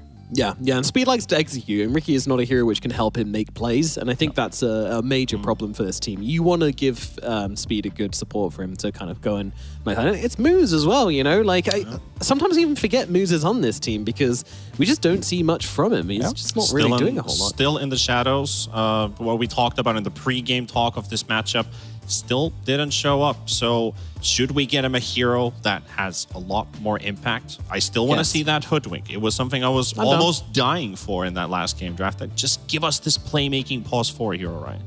Yeah, it would have been better. Would have been nice, but alas. And then on the other side of the coin, you know, talked about the benefits of picking the TA. That was a nice pick. Yep. Grabbing the Pango early and having it basically unanswered. Like, I mean, Kids was godlike by the end of this game. Like, that's got to be a red flag for 5-Rat. Yeah, I mean, it's definitely something that they had some answers for. I think it just really came down to execution, and I really do think this Riki may just be a mistake. If we look back to where Moose was the most potent as a player, it was with Dindy, right? Like, maybe not in his whole career, of course, but like within the DPC, right? Like him and Dindy moving across the map, feels like him and Red 2 don't have much chemistry right now, aren't really playing the map very much. And we kind of see like from the last series, or Dindy was playing with Bait with Dindy. Now Stamonen's playing with him. Stamonen's playing much more greedy, not even around Dindy, to ways where Moose is kind of like stuck in a situation where he doesn't really have anyone to play with, but he's also not playing that greedy style either himself. And he kind of just doesn't have a place in the game. That is very true. I think like the chemistry could actually be the biggest impactor of base or basic. What's the word I'm looking for? Not impactor. The Okay. Anyway, you get what I'm looking for. A contributor basically for the team. So they probably have an understanding of the draft. They probably know how they're going to execute things, but they just can't get in the same frequency with the players. And I believe Red 2 Moose, that's actually a really good point, could just be one of the missing links here. It's not even about the Speed Moose lane or the DNM Giant lane. It could just be the 2 and the 4 connecting. Yeah, and it's also worth noting as well that we had a lot of changes coming out. So Kits actually came from 5-Rat 4 stuff, right? So he's going to have a little bit of inside knowledge, at least on how DNM and Speed function. Moose came in from Bait, and then Albino Zebra moved across from 5-Rat to Felt as well. So these players know each other very well, which again kind of doubles down on the fact that we are surprised about how convincing this was. I mean, how come one team's been able to click so much better than the other, at least in this first game? It could be for 1,000,001 reasons, honestly, but for the most part, like maybe it's just based off of just something really not clicking for the 5-Rat roster. Whenever you have ideas, I think the Felt just might be more agreeable players. Like we talked about Bino Zebra, he seems very level-headed, down for anything. But maybe you get in a situation where you're playing on a team like, you know, 5-Rat 4 staff, sorry. They have always a mouthful. They oftentimes could be a team that have a lot of like veteran players, right? Players that like to study, that have strong ideas. Reminds me of another team in this division. Yeah, it can happen. I know Wildcard's probably the other one you're thinking about, right? Yes. And it's like, it does happen, and you can put a bunch of talented players together, but if they're on the same page, you're not going to make anything. No, you're not. And at the moment, 5-Rat, they are headed for relegation. Felt, meanwhile, they're kind of in the mix. They did beat Wildcard before, based on what we saw from Wildcard in the last series. Would you still rate Felt above them? Because we need to look now at the potentials for tiebreakers and sitting on the same position. Yeah. It's starting to feel a bit late for wild card. So in sense for Felt, if they can pull off another win, you already mentioned they have the two almost hardest opponents. Of course, Rebellion they already lost to. So meaning they're probably going to stay at 2 series victories. And if they can somehow match up to TSM, wow. If they can do something against Nouns, that's another big wow. Like, holy damn. Like, what's up with this team that came from Division 2? So 5-Rat and Wildcard. 5-Rat, I feel like it needs to be this second game where the impact happens. For Wildcard, I feel like it's a bit too late at this point. It's harsh to say. I mean, they're the only team team to win a game off TSM, right? Yeah. Other than Rebellion, I guess. So, I think for Wildcard, sure, their floor has been really low, but also I talked about Bait having a high ceiling. Yeah, Wildcard has that same high ceiling, and whether it's too late or not, perhaps. I mean, it really comes down to the point of how much energy do they have left? How much and Felt really do they care? Felt really wants to win this series. Like they really just want to get a clean 2-0 and be happy that this is probably now. It might be out of our hands, but we're in a safe position for the time being, and that will give them a lot of comfort going against those top teams. Yeah, it will for sure. And, probably, again, not going to be coming out with the wins there. But again, if they win the series, then they're in a reasonable position. Tiebreakers still very possible, depending on how Dogchamp and Wildcard face up against each other. So I want to, again, go back and have a look at some of 5-Rat's players. I think DNM's a notable one because this guy, he's been around for a very long time. I mean, you've played with him as well, right? A long time ago, yeah. I had a short little stint with him. But I was playing carry at the time. He was playing mid, so he has made that transition over to carry from the mid lane. He's been always a young, talented player. He still is. He's very high MMR, very mechanically skilled. In the past, he hasn't really been a big voice on the team, which I think is fine for 5-Rat. They don't really need that as far as having a big voice. But as long as you're calling out your timings and you know what to do, I think over the years since I last played with him, he's gotten a lot older, aged a lot more, so maybe he's more so and a different position from when I knew him. But he is a very good player and he's very high MMR. So I just think he got trapped into picking the new meta, the bad, and it isn't really good if you don't have a purpose with it. And I think one of the big things to note is you need to probably abuse the fact that his ultimate is a hard dispel. When I did see it picked up for, I believe Nouns played it, he was playing versus a Magnus. If you're hard counting some RP, or you're playing versus a Bat Rider, you can stop some lasso. I think this hero gets a lot of value. It's not just a hero you just pick every single game, or I don't know what to pick, just pick a Bat, and it's not that simple. Yeah, and he is playing Abaddon, just in theory of the hero, you're playing for yourself, right? So you need a team around you, and the team disconnect that we see right now on the side of 5-Rat, not playing to the strengths of these types of heroes. Maybe that is the key why the top teams are making this hero work and the lower seeds haven't. I mean, they're not just first picking this hero either. They're always picking after seeing something. So I feel like when a new hero comes to the scene and you're just this could be really good, this looks fun, and you see good teams pick it, I can pick it now. It's not that simple. It's not a blind pick. It's not the lean of the patch. You need a reason. Yep, and often, it gets baited in, because other people aren't thinking about it oftentimes. In the first few days of the DPC, you go, okay, well, if we kind of make them pick this, because we know they will, then we'll pick this, which is actually a really good answer. Probably won't occur to them because it's new. And these kinds of things. That's why we always have heroes kind of spike up in popularity and then plateau off, unless it's Alina, in which case it just keeps going. Broodmother as well, still those are the special ones. yeah, but those are the minority. We don't talk about those, we just ban them and move on. And talking of which, we now have a draft available, so let's get into it. Felt versus 5-Rat 4 stuff, game number 2. 5-Rat, of course, going back to the drawing board here, probably going to take a bit of time over these first few bans to decide how they want to structure this draft. Yeah, they spent a lot of time thinking about those second bans. In the first game as well, we were going, what was it, plus 40 seconds or something like that? 40 seconds on both teams on reserve time. Now a bit faster. I mean, do they want to play the same game? As you can see, is the series meta figured out? Yeah, I mean, they first picked Pango last game. They're going to be first pick again on Felt, but I think they're playing Radiant instead of Dire now. That's the only switch up here. Will they just first pick the Pango? The thing is, both of these two teams, they love first pick. I think they were 80% ratio on both teams. I think, that's what happened, right? Yeah. 5-Rat probably took first pick, Felt took Dire. Yeah. Felt took first pick, 5-Rat took Dire. Yeah. That's probably how this one went down, but Will we get the same thing? Is it going to be first pick Pango? We've seen so many of these games where like we get the same draft order and just everything's the same for like the first like 3 to 4 picks. I personally don't want to see it, but maybe it's fine. I mean, Maybe. if okay, so I don't have what a lot can to see talk about happening- if they just do a repeat draft, you know? I mean, what I can see happening first is Felt letting it through, 5-Rat picking it up, and then Felt answering with like a hard counter as their 4th pick, or as their 2nd pick, I guess, 4th overall pick. That could be interesting. I'd kind of like to see it, but Here's the funny thing, right? Like, you ban Ember. This is a hero that is also incredibly good versus Pango, and maybe, perhaps, in this matchup, more stable than the Storm Spirit.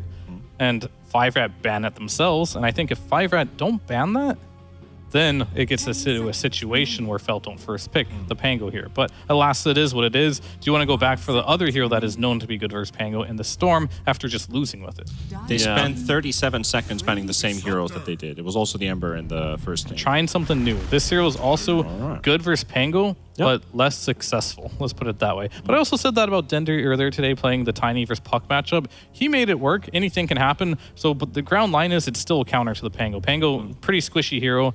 He doesn't CS very well against like the tree grab as well, the base damage, and you can just get blown up in a combo because you are that low HP hero. And you don't build HP items either, right? You just go straight into the Diffusal Blade, so he's quite burstable for some time. Yeah. And most notably last game, well, not this series, but the one you were talking about, the Storm Spirit won the lane versus the Tiny to shut down the Tiny from Snowball. Yeah.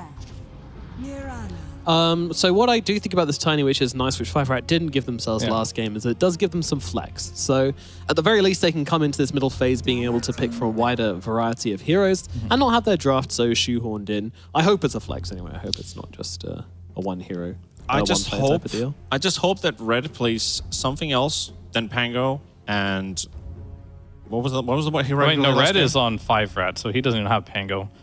Yeah. So Yeah, so it's the gonna be Storm kids. Spirit. Yeah. So I was thinking the Shadow Fiend came into mind again. If it's Like either mid lane or DNM, what? if it's DNM or Red, but Okay. just in the draft because you have the Tiny, the Toss Requiem combo. We've seen it work. Sure. It's somewhat simple to execute, and it leads into results. And it doesn't require too much thinking. Find a target. If it's a core, if it's a high priority, high win condition type hero, even better. I mean, I would be down for that just because like it can punish the Pango mid and it gives DNM a hero that I actually have faith in him playing for like this series, right? Like the Baden is just like so niche and there has to be so good range. yeah. But you can just pick SF in any game, farm it up, and you can probably carry the game. It's pretty simple.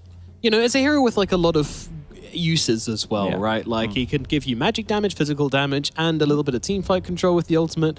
The burst potential is there as well as sustained damage as well. So something which gives you that long list, which I think would be really nice for 5-Rat, and then just play around that hero. Just enable that hero, make sure that you give them the best game possible, and hope they carry you.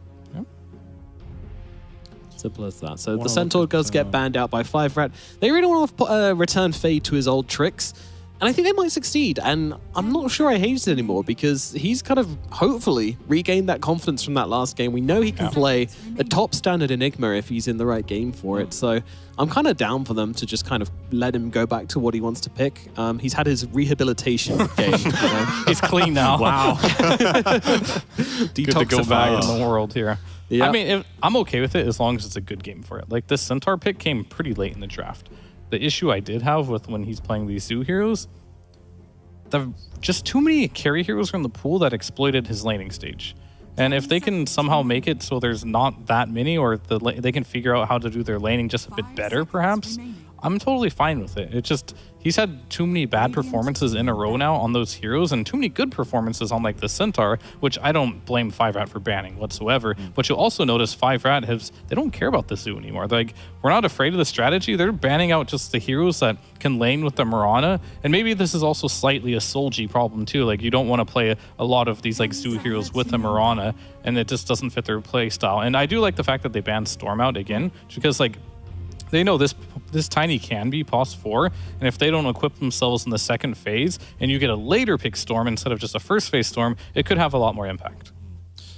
All right, so hear me out as an idea. I'm pretty early with some of these picks, but I'm trying to compile 5 Rats All draft right. and trying to make it work for them. So there's only one Compile player. away. There's only one player who's been playing this Tiny. I will double check that is correct. Yes, it is, because Red only had the 4 heals before this. So Moose is the only one who plays Tiny.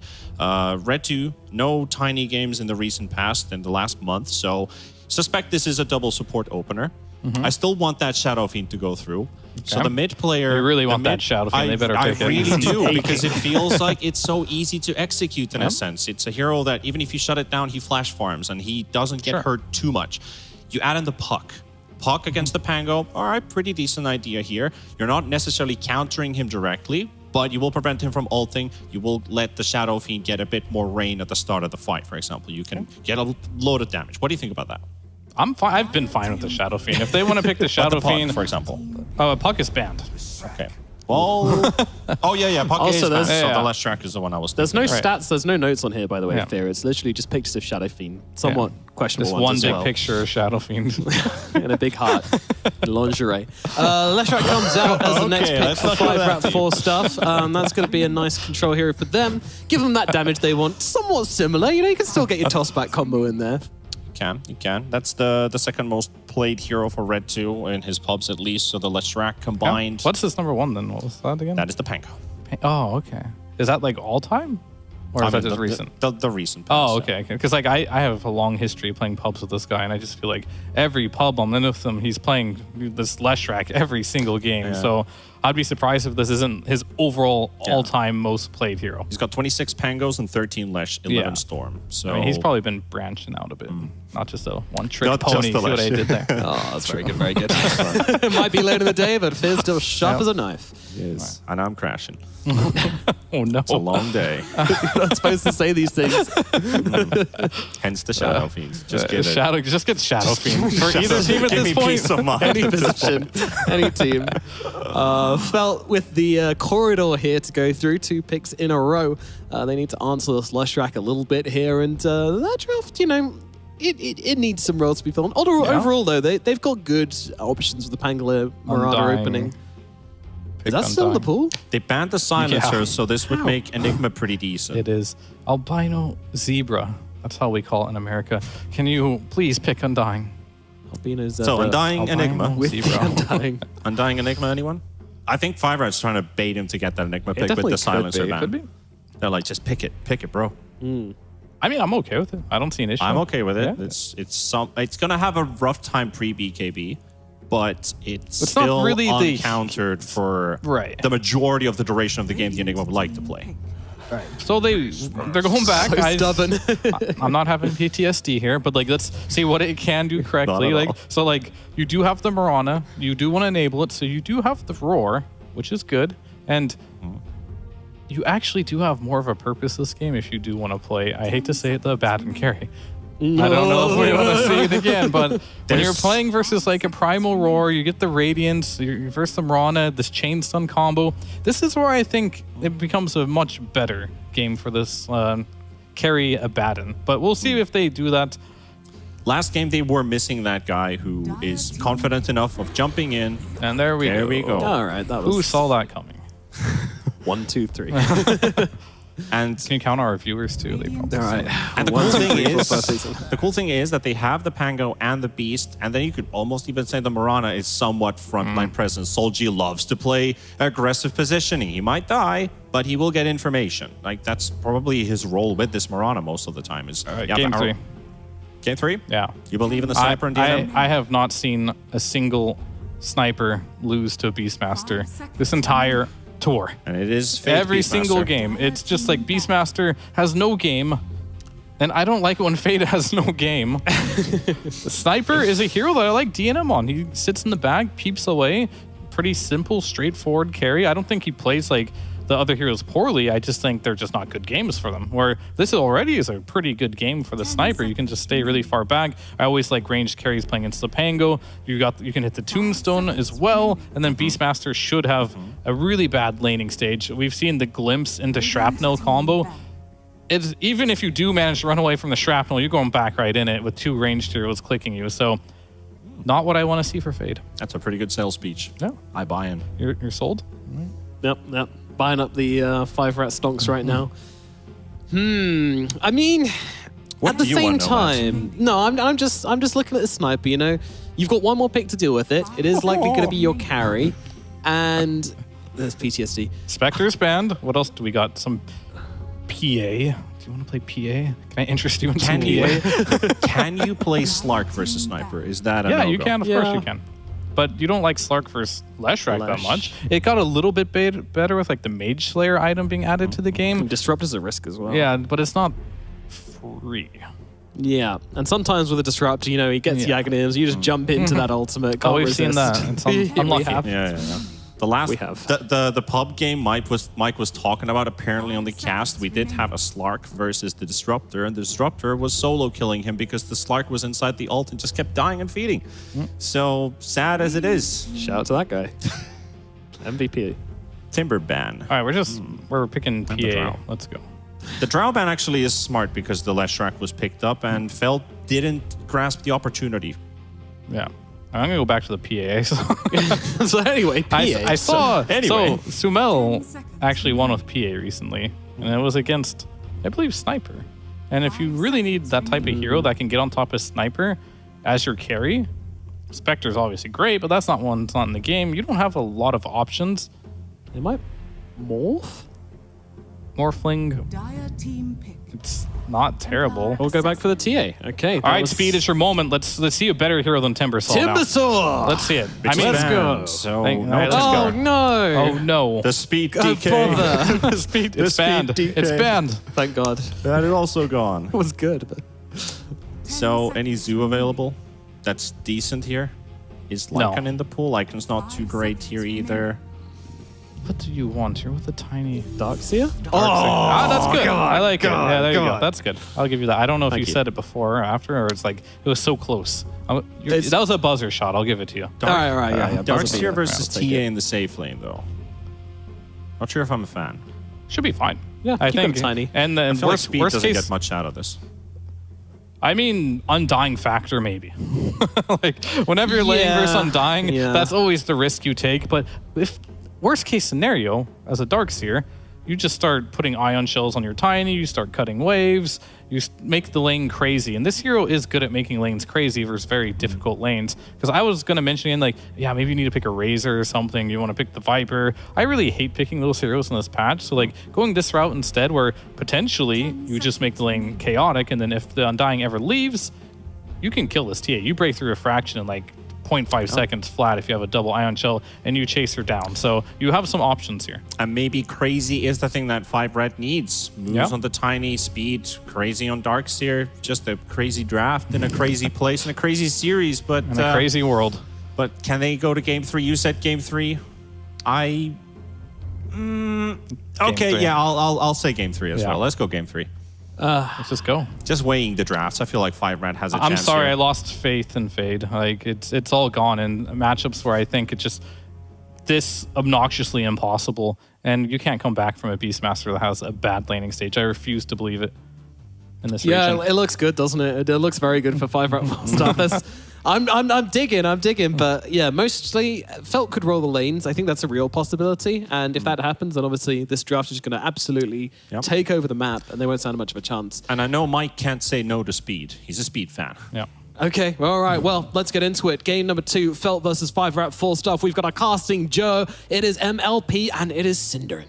Oh, thank you so much, Nomad. We do get into game number 2. Syndrin, you heard this panel. They had their doubts about this Felt draft, but luckily we have an actual expert here. So, well, can you kind of tell us, what about these drafts? Do you like what Felt's doing? Do you like what 5 rat's doing? I mean, they were wrong about everything they said. Of course. But they were mostly right. actually. Surprising. Yeah, so I think the most important thing to focus on in this game is the overall clear improvement, let's put it that way, that Okay. 5 rat have brought to the drafting table in this game compared to game number 1. Because I think the adjustments that they've made this time around allow them to be, they play better around each other with the heroes. There's a more clear red thread. I think their team fighting is better. I think their laning is going to be completely fine, especially like Fear pointed out, the sniper lane should be great. And I think their lineup inherently wants to get stuff done, right? That was my main problem in the last game, was that they were very AFK. And a lot of it was just strategically it felt forced upon them by the way they just picked their heroes. This game, very different story. Eyes are on Fade, I think, with everything Fear said, right? Like, let's see if this guy's on a redemption arc. Let's see if he can handle a tough laning matchup with his Beastmaster. We've seen this hero be really polarizing. It either owns or it sucks. This lane matchup is hard. So if it's camp sucks here, if Beastmaster isn't kicking off, if the Pango isn't having too great of a game, we might end up with a kind of inverse situation of the previous game where Felt kind of struggled to get anything done and kind of just get run over. So let's see, though. One thing that I don't think the panel touched upon too much necessarily is mentality, right? You're reaching a game now. Things have been looking rough for 5rat. You just got crushed in game 1. If they can wipe the slate clean and just get in here with a decent mindset and just play the game, I think strategically they have a really good shot this game. But if they dig themselves into a hole, it's just going to be a crush again. The thing is as well, like you speak of mindset, we can't forget 5rat are yet to win a series in NA DPC. They are currently 0-4. And I believe, I can't say 100%, but I believe if they lose this series, they're almost guaranteed to be relegated. Pretty much. So there's a lot of pressure on them to try and win this game number 2. See if it does pan out. Very new kinds of draft. I don't know how much I like this Darkseid hero right now. I'm just going to say it outright. I feel like it's got potential. I know the panel was talking about making lanes super weird with this hero, but I don't know. I don't know if it's going to be enough. You know what's going to help you when you don't have the best laning start? Getting all 4 bounty runes. That covers a lot of ground. That's just a flat-out 1k net worth advantage for your team before the game even starts.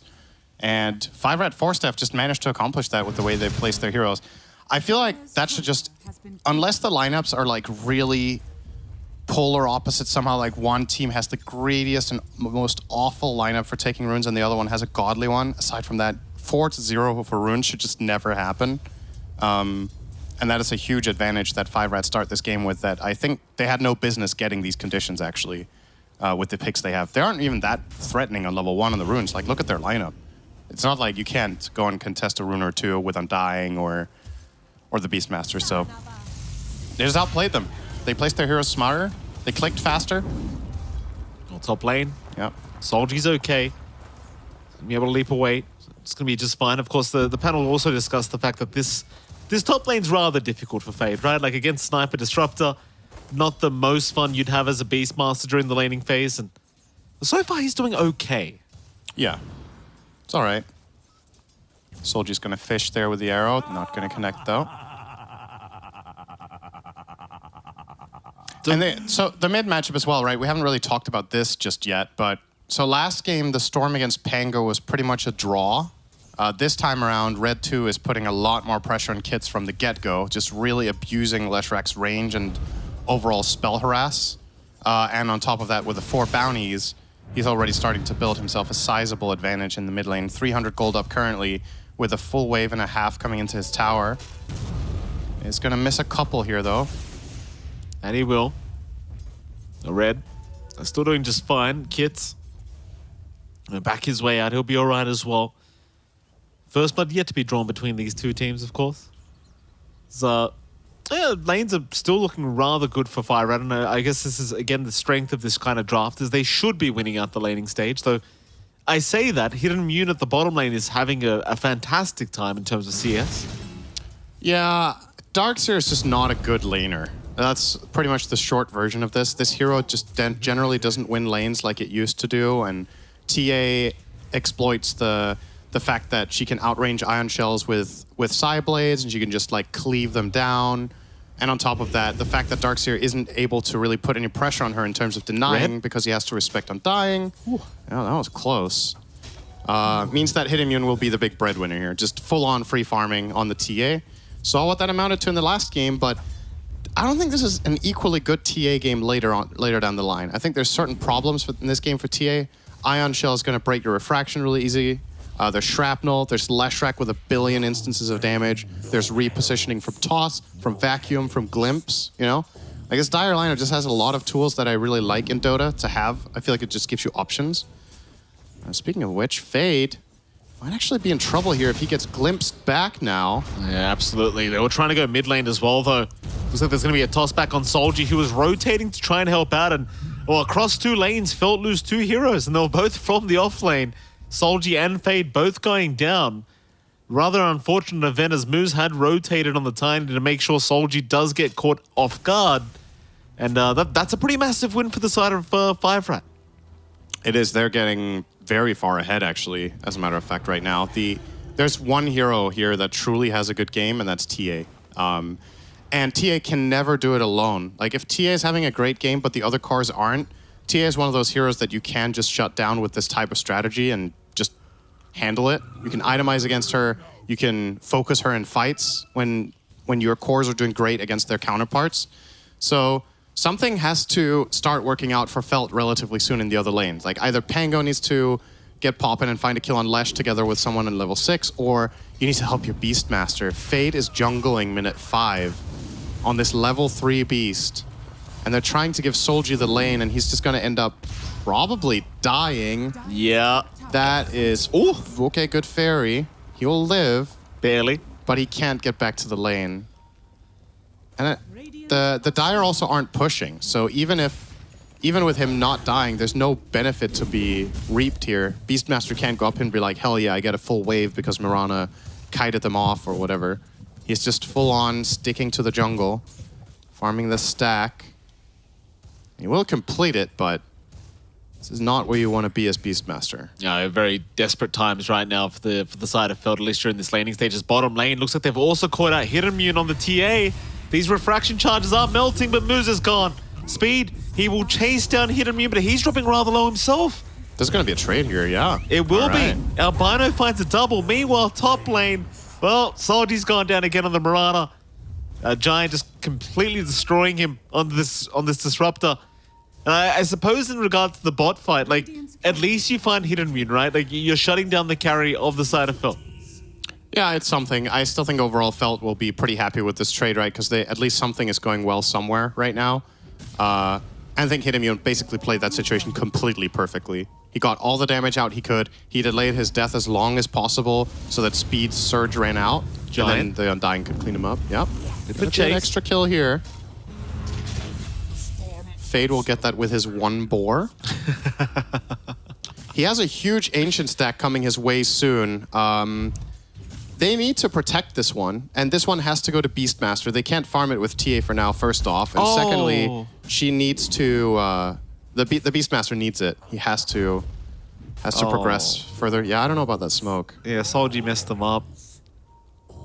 So that messed up the stack on the medium camp, and it almost killed Beastmaster, or killed Mirana's courier, because when they smoked, the creeps aggro on the courier.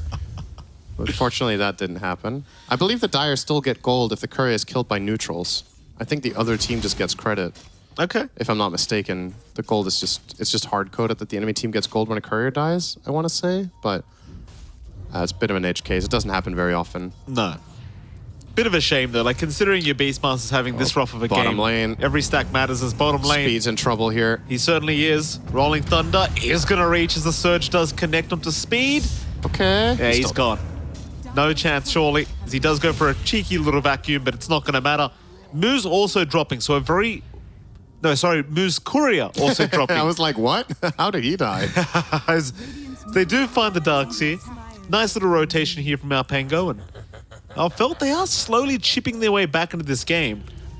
They're making the moves they can, right? You got to commend that. It's hard, but Kits has to get the job done here. I think the perfect play now is to somehow find a kill on the sniper. Pango is an exceptionally good hero at killing this hero early on in the game before he gets items. Sniper has no way of repositioning. He's mega slow. He isn't tanky. And killing him would open up for access to the top tower for Fade. So a perfect time would probably be when Fade hits 6 and gets Roar. As far as the Five-Rat side goes, maybe you just keep this up, you know? Like, yeah, you're hemorrhaging a little bit of kills here and there, but you're still farming very well. Your Lesh is getting big. And obviously your Sniper is the biggest winner of the game so far. Giant? Yeah, they're just not going to get hit. Forcing him away from that triangle, making sure that Fade can indeed take down these Ancient stacks, because it is going to take a little bit of time. Yeah, this will be huge, though. This Ancient stack is going to get him close to level 7, and he's going to get his... Not quite the Helm of the Dominator, but again, opening up for a possibility of a play up top, I think is the most important thing here. Slowly but surely. It's obviously got to do it very safely, as there's just so much damage can be burst out by these damn Ancients. And Vibrant, they aren't going to infiltrate this this triangle, so it doesn't seem like they can really make any sort of plays bottom lane speed. Yeah, they got to be careful here, 5-Red, actually. This is not that easy of a cut to make if TA is ready to fight, because if she hits them both, there's no obvious surge target, but they do find the Undying right away. Yeah, Bino's gone. Moo's dropping low. Hidden Mutant, never mind. He's the one in trouble. They'll burn right through him with the Iron Shells. Yeah, that was basically the exact way that was not supposed to go for Felt. Undying died before TA even connected on the play. It's one thing if they're trading there and TA and Undying are fighting them together, because if TA is dealing a lot of damage, you have to be careful who you surge when, because the other target is obviously left vulnerable. But if Undying is dead before she connects, it's a no-brainer. You just run her down and kill her with 2 Iron Shells. So that was very easy for 5-Rat. It was a bit of a shame too, because he was mid-animation for the Tombstone. That got cancelled by the Avalanche. Yeah. And it's like, well, now you've got 0 hope. And then you got vacuumed on the second attempt, right? So yeah. That was well done. Red? Well, they don't really have the Rolling Thunder, so they couldn't really think about that Leshrac. Just gotta grab the farm there on Pango. Bottom tower under pressure as well. I think this is perfect for Speed. He's gonna cut the next wave, probably. Opted to go for a Vanguard build here. I guess he will finish a full Crimson with this at some point against Beastmaster and I guess to an extent TA and Mirana. Not the best, but alternatively you can just get a value Vanguard and just go for something else. Obviously, Moose already spotted, but does get the Avalanche. Still will drop. Oh, that's a good. That's a great static combo. storm. They've caught the Pango. Raw gonna hold down the Leshrac, but the Pulse Nova's still going, and that's a max Diabolic Edict as well. So it's just so much damage. Kits is down. Soldier gets out. But a successful team fight once again for 5-Rat. And those net worths, like, they are only getting higher and higher for the side of 5-Rat. This is not slowing down.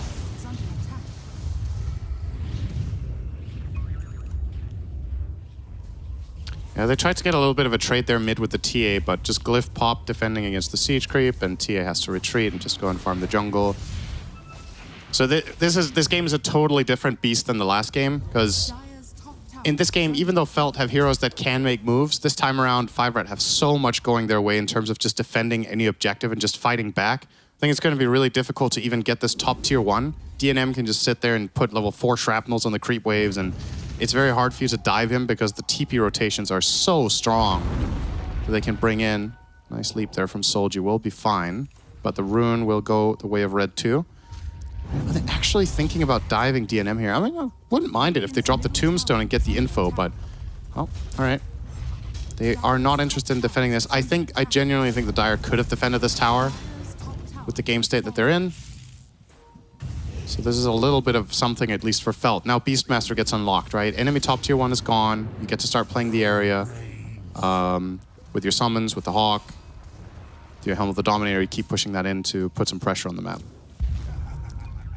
I mean, 5 to 8, like considering the start that they had, they're not too far behind. Only 2k net worth is the lead for 5-Rat, so they've done a great job on the side of Feld of being able to kind of give themselves a fighting chance after this laning stage with all the farm they've acquired from that triangle. I mean, sure, you're still very worried about DNM for sure, the sniper, and of course Speed as well. His net worth is really starting to escalate out of control in this Darkseer. It's obviously going to just turn into that kind of aura bot for his team. Yeah. It's going Mech into... Looks like Mech into Crimson. Or Greaves into Crimson. Okay. I don't know. So, I'm personally a really big fan of Dagger on this hero. But I think it depends on the game how valuable it is. I think in this game, Dagger on Darkseer is just god tier. Vacuuming into Avalanche, vacuum into Static Storm, vacuum into Leshrac is just very, very good. And the enemy team's lineup inherently will just naturally kind of group up, right? Like TA is short range, Beastmaster has to come up close, Undying. Even the Pango, when he uses Swashbuckle, if he's a little bit too offensive, can get caught. And any good vacuum combo just ends the fight. Kits can get glimpsed here. Should be glimpsed, but he didn't Rolling vacuum in Thunder. time. Oh, he didn't have it. Okay. Unlucky. So you force out the Rolling Thunder, but you don't really get what you wanted. That's decent in itself. That's a huge I mean, it's not a very long cooldown, but it's a very important cooldown for the Radiant team to be able to do anything. Yeah. So effectively now you're just in control for the next minute. Just keep farming, keep pushing waves as you will. It's kind of the thing though with the state of the game. I'm not really sure Felt would even want to try and make a play. It's oh, glimpse back. Maybe now would have been useful. Hidden Immune does get caught out. Refraction charges burnt very quickly, but the they split missed earth. the stun. Oh, He's actually going to survive that. That looked like a totally... that's insane. Speed. Well, Speed? can they do anything about this guy? They don't have Pango ult. No, they don't. Speed knows it too. Oh, is he not going to get Tomb off again? Oh, he did get it off. That's actually pretty important here. He got for it off in Felt. time, but Five Rat are just backing off casually, and Arrow not gonna land. And that's it. So they get that the was Undying. so awkward. That's such a weird engagement Wow, for sure. that was very weird to watch. All right, well, 5-round 4-staff got away with that. They grab an Undying kill, they force Tombstone, and now they're going to hit high ground, or... Okay, let's take it easy. Going to hit mid tier 1. High ground is a prophecy. It is. For this game.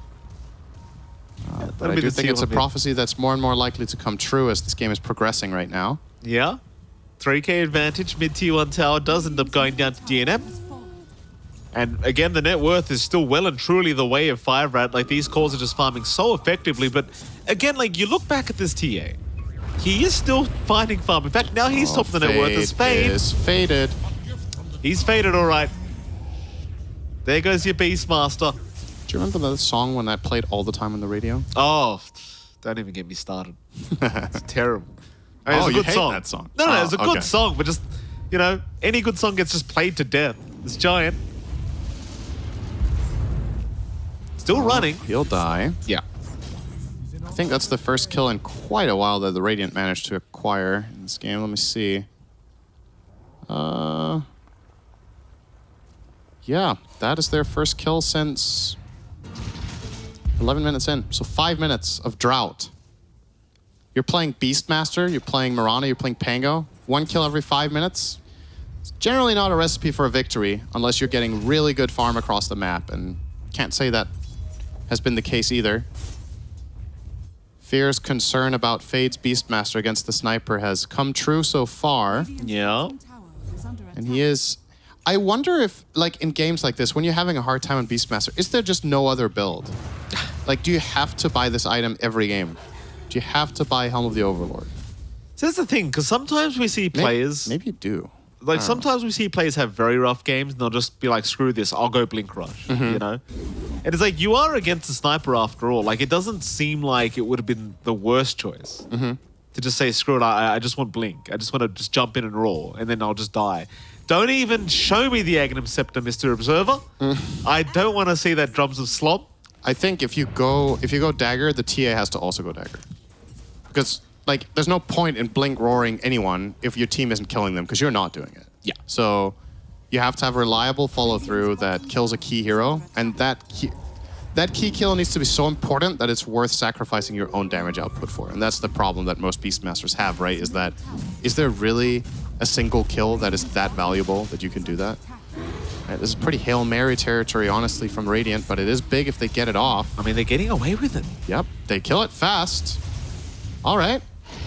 Oh, Five Rat. I mean, this is a big loss. Like, Caught considering slipping.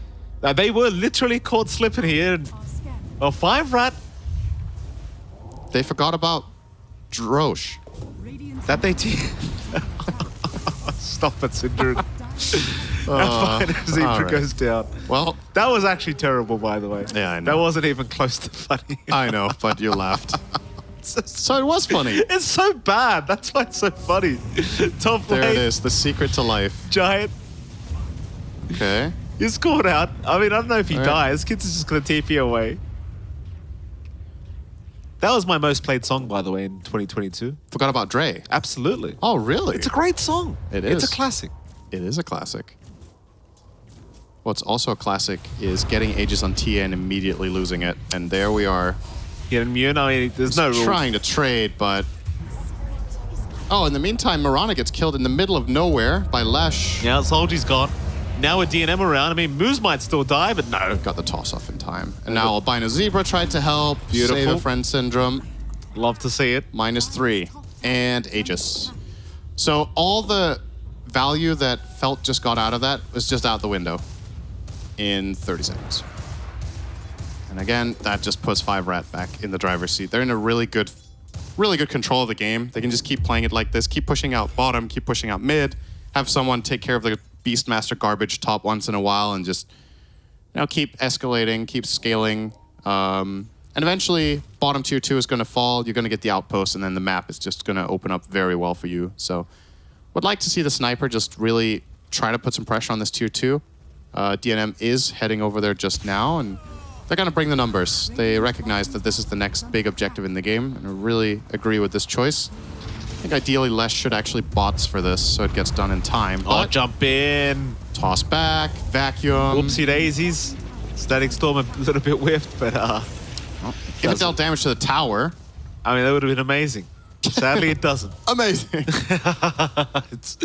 So Kits goes down. You're losing your Pango again, and well, Filth, they do look like they're just slowly falling apart. Like the game plan just has not gone the way they wanted.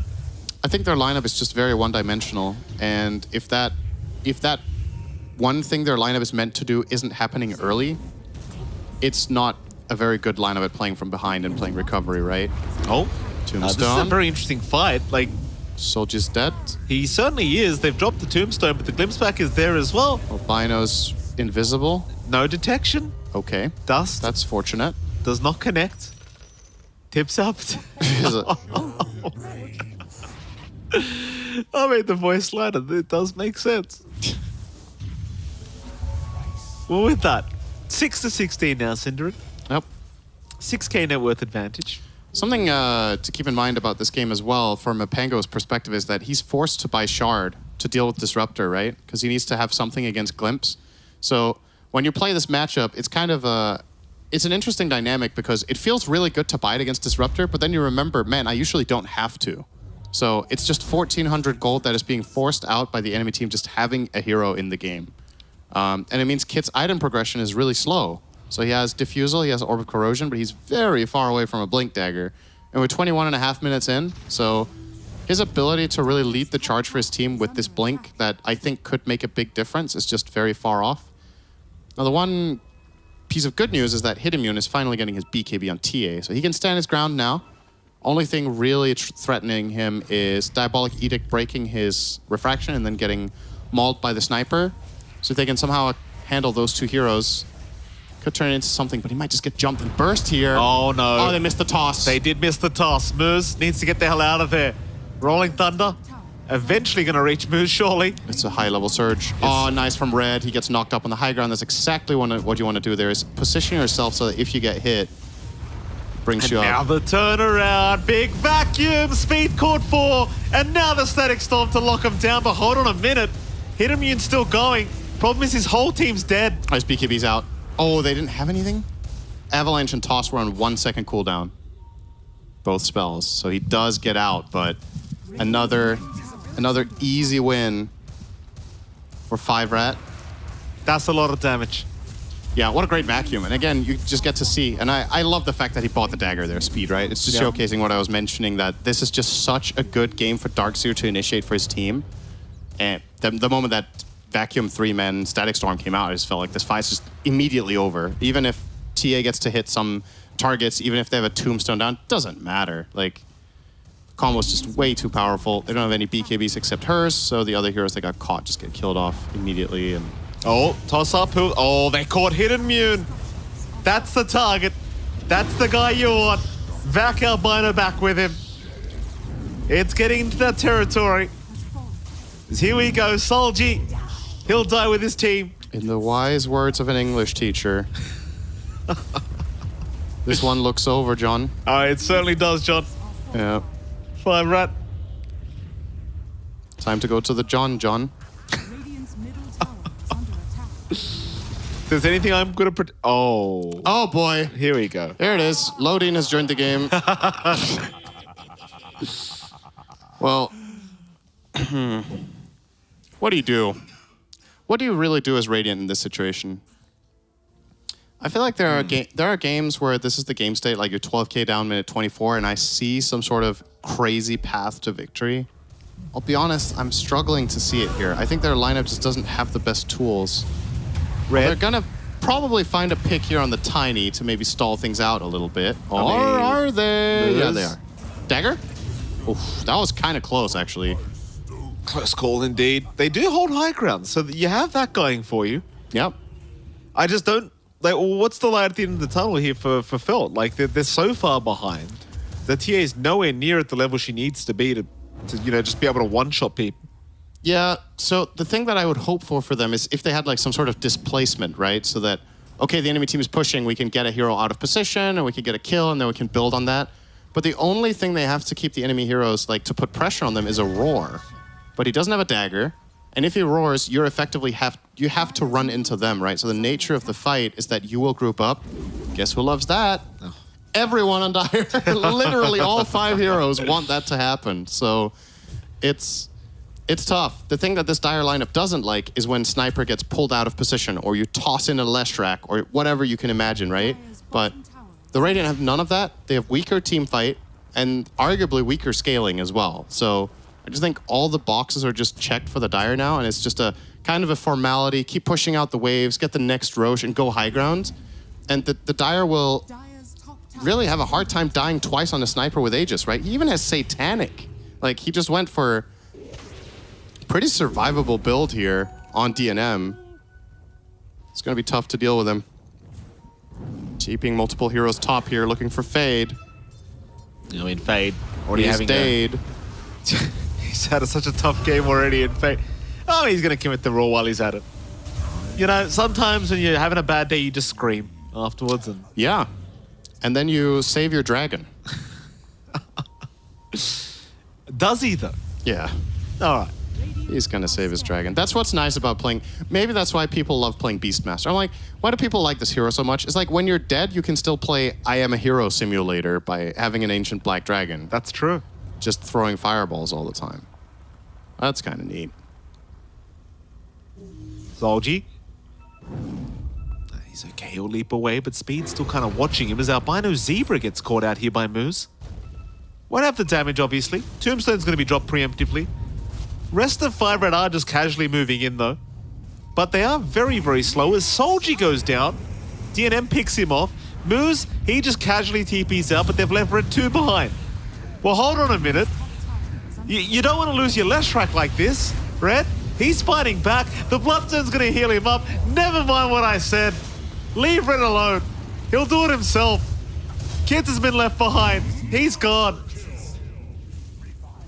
Guess they can't find the TA, so at least for Felt, they keep him alive. But again, there's no progression, right? The Roche is spawning in 10 seconds. The Radiant will know right away. They have a trap in there, but the tricky part is going to be accessing that part of the map at all for your lineup. It's going to be very hard to get over there.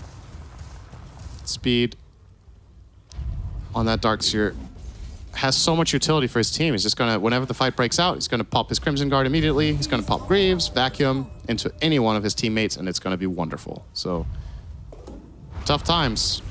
Tough times to be a Radiant player.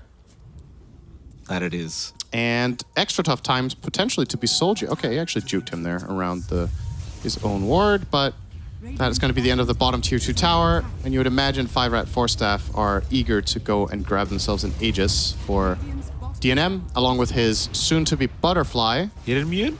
Toss back, Speed, Static Storm. Oh, they've just locked him down. He's got no gameplay. 96% win probability for 5 Rat. I'd say that's about accurate. I'll put it higher than that. I mean, I was trying to be nice. I'm not sure where these percentages are coming from. Damn, I sound like a Debbie Downer, but like the Radiant are in dire straits. It is not easy They're gonna to do TP back anything. Yeah, well, Moose is gonna, okay. Moose is gonna fight Fade 1v1. Okay. He's not winning. No. Moose, you're dead. He is. Oh, okay. But the bot Rax is going down. Yeah, I guess so. I don't think he needed to do that, though. No. I think maybe he was trying to like make sure he couldn't TP away. Yeah. But he still does. But it's like, even if Beastmaster TP's back, he's fighting without his TA. So they couldn't have won that fight anyway. Pango roll, trying desperately to connect on anything, but the Dire heroes are already somewhat gone. Okay, maybe. Sniper. No That's BKB. a nice rolling thunder. kids. He's going to hold them down. DNM, no BKB available, but the Satanic has been popped. And now the vacuum wall from Speed. Making sure they can't keep up. Hidden trying to come from the back, but it's not enough. You know, boys, it might be that time. It might be about it. I mean, this game is not getting any better. Well, it's getting better for DNM. His Butterfly's arriving. That's true. So that's nice. Fun fact, Butterfly, the Danish word for bow tie. Is that right? Yes. So now he is dressed for the occasion. Oh, you Danish are very clever. I mean, arguably, if you look at Sniper, probably not dressed for the occasion, honestly. This is not... Oh, well, okay. GG. Yeah. Like I said, Syndron, I'm an expert at calling GGs. Yep. I know when it's coming. You know what it's like to be a loser. I know it's time, guys. I've been in this position before. Hey, I was going to say screwed. it myself. No need to point it out for me, Syndron. I was going to say it myself. Well, this series so far has been very one-sided games, yes. I'll be honest. And I think, once again, both of them very much of a strategic nature. I think this time Felt had a little bit more in the bag than 5rat did in game number 1, but only a little bit. And the lanes played out well for the Dire. They kept progressing their gameplay, and then their team fighting was just excellent. It was much better than what Felt had to offer, and they kind of crushed them. I can only imagine what's going to happen in this Game 3 draft between these two teams, right? Because it feels like 5rat, they were able to kind of counteract what the draft was from Felt, and now it's like, well, Game 3 is happening. Nobody knows what's going to happen. I highly doubt Felt's going back for a TA, I'll tell you that. I don't think Enemy wants to play that again. So let's go to our panel and see what they had to say about this game number 2. Thank you very much. And just here from PGL, please stop ringing us and telling us that a homeless man has broken into the studio. That is Mike LaPhoenix. That is just what he looks like. So please stop telling us about that. We know. It's okay.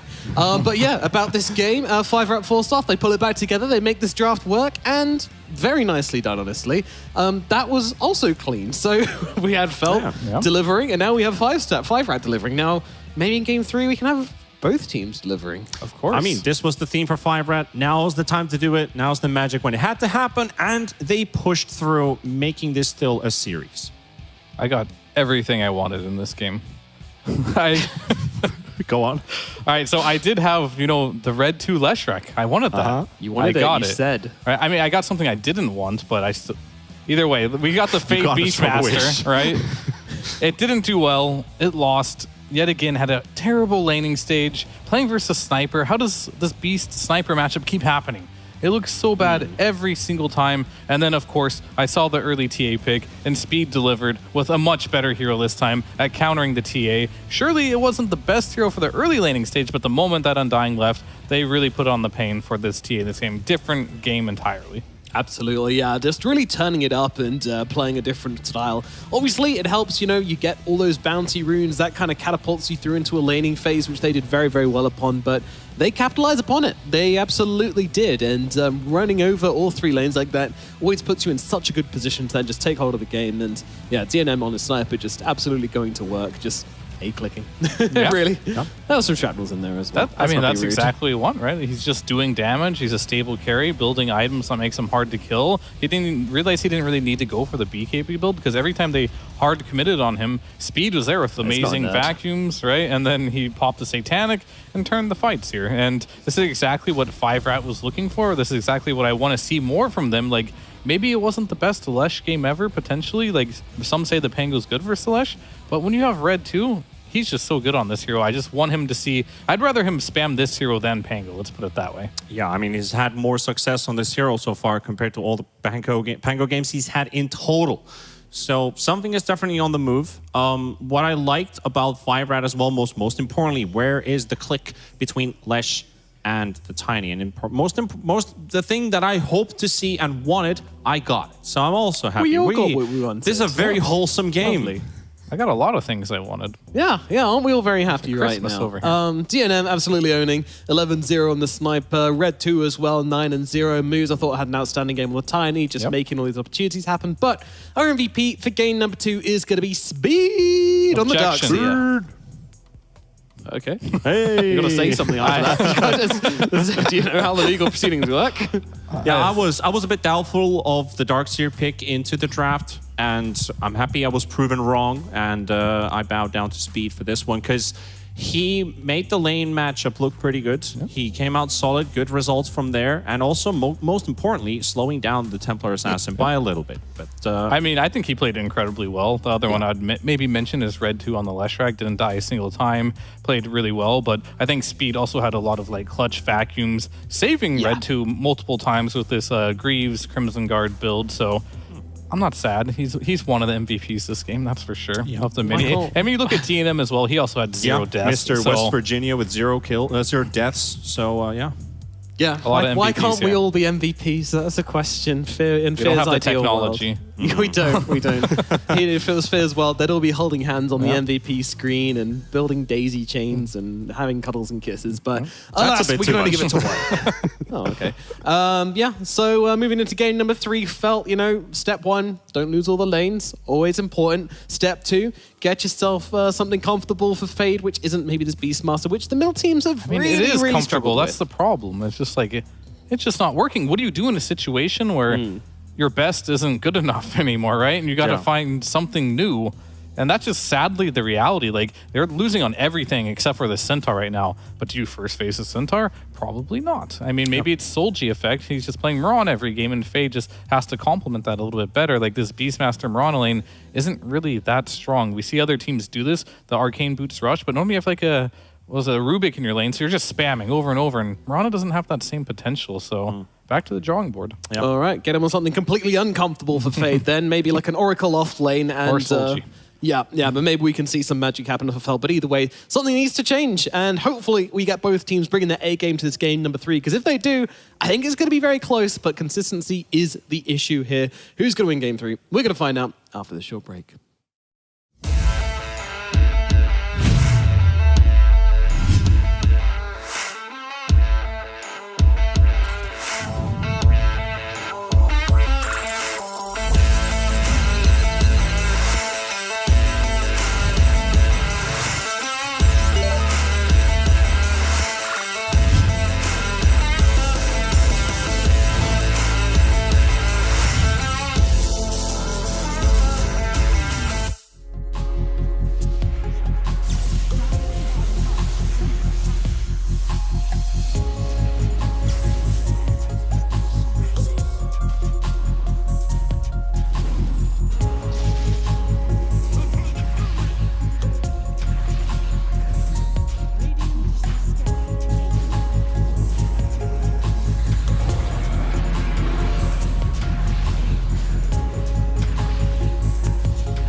Hello and welcome back to the NA DPC as we get into game number 3 of Felt versus 5-Rap 4-Staff in the final series of the day here on Super Sunday.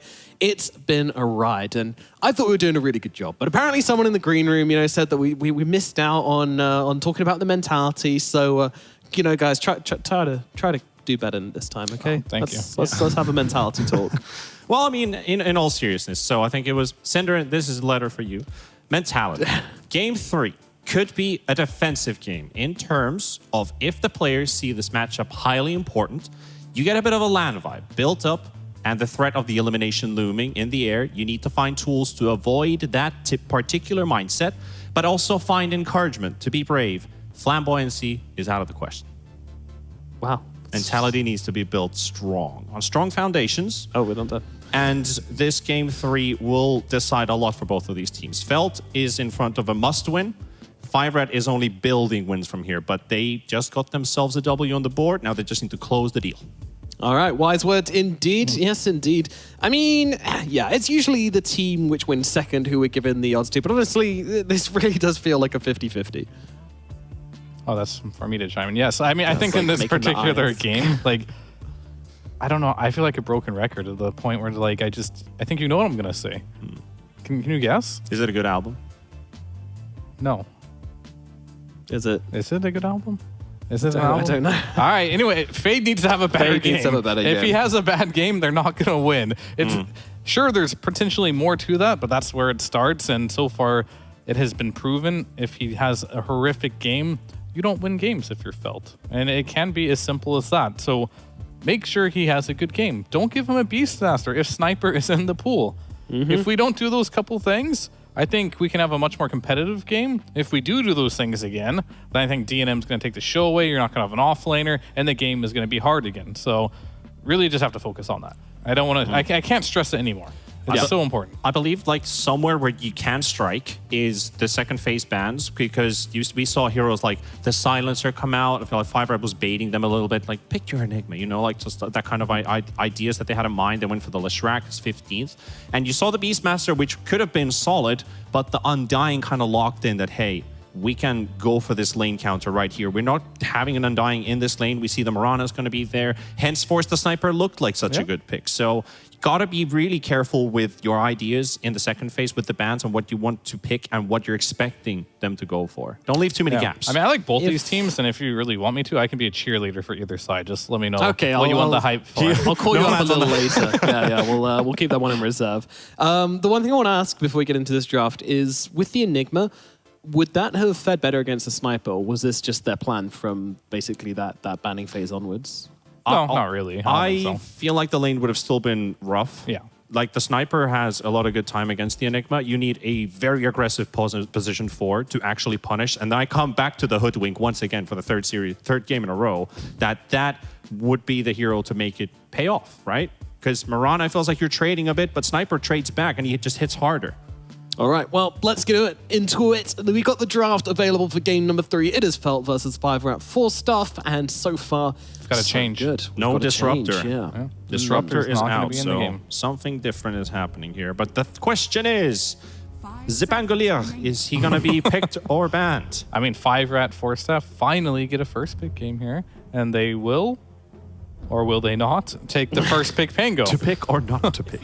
I think after last game, if you're red, you save your pick for the 8 pick. So you pick a support right away. If Undying's in the pool, you gobble that up. Let them take their 2 picks. They're not going to take Pango and Leshrac. You take what's left. Maybe if they leave the Pango, we just ignore that one for a little bit and leave the past in the past if you are 5-Rat and go for something different. But either way, don't first pick the Pango if you're 5-Rat, especially if Undying's in the pool, which it might be. Are there any heroes which are being overlooked in this draft which you think these two teams could still play with? What do you mean by overlooked? The other popular heroes, Io, for example, has not really been getting much of a look in. I mean, I've said that from the beginning of the draft, but unfortunately, when you don't have an IO player, you don't have an IO player. And that is what it is at the end of the day. It's Furion. Okay. That answers my question. So, Undying. Furion. Please. Okay, Death Prophet. That could be the one. I mean, DP has been banned As in the long last as it's game, not especially. Pango, I think I'm okay. All right. I don't love it, don't hate low it. bar. So if both teams made a gentleman's agreement and they both divert away from it, Rubik Beast, I would like that as the first phase. Yeah, let's go. I don't know if I like it because We of have the Felt, same but issue. I know across multiple regions, and when you do open up with this DP, you respond with Rubik Beast. This is a very common response. Maybe not in the NA region, but I believe in China, Liquid was doing this one before. Seen several other teams also do it across regions, and so it's a very common response to this. But Do you go sniper now? Can you double I don't think for you first have to. phase? Yeah, I feel like you don't have to. I think you pick a POS 5, like Undying. We're going back to that one. We and you want the just win the lane. Hoodwinks, the Shadow Yeah. Fiends, and the Undyings. Give us some of those. But they really are prioritizing it. Okay. So they feel like they must. So We based have off of my pre-game talk here, this one's done. All right. Well, it's been a pleasure doing this day for you for Yep. ADPC. Good nights. No, I Yep. mean, I don't like... Normally, these sniper picks happen much later in the draft, right? So it's going to be a lot on Felt to be able to counter this one now. You have a lot more room. In that last particular game, they didn't have the best heroes. That's like really wanted them to get the PA, but you're not in a great spot if you really need a PA in your draft to kind of like salvage the problems. Now they get 3 more picks to deal with this. So they realize this is like something that is incredibly good versus the Beast, but I feel like this isn't the only hero that crushes the Beast in lane, and the support plays a big role in this as well. So maybe they're feeling themselves a little too much after last game and being like, oh, we did this before, let's do it again. It's comfort. It might still work in the laning stage for sure, but will they be able to punish it later on with their later picks, especially from like their mid position and carry? And there's such a deep pool of heroes to pick from as well. It's basically any single carry or mid laner with a lot of deep dive now has to be considered a potential threat for 5-4 stuff. So they go with the Faceless Void as the first one, but you know, you're also going to be looking at a lot of other heroes as well. And yeah, there were some answers last game which we kind of wanted. We got the TA in the end as the final pick for Felt, which didn't really feel like it was the That's kind of... not what they needed, right? Yeah, it wasn't the anti-sniper hero which I wanted, because sniper is a hero which you can kind of all in on, especially in a game like this. We know he's going to have a good lane, and he's basically going to be maybe not all of your team's carry potential. Part of that goes to the Leshrac, but mostly he is the dagger which is going to kill you by the end of the game. So you need to just throw a pick at him, which is going to cause him problems, and TA was certainly not that. So hopefully they have some better ideas. Hopefully Felt have learned from game number 2. And we see something, or multiple things, preferably. I mean, I will say at least with this Rubik, we talked about before, is a lot of Beastmasters are going for this Arcane Boots first and max axes instead of playing around the boars, because it's kind of pointless to go boars against many carry matchups. And this is kind of like the strength of why you can early phase a Beastmaster in general. When you had the Mirana, you didn't really have someone that could spam with you, but Rubik was the one hero I did kind of want to see them pick up with it. It gives you a lot more potential. You're spamming the Fade Bolt, you're spamming the axes. If Beast has a decent start, you get a kill or 2 in the lane, you get the early Arcane Boots. Not only does it benefit you, but it benefits the Rubik to keep spamming some more. So already I think this has a lot more synergy, as we'll see Felt going down the route. I think for sure the Undying had to go. I kind of wanted that more than the Sniper in that spot, but either way, it's fine, it's gone. And they also removed the Leshrac, really thinking this is probably going to be a speed Death Prophet. What I'm also trying to look at here on the side of 5-Rat is the position 5 options. So comparing Giants heroes that he's played in the tournament so far to the ones that he's been playing in pubs, I just can't find a duo that really works with this sniper that gets an advantage over the Beastmaster Rubik. Unless it's Mirana. I see a Techies here. I see a Treant here. Yes. So would any of those potentially work? Because yes. The Clockwork Primal Beast matchup is what I'm worried about. Like, Felt doesn't want Primal Beast necessarily into their draft with this Rubik Beast already brought up, unless Kits is like, I'll play it mid. Do you want to play a double strength initiator lineup, which my personal view is I don't like, and then you just pick the Clockwork to counter a core. That's pretty efficient, right, as a support. Yep. And Sniper Clockwork, solid. So maybe Giant plays a new hero this game to pair up with the Sniper. And that means Felt, Albino Zebra. Does he bring out the Gyrocopter again? No. Not against Sniper, at least. I want to see that. That hero's really good at killing rockets and very hard to rocket. So that's actually true. Ranged heroes are pretty good against the Gyro. And like, name a more ranged hero than Sniper. You can't. Okay, the ban the Clockwork. So I believe the Primal Beast could now be technically an option for whom? For Felt. Oh, for Felt. Because the clock's now out. If Kits wants to play it, it can get on the Sniper. probably would like to potentially see more. If I'm here, I'm feel picking like- my pos 4 right now. Yeah, for sure. You don't want to really show something you don't have to. And Oh, that's a blast from the past. maybe I meant to say Okay. 5. I don't know. I saw Rubik and thought he was a 5, but I guess he can be in some regions. But either way, they wanted to see their support there, and they picked it. And I think they're trying to deny pick a little bit here from 5-rat as well, knowing this sniper really Yeah. enjoys laning with these melees, no one dying, no clockwork, and now Treant Protector. What does he have left that he can really play Yeah. as a melee position here? Tusk. Sniper DP tree would have been a bit Tusk pretty is in the brutal. pool, but All right, there you go. You nailed it. Walrus punched it.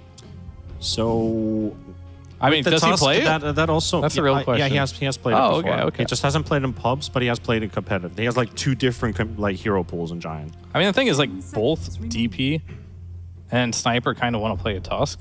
You're kind of actually looking for 2 melee supports in a game like this, because they both want that body in front, but Yeah. there's not enough heroes to pick something that isn't a bit unconventional. Yeah, Give me the yeah, hoodwink. might be getting crazy here. Yes, I Oh. get the Moose Hoodwink. You get yes! Finally. Yes! Took some time, but we'll get there in the end. The Moose Hoodwink comes out for 5-rat. it. Yep. Do you like it? I'm nailing this draft on 5-rat. Okay, Yeah. I'm getting everything I want right now. He's heating up. Come He's on, heating bring up. it home. Bring it home. Waking up. It has been a long day, but now I'm feeling like a new man. All right. So, Sir Felt. Felt, they need a carry hero now, I would imagine. They see their lane now. It's Hoodwink and it's DP. I mean, technically you can... CK with Beastmaster? It's fine. It's okay. I mean, it can get on top. Like, a Yeah. lot of the good stuff already is very difficult. I mean, you have a difficult choice to make here. And, like, unless I have the list Good of heroes Ember. in front of me, which I don't. I know my laptop's open, but it's blank right now. Like, I can't really check out all the heroes in the game that I might want, because, like, that just kind of shows you how difficult this pick is. yeah, You've got to it's counter true. the sniper. You got to counter the DP Hoodwink lane all at the same time. You really have to deep dive into your hero pool and be like, what could possibly be good here? The CK is a decent idea. You can burst the DP in a lot of ways, but I think it's not. You could go for the Drow here. That is something that could work as well. You are versus the DP with the minus armor. You're laning with a Treant. It's pretty strong here. Doesn't really answer the Sniper, but maybe you can't answer Sniper with this particular carry pick. He did try out the Luna. That one will not be good, I think. I also don't like the I I'm prefer the considering so that they could possibly pick Ember here, but then I think their you just mid? get too much banned. Yeah, you could Yeah. go mid pick, or you could True, maybe you grab an could. Ursa as well. I'd quite like that, honestly. I think your carry picks are so limited here that if you don't pick need it to pick now, it. it's Yeah. going to get banned out. Yeah. Whereas as far as It your mid diminishes. goes, you kind of have like a lot more choices. Because I'm already struggling for like what could be a good carry pick, and there's probably only a couple that I can think of right now that makes sense. Let's get a And if PL. those get banned, and then yeah, you end up with a PL, you're like, oh no. What if they flex the Shadow Fiend here? I mean, like you're not really like sad. Like Shadow Fiend Do is you want to be sad? like you don't make 5-rat sad. Is what I'm saying. Yeah. If you're SF, True, because like you're true. none of their heroes have addressed the sniper. Treant does not address it. Rubik does not. Nor does the Beastmaster. So like you're in a situation. So Ember kind of does, but like, what is your carry pick gonna be now? It's going to diminish. The pool's getting smaller. Yeah, that's all it. Yep, Ursa going to be banned out. Probably. I mean, yeah, Spectres are actually already gone, so Yep. Ursa and Slark might just be taken out here by 5-rat. Then there's a possibility for the Morphling to come through, but we also have the 5-rat pick coming in before that as well. We still don't know Red's hero. They need a mid lane. do not know Red's Hey, hero. did Pango make it all the way through? Wow. Wow. Good job. Imagine what the 20 character growth. The 23rd Pango for 5-rat. No, I respect this. What character growth? You know, these guys, they've been thirsting over it way too hard. They've been overvaluing it. Look at the now. reserve time on both teams. I mean, I feel like I Yeah. don't really like this Ember pick very much because like now you just get a free like you can just put DP mid you want. You could, and then you can actually. just pick your offlaner now and just win all 3 lanes if you're 5-rat. But it's still. Oh yeah, 5-rat. Yeah, true. That is see. a 'Cause I was- concern. Because I was looking, Kits has played DP and Speed has played DP so far. Yeah. And I know they definitely can play mid and offlane DP on both I mean, sides. DP crushes Ember mid, so that's kind of like Yeah. a free win there. And then, I mean, they don't have the overall last pick of the game, I suppose, here, but like you're laning versus a tree. Now it's a situation if you're 5-rat, you can do the. I mean, they did ban the Slark, they banned the Drow. There is still an Ursa in the pool. I guess they're probably not going to do it. I think they're just going to pick something pretty standard here versus the Ember. And like, do you really just want to crush Link? Because the only problem I have right now is if they do the route of just crushing Ember with like an SF, they don't have that many stuns in this game. Is there any possible flex pick here between 2 and 3? Because you see your matchup is either DP Like a or the double other. flex, right? Double flex so that then you can do a lane swap. That also is good versus Ember. These are too hard of questions for this Because DP late is at already night. good. I know. He's dishing up the hard balls right now. That's why it's the good question. A double flex versus Ember right now. Is that the speed DK? You actually got your double flex. This hero is That good. is the double Yeah, flex, this yeah. hero is actually good versus Ember. This is your draft, man. Like, you're heating up on fire now. Damn. Is that good for you or worrying for 5 rat? I'm literally coaching this team right now. It's like Remote coaching. Hit me up. Okay. All right, let's get this Ursa. Come No on, bias. get it in. Ursa. We don't need to worry about it. Just pick it. Bloodseeker. That's his third most played this tournament. He So does like it, yeah. I mean, versus people do like it versus DP. Like, you can sustain a bit, rupture into like the silence. Does make DP a little sad. If you ever rupture Sniper, that's pretty nice as well. This hero does have like, it's deceptive how much he can move around with like the shard and the pike. And so if you do have rupture on him, it's pretty good. Yeah, fast Ember's little there. fuck. Yeah, he is. yeah. Rupture damage on telekinesis. You can do some force damage. Sniper who likes to build Harkin Pike also takes a bit. DP ulti gets countered by Rupture. So they've got some pieces of the puzzle kind of answered to. But I am We're getting the speed DK. the speed DK last time. I was furious. I was a bit harsh last time, and for good reason because it didn't work out. But now you have a lot of protection for the Sniper, and I get to see the heroes I wanted them to draft. So my answer is pretty obvious, right? I mean, yeah. If you call like most of the picks, you have to go for the draft. Then you gotta ride or die. Because if it doesn't work, then it means your ideas are wrong, and that would feel bad for you. So, Finn, what's your take? I'm going with my idea from the beginning as well. If we get the Sniper versus Beast matchup, it's over. So Yeah, you were done from this yeah, on the first phase. I was done from the first phase. Just in neutral, just rolling down the hill. Yeah. Alrighty, I guess that leaves me and.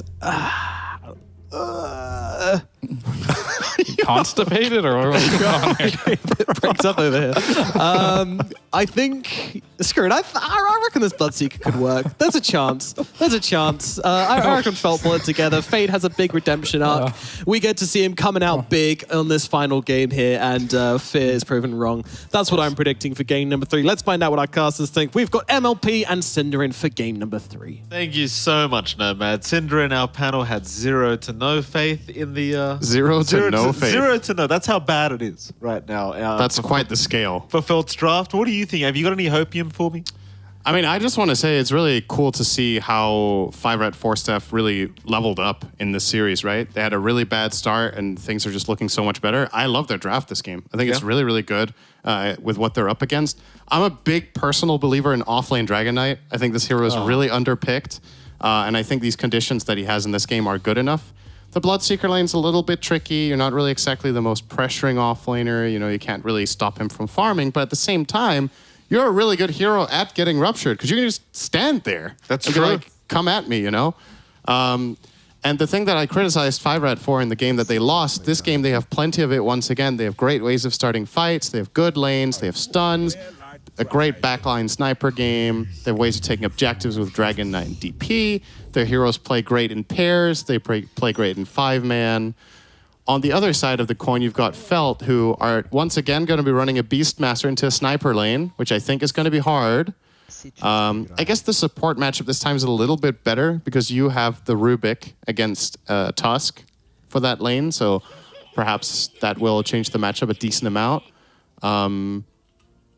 But I think, from my perspective, there's a lot riding on Kits this game. I think the Ember needs to pop off. He needs to snowball so that Bloodseeker can be brought into the game that way. Ember needs to deal the initial damage to enable Thirst to become a factor. Right. Because the problem is, Beastmaster doesn't deal that much damage unless he has a good lane. And we think he's not going to have that. Treant deals some of the worst damage in the whole game.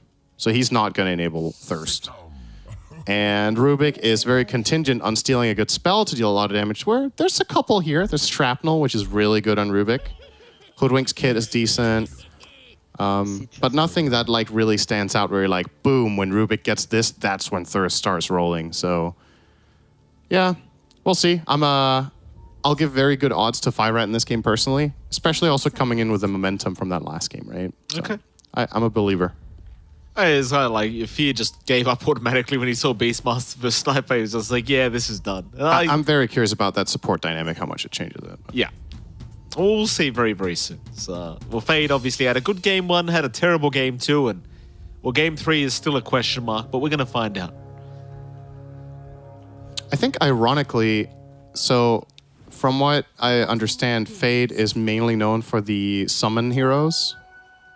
I think ironically, all of his worst games that I've seen are in those.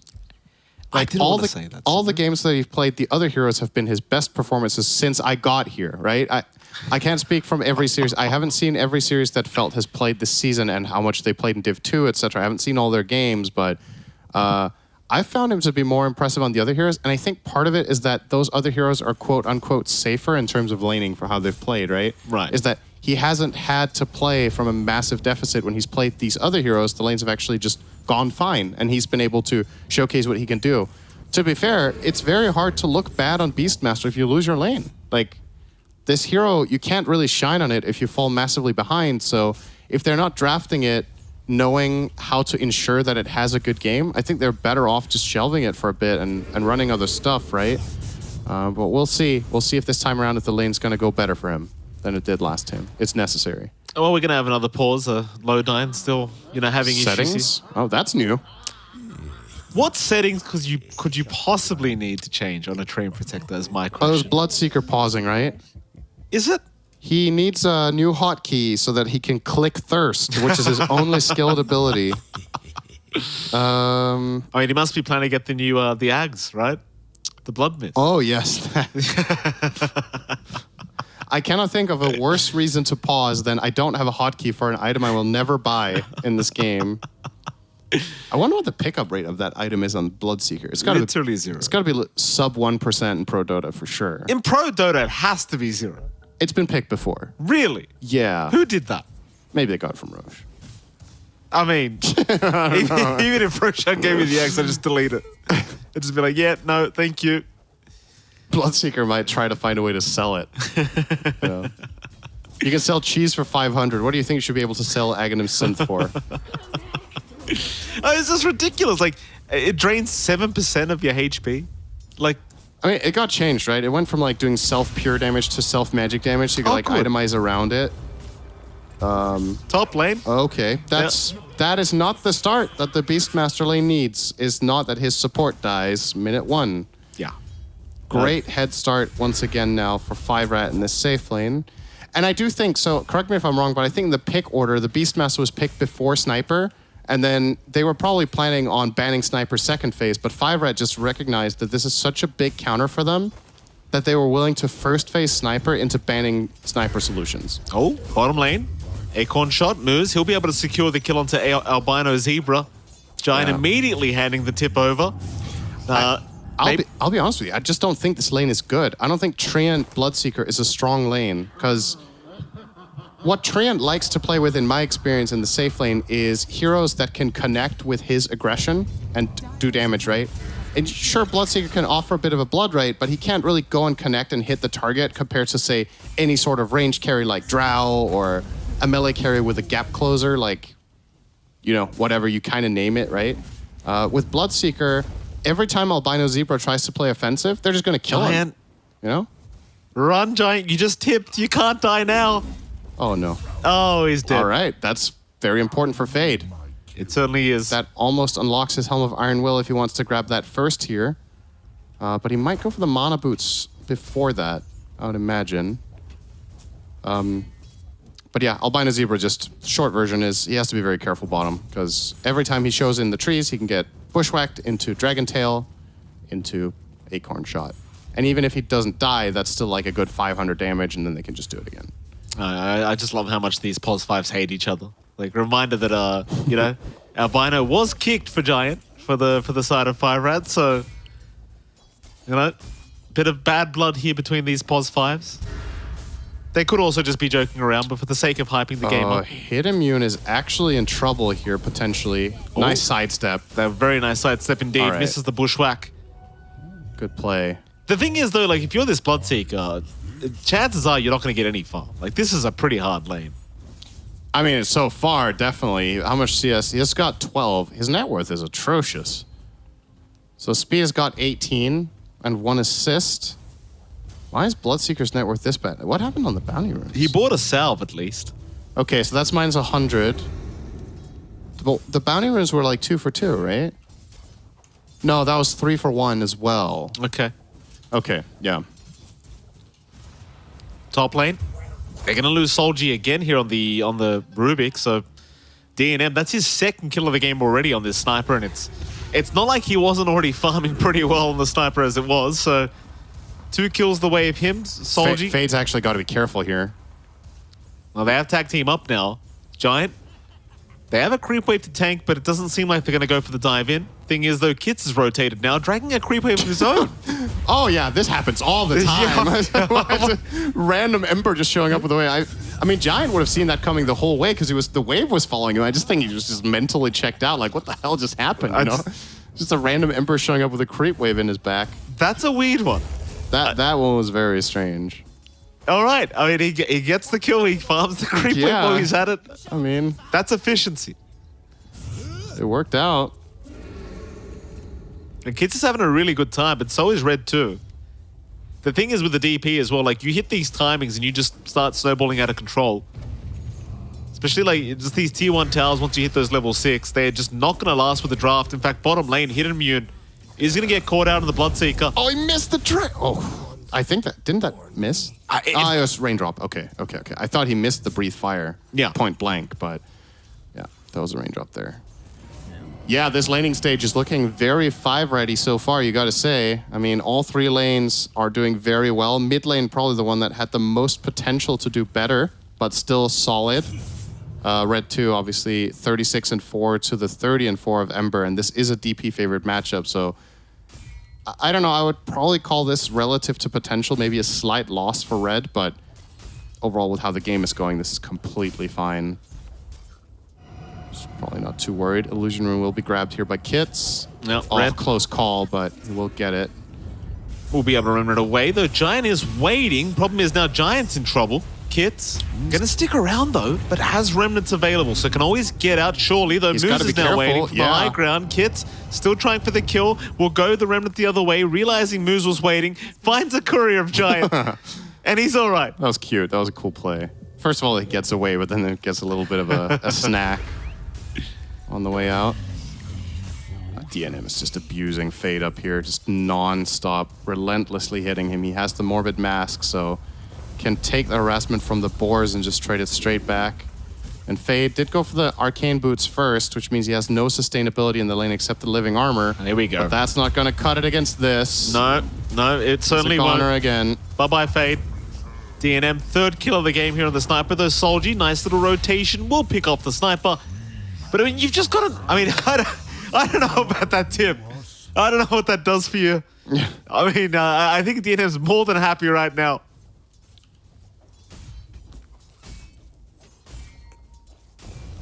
No, 3-5, 2k advantage the way of 5-Rat. All 3 cores on the side of 5-Rat are the top of the CS board right now. Oh my god, I just realized this bottom lane, they have 20 denies. That's a lot of denies. Dragon Knight has 11, the Hoodwink has 10 now. They have the same amount of denies almost as Bloodseeker has CS. He's got 27. And this is why I always say Bloodseeker is not a very good hero. He has his games. I think this hero is actually very, very good sometimes, but again, the pairing with Treant against these two, I just don't think that lane's very good. Solji? They've been exploited for sure. Nice little timing. deny. They could farm this maybe with Exo, with Hoodwink, with Sniper coming over with Shrapnels. Okay, if they steal all of this, I have very little hope for this Beastmaster in this game. You just tap out. You cannot give this up. The team has to help Kits. His Flame Guard just ran out, but you can't just let them take this. Oh, Kits, he's been bushwhacked immediately. Oh, no, this is... Oh, boy. It's getting worse, Syndrin. All right. Okay, I mean, this could have been worse. They could have also got the stack.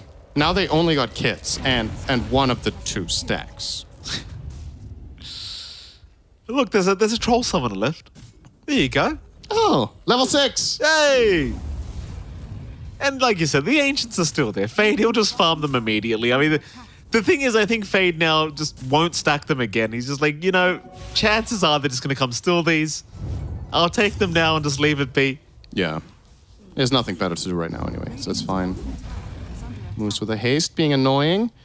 This is the worst start we've seen Hidden Immune have, by the way, in this series. Maybe in the DPC, actually.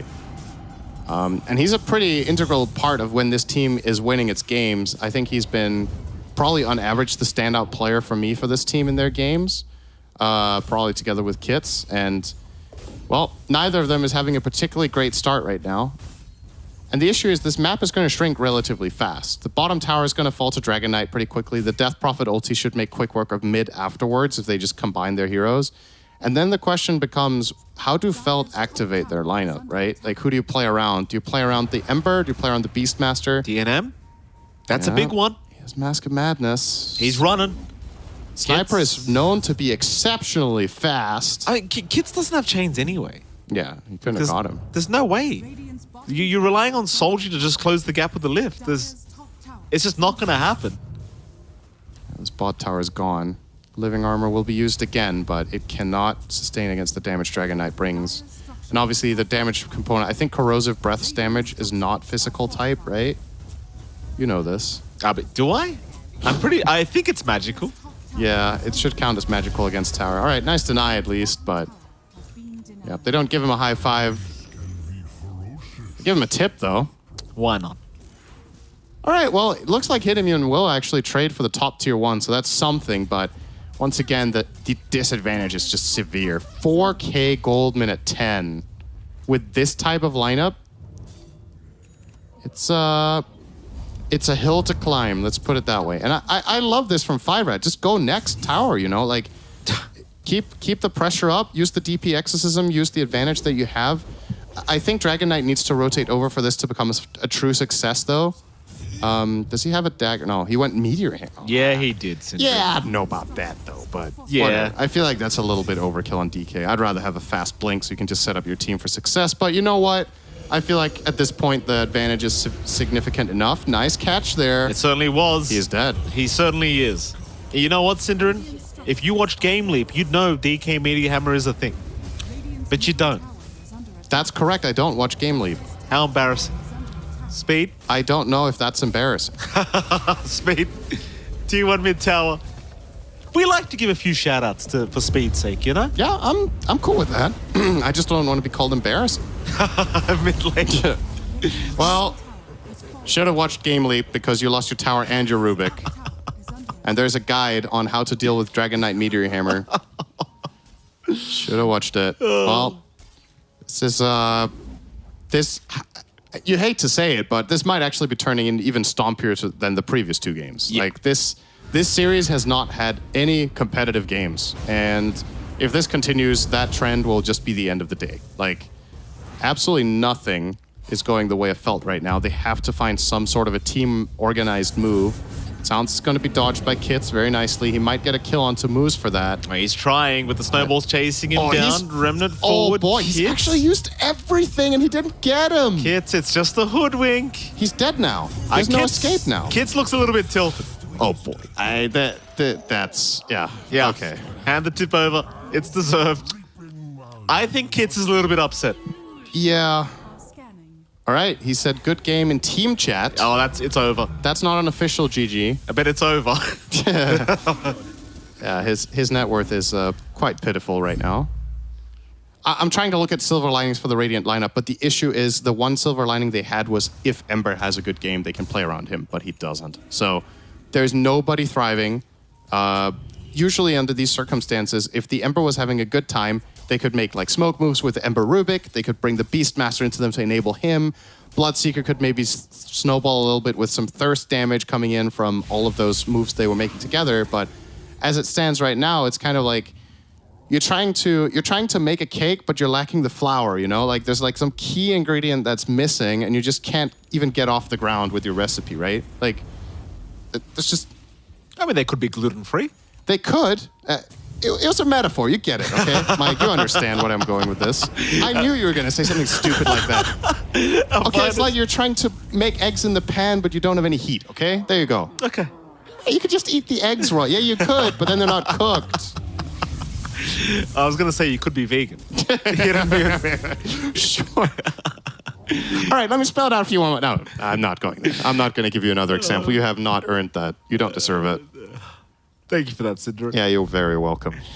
Phil, you're kind of grasping at straws now. Like, it's 3-10, 6k advantage. 5 Red have got the exact start they could have asked. All right, there's a roar. There is a roar. Nice However, Dragon Tail interception. There's follow, another snowball. He's fine. And He he's not certainly is. fine. Not hit immune, though. Yeah, exactly. He's not fine. No. Albino Zebra is fine. This boar, also fine. All right, Rubik, there's the combo. He's gone. Wombo combo. So rough. Oh, what do you do now? Like, this kind of draft that we were from Felt, you know, it just, you fall apart after the landing stage, it's all over. Like, I never see a Bloodseeker come back, ever. I do, but it's not with these conditions. If the other cores are doing well, Bloodseeker can actually recover quite well because he inherently has, you know, a steroid that is dependent on the team's success, right? So if the team overall is doing well, Thirst can all of a sudden unlock you and you can get a great team fight, you can clean house and suddenly your hero is activated. But the problem is there's nobody in this game that's going to get the enemy team low to begin with. If Ember isn't... When he gets his Maelstrom, it's going to get a little bit better because there's going to be some more spread damage and the Thirst will start ramping up. But, yep, there's like a mountain to climb. I'm curious why Red 2 didn't go mech this game. I know he's playing a mid DP, but I think Greaves against this lineup would have still been great. But at the end of the day, it probably doesn't really matter with how this game's going that they don't have it. Mid DPs, it's not that mid DPs have to go mech, and they don't usually. Honestly, I think this is a pretty standard build going Kaya Sanj. I'm just looking at like the game state and what he's up against. The mech would be incredibly valuable for his team to have. But yeah, I think they can all do very individualistic item builds. When all of your cores are trashing the opponent team like this, you can kind of buy whatever you want that makes you happy. And that's what they're going to do. How much damage does a Dragon Knight actually do? If you Dragon Tail into Hammer into Fireball, it's a lot. Can you kill a support? You probably can, right? I'm almost sure Roar you onto can. Moose. Okay, they got him. They got him. That's a kill for Fade. Happy days. That is their first kill since the dawn of time. Let's see. They got a kill. Minute 7. Oh, so it's been 8 minutes. It's been 9 minutes. It's been 9 minutes. I've done the math wrong, haven't I? No, you didn't account for summertime. Oh, thank you for that. Yeah. Good save. Yep. All right, 4-13. It seems like 5 Red are going to start moving in as Meteor Hammers. That was a fortunate slide. He was obviously trying to be quick about it, like blink Dragon Tail into Hammer, but he slided at the exact same time, so the Dragon Tail didn't even go out. Yeah. But Roshan's up. It is, and they're going to go straight for it. DP Exo, they have Tusk Tag Team level 2. Sniper with Mask of Madness is going to do a lot of damage with that tag team. It's very high attack speed, and yeah, this will be a gimme for 5-Rat. Put the Aegis onto DNM, and probably, I wonder what they're thinking like internally right now, what their team comms are. If it's like, all right, guys, you know, just step by step, what's the next plan? You know, just stick to some sort of raw logic for how you're going to play the game out. I wonder what the next move is. Is it bottom tier 2? Is it mid tier 2? Is it, okay, we want to look for a pick off first, we want to take control of this area? Because sometimes a game is just flowing that well that it feels like they could choose whatever objective they want, and that's the next one. Quite literally. I genuinely think they could attack any tower, or they could attack any region on the map, and they would just win it. They would just grab it. So the most important thing is to lay out a plan of what's the best plan of attack? What do you do to keep the advantage flowing? And Kit's nice Quelling Blade there in the mid lane. Will not get caught, but he will get caught. Oh no! It was fake. My bad. Drinking Mirana emoji. Yeah, I mean, I don't blame him for that. It's one of those games. It's a good emoji. It certainly is. It's good anime. Yeah. It's that was one of the scenes in that. That was very relatable. Don't spoil it. Nope. There was no anime, guys. Five Rat. I mean, like you said, they pretty much got any objective they want that they could take, right? Like, there's literally nothing stopping them. Is that Albino? Albino Zebra's going to stop them in the river. He is, with his face. We'll go down. Giant. He's going to see Soldier here on the low ground. Shards will just kind of block him in, though he does still manage to walk around, but now you've got the Snowball, and you'll have a Walrus Punch to follow. You do have Hidden Mune moving in, though, so Soldier does go down. TP out here. Giant will simply TP out. Well, that's very good. It is. It is very good. Getting that kill, getting out, no casualties, having Rupture used. Not Fade. Moose is gonna kill himself a little boar, a little nice dinner. Little known fact about squirrels, they actually eat boars. What? Yeah. Why do you know that? I don't have a good answer for this. I don't know what to say. Like, what kind of reaction is that? That they legit eat balls? Yes, absolutely. Wow. Yeah. It's nuts. Stop Albino it, Zebra has a dagger. He's going to get out. But this tower... All right, so this was the next game plan, right? Get the pressure out bottom, take bottom tier 2 tower. They're going to try to delay it with living armor, but... So we'll go the way of speed and the gang. Tier 2 tower not going to last. Good old game leap advice. Make sure you get the bot tier 2 tower. And don't forget to snag the outpost, Giant. There we go. Oh, hold on a minute. Now you're taking away the subs here from speed. Let's take it easy. Don't offer too many tips. That's true. Make sure you watch his videos on how to get the outpost. Kits is gonna walk up mid here into speed. There's the stun into fireball into... Oh. Yeah. I thought he was gonna hammer, but he was too cool for that. Unnecessary this time around. Yeah, he had moves on backup. Yeah. Red. I mean, they're just gonna pass tips along. Kits knows, like, this game is feeling very impossible right now. He's trying to... There's the meteor hammer. Stun into stun. Into stun. Absolutely. Oh, wow. Where's that damage, though? Yeah. There it is. Lacking. Hello. Bye-bye. 4-18 now, Synderen. Yep, two more. Two to go. We're back into that territory. Yep. Happy days. Time for some sig ripping soon. Absolutely. Oh, no, Moose! Get out of there, Moose! Moose, no. Oh, no. That's unfortunate. Well, if you're a good blunt enjoyer in chat, this is not the game for you. This was not the one. No. But it was close. Next time, boys. You could almost feel it in your bones, but not quite. Kits cam on. I mean, Kits doesn't want the cam on, right? I think Kits is very upset. Kits may have punched the camera. I'm not going to lie. Yeah, I mean, Does he seem like the kind of guy who would do that? He seems kind of calm to me. He's a mid player, Synderen. They're never calm. That is a good counter argument, and I agree. You used to be a mid player once. I did. And then I was too calm for it. Yeah, you were. Yeah. Too calm with losing, that is. Yeah. Kits. Wait. Kits is going to kill the wave. And, okay, get out. Well, the pressure is mounting. I think 5-Rat should just take over the enemy ancient area entirely now. I think they can just hog it, place a ward, keep farming it with the sniper, and get the top tier 2 tower, potentially. I mean, mid tier 2 is also an option. It's completely fine, like whichever one they prefer, but their Aegis is expiring now, so it might be safer to just play the map a little bit if they want and wait for the next key item. DNM is, how far away is from Satanic? About 2K, give or take. A little bit more. Oh, they found immune again. Yeah, well, he has a BKB? Did he not hammer? I believe he may have accidentally cancelled it, actually. He used it. I saw him channeling it. Yeah. I just can't remember if it didn't land in time or if he just cancelled. It will connect. He has level 4 stun, so if he stuns into instant hammer, it does fully chain. Moose? I watched a video about that on Game Leap. Moose is gonna run away here. He certainly is. And he might just make nothing. No. But, well, top tier 2 tower will be the trade-off, so I think that's pretty good for the side of 5-Rat. Still tier 2 tower going down. 5-Rat still very, very comfortable, even if they're losing their supports, as now they'll rotate. You know what I've been wondering? Is DNM, do you know what it stands for? No. Because the thing I think every time I see his nickname is Denim. you know? Denim. Yeah, it's like Like the people- jeans. Yeah, it's like when people have a nickname and you take out the vowels, right? That's Right. a common thing, and like also in like design or whatever. That's the only thing I could ever make out of his name is that.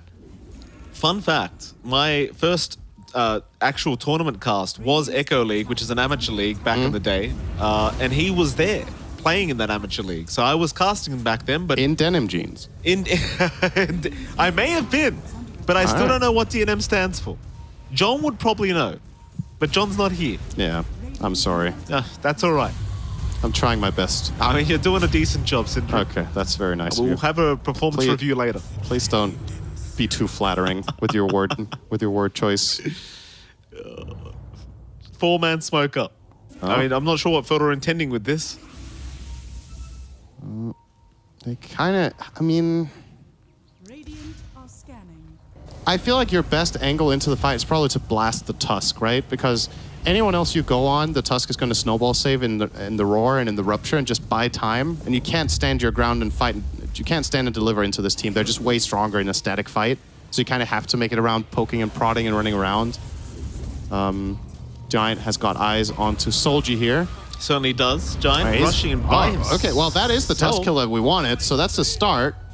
They didn't- got him. They roared for it. Here comes Speed, though. Speed's ruptured. He certainly is, but he'll just stand his ground anyways. They commit the overgrowth, but this is so messy. All right, they're just uninterested. Kits wasn't here from the start. This could have actually kind of got interesting, to be honest. With that free kill on the Tusk, the Rupture out on the Dragon Knight, if Kits is there laying into them and they get their Thirst running and they pop BKB and they run in, they might have actually been able to get a couple there. But yeah, the cohesion wasn't quite there. Moose ended up dropping low as well. He would have needed a slight chains to just die off, and that could have been a little bit of a snowballing fight on the way back for Felt, but yeah, didn't work out. Didn't have the numbers. Red's out here looking for trees. He finds a lot of trees, but not the hero, which he wanted to find with his freshly picked up wonderful Shiva's Guard. Yeah, 5 rat. I mean, they're still just in complete. Is there a point in the game where you feel like Felt are going to turn this one? Like, what do they need to turn this? Disconnect, maybe? Oh, Fade. I mean, is there a point? Yes, it is. That's what I'm saying about Bloodseeker as a hero. You can always find that one snowbally fight where Bloodseeker just pops off. But it's going to come from the Ember. It's going to come from the enemy team making a mistake. You find 1 or 2 picks in the fight to build it up, and then the Bloodseeker cleans house, right? You get a full team wipe where the Bloodseeker just runs from one target to the next. That's the only real path I see. I don't think there's any split pushing that wins this. I don't think you're going to sneak Roche with this lineup, so it's pretty straightforward, right? You're the Radiant team. You kind of know what you have to do. You know it's mega hard, but at the very least, there's only one path. So you should be able to identify that that's what it takes. The hard part about that path is not only doing it, it's also identifying what's the best way inside that path, right? Is it going on the Tusk first? Is it trying to blast the Hoodwink? Who do you rupture? How do you deal with the Sniper? You know, there's like a lot of questions, but the fact that it's the only real way to come back makes it easier to communicate about it, right? You can start planning out your fight a little bit because there's not a lot of variety or surprising elements to this at this point, right?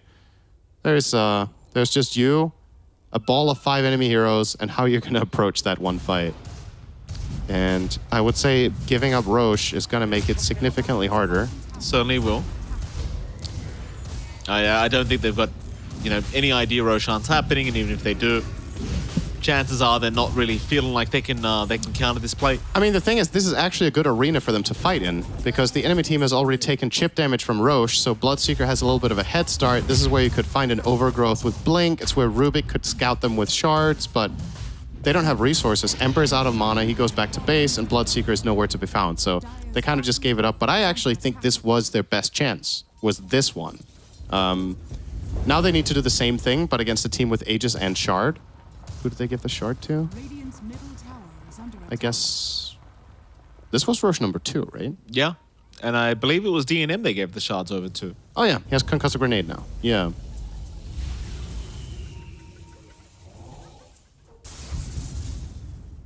Bottom lane, there is a bit of a push going on. Yeah, I don't think this like splitting the map is likely to work because 5-Rat can just choose not to give them this fight at that location, and they can just force in top and mid all the time, and then just start hitting the high ground, and the enemy team has to come back. But it does look like Felt's approach overall right now is just stalling. Yeah, and there you go. 5-Rat don't care. They're just going mid. So they're going to force them back here. Death Prophet Exo, Dragon Knight form. Straight into that Meteor Hammer. There is a glyph, so 2 glyphs, effectively. Are they going to try to base race this with Beastmaster bottom? Looks like. Okay, I mean, kind of interesting, but I feel like the Dire is just going to be faster at this game. And they could send home 1 hero to deal with Beast if they want to, just to delay him up. Yeah. Or maybe they just combine and get this lane of barracks and then TP home. Yeah, so they're going to send back Giant to start dealing with Fade. They're bringing back more. Okay, DP as well. So, I mean, effectively, they did get the barracks now, but they will get the kill on the Beastmaster probably. Fade's trying to go for a run, but chances are he will not make it out. Nah, he's not going to wait for this. So they end up killing him. They getting the kill on Rubik mid. Moose is very low. He will die. He will. Hidden Immune pops his BKB. Okay. DNM actually out of position right now. He's just going to try and man up here against the Bloodseeker. Like, they just can't touch this guy. No, they my. cannot. That was not even remotely close. Like, they got him to like 70%, and he still had Satanic and Aegis. Yeah. That was just a little damage. bit hopeless. You know? Emotional damage, Syndrome. Yep. Oh, well, 8-24 now. I mean, 5-Rat having a fantastic game. Keep in mind, this is going to be, arguably, if it does happen, the first series they've actually won. That is true. And very crucial for their chances of avoiding relegation. Because Correct. with this and one more win, they probably more or less guarantee themselves a tie at least to stay in Div 1. Is it mathematically possible that 2 wins guarantee them? It isn't, right? No. Because, I mean... No, right? Because every other... No, that is actually possible because Felt could end 1-6 and Wildcard could end 0-7. Right. It is possible. So actually, this is the beginning of their redemption arc. To not even have to play ties. Speed. Catching Jumping up in. Okay. DNM, right to work. Who did they rupture? The Death Prophet. Okay. Nice snowball dodge on the... Honestly, Blood every Right? rupture I hear, it just feels like it doesn't even matter. Because it's like, if you can't get through DNM, it's like, well, what does a rupture matter? Okay, take a moment to appreciate that Sniper's frontlining. Yeah, He's literally standing in the enemy base. He's in the trenches. He's just gonna kill him? All right, well, he popped the Satanic already, so he can't Satanic off the Overgrowth. Oh, but they I mean, literally that's- can't kill him. That's whatever. DNM's fine. He is so big. Maybe he loses his life. He's used the Yeah, Satanic. that's Aegis. There you go. Okay. That's a start. Well, that's the Meteor Hammer. Okay. Radiant's bottom I mean, barracks are under attack. Oh? I think he can fight them here. I don't think this is a problem. Yeah, Speed just jumps in. Stun is there. It was not a problem. It certainly was not. Hidden Immune is gone. Satanic is ready. DNM. Yeah, he'll pop it eventually, I'm sure. His kids are still trying. Almost there, but not quite. Satanic. Okay, Satanic he is might going actually to end up work. dying here. Hidden Immune still trying. Miss. DNM is still going down. Finally does end up dropping. It is possible, ladies and gentlemen, to kill off this sniper. In fact, they're even going to find Speed. There is that Bloodseeker factor, baby. He gets that one fight where he gets to clean house one at a time. And honestly, that was like a 6K gold swing. It ain't over. It actually is not over. If they pull that off one more time, this game is even. I'm not even kidding. What? Yeah. If they had one more team fight win like that, that would pretty much equalize the game. Because Bloodseeker in this game can reach a point of critical mass where he's so strong that he can just run at the sniper. And if his teammates can follow through like the Ember, one thing that Dire has, they have one save from the Tusk, but it's not going to be enough if they just pile everything onto Sniper. And if he does die in these fights, then all of a sudden there's an open door to just chasing collaterals, right? Now, speaking of that, they might... I don't know who's finding who here. All right, well... Kids goes down. Yeah. Are they going to get more? No. Oh, no, it wasn't Kids. In fact, it was Albino Zebra, excuse me. Yep. Top tower claimed. Beastmaster's going to get this, so this opens up for the outpost. Well, they already took bottom tier 2, actually, so... Okay. Oh, a bit All more right. progress there. Beastmaster, is anything big coming for him? I think he has BKB. Yep, that's completed, so he can get in there. Triple bounty rune. That's another 1,000 golds. Things are happening. How much gold is that? That's like 1,300. Oh, make it another one. Yep. All right, so that was basically another, like, getting all of those runes instead of Fyrat is another, like, 3k gold swing, because it's one team got 1,500 and the other one didn't, and they were the ones with the map control. So, you know, I mean, don't call it a comeback, but it is not out of the question. It is actually not. I can't. I'll be bluntly honest about this. I cannot believe that this is a possibility right now. I wrote this game off 15 minutes ago, maybe 20. I was like, there is no way in hell. It's a 21% chance. It very well could happen, and all it takes now is one slip up, and we have the access to all the information, and we see the graphs and whatnot in the game state. There's always the human factor. Like, these players don't know the exact game state the way that we do and the way that we see. So what's their mentality? It's like, oh man, we just got team wiped, you know? Like, how far ahead are we now? You know, are we changing our strategy? Are we waiting for Roche? Like, where are we going to go on the map? Next. And if you're the Radiant, you're just like, hell yeah, we get to play. You know, we've barely been able to play our lineup this game, and now suddenly something good happened. So it's refreshing for them. They're reinvigorated in this game. There's a bit of a light in their eyes, you know. Kit switched on his camera. He did.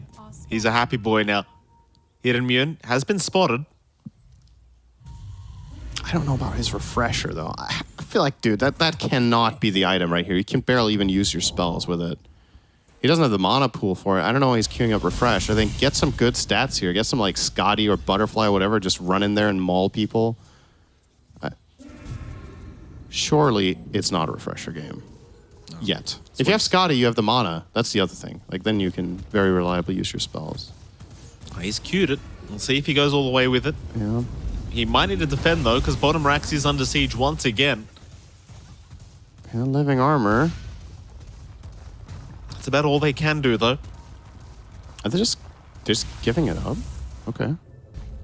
Is there a key item timing that they're waiting for? Albino, mid lane. Gonna get caught. There'll be a roar out here from our Beastmaster, but Fade just needs to get the hell out of there now. They will eventually just land the sharpshooter onto our Albino Zebra, and DNM is just casually doing it by himself, bot Rax. Do they just go for the Megas? I'm just trying to wrap my head around what the play call here is from the Radiance. It's like, we can't fight them for this Rax, which, if that's the call, it's fine, but like, what are you waiting for? Like, what's the key item that is gonna make this worth it that you were delaying? Is that the Bloodseeker refresher? I mean, I get you get 2 BKBs, right? But I don't know. Is that really? Maybe that is a bigger deal than I'm making it out to be. Maybe that is the best item here. It could be. Oh no, his courier spotted. I think. No, did Red not see it? He didn't see it. Oh. And now maybe now they see it. They saw it. Oh no. Oh. Well, they're gonna hunt this one down. I think Dragon Knight should. No. Okay. This is actually very important that this courier stays alive. It's a refresher orb, and the fight will be coming to you before that courier would have respawned. So fortunately for him, they do get to keep it alive. And they're going to smoke and contest this Roche. This is the moment. This could definitely happen. Ladies and gentlemen, welcome to the Thunderdome. Oh no, Fade! He's blinked in. He was ready for the Thunderdome. He was ready. They don't know, though. They don't know he did it. No, they don't. In fact, Roshan started. But they don't have vision there. Oh, no. Are they actually just going to steal it? No way. I mean, they look like they might get away with this. Roshan's going down. Nobody's jumped back in the pit. Oh. And suddenly Felt have got the Roshan. Ags, Cheese, and Aegis, the way of Team Felt. They will lose Albino Zebra. BKB refreshed. Hidden TP out. Immune's all right. That's really good. That had... Was that refresher shard or eggs on that one? Ags, I believe. You got the Ags now on Kids. Oh, why didn't they give it to Bloodseeker? What?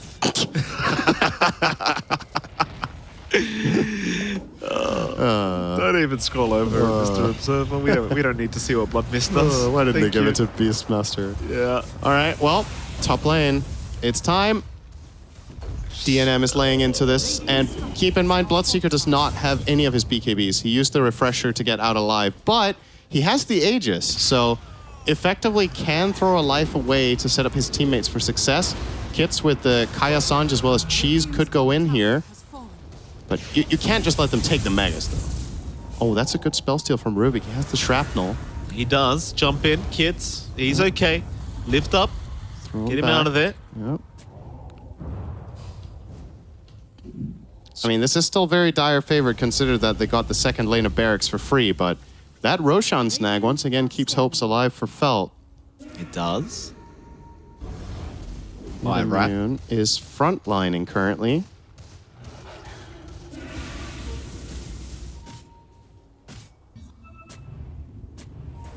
Ward's down. That'll be D-Ward. No, it was all a bait. The Hex is there. Hit immune. He gets lifted away, though. Solji will save. So they still go for more. Kits is doing really good damage. He This certainly Bloodseeker's is. going to be fast when he comes up. He's right in the back. Trying to get it out. TNM. Very low now. He's going to pop the Satanic. Kits has gone a bit too far. Kits is gone. Kits pressed every hotkey on his keyboard. He literally just threw everything around. And then he ran out. He had no more buttons left. I hit immune. Here he comes, though. Yep. All right, he's running right at DNM. He's toast. Yeah, Yep. DNM's gone. Yep. Next. Alrighty. We've got ourselves a game. The bash is there. Speed. Oh, nice save from Moose. Oh, Speed is gone. Moose. I mean, don't call it a comeback, but I mean, it's coming. it's happening. So, in all fairness, Kids had to buy back there and they expended their Aegis, but they survived. They get quite a lot of gold out of that exchange overall. What is happening? And I'm looking at, okay, so Beastmaster has now completed Octarine Core and he has a Timeless Relic in the backpack. So he's a lot stronger. I guess that Relic will go into Kits. We've got, what else do we have coming out? So Emperor, 2k gold. Curious what he's going to buy. And we're eyeing up a Lincoln's now on the Bloodseeker. This is, yep, this is quiet. Where? This is I insane. don't know. I mean, it's still a Dire's game to lose, but Dire's middle tower It- is under attack. you got to be a little bit cautious as DNM at this point. Like, he was invincible, and now he's showing some weakness. Once they get on top of him, and Ember is... Oh, Giant. Also getting caught out here. That's a free one. Is gonna go down. That's a free kill. And that's a mid-tier 2. So another 3k gold swing here between that kill and the bounty and the tower. Dire's middle tower has fallen. Are they... Yo. They're going high ground. They are hitting the enemy base. They are gonna try for this team. I mean, I can't believe it. If they actually make a Get back. comeback, They're going to try for this. Get back. They tried for a good half second. they did good. Yeah. The Well- fact that they're still in the game is really good. Yeah. You don't say. Well, the panelists, they were not Felt believers, except Nomad, who was very convinced. Oh, absolutely. He was like, you guys don't think Felt is going to win? I am positive, when the others said this is a 5-red 4-stat game. Which is saying something, considering he was constipated. You know, just having that much faith. Yeah, I've heard it, like, it unlocks parts of your brain that aren't available otherwise. I see. Did you know we only use 99% of our brain? What if we use the other 1%? Constipation. That's when you unlock that last percent, and that is the one where you truly transcend. Mid lane, 5-rat. They're gonna smoke up. Now this is dangerous territory, right? Because if you Yeah. lose this team fight, Oh, Rubik also has Octarine Core. he does. All right, well, Bloodseeker's close to that. Lincoln's, does Ember Find the buy anything? telescope. Yum. I feel like this game is kind of dead even, honestly, and it isn't in reality because there's a 2 racks advantage, but it's on such a knife's edge. If Dire team dies, how many buybacks do they even have? They have Sniper and DK, I think. Here we go. Does Tusk buy back? He does. Okay, so 3 buybacks. Keep in mind, no Aegis up this time though. So if Hidden gets caught out, Yep. he does have buyback. There's your Hex out. They've caught the Bloodseeker the first time. Fade's going to jump in to try and help out. There is a lift up, but the Bloodseeker still in trouble. He's going to die. We'll have buyback available, but may need to commit it ASAP. Giant is gonna die. There's your buyback. He wants to take this fight now. Bloodseeker still has lingering move speed from that kill. He's really, really fast. That's a dead DK. Yeah, speed's gone. In for more. DNM will be able to TP out. The Rupture will do nothing. Moose also just finding the tree line. Though I say that, he gets out of the tree line, but nevertheless, he is okay to TP out. That was a really big buyback though. Aegis is not available until in 2 minutes at the very earliest, so One more kill on Hit Immune is game over. They have a very clear path to victory now for 5-Rat. Kill off this Bloodseeker once and you're done. Probably. Looks like Felt just want to take it to him. They're going to smoke up the Beastmaster. Has Roar ready again. With that Octarine Core, this is a 40-second cooldown. Pretty nutty. Octarine plus Spell Prism. They have to be a little bit careful not to get overzealous here, because if they jump in the enemy base and buybacks are available, they have no access to that information. We obviously know they have these. They try to jump them in the enemy base and Bloodseeker dies, they just throw the game away. So this is a very delicate moment. Albino Zebra has placed wards here, and they do see them with their sentry. Sniper's gonna try to deal with it. Roar is there, DNM. He gets caught out. Kit has got the chain. Oh, shit. DNM's underneath the T-Full Tower. Satanic Pop isn't enough. Kit's just trying, but he can't get the tower. Oh, he can. Oh, he gets the damage. But he's got buyback. No way he's getting out He's too. got buyback available. Refresh. Can Kids get out of here? He refreshes everything, but he's got no mana. He's got no mana. He gets lifted up. He's all right. The bushwhack. Oh, no. Dude, holy shit. The saving grace here for 5-Rat is that DNM is cold as ice and didn't buy back there. There's a lot of players in the world that buy back there on that sniper, but he held it, and I think that could become crucial for their chances of staying in this game. Because now that is not a guaranteed fight win for the Radiant, killing off that sniper later down the line. Roche spawn, 30 seconds at the earliest. What a game. I am still dumbfounded by the fact that this got to this point. They're That up is to actually, it's actually ridiculous. that we're here. 39% now. Yep. And given the momentum, it doesn't feel like it's 39, right? Like, you've got to think about it from 5-Rat's position as well. Like, the way these fights have been going, they might feel like the game is in a worse state than it actually really is and start making wrong plans for their next move.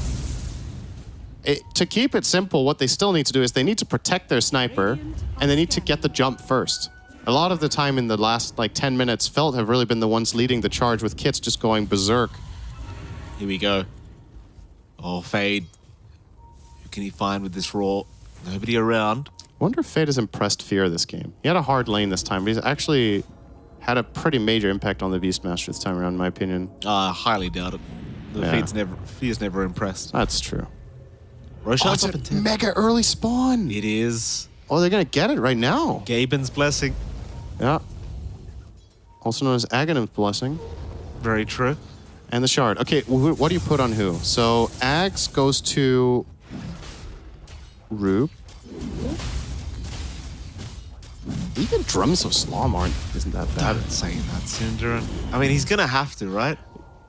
You're not putting in a BS. So it's Drums of Slom, it's Eyes in the Forest, or it's Rubik's Axe, right? So It has to be Rubik.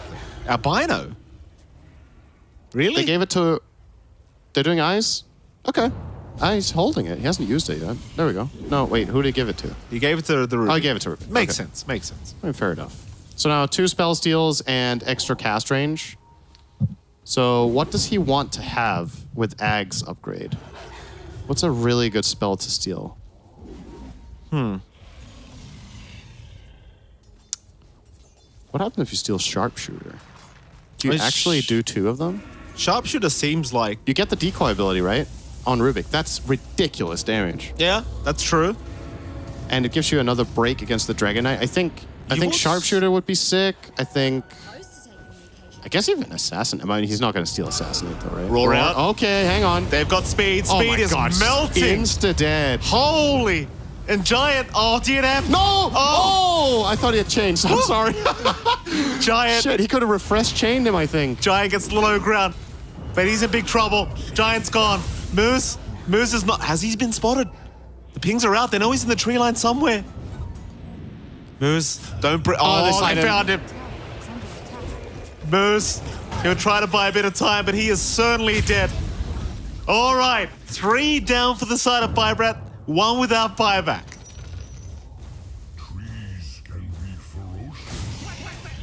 I mean, something special might happen this game 3. It already has, quite frankly. Yeah. I mean, at this point, this is a Radiant favorite game. All the momentum is theirs. They keep finding the jumps every single time with the Beastmaster Hawks. They just get in there, get the job done. And the crazy thing about all this, Bloodseeker doesn't even have a damage item yet. Look at really. Plus. It's gonna... Yep, there you go. 62%.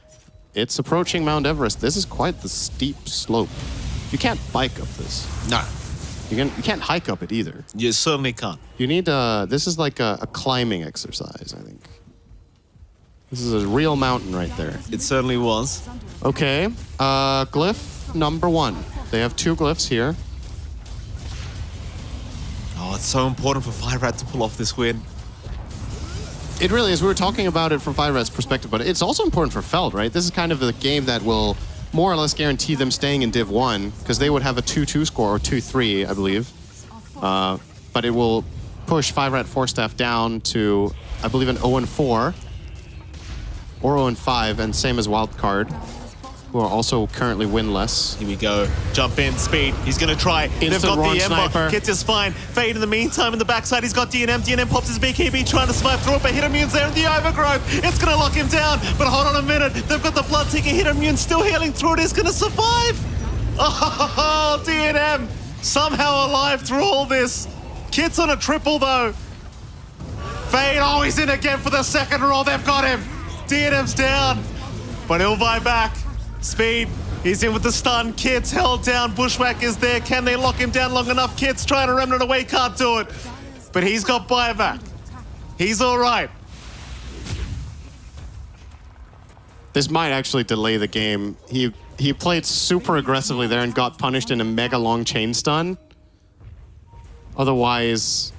Okay, Here we go. They're gonna roar buyback. They've got another one. Roars out. Chains are out. Speed locked down. Speed. He might just die back here, but they'll go after DNM instead. That's over. That's going to be it. Oh my god. Phil have done it. Won this game. Oh, they have done it. I can't believe it. I can't believe it. And somewhere in the green room, Fear is sick right now, knowing Fade just won the game for Phil. DX is the call. Okay. That's a backwards XD syndrome, in case you weren't aware. I was not expecting the last game of the day to be one of this kind. Like, there's just so many things about this game. Like, the way they end up winning it, the fact that this gets close, the way they win the fights, the way they itemize, the way they steal the Roche, you know, like everything that had to come together, that felt like almost divine intervention. I mean, it wasn't like it was a 99% to 1, okay? It's not like this game was like unwinnable, but considering the human element, the momentum in the game, everything was going right forever for Firat. And then they just dropped the ball and felt somehow pull this game back. That was something. It was something. Panel, please explain to us what the hell happened in this game 3. Well, felt they managed to pull off the seemingly impossible, a huge swing in game number 3, and poor old Firat Forstaff, this team cannot catch a break. Just when it looks like they've finally got a series under their belt, they can start looking to climb their way out of relegation, it all comes crumbling down around them. And it all started with, well, with what, Fear? Do you want to start at the comeback, or do you want to start at the beginning of the game? Nah, tell me about the comeback. Tell me about the Poggy moment first. Well, I don't know the exact comeback moment, but I'll tell you how they got back into this game. And it really just came off the same issues Firat Forstaff had last tour, even though they have different players. Going high ground, right? Every single time they go to the high ground, you buy back one hero on Felt. You turn the fight. You did that several times in a row. They killed the Ember, he bought back, won the fight. Killed the Bloodseeker, he bought back, won the fight. And every time they got a bunch out of that. They got more building barracks revenge after losing their own, but they also got buybacks from the other side. And they continuously doing that over and over again, end up getting the Roche, and the game gets crazy. And that particular fight, just before it went to the low ground, it all started off with a classic tier 4 dive with the sniper. All's good. Oh, we lost our Aegis. No this problem. Is the Ember Let's buyback disengage. fight. And this is the Ember buyback fight. So, these two fights turned out the entire course Unlucky of the game. dash. I feel like it's a throwback to Bait Rebellion in game 1. You ready for the Bloodseeker buyback, boys? Because here it comes. You're going to the high ground. Here comes the buyback. Let's leave. Oh, you can't leave. You're playing versus a Bloodseeker. Same story. And unfortunately, they weren't able to connect with these buybacks into killing them again and trying to end the game. So, like, these buybacks ended up proving to be very useful because you just couldn't get the diebacks. And if you can't get the diebacks, they get the Roshan, they get the cheese. All of a sudden, their buyback timers are back again. They have refresher orbs online, and that's just basically how they came back into this game. Yeah, all it needed was a little bit of patience with the high ground push, and things could have gone swell. It could have been over 20 minutes ago, but no, it could have. No. Yeah, But- 5 out 4 stuff. There's a reason they are in this relegation zone, and struggling to finish out games is certainly one of those reasons. And these heroes are so scary in the late game as well. Not only the cores of Bloodseeker, Ember Spirit, and Beastmaster, but also your supports, Treant and Rubik, are pretty brutal in the late game as well. So this was a full 5-man roster, which was just primed for a comeback here in this final game. And yeah, unfortunately, the sniper ended up just kind of running out of steam as everyone just jumped upon him here at the end. Yeah. The final big death, and then the GGs came out. Yeah, 49,000 gold swing. that's a lot. That's a lot of gold. That's quite a few It's schmeckles. even more because I saw 20k at one point. It was probably even more, but that is a massive swing. And it started with that one high ground push. I felt like that was the game-defining moment because it wasn't repairable.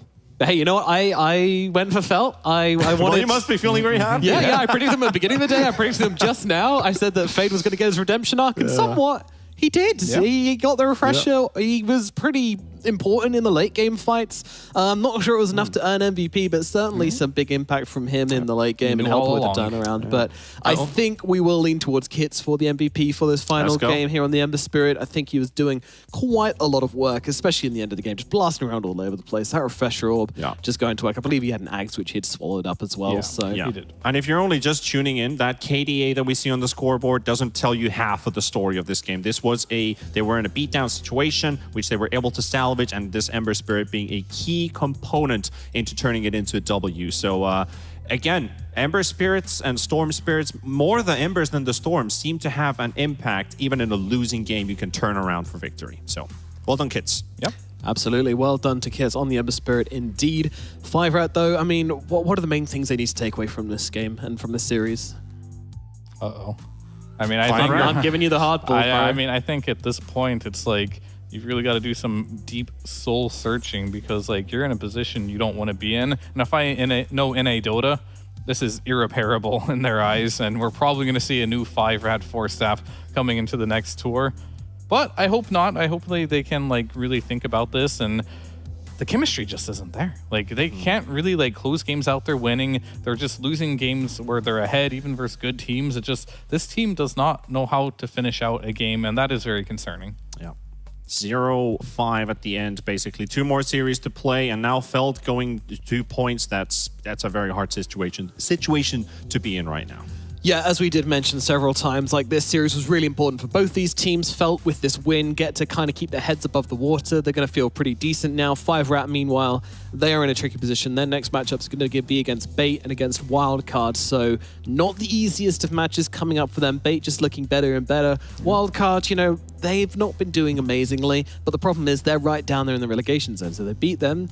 Doesn't really change a whole lot, unfortunately. I mean, that match could potentially not matter as well at Yep. the end. We'll see. We shall see indeed. Well, I mean, that game just went on for such a long time that like it kind of felt like the players must have been getting inside their own heads. I mean, how do you stop yourself from just kind of, you know, letting the nerves take over? Because it did, the players knew how much it meant. I mean, Fear is like a statue. He Yeah. will not I'm not let asking the any wrong guy. emotions. Yeah. I was gonna say, And I'm not nerves the pro taking player over? either. I'm But, not- Emotions? What a... but I believe there's some control to emotions where your teammates come to the rescue. Like, don't worry. It's okay. You know, just quick words, erase the situation, keep moving forward. I think that's maybe one thing, teammates helping you out. I mean, I was literally attached to a heart rate monitor during TI1 in a base race, and my heart rate didn't change. So unfortunately, I can't help you out. Okay. You're literally stoic. You're literally a machine. Okay. Well, we do now have an interview available, so we get to talk to the coach of Team Felt and find out exactly his takes on how this game went. So, firstly, nice easy win for you guys. How are you feeling after that? Yeah, that was super easy. Like, third game. Yes. I mean, I don't, I still don't know what happened. Like, actually, no idea. what is your like main drive in this team then? Are you more gameplay focused or mentality focused as the coach? I think like I help them to develop first of all. we are only like upcoming team, not like TSM or something. In terms of draft, I'm helping them as well. Hero pool, like pretty much everything. Replays, team talk, whatever All you want. aspects. Indeed. So when you're watching this last game then, did you believe in the comeback? Did you think it was possible, or were you kind of preparing for the worst?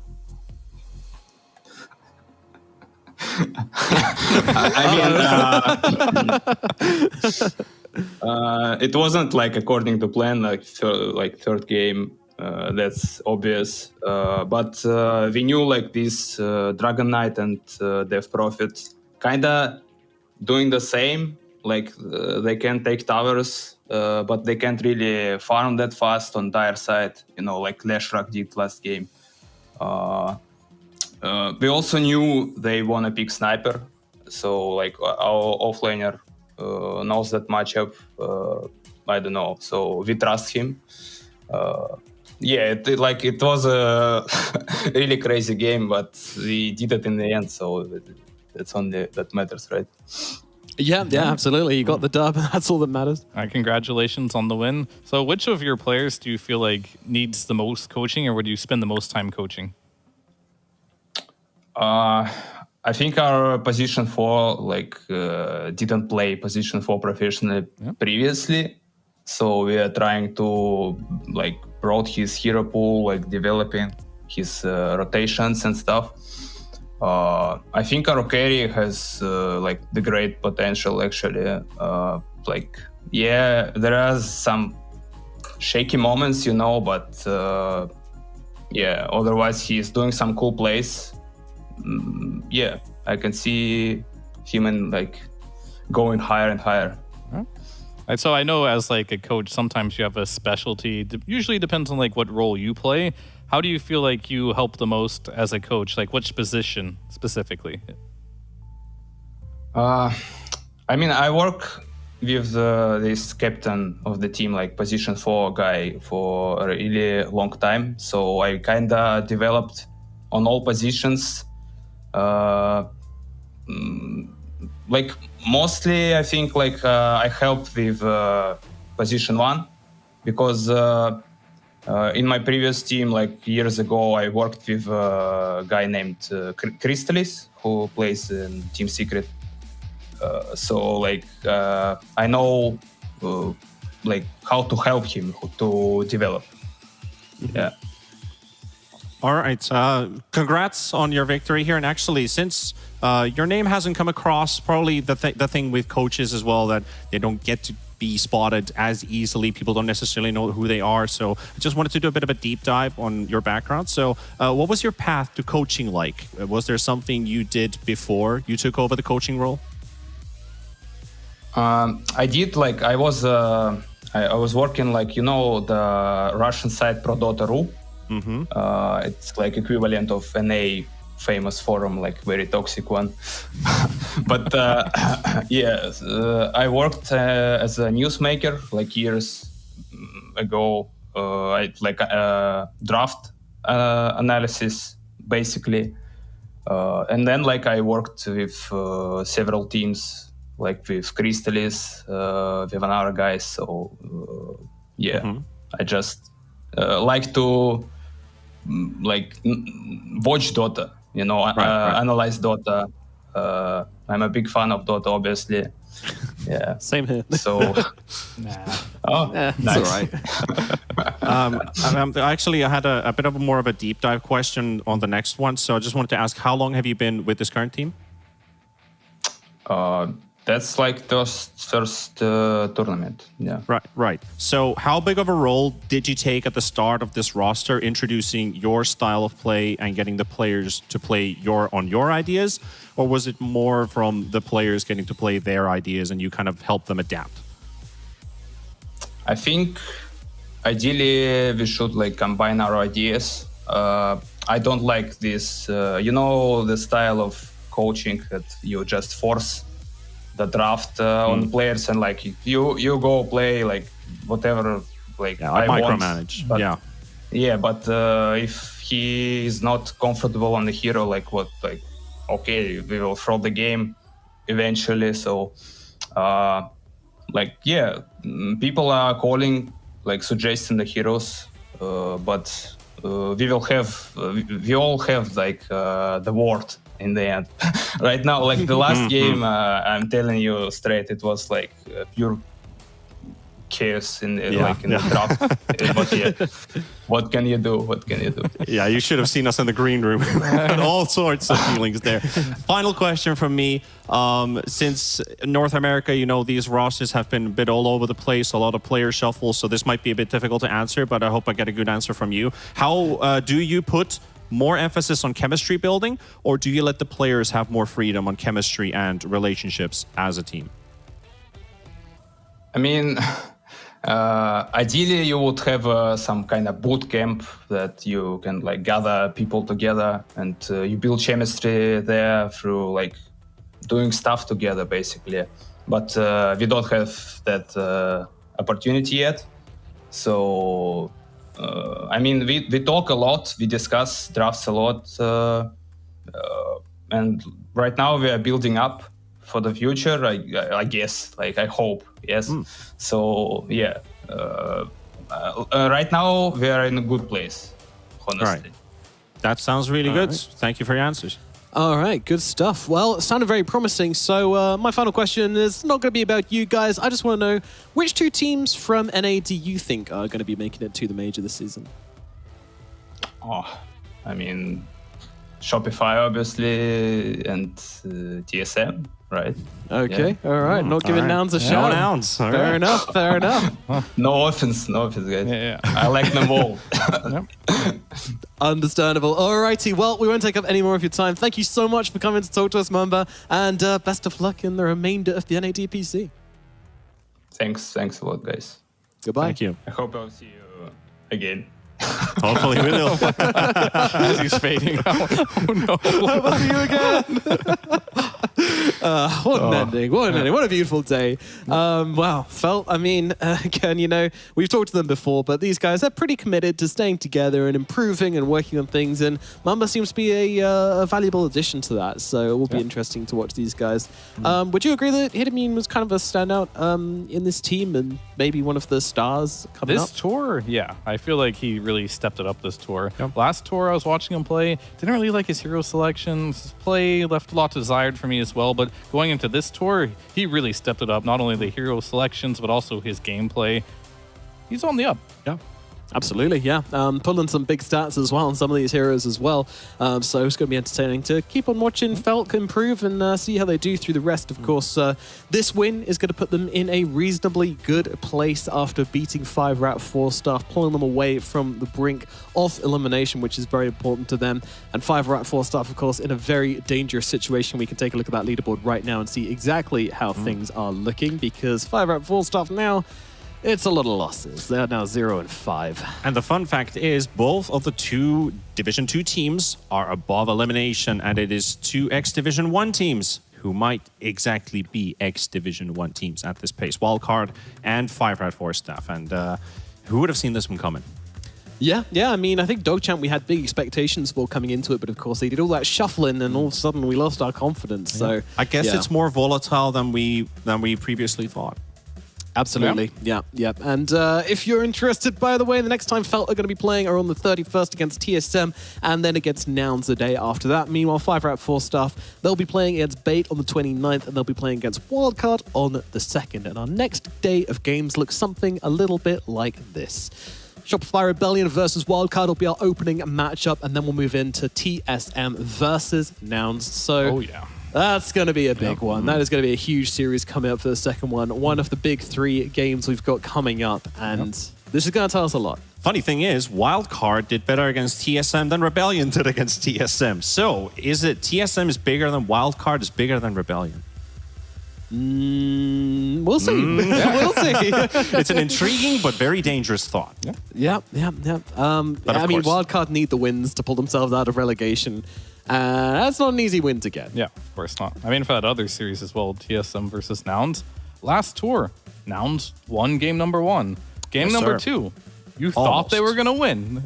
I mean, they even said to themselves they thought they were going to win. They threw the game, ended up losing the series, I guess tilting a little bit into that last game there.